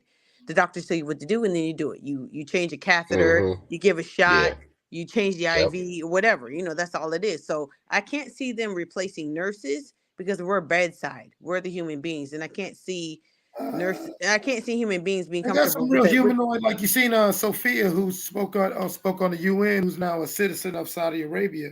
Yeah, I mean, eventually, but I can't see within the next 20 years or 30 years, and that's a very short period of time, that human beings would be comfortable with That's going to be the time of food. That's going to be when all But old but asses are sitting in the bed. Foodie Eclipse. Have y'all noticed? That we are kind of like the last generation of people that were trained to properly work for the companies like that? Like primarily these 20 years old, they not fucking with it, bro. That's why they walking off jobs, That's and all. psychologically they walk off. That's why the computers at McDonald's and Hardee's and all that old But shit. that's where I can see it coming, and that's the reason why I push my kids so hard to say, what do you really want? What kind of company do you want to build? What is missing in the market that you can provide? Because that's where it is. Yeah. Not going to college and racking up $80,000 to $120,000 in debt. Like nursing school is ridiculous. I'm getting a fucking golden nugget after chasing a dream for so long. Like when I decided, like, fuck it, I'm making enough money, I'm good, I'm okay, I got a house, I got a car, my kids are grown. I was like, I don't even want to be bothered with this shit after taking all the college courses. I was like, I don't care if I can get into an RN program because it's so fucking hard. It's not even just competitive. It's ridiculous. All of the stipulations they put in. You got to be a foster child. You got to be handicapped. You got to be, a 4.0 or 4.3 GPA in order to what? Get $180,000 in debt just to get Yeah. a bachelor's degree, a BSN? But you know what, food. They watered it down by making so many degrees out of bullshit. You know what I'm Right. saying? So like you can't just tell like certain people. Like I've been around people and they've told me, well, I got a degree in I had a dude working with me that was making 40 grand as an economics major. I said, dude, you was making that as an economics? I said, bro, you was bullshitting with that. I've been making way more than that like 15 years ago, bro. I don't Yeah. like Like I like don't 10 years ago, I like wanted to go back to school, or 12 years ago, I wanted to go back to school. I was living in Los Angeles. Music is my first passion. So I wanted to become, be a music producer. That was always my thing. I wanted to produce music, and I wanted to go to the Art Institute. And the only art institute was in Santa Monica, right? And so I went there, and they were, going through all this bullshit and checking my credit or whatever, and they told me I was gonna only come out making $40,000 a year. I'm like, I'm making more than that now. Why the fuck would I rack up $90,000 in debt to make Yep. less than what I'm making now? And there's When no I was guarantee when you're an engineer in the studio. There's no guarantee. So I'm glad I didn't do that shit, because now motherfuckers is fucking. You can do that shit in your home, You can do that anywhere. I do it off If on a you my have the laptop. software, you can do that shit any fucking where now. I know when I was going to college, that's why I started my first companies was I'll never forget his name. It was a black dude by the name of Mr. Matthews and a white dude by the name of Mr. Owens. And they were I was going in for business management. I wanted to learn how to put on dope shows. So I was like going in for a set production in theater. Like I always said, that's why I was always around the weird theater kids, to where, it was like, yeah, you know what I'm saying? I had classes over there because I'm learning lighting. I'm learning all this shit like that. And they saw what I was doing with my music and how I was incorporating what I was doing, because I was throwing my own shows, because it was, the market was so dry out here that you just had to go out and get your own shit off. And they saw how I was incorporating it and using my, doing shows on the campus, doing all this. And like they both pulled me to the side, and it was crazy, food. It was the same week. And that's why a month after that week I had started my businesses. They both said to me, basically, you might as well go into business for yourself, because everything that I'm going to teach you. At this point, all I'm going to teach you is terminology, and you're going to basically go into debt. Yep. You learn terminology. Yep. And if you go to any small business association of America, they'll tell you the same thing about starting just about any business. Because before I started Food Revolution, because I have my own product, like I built that in my own kitchen, that is not out there. And before I did that, I was like, oh, what do I want to do? Do I want to start a scrubs store? Do I want to do this? Do I want to do that? Like, what's the need? And they were like, you know what? All the work that it takes, all the taxes you'll have to pay, and all that kind of shit, you're better off just doing what you're doing right now as a nurse, because, after taxes, you're not even going to break even after 5 years. So it's like, that's crazy. Like, but that's fucked up to tell somebody when they really do have a good idea, because a lot of these people, they're just bureaucrats. They don't know what's really going to pop or not. You Well, no, really it's got to believe crazy. in yourself. And that's the It's reason crazy. why, bringing it back to boxing, that's the reason why I really like Bud Crawford so much, because he Thank you. believed in himself. He Thank you. walked away from the Matrix, and he said, fuck that shit. Y'all don't see my worth. I see my worth. I see that I'm different from all these other motherfuckers out here. And you aren't paying me what I want to be paid. And I'm gonna walk away. Not necessarily, you don't have to sue somebody or whatever, but But I'm you know walking what I noticed? away, and I'm going after what I want, because you can't get me the fight that you said you were going to get me. Right. You know what And I noticed, Food?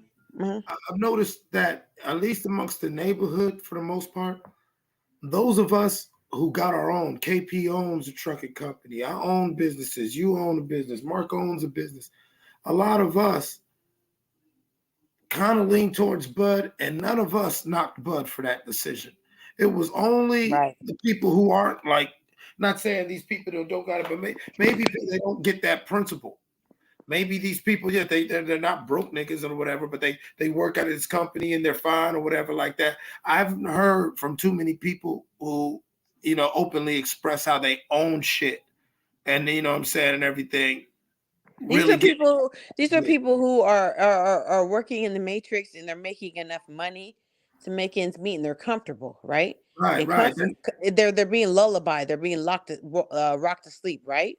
Well, yeah, I don't even because they're going to get mad. The guppies are sensitive. I'm just saying they're cool where they're at. They've never been in the position that we've That's been what I'm in. saying. They're still plugged into the matrix, and they're being rocked to sleep. You haven't seen what it feels like to be rocked to sleep when you hit rock bottom, and there's no one that's going to come to save you.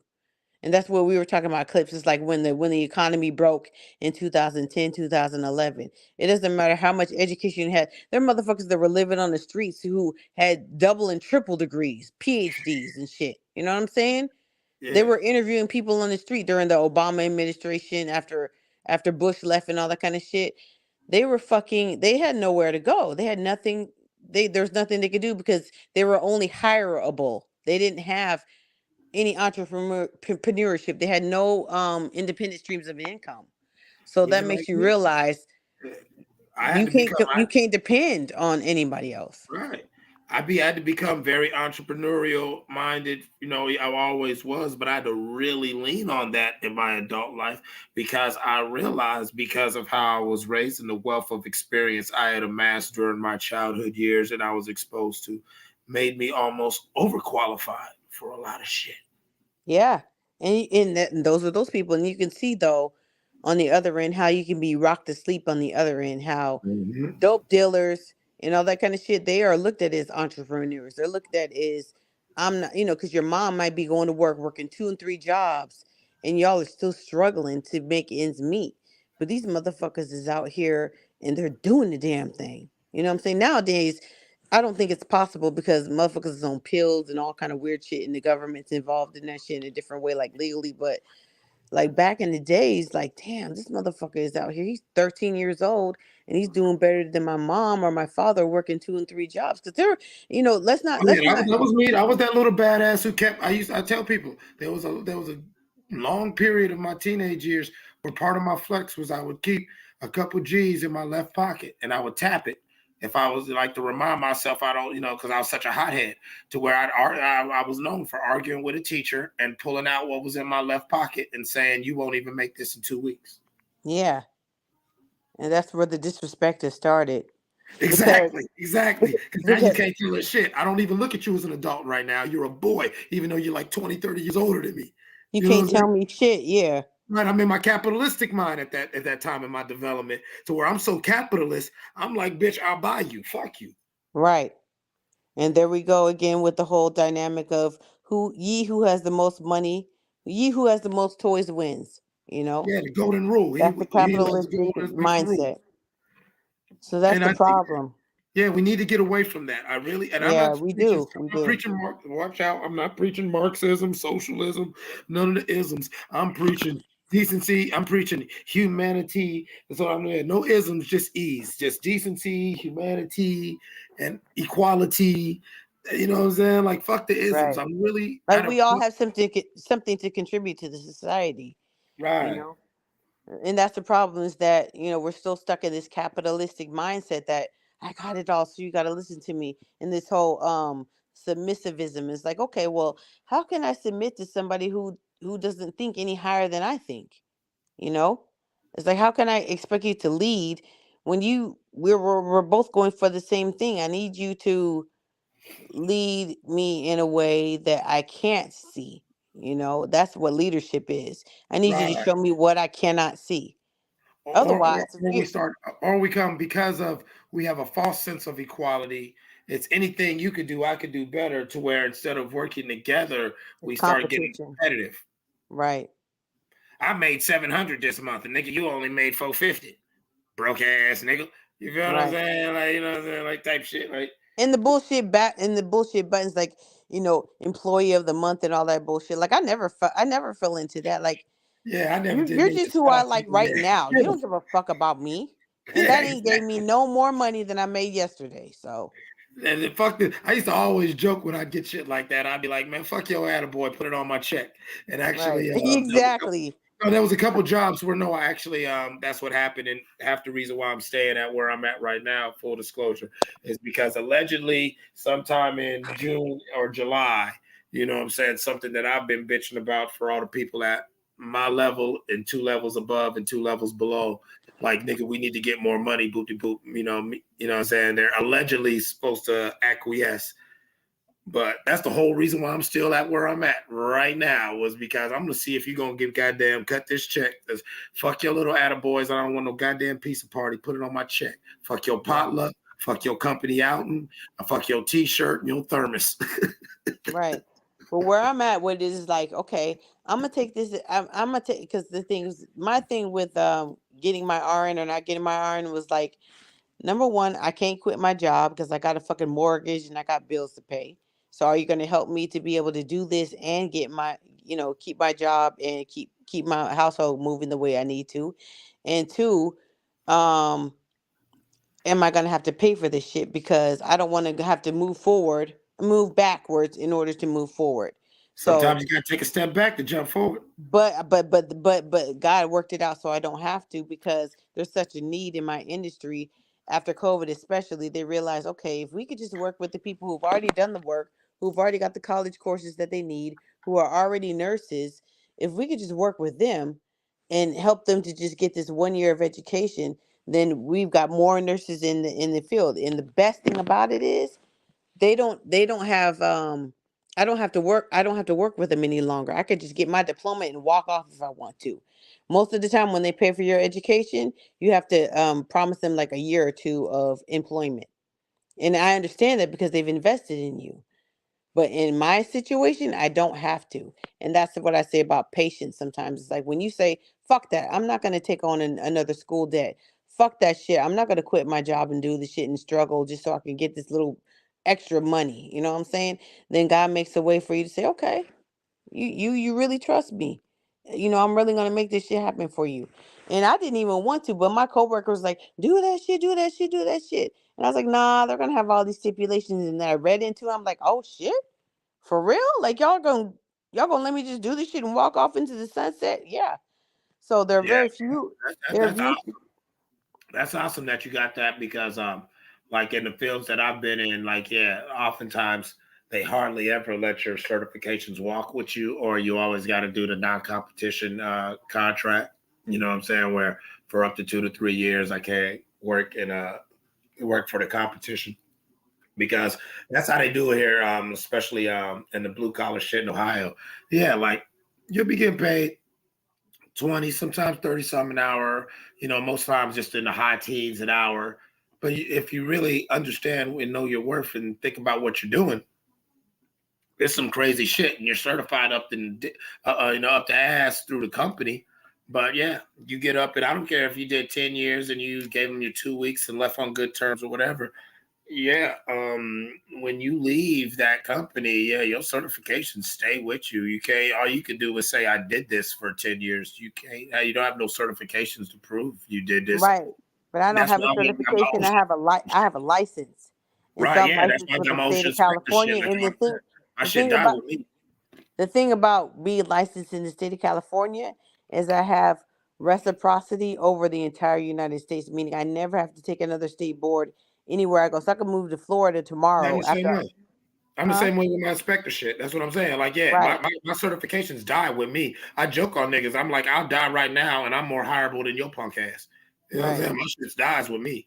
And I had to go through hell to get that, because yeah, it's very hard to get around here and different type of certifications that walk with. That's why I was congratulating you on finding yourself a situation where, okay, yeah, I play ball, I'll do this little 13 months, little year, whatever. But after that, hey, I can take my talents wherever. Right. But me being loyal, I will go ahead and, stay and get my experience with the job that, invested into me, because I don't have a problem with the medical the medical center that I work for. Like they've definitely paid me more money than where I was, and they're investing in my education. So, as a new nurse, it's hard to get a job. So they're gonna get me a job like right off the bat, and I probably will get hired in the same area that I want to in ICU or whatever. And so that's like, because a lot of people they graduate and they're like, fuck, still gotta get a job. Shit, like, where am I gonna Yeah. work?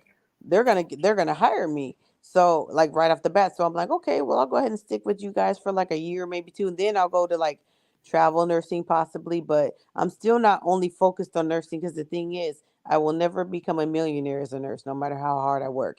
And nurses get really hypnotized by that shit because there's so much overtime and you do get paid well. But it's like, don't if you have something else that's working for you, then don't get hypnotized by that shit. You can get comfortable. You know what I'm saying? And that's A like lot of what we're people talking in the about with oil these fields are the boxers. same way. Huh? Oil field work is the same way. You get comfortable with you're making so much money, you're on the road, you're whatever. And like I always tell people, it's one of those industries where it's real feast or famine. To where, Right. okay, if you're real frugal and you're really saving money, all right, it's cool. You might be able, like you said, it's very rare that you're going to become a millionaire as an oil field worker without at least two or three other things going on. Right. Despite you're making all this crazy money, it's like, no, you're going to get lulled to sleep and you're going to find yourself on a hamster wheel, but you got the nice running shoes. Right. And then at the end of the year, you got to pay more taxes than fucking the president. You know what I'm saying? And, Exactly. and so a lot of these like Filipinos, they come over here in the United States and they're making all this money. They're working all these extra shifts and shit and cheating the system or whatever and sending money back to their country. But at the end of the day, you're working more than you're living. You know what I'm saying? And so, at my age, I'm like, damn, I've raised my kids. I don't want to just work, work, work. I did that shit to pay the bills and do what I needed to do. But now I'm able to level up on a couple of levels and still be comfortable and save money, not just for my retirement, but also I can save cash for my business that I'm working towards so that I don't really have to, take out loans from the bank in order to get my next level of my business going. Oh So it's man, that's a such a good win-win. feeling. I'm proud of you. I'm happy for you. I really am. It's a Because win-win. It's well, it's no, yeah, God. I mean, like I always tell people, there was only a few times in my life I've ever felt truly that comfort, and responsibility and priorities kind of took those certain options off the table, and I'm not complaining about it. That's the choice I made. But man, I congratulate anybody who, especially when you struggle, especially when you put in that time, you endured, you went without, and it's a beautiful feeling to you know what I'm saying, to reap what you've sown, and what you've sown is hard work, and what you've sown is dedication. And so what you'll reap is, what I'm saying, something that lasts. Right. That's always been a thing for me. I've watched so many people do things that, yeah, it was hot for 2-3 years. I mean, I done had a big corporate office downtown in the city of Youngstown. You know what I'm saying? Like, Like I done see people do it, and then you look up 5-6 years and it's gone. And so I've always been one people to try to, build things that last. And I keep telling people that the way to do that is, being willing to put in the work. You know what I'm saying? Like, And discipline, it definitely takes discipline because I know plenty of nurses who are making good money and they're in debt because, because like I said, nursing is a blue collar job for the most part. So a yeah, lot of us didn't come from money. You know what I'm saying? A lot of motherfuckers had to eat beans and rice while you're taking care of your kids, getting through nursing school because, you weren't the smartest, the brightest, and you had to work a full-time job or whatever it is. You know what I'm saying? Nursing school is hard. It's tough for even the most intelligent person. It ain't no fucking cakewalk because there are a lot of hours you got to put in. So I'm gonna have to cut back on my job and change my lifestyle to which I've become accustomed in order to get through this sure, while you year. pushing, I might make me some beans and rice later on today. That should sound good. Shit, it does the job, you know what I'm saying? But I'm at a point where I can. Before I was like, no, I need every fucking hour I can get to get the bills paid. But now my kids are Dude, growing and hey, I'm like, Foodie, okay. Foodie, don't even trip. I'm gonna keep it all the way 1,000 million. I am chilling right now because starting next month, I'm gonna be on my goddamn field hand shit. I'm gonna be up at that goddamn plantation so much they're gonna ask me to leave. The only time I'm probably gonna just chill is around Father's Day. Other than that, I already told myself 2 months ago I was just waiting for this little time, and I'm gonna grab up I'm scooping everything up with both hands like I need it, even though I kind of do, but I don't really. It's just what, like back what we were saying about discipline. I learned over my years half the way I've got, been able to get myself to where, I'm at now is I don't mind. I look down and there'll be them certain seasons where everybody's fucking off. Everyone's taking trips this summer. But I'll be like, you know what? Fuck that. I'm grinding in the You summer. playing that? You got to play the end sometime, bro. Yeah. Right, exactly. Like when everybody's out stunting, everybody would laugh. Like, those were the times when I was grinding. That way, when y'all came back, y'all was looking like, oh, damn, I see this nigga got a new whip. I see this nigga, okay, I see what he doing. Or, I bankrolled all my albums and all of my artists' albums, as well as artists that weren't on my labels albums, to where I bankrolled that. I always joked to tell people like, yeah, what you think I just got this money because I was hanging out with y'all niggas? No, like, them times when I wasn't around, what the fuck you think I was doing? Right. Like 50 Cent and Get Rich or Die Trying. Like you said, a lot of motherfuckers didn't want to take pennies, nickels, dimes, and quarters. It's just shit. I would take that shit. And that shit adds up. Yeah, damn, let's go. Yeah, I'm telling you, I was that nigga hair nappy, breath stinking for about 3 or 4 days, and believe it or not, I have more money than the niggas flossing. But that ain't what I'm on right now. Clips, man, clips. Too many of these new cats, they want to be pretty at the same time, bro. Yeah. Pretty and fucking pretty broke. during the grind. Nah, Pretty and broke. I need my beer nappy. Nigga, I want to wear these jeans 3 days in a row, my nigga. You know what the fuck you mean? Shit stinking, breath stinking, and everything. Yeah. Exactly. Smell like Black Mounds, Newports, and blunts in 3 days, and let's get money. You know what I'm saying? Only thing that works in this goddamn house is the stove. Let's go, nigga. That's what look out here in LA, like that's what Slauson Swamp Meet, Compton Swamp Meet is for. It's because like niggas, like when I first you met get you a 5 set of white tees. You know what I'm saying? Yep. And some new drawers. Yep. Like what's And a new washing drawers. machine? You ain't got no fucking washing machine. You just go out there and get you fucking a pack of drawers and some white tees and just keep it going. Month and a half, and then you can hit the swamp it again. Yep.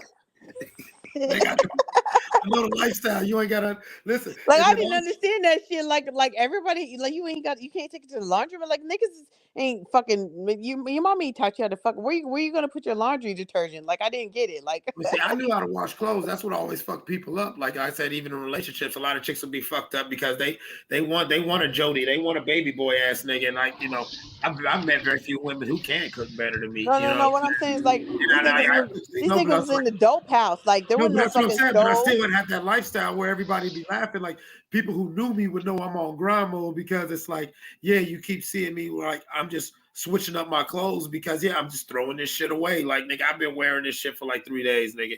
You know what I'm saying? The fuck you mean? Like I ain't even been in Ohio in like 3 weeks. The fuck do you mean? Like yeah. Like you go like if a nigga did let you go into the dope spot, like as a female, you used to like, damn, this nigga they ain't got no stove in here. Like I didn't even realize like when you get an apartment, like you have to buy the stove and buy the refrigerator shit. Like the niggas didn't have that shit. Like, where you gonna wash your clothes? Yeah, depending on how you was trapping, you at least needed the stove to work.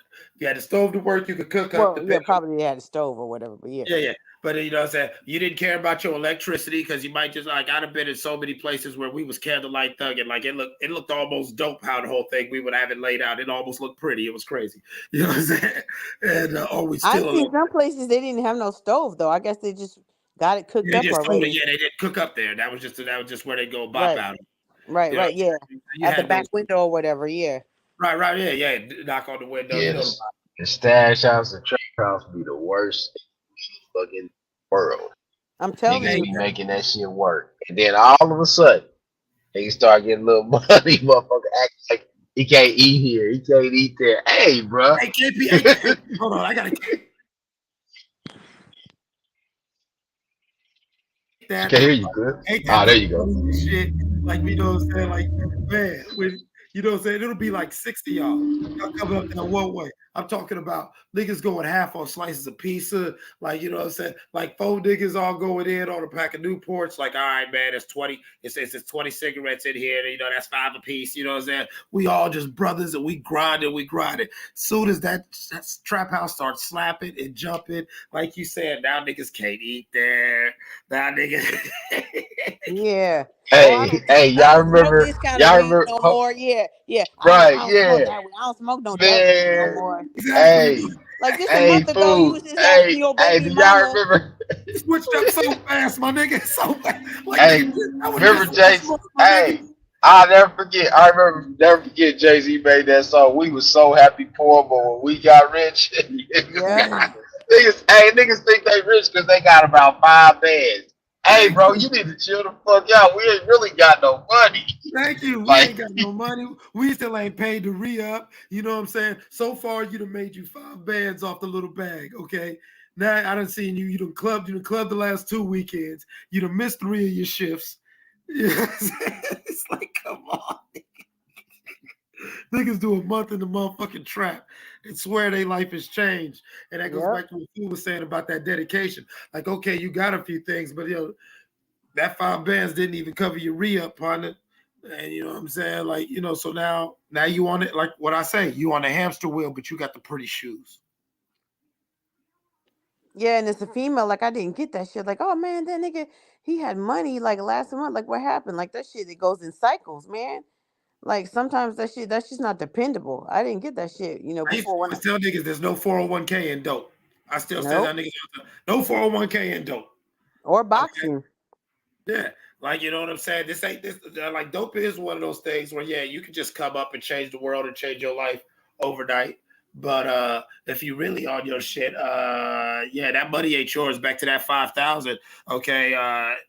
What do you got for bail, homie? Just in case something happens. All right. You know you gotta re-up. Okay, you know you got your bills. That 5,000 ain't nothing. That's why I always told people sometimes when I was living that lifestyle, I would blow money because it's like, fuck it. If I don't do something now to enjoy it, I know I won't never, because I know as soon as the sun rises, I'm going to have to do something. You know what I'm saying? That reliable legal car with them good tags that I use to take them trips, that needs a motherfucking serpentine belt. You feel what I'm saying? This trap house, you know what I'm saying, needs XYZ because I got the letter from the city on it. I don't need them coming around this house. So yeah, we got to fix this shit up. My baby mama's tripping because I've been gone trapping all this time. So you know what I'm saying? I need to go do something over here. You feel what I'm saying? Niggas know I got money, so I need to go on and pay this bill and help mama out before mama get to tripping. And so you look up and yeah, you grind it out. Might have made you 5, 15 within motherfucking about, you know what I'm saying, 13, 13, 12 days. But really, you only made you about 2 at the end of the day. And most of that 2 you blew through just smoking weed and bullshit while you was trapping, making that 15. Let's be honest. And Let's and be like honest.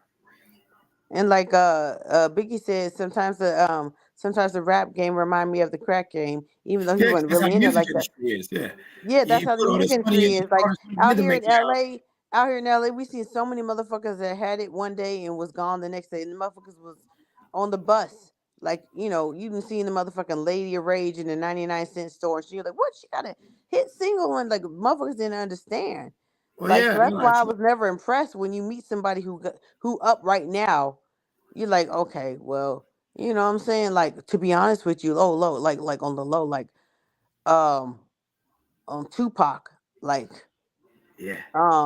it's so funny because y'all remember Soul Train, right? Yep.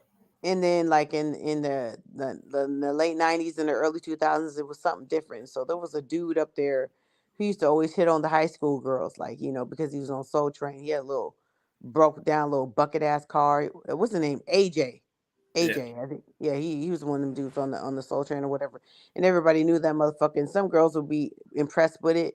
But at the same time, like that nigga Pac was every fucking where. Like you could see him everywhere in LA, like up at City Walk and all that kind of shit. And I know a couple of girls, not only a couple of girls, but a girl and her mama that he was hitting off. Oh yeah. And it's like, Everything moving. Yeah, and there was a lot of dudes who was out there like that doing that kind of shit. Like them niggas Oh, who used to no, get man, come on, man. Listen, like I told you, my brother used to bounce for a lot of them West Coast rappers. You know what I'm saying? You know, he was cool with the Samoans and shit like that. That's why I, grew up around him and loved them so much. And you being from the West Coast, you already know how it comes with the Samoans in '60s when it comes to rappers in LA with security, Yeah, air yeah, quotes. yeah. You just run around with a whole bunch of goddamn big niggas and Crips. You know what I'm saying? Just Right. because, like, just get Niggas who out of can't here. even really shoot and ain't got no aim or nothing like that. They just got guns and shit. Thank you. Yeah, this nigga off this nigga smoking a They butt naked. never went to the shooting range at all. Never, never. Some of them niggas had felonies off the bat. Yeah. Oh man, back in the '90s when my brother, these niggas were smoking butt naked. Y'all don't even understand. That's why I always laugh when I talk about it. Like I don't like me and my brother ain't cool, and I ain't trying to diss him, but it's like, yeah, you was a gangster, but get the fuck out of here, nigga. You was high out your goddamn mind. Fuck out of here. Hell yeah. That's when that shit. That's why when that shit for life get full live with Yeah, exactly. Pac Yeah, 10. when you jumped off the roof, off that butt Yeah. naked. Off that butt naked, niggas don't Yeah, even all know. the butt niggas. Like you see that shit? Yeah. Hey, I tell niggas a lot of times, man, there's a lot of shit, and maybe it's just the way I grew up. I don't even give credit to that, acknowledge you as no gangster shit, because it's Yeah. like, man, that nigga was off that wet. That nigga was Wet dusted. for real. Yeah. Like them niggas was fucking. That's what them niggas. That's why they pulled drive-bys off that shit. Yeah, that's how my brother and them were. Like I always say, they go get high and they go, like I said, I grew up around niggas who really ride. That's why I always say, like sometimes because my house was the headquarters, like I tell niggas, my house was the Dr. Dre video every day. Think about that. It's not cool.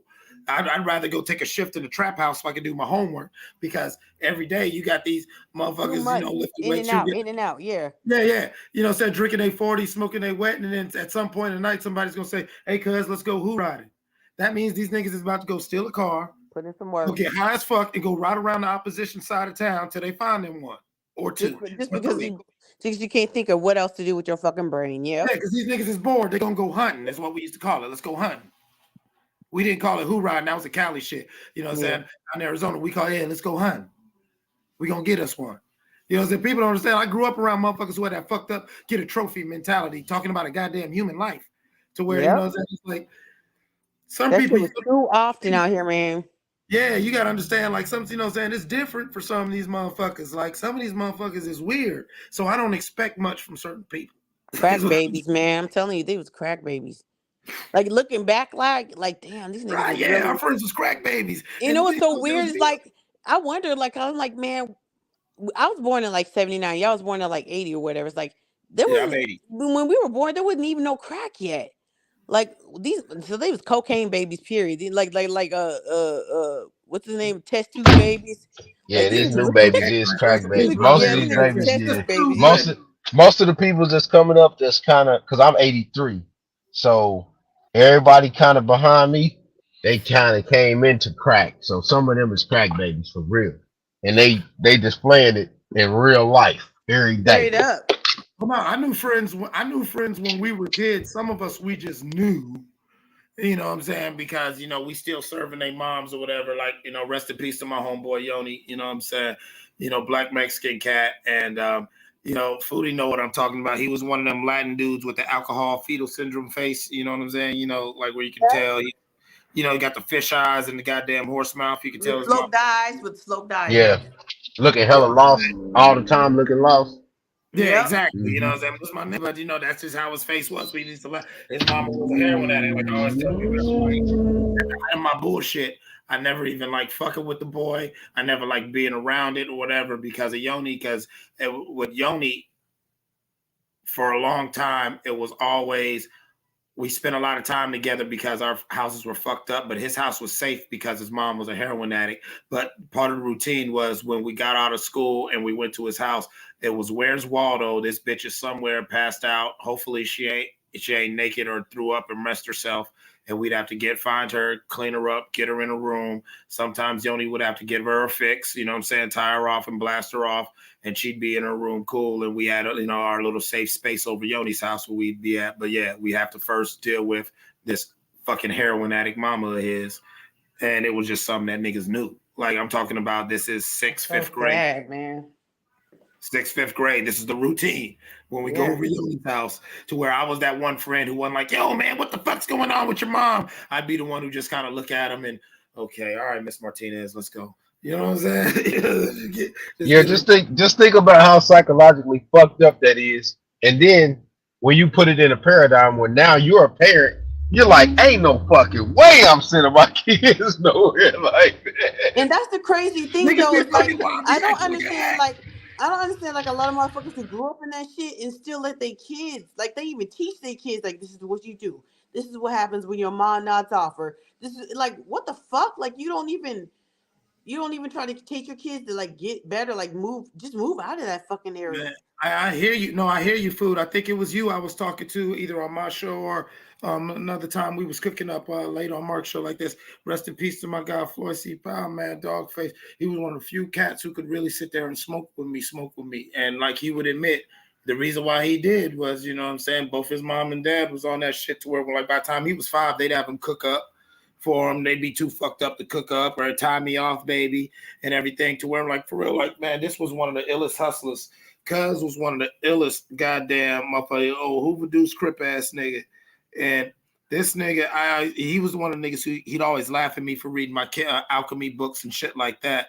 And I'd be trying to explain to him, how are you laughing at me for talking about alchemy and learning about this shit while you're cooking crack? Nigga, don't you understand you're doing the same fucking thing? Like, you know? No, they never were taught that way. So he's taught to be a guy that can work the scale and all that other shit and not understand the scale. Right. I can touch and do the scale, but I don't understand the scale. Right. You know what I'm Exactly. saying? Like the same way they try to have blue collar workers in factories. You're working all these crazy machines, but you don't understand what you're doing is complex, whatever. Or, you know, like when I was working a roll farmer at a metal plant and everything, everyone was bugging out because I'd always use the term metallurgy for my job. But it's like I'm mixing metal composites to make a new component to make a metal piece. That's metallurgy, motherfucker. You know what I'm saying? But, you know, we're conditioned not to think about, nigga, you're working the roll former. You push the button, you do this, and you write down on paper what you used. Like, no, think about the whole process. But back to Floyd, like, this dude, Dogface, was so cold. I'm going to tell you how cold he was. I seen him once. We was on the block in the projects, and all he had was soft on him, and somebody wanted hard. You know them little, remember like on the West Coast where you get them little glass tubes in the cigars for the blunts? Yeah. This motherfucker walked across the street, got a blunt, told me to roll up. And in the time that I'm rolling up, he motherfucking used that goddamn glass tube like one of them scientific little beakers. And motherfucker, man, right there on the porch. I'm talking about, was doing it. Went to the sink, got the water. He's hitting it. Pouring his hand, drying that shit out. Yeah, nigga, that's such and such and such and such. I'm still rolling the blunt. It did it so fast. I'm still getting my final on the blunt. He's laughing at me like, oh, that's like regular shit. I'm like, nigga, do you understand what you did was how amazing what you did? Yeah, he don't understand. He Like never how, did. like that's what I said is like about a lot of criminal minds. It's like these motherfuckers be so crafty, like especially when they get to prison or whatever. It's like if you could have just used your brain on the outside, if you could have realized your own worth on the outside, you would have realized you got these motherfuckers beat. And that's Well, the I reason think why they had to you cage know you what up. food. You know what food? I think a lot of the times that's strategic, especially for us as black males, Yeah, that's why they have to because cage you up. the Yeah. learning patterns is different though. Like some kids can learn by doing, and some people can learn by books. And some of them brothers learn by doing certain shit, and they learn so much that way. By the time they start taking all the tech shit out the schools, that killed everything for a lot of brothers. Yeah, a Because lot of once us, you take that hands on, Yeah. a lot of us, you I'm take old that enough to hands on remember shit. 100%. Because he could have probably been, dude could probably been a CEO like of a body shop or something like that because he knew what he was doing with his hands. He just could have mixed it in another way where he would have been the head of that corporation. And now when you drive through the hoods now, if you notice, you gotta wait on maybe one of your uncles that know how to change the carburetor starter or some shit like that. Right. It used to be where you had 10 niggas that could do that shit easy. Yeah. Them niggas is dead. That was my brother. And even though he was on dope, like that motherfucker take apart an engine and put it back together before, and no By diagnostic. He was a hey, diagnostic by engineer. itself, Yeah, by itself, without it, put the without a whole engine in machine. there. Yeah. Yeah, And come on, on some new shit. so when he went to school to try to learn that shit was foreign to him. He's like, nah.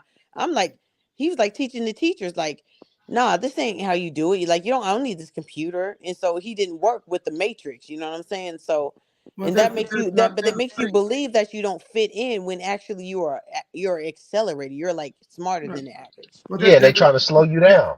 there's a Yeah. study that I saw that and actually when I was in college, that was part of what they had made all freshmen for intro to mental health and wellness. How do you learn and everything? And so Yeah. Auditory, yeah, with the audio, kinesthetic, or visual, visual. Yeah. hands on literal, and then Kinesthetic. Yeah. the study what it was talking about with like with black people struggling with mathematics, even though black people invented mathematics, and the study was talking about in ancient West African cultures, when you look at the ones that are preserved, like the Dogon and the Akkad, and you look at how they do their universal and sacred mathematics, it's more hands on, and Right. because the universal mathematics, remember, our mystery systems, because they weren't truly religions, they were lifestyles. You know what I'm saying? Like Egypt and all Yeah. that. Black people didn't need religions. We had spiritual systems. We didn't need Yeah. an indoctrination. And because we had a spiritual system we lived by, we was able to apply mathematic principles to our daily lives. And that is why ancient Africans excelled at math. But then when you get black people in America trying to learn it in this auditory and regurgitate way that Europeans had to learn when they came in and got taught by us, you know what I'm saying? It's not working because we don't have the spiritual system to apply, you know what I'm saying, to apply pi to our daily life.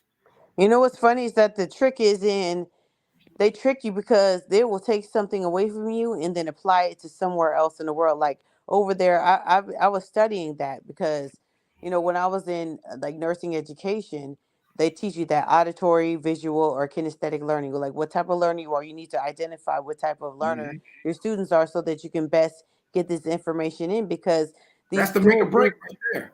Yeah, exactly. Because that's the meat and potatoes of all these schools. In order for you to be able to get money from the government, you have to have people who are passing your classes. And if you have so many people who ain't passing, you got to figure out what the fuck are you doing wrong. So then they start teaching you. Like some people are hands on, and that's what I love about nursing is because you have to have the auditory and the visual, and you have to have the hands on. You got to go to clinicals. You have to work with actual human beings before you can even take state boards, versus other programs. Where they just sit there and talk to you and talk to you and talk to you till you fucking fall asleep.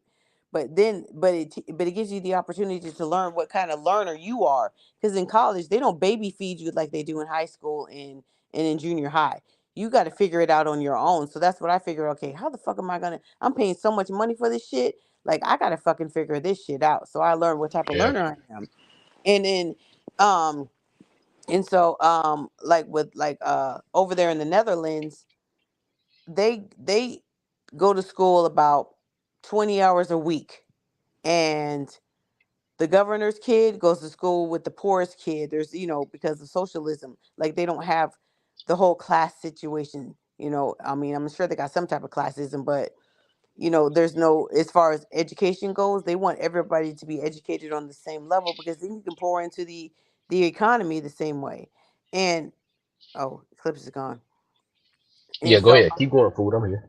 right. But what they learned is they learned their system of learning from the way that we were teaching our kids in the 1950s over here in America.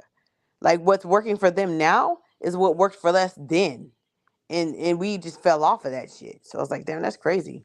They taking our shit and flipping and reverse it on us. Yeah, but the country has changed a lot, and sometimes us is because you're a parent, I'm a parent, and Clips is a parent. He said he's going to take his son to school.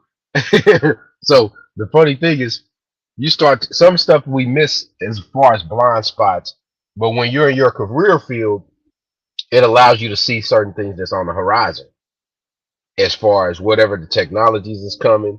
You get to see studies that we'll never see and we'll never know about because you're a nurse.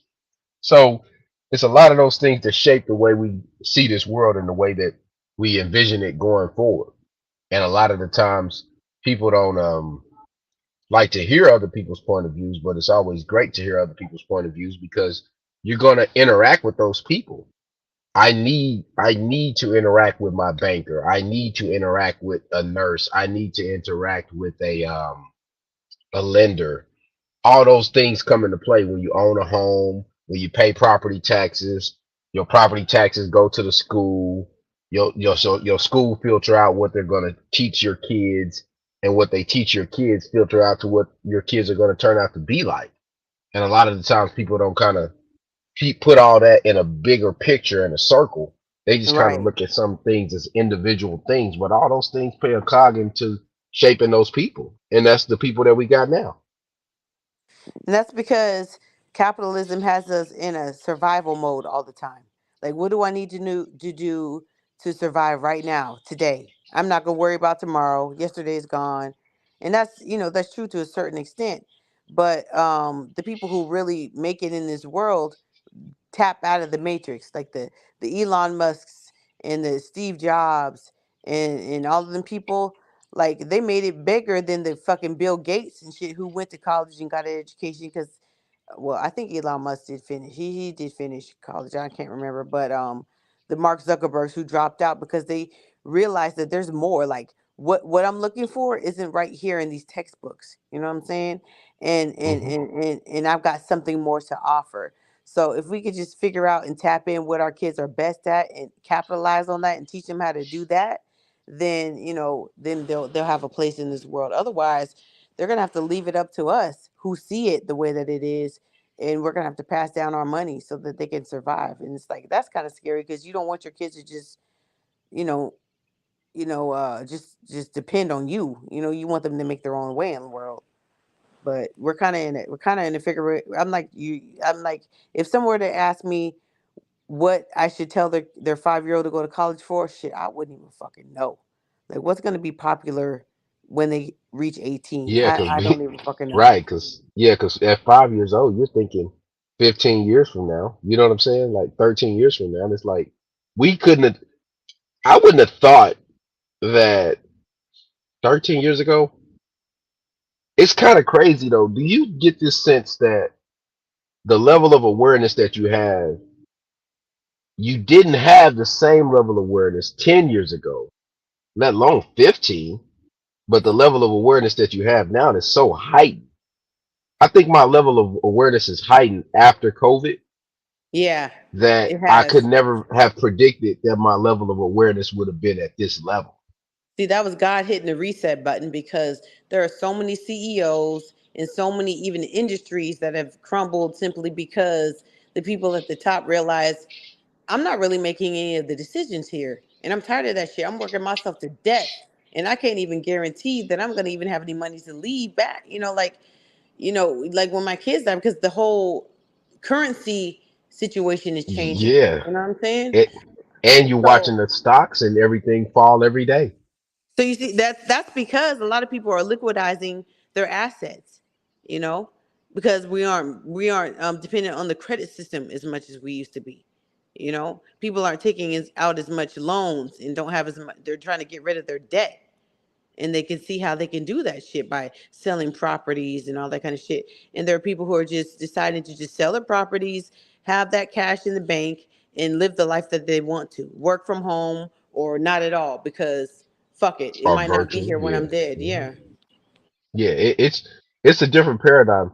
And America will, I believe, suffer because of the paradigm change, because um they have they have successfully miseducated probably the last 2 or 3 generations intentionally. And now that they've done that, Absolutely. they have to deal with that. And they socialize the work ethic out of them. You know what I mean? Exactly. Especially with this whole like social media, and like all you have to do is look a certain way and you'll be Hmm. rich, you know, not Yeah, realizing that yeah, this is just smoke and mirrors. But yeah. people are It's it. actually making money off of it. Like, look at the fucking whole Kardashian thing. It's like they made money off of not even being celebrities. Like, everybody is a celebrity now. It's not even something to to hold the higher guard now, because anybody who's got a fucking camera phone You could be a fucking celebrity now. Anybody who speaks well can be a community leader and lead people into a certain way of thinking. All you got to do is Right. tap into, and that's always happened with It politics. is. All you got to do is find your base and preach to them. You know. Yeah, that's the dangerous thing about it too. Everybody has a choice to make as far as that goes. But the dangerous thing is that as you step back and you really look at it, like you said, everybody can be a celebrity now. Well, everybody's thinking that they're going to be the exception that wins. Right. Like, dude, dude, you're not 6'8", you're not 250, you're not making it to the NBA. Like that's real in real life And terms when we were coming up in high school. You know what I'm even if you saying? are, Right? there's so many other people who are as well. Right, So right, what you right, have? right. What's the exception? What is your exceptional talent? What is A lot of people, especially because of genetics now, like a lot of people can fucking run fast. A lot of people could jump high. A lot of people are good with the Yeah, ball, and that's always been kind of that way. But there were just other ways to filter out people. Now it's more access. Like with music, you had to have a record deal, and in order for you to be able to go into a studio to cut a demo or whatever, and then have connections. Like now, you can fucking get your own buzz. You know what I'm saying? Like from the Soldier Boy era, after he came out with that Crank That, did that shit on GarageBand in his house. It's like it was on after that. Like everybody was like, damn, that motherfucker made a huge nationwide or worldwide hit off of just fucking using GarageBand that's just built into your own computer and just knew what to do with it, and he made a hit. Damn, that was it. So all the futures and all of the young thugs and all that kind of shit, them motherfuckers just they off of that shit. You know, you don't have to have no record deal no more. You don't even have to no. be Did you exception. see the? Have you seen the AI rapper? Did you see him? No, I don't think so. Man, they had an AI rapper that looked like Takashi, tattoos all over him with these long dreads, and it was an AI rapper. It was online. It was on IG for a while, and they I took think I it might have down. heard. I think I might have seen him. Yeah, I think I but might have. it's very similar to. I mean, they had that come out right before they had that voiceover for Drake, where they had the voiceover for Drake doing the whole album or something like that. So Yeah, I like heard of that. I the heard of that. AI is this is about to get real iRobotish in a minute. Straight up. Straight up. It's real Hey, that's weird. It's hey, real ain't that weird, crazy man. food how Some of the Will shit I Smith played see, in that? damn. Will Smith played in that movie like 20 years ago. And now all of a sudden, that's what we starting to see. Yeah, that's why you got to pay iRobot attention shit. because art imitates life. Like they didn't get these ideas out of nowhere, you know? No, if you remember years ago when we had Will Smith was an enemy of the state too. Everybody act like they don't Yep. remember that movie. Yep. And these niggas still trying to sell dope on the phone. And remember that movie Outbreak? Yep. That shit was I like remember fucking that too. COVID. Yeah, she was COVID. It was COVID. Yep. Yep. It was COVID without the name. Yep. Like just some weird virus that just comes and takes over people and they're just dying out of nowhere. And that shit was But made in a lab. remember they was dying like that though. Remember I Am Legend was kind of like that. Yep. I Am Start Legend. dying. Well, that was the one with the zombies, and he just had his dog. Yeah, he had the dog. Yep. Remember, but the plague hit everybody, and he ended up living. Remember, his wife and daughter died. Right. Now we walk you down the path real quick. Look how crazy this shit is. So he got the dog, and then he finds a lady with her son. Remember, Yep. at the end of the movie. So what they was basically putting to you at the end of the movie is for the human race to continue. This black man had to get with this woman right here, whatever nationality she was. Remember? Right. they Yep. put that shit. They That put shit was that shit in crazy. the movie like, yeah.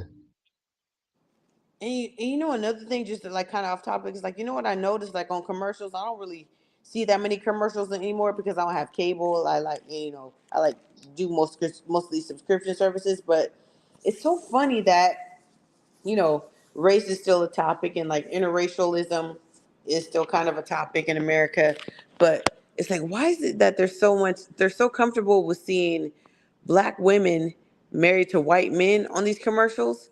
Like, you see, like, if there's an interracial relation, like, okay, we're fine with, interracial babies and mixed families now, but it's always like a black woman with a Mm-hmm. white man. You never see it with a black man with a white woman. Like, white people are like, oh no, we still ain't okay with that shit. Like on Nah, yeah, Scandal. On Scandal. yeah, Like, yeah. she's On a Scandal, black yeah, woman. Yep. yep. And you know what? You know what was crazy about Scandal is that they subconsciously made. I'm gonna say this, but I know you probably seen it. They subconsciously tried to make black women be comfortable with just being the white man's whore. Yep. Concubine. Yep. Yep. They made and if you That's what paid made me stop attention watching it on when I social realized that media, shit. yeah, on social media, they made Scandal so big. Sisters love that show. If you remember, sisters love that show. They ate Yep, that because shit when you look alive. at it, like, he had a white woman who was his wife, right? And she ended up Yeah. becoming the president. But what happened to her? Nothing. She went crazy and all kind of shit. hmm She went crazy. She went crazy and all kind of shit. Yep. So it was crazy how they put that in the That picture. power dynamic. They made it seem like, oh yeah, the side bitch got more power. That's what the whole, oh, side bitches is winning. No, the bitches ain't winning. No, They they ain't not. winning. And I noticed this too, as you said about those commercials. It pisses me off sometimes, so I just change the channel because I stream most of the shit that I watch, like you said. But now I'm tired of the commercials and ads popping up either on YouTube or it pops up somewhere, and all the time I keep getting these rainbow commercials, and I'm like, damn, why can't I never see in the commercial the black man and black woman together in the damn commercial? Because I got a black wife, my Mm-hmm. kids is all black. I Mm-hmm. even like I can never see that. But you know what I see all the time on these The commercials? I gay see two commercials. black dudes. Two black dudes every time. Every time. That's what me and I'm Mark like, was talking about, because we be doing the power reviews, and I said, damn, yeah. even in the black show, they always have to have some type of gay agenda in all of them. He was like, oh, not on Canaan, raising Canaan. I was like, yeah, remember Jukebox, she's gay. He said, oh Yeah. yeah. I said, but you know what? You hardly ever see any sex scenes between a man and a woman on any of these shows of any race. You Nope, never they don't hardly even see want to that show shit. it. But you see They don't these want to show graphic it. sex scenes with gay men. They're graphic. Like, I have to fast forward it. Yeah, I Like, I can't don't. watch that shit. Yeah, no, I don't want to see that shit.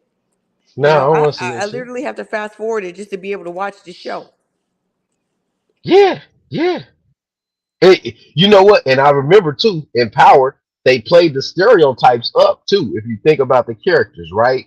Mm-hmm. They played the stereotypes up in that Ghost was never able to fully transition and become fully CEO of Ghost Inc. What if you say that like that, right? Right. But if you pay attention to all of our mafia movies in the past, Michael went from being the Godfather ruthless to being an owner of a bunch of shit that he's just presiding over, and he's not on the ground about to get shot like that.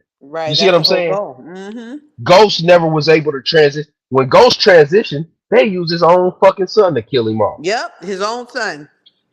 And then after they killed him off with his own son, then they made it to where his son becomes the next menace to the society. They were already building him up for that shit after his sister got killed. And he was Yeah. like they already built the discord between him and his son. Like, he didn't gave you this penthouse lifestyle, and Private I school. understand him and the mom weren't getting along or whatever, but he was still there for the kids.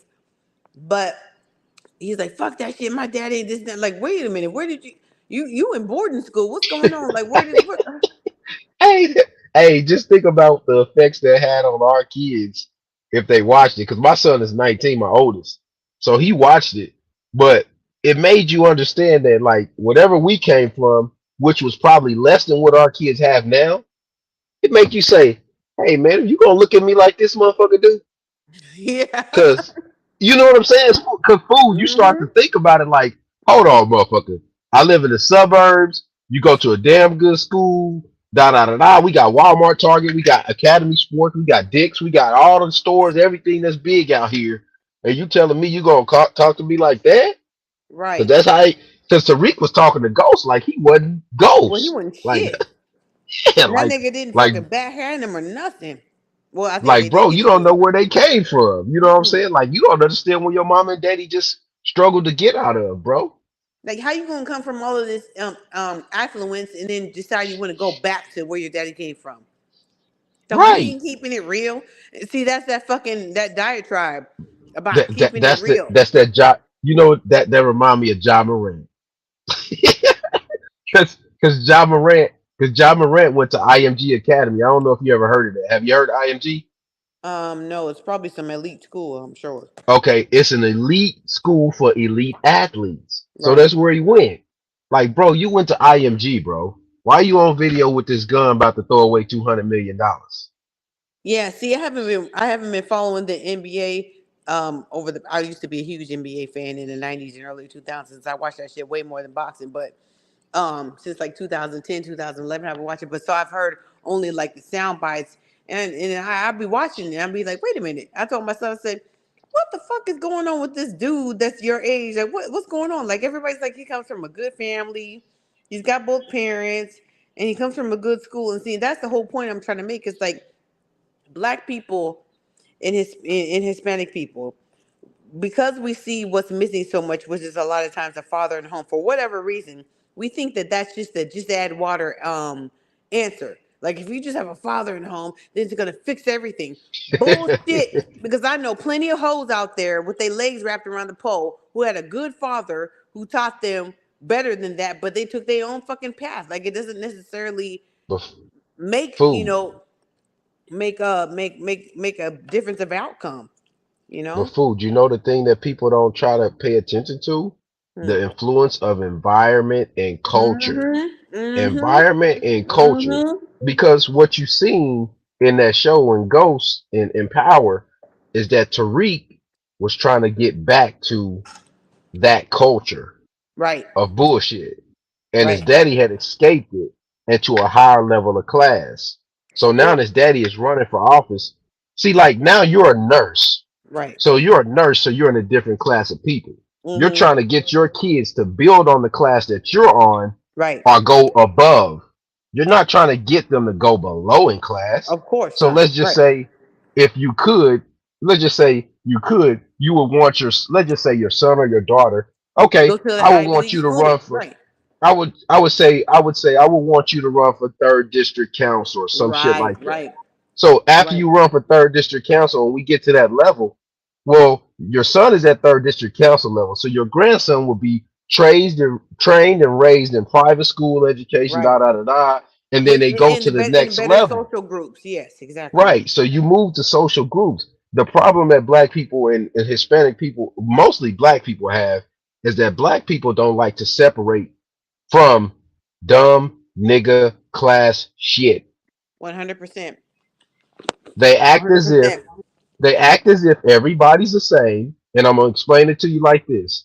Food Revolution, you're a nurse by trade. There's certain shit that I don't know. So if you're in my family and I ask you about some health shit, you're the expert. I'm not the fucking expert because I read a doctor said he looked. Niggas have that bad. And they won't let that shit go. Like, bro, because you got a couple herbs at the house, don't mean you know more than food. She practice on thousands of motherfuckers a year, bro. Yep. And they don't So want to listen to you, but you know what? What I've learned, I've taken that into consideration because I've seen it in real life. But you know what? It isn't just black people. It's a full worldwide like consensus of either you trust the medical field or you don't, because we got a lot of Google doctors that come into the office and tell you what's going on with them and what they need to solve the problem. And you're like, that's not even what the fuck is going on here. Not even close. But yeah, but what I mean is by family members. Take it down to family members yeah. because that's trusted. You see what I'm saying? I trust you because you're my family member, and if you give me some information, you want the best for me because you want me to live. That's the way I look at that. Right. So I'm not, you know what I'm saying? So like, if I come to you and I say, "Cuz, hey, should I take this, or this?" And you be like, what's your symptoms?" And then I'd be like, "Well, shit, I read on Google, cuz I should take this." Hey man, why you ask me for an answer, man? I gave you an answer, Exactly. and now you go. I'd be like, fine, go ahead and do what Google tell you to do. Shit. What the fuck you Yeah, asking me for? I got shit to do. Shit. yeah. That's how I be. That's how I be, fool. I be like, But we have a hard time. We have a hard time. Understanding this one thing. You always have to consider the source. In order to be able to consider the source, you have to fucking read. Okay. In order to be able to read, you have to be able to comprehend what you read. And there's a very huge lack of reading comprehension going on, just in the general public, but especially in our homes, because we have a tendency to say, shit, this is what such and such did, so I'm gonna keep on doing it. Did it work? No, but I'm gonna keep on doing it. yeah, yeah. That's a lot of what's going on. This is what such and such did, so I'm gonna do it So, okay, too. well, if it didn't work, why wouldn't you at least try what this other person is telling you to do? And they got some proven results. Well, because my mama said, or my daddy said, or my granny said, like, okay, all right. I don't even know why you even here. Why you in this office? Go do what you want to do. Yeah, So that's usually how it works. we have a huge That's lack usually how it works. of That shit crazy. reading comprehension and just comprehension and critical thinking skills in general. Yes, comprehension and critical thinking. Period. Because a lot of reading is not being done. A lot of No. reading is not being done. I've read so many books over and over. Like I'm Mm-hmm. sitting in my car now waiting on something, and I've reread The Alchemist multiple times. And if you read something multiple times, you get a different meaning sometimes out of something Yep. that you read multiple times. Because your thought pattern is not at the same level that it was when you read it the first time, most Right. likely. Because the first time you might just skim through it. You might have read it word Yeah. for word, but a lot of times you just skim through it. And I've even made mistakes, just like following recipes or whatever. Thinking, oh yeah, I got this. This is just like this other one, and it don't come out the way I want to when I was younger. And you're like, what the fuck did I miss? Like, oh shit, I used baking soda instead of baking powder. Or, oh shit, they told me not to use this much water and I just added whatever I wanted to, because you don't take the time to slow down and read every step by step. Because you think you just know. Black people got that shit bad, man. Got that shit bad. Yeah. Yeah, But I shit, learned this that shit. shit young. But we got older people who have children who are still raising their children to do that. In the same way. Yep. I watched it. I watched it. And if you try to correct it, you're the wrong person. Yep. And that's what leaves you apprehensive with trying to correct other people's kids, even Yep. if they're in your family, because it Yep. Because makes you you, yeah. Hmm. and it used to not be that way. It used to be like it took a village to raise your child. So you trusted the general consensus of the Hmm. community, but you were all communicating with each other. Like, this is the difference between a housewife nowadays versus a housewife back then. Like, women were raised to be housewives. So they had a community of housewives. So they shared information. They played games on Friday night. They Hmm. watched each other's kids. They knew each other's kids. Like, you knew your neighbor in your community. I'll be honest and say I don't even talk to my neighbors. I've been here for like 11 years. We just mind our own business. You know what I'm saying? Hey, Unless I you ain't, really hey, food. It's no fucking different. I've been in my house for 14. I wave at them motherfuckers, and that's it. right? I ain't never been in their house. Right? My neighbor looked me dead in my face, don't even wave. I'm like, God damn, you ain't see me? Like, I'm looking right at you. But you know, Hey, but hey, I had a little dude yesterday fixing a part of the fence on the side of my house, and my neighbor just pulled up. He was coming from work. He waved, walked right in the house. mm-hmm. Mm-hmm. Exactly. Like, you don't have any conversations versus in the Hispanic communities, they still talk to each other a lot. Like, every time I have like Hispanic handymen come by, they're very friendly. Mhm. They talk to Yeah, you. They're nice. They want to get to know your kids. They get attached like a part of your family or whatever, you know? yeah, because And they want to come back for more work, man. right, Hey, I had to. right. Hey, hey, it's funny because you was talking earlier. You said the Hispanics they work hard, right? So I told my partner, I said, hey, bro, this Mexican I got, man, he been in America too long. He charging too much.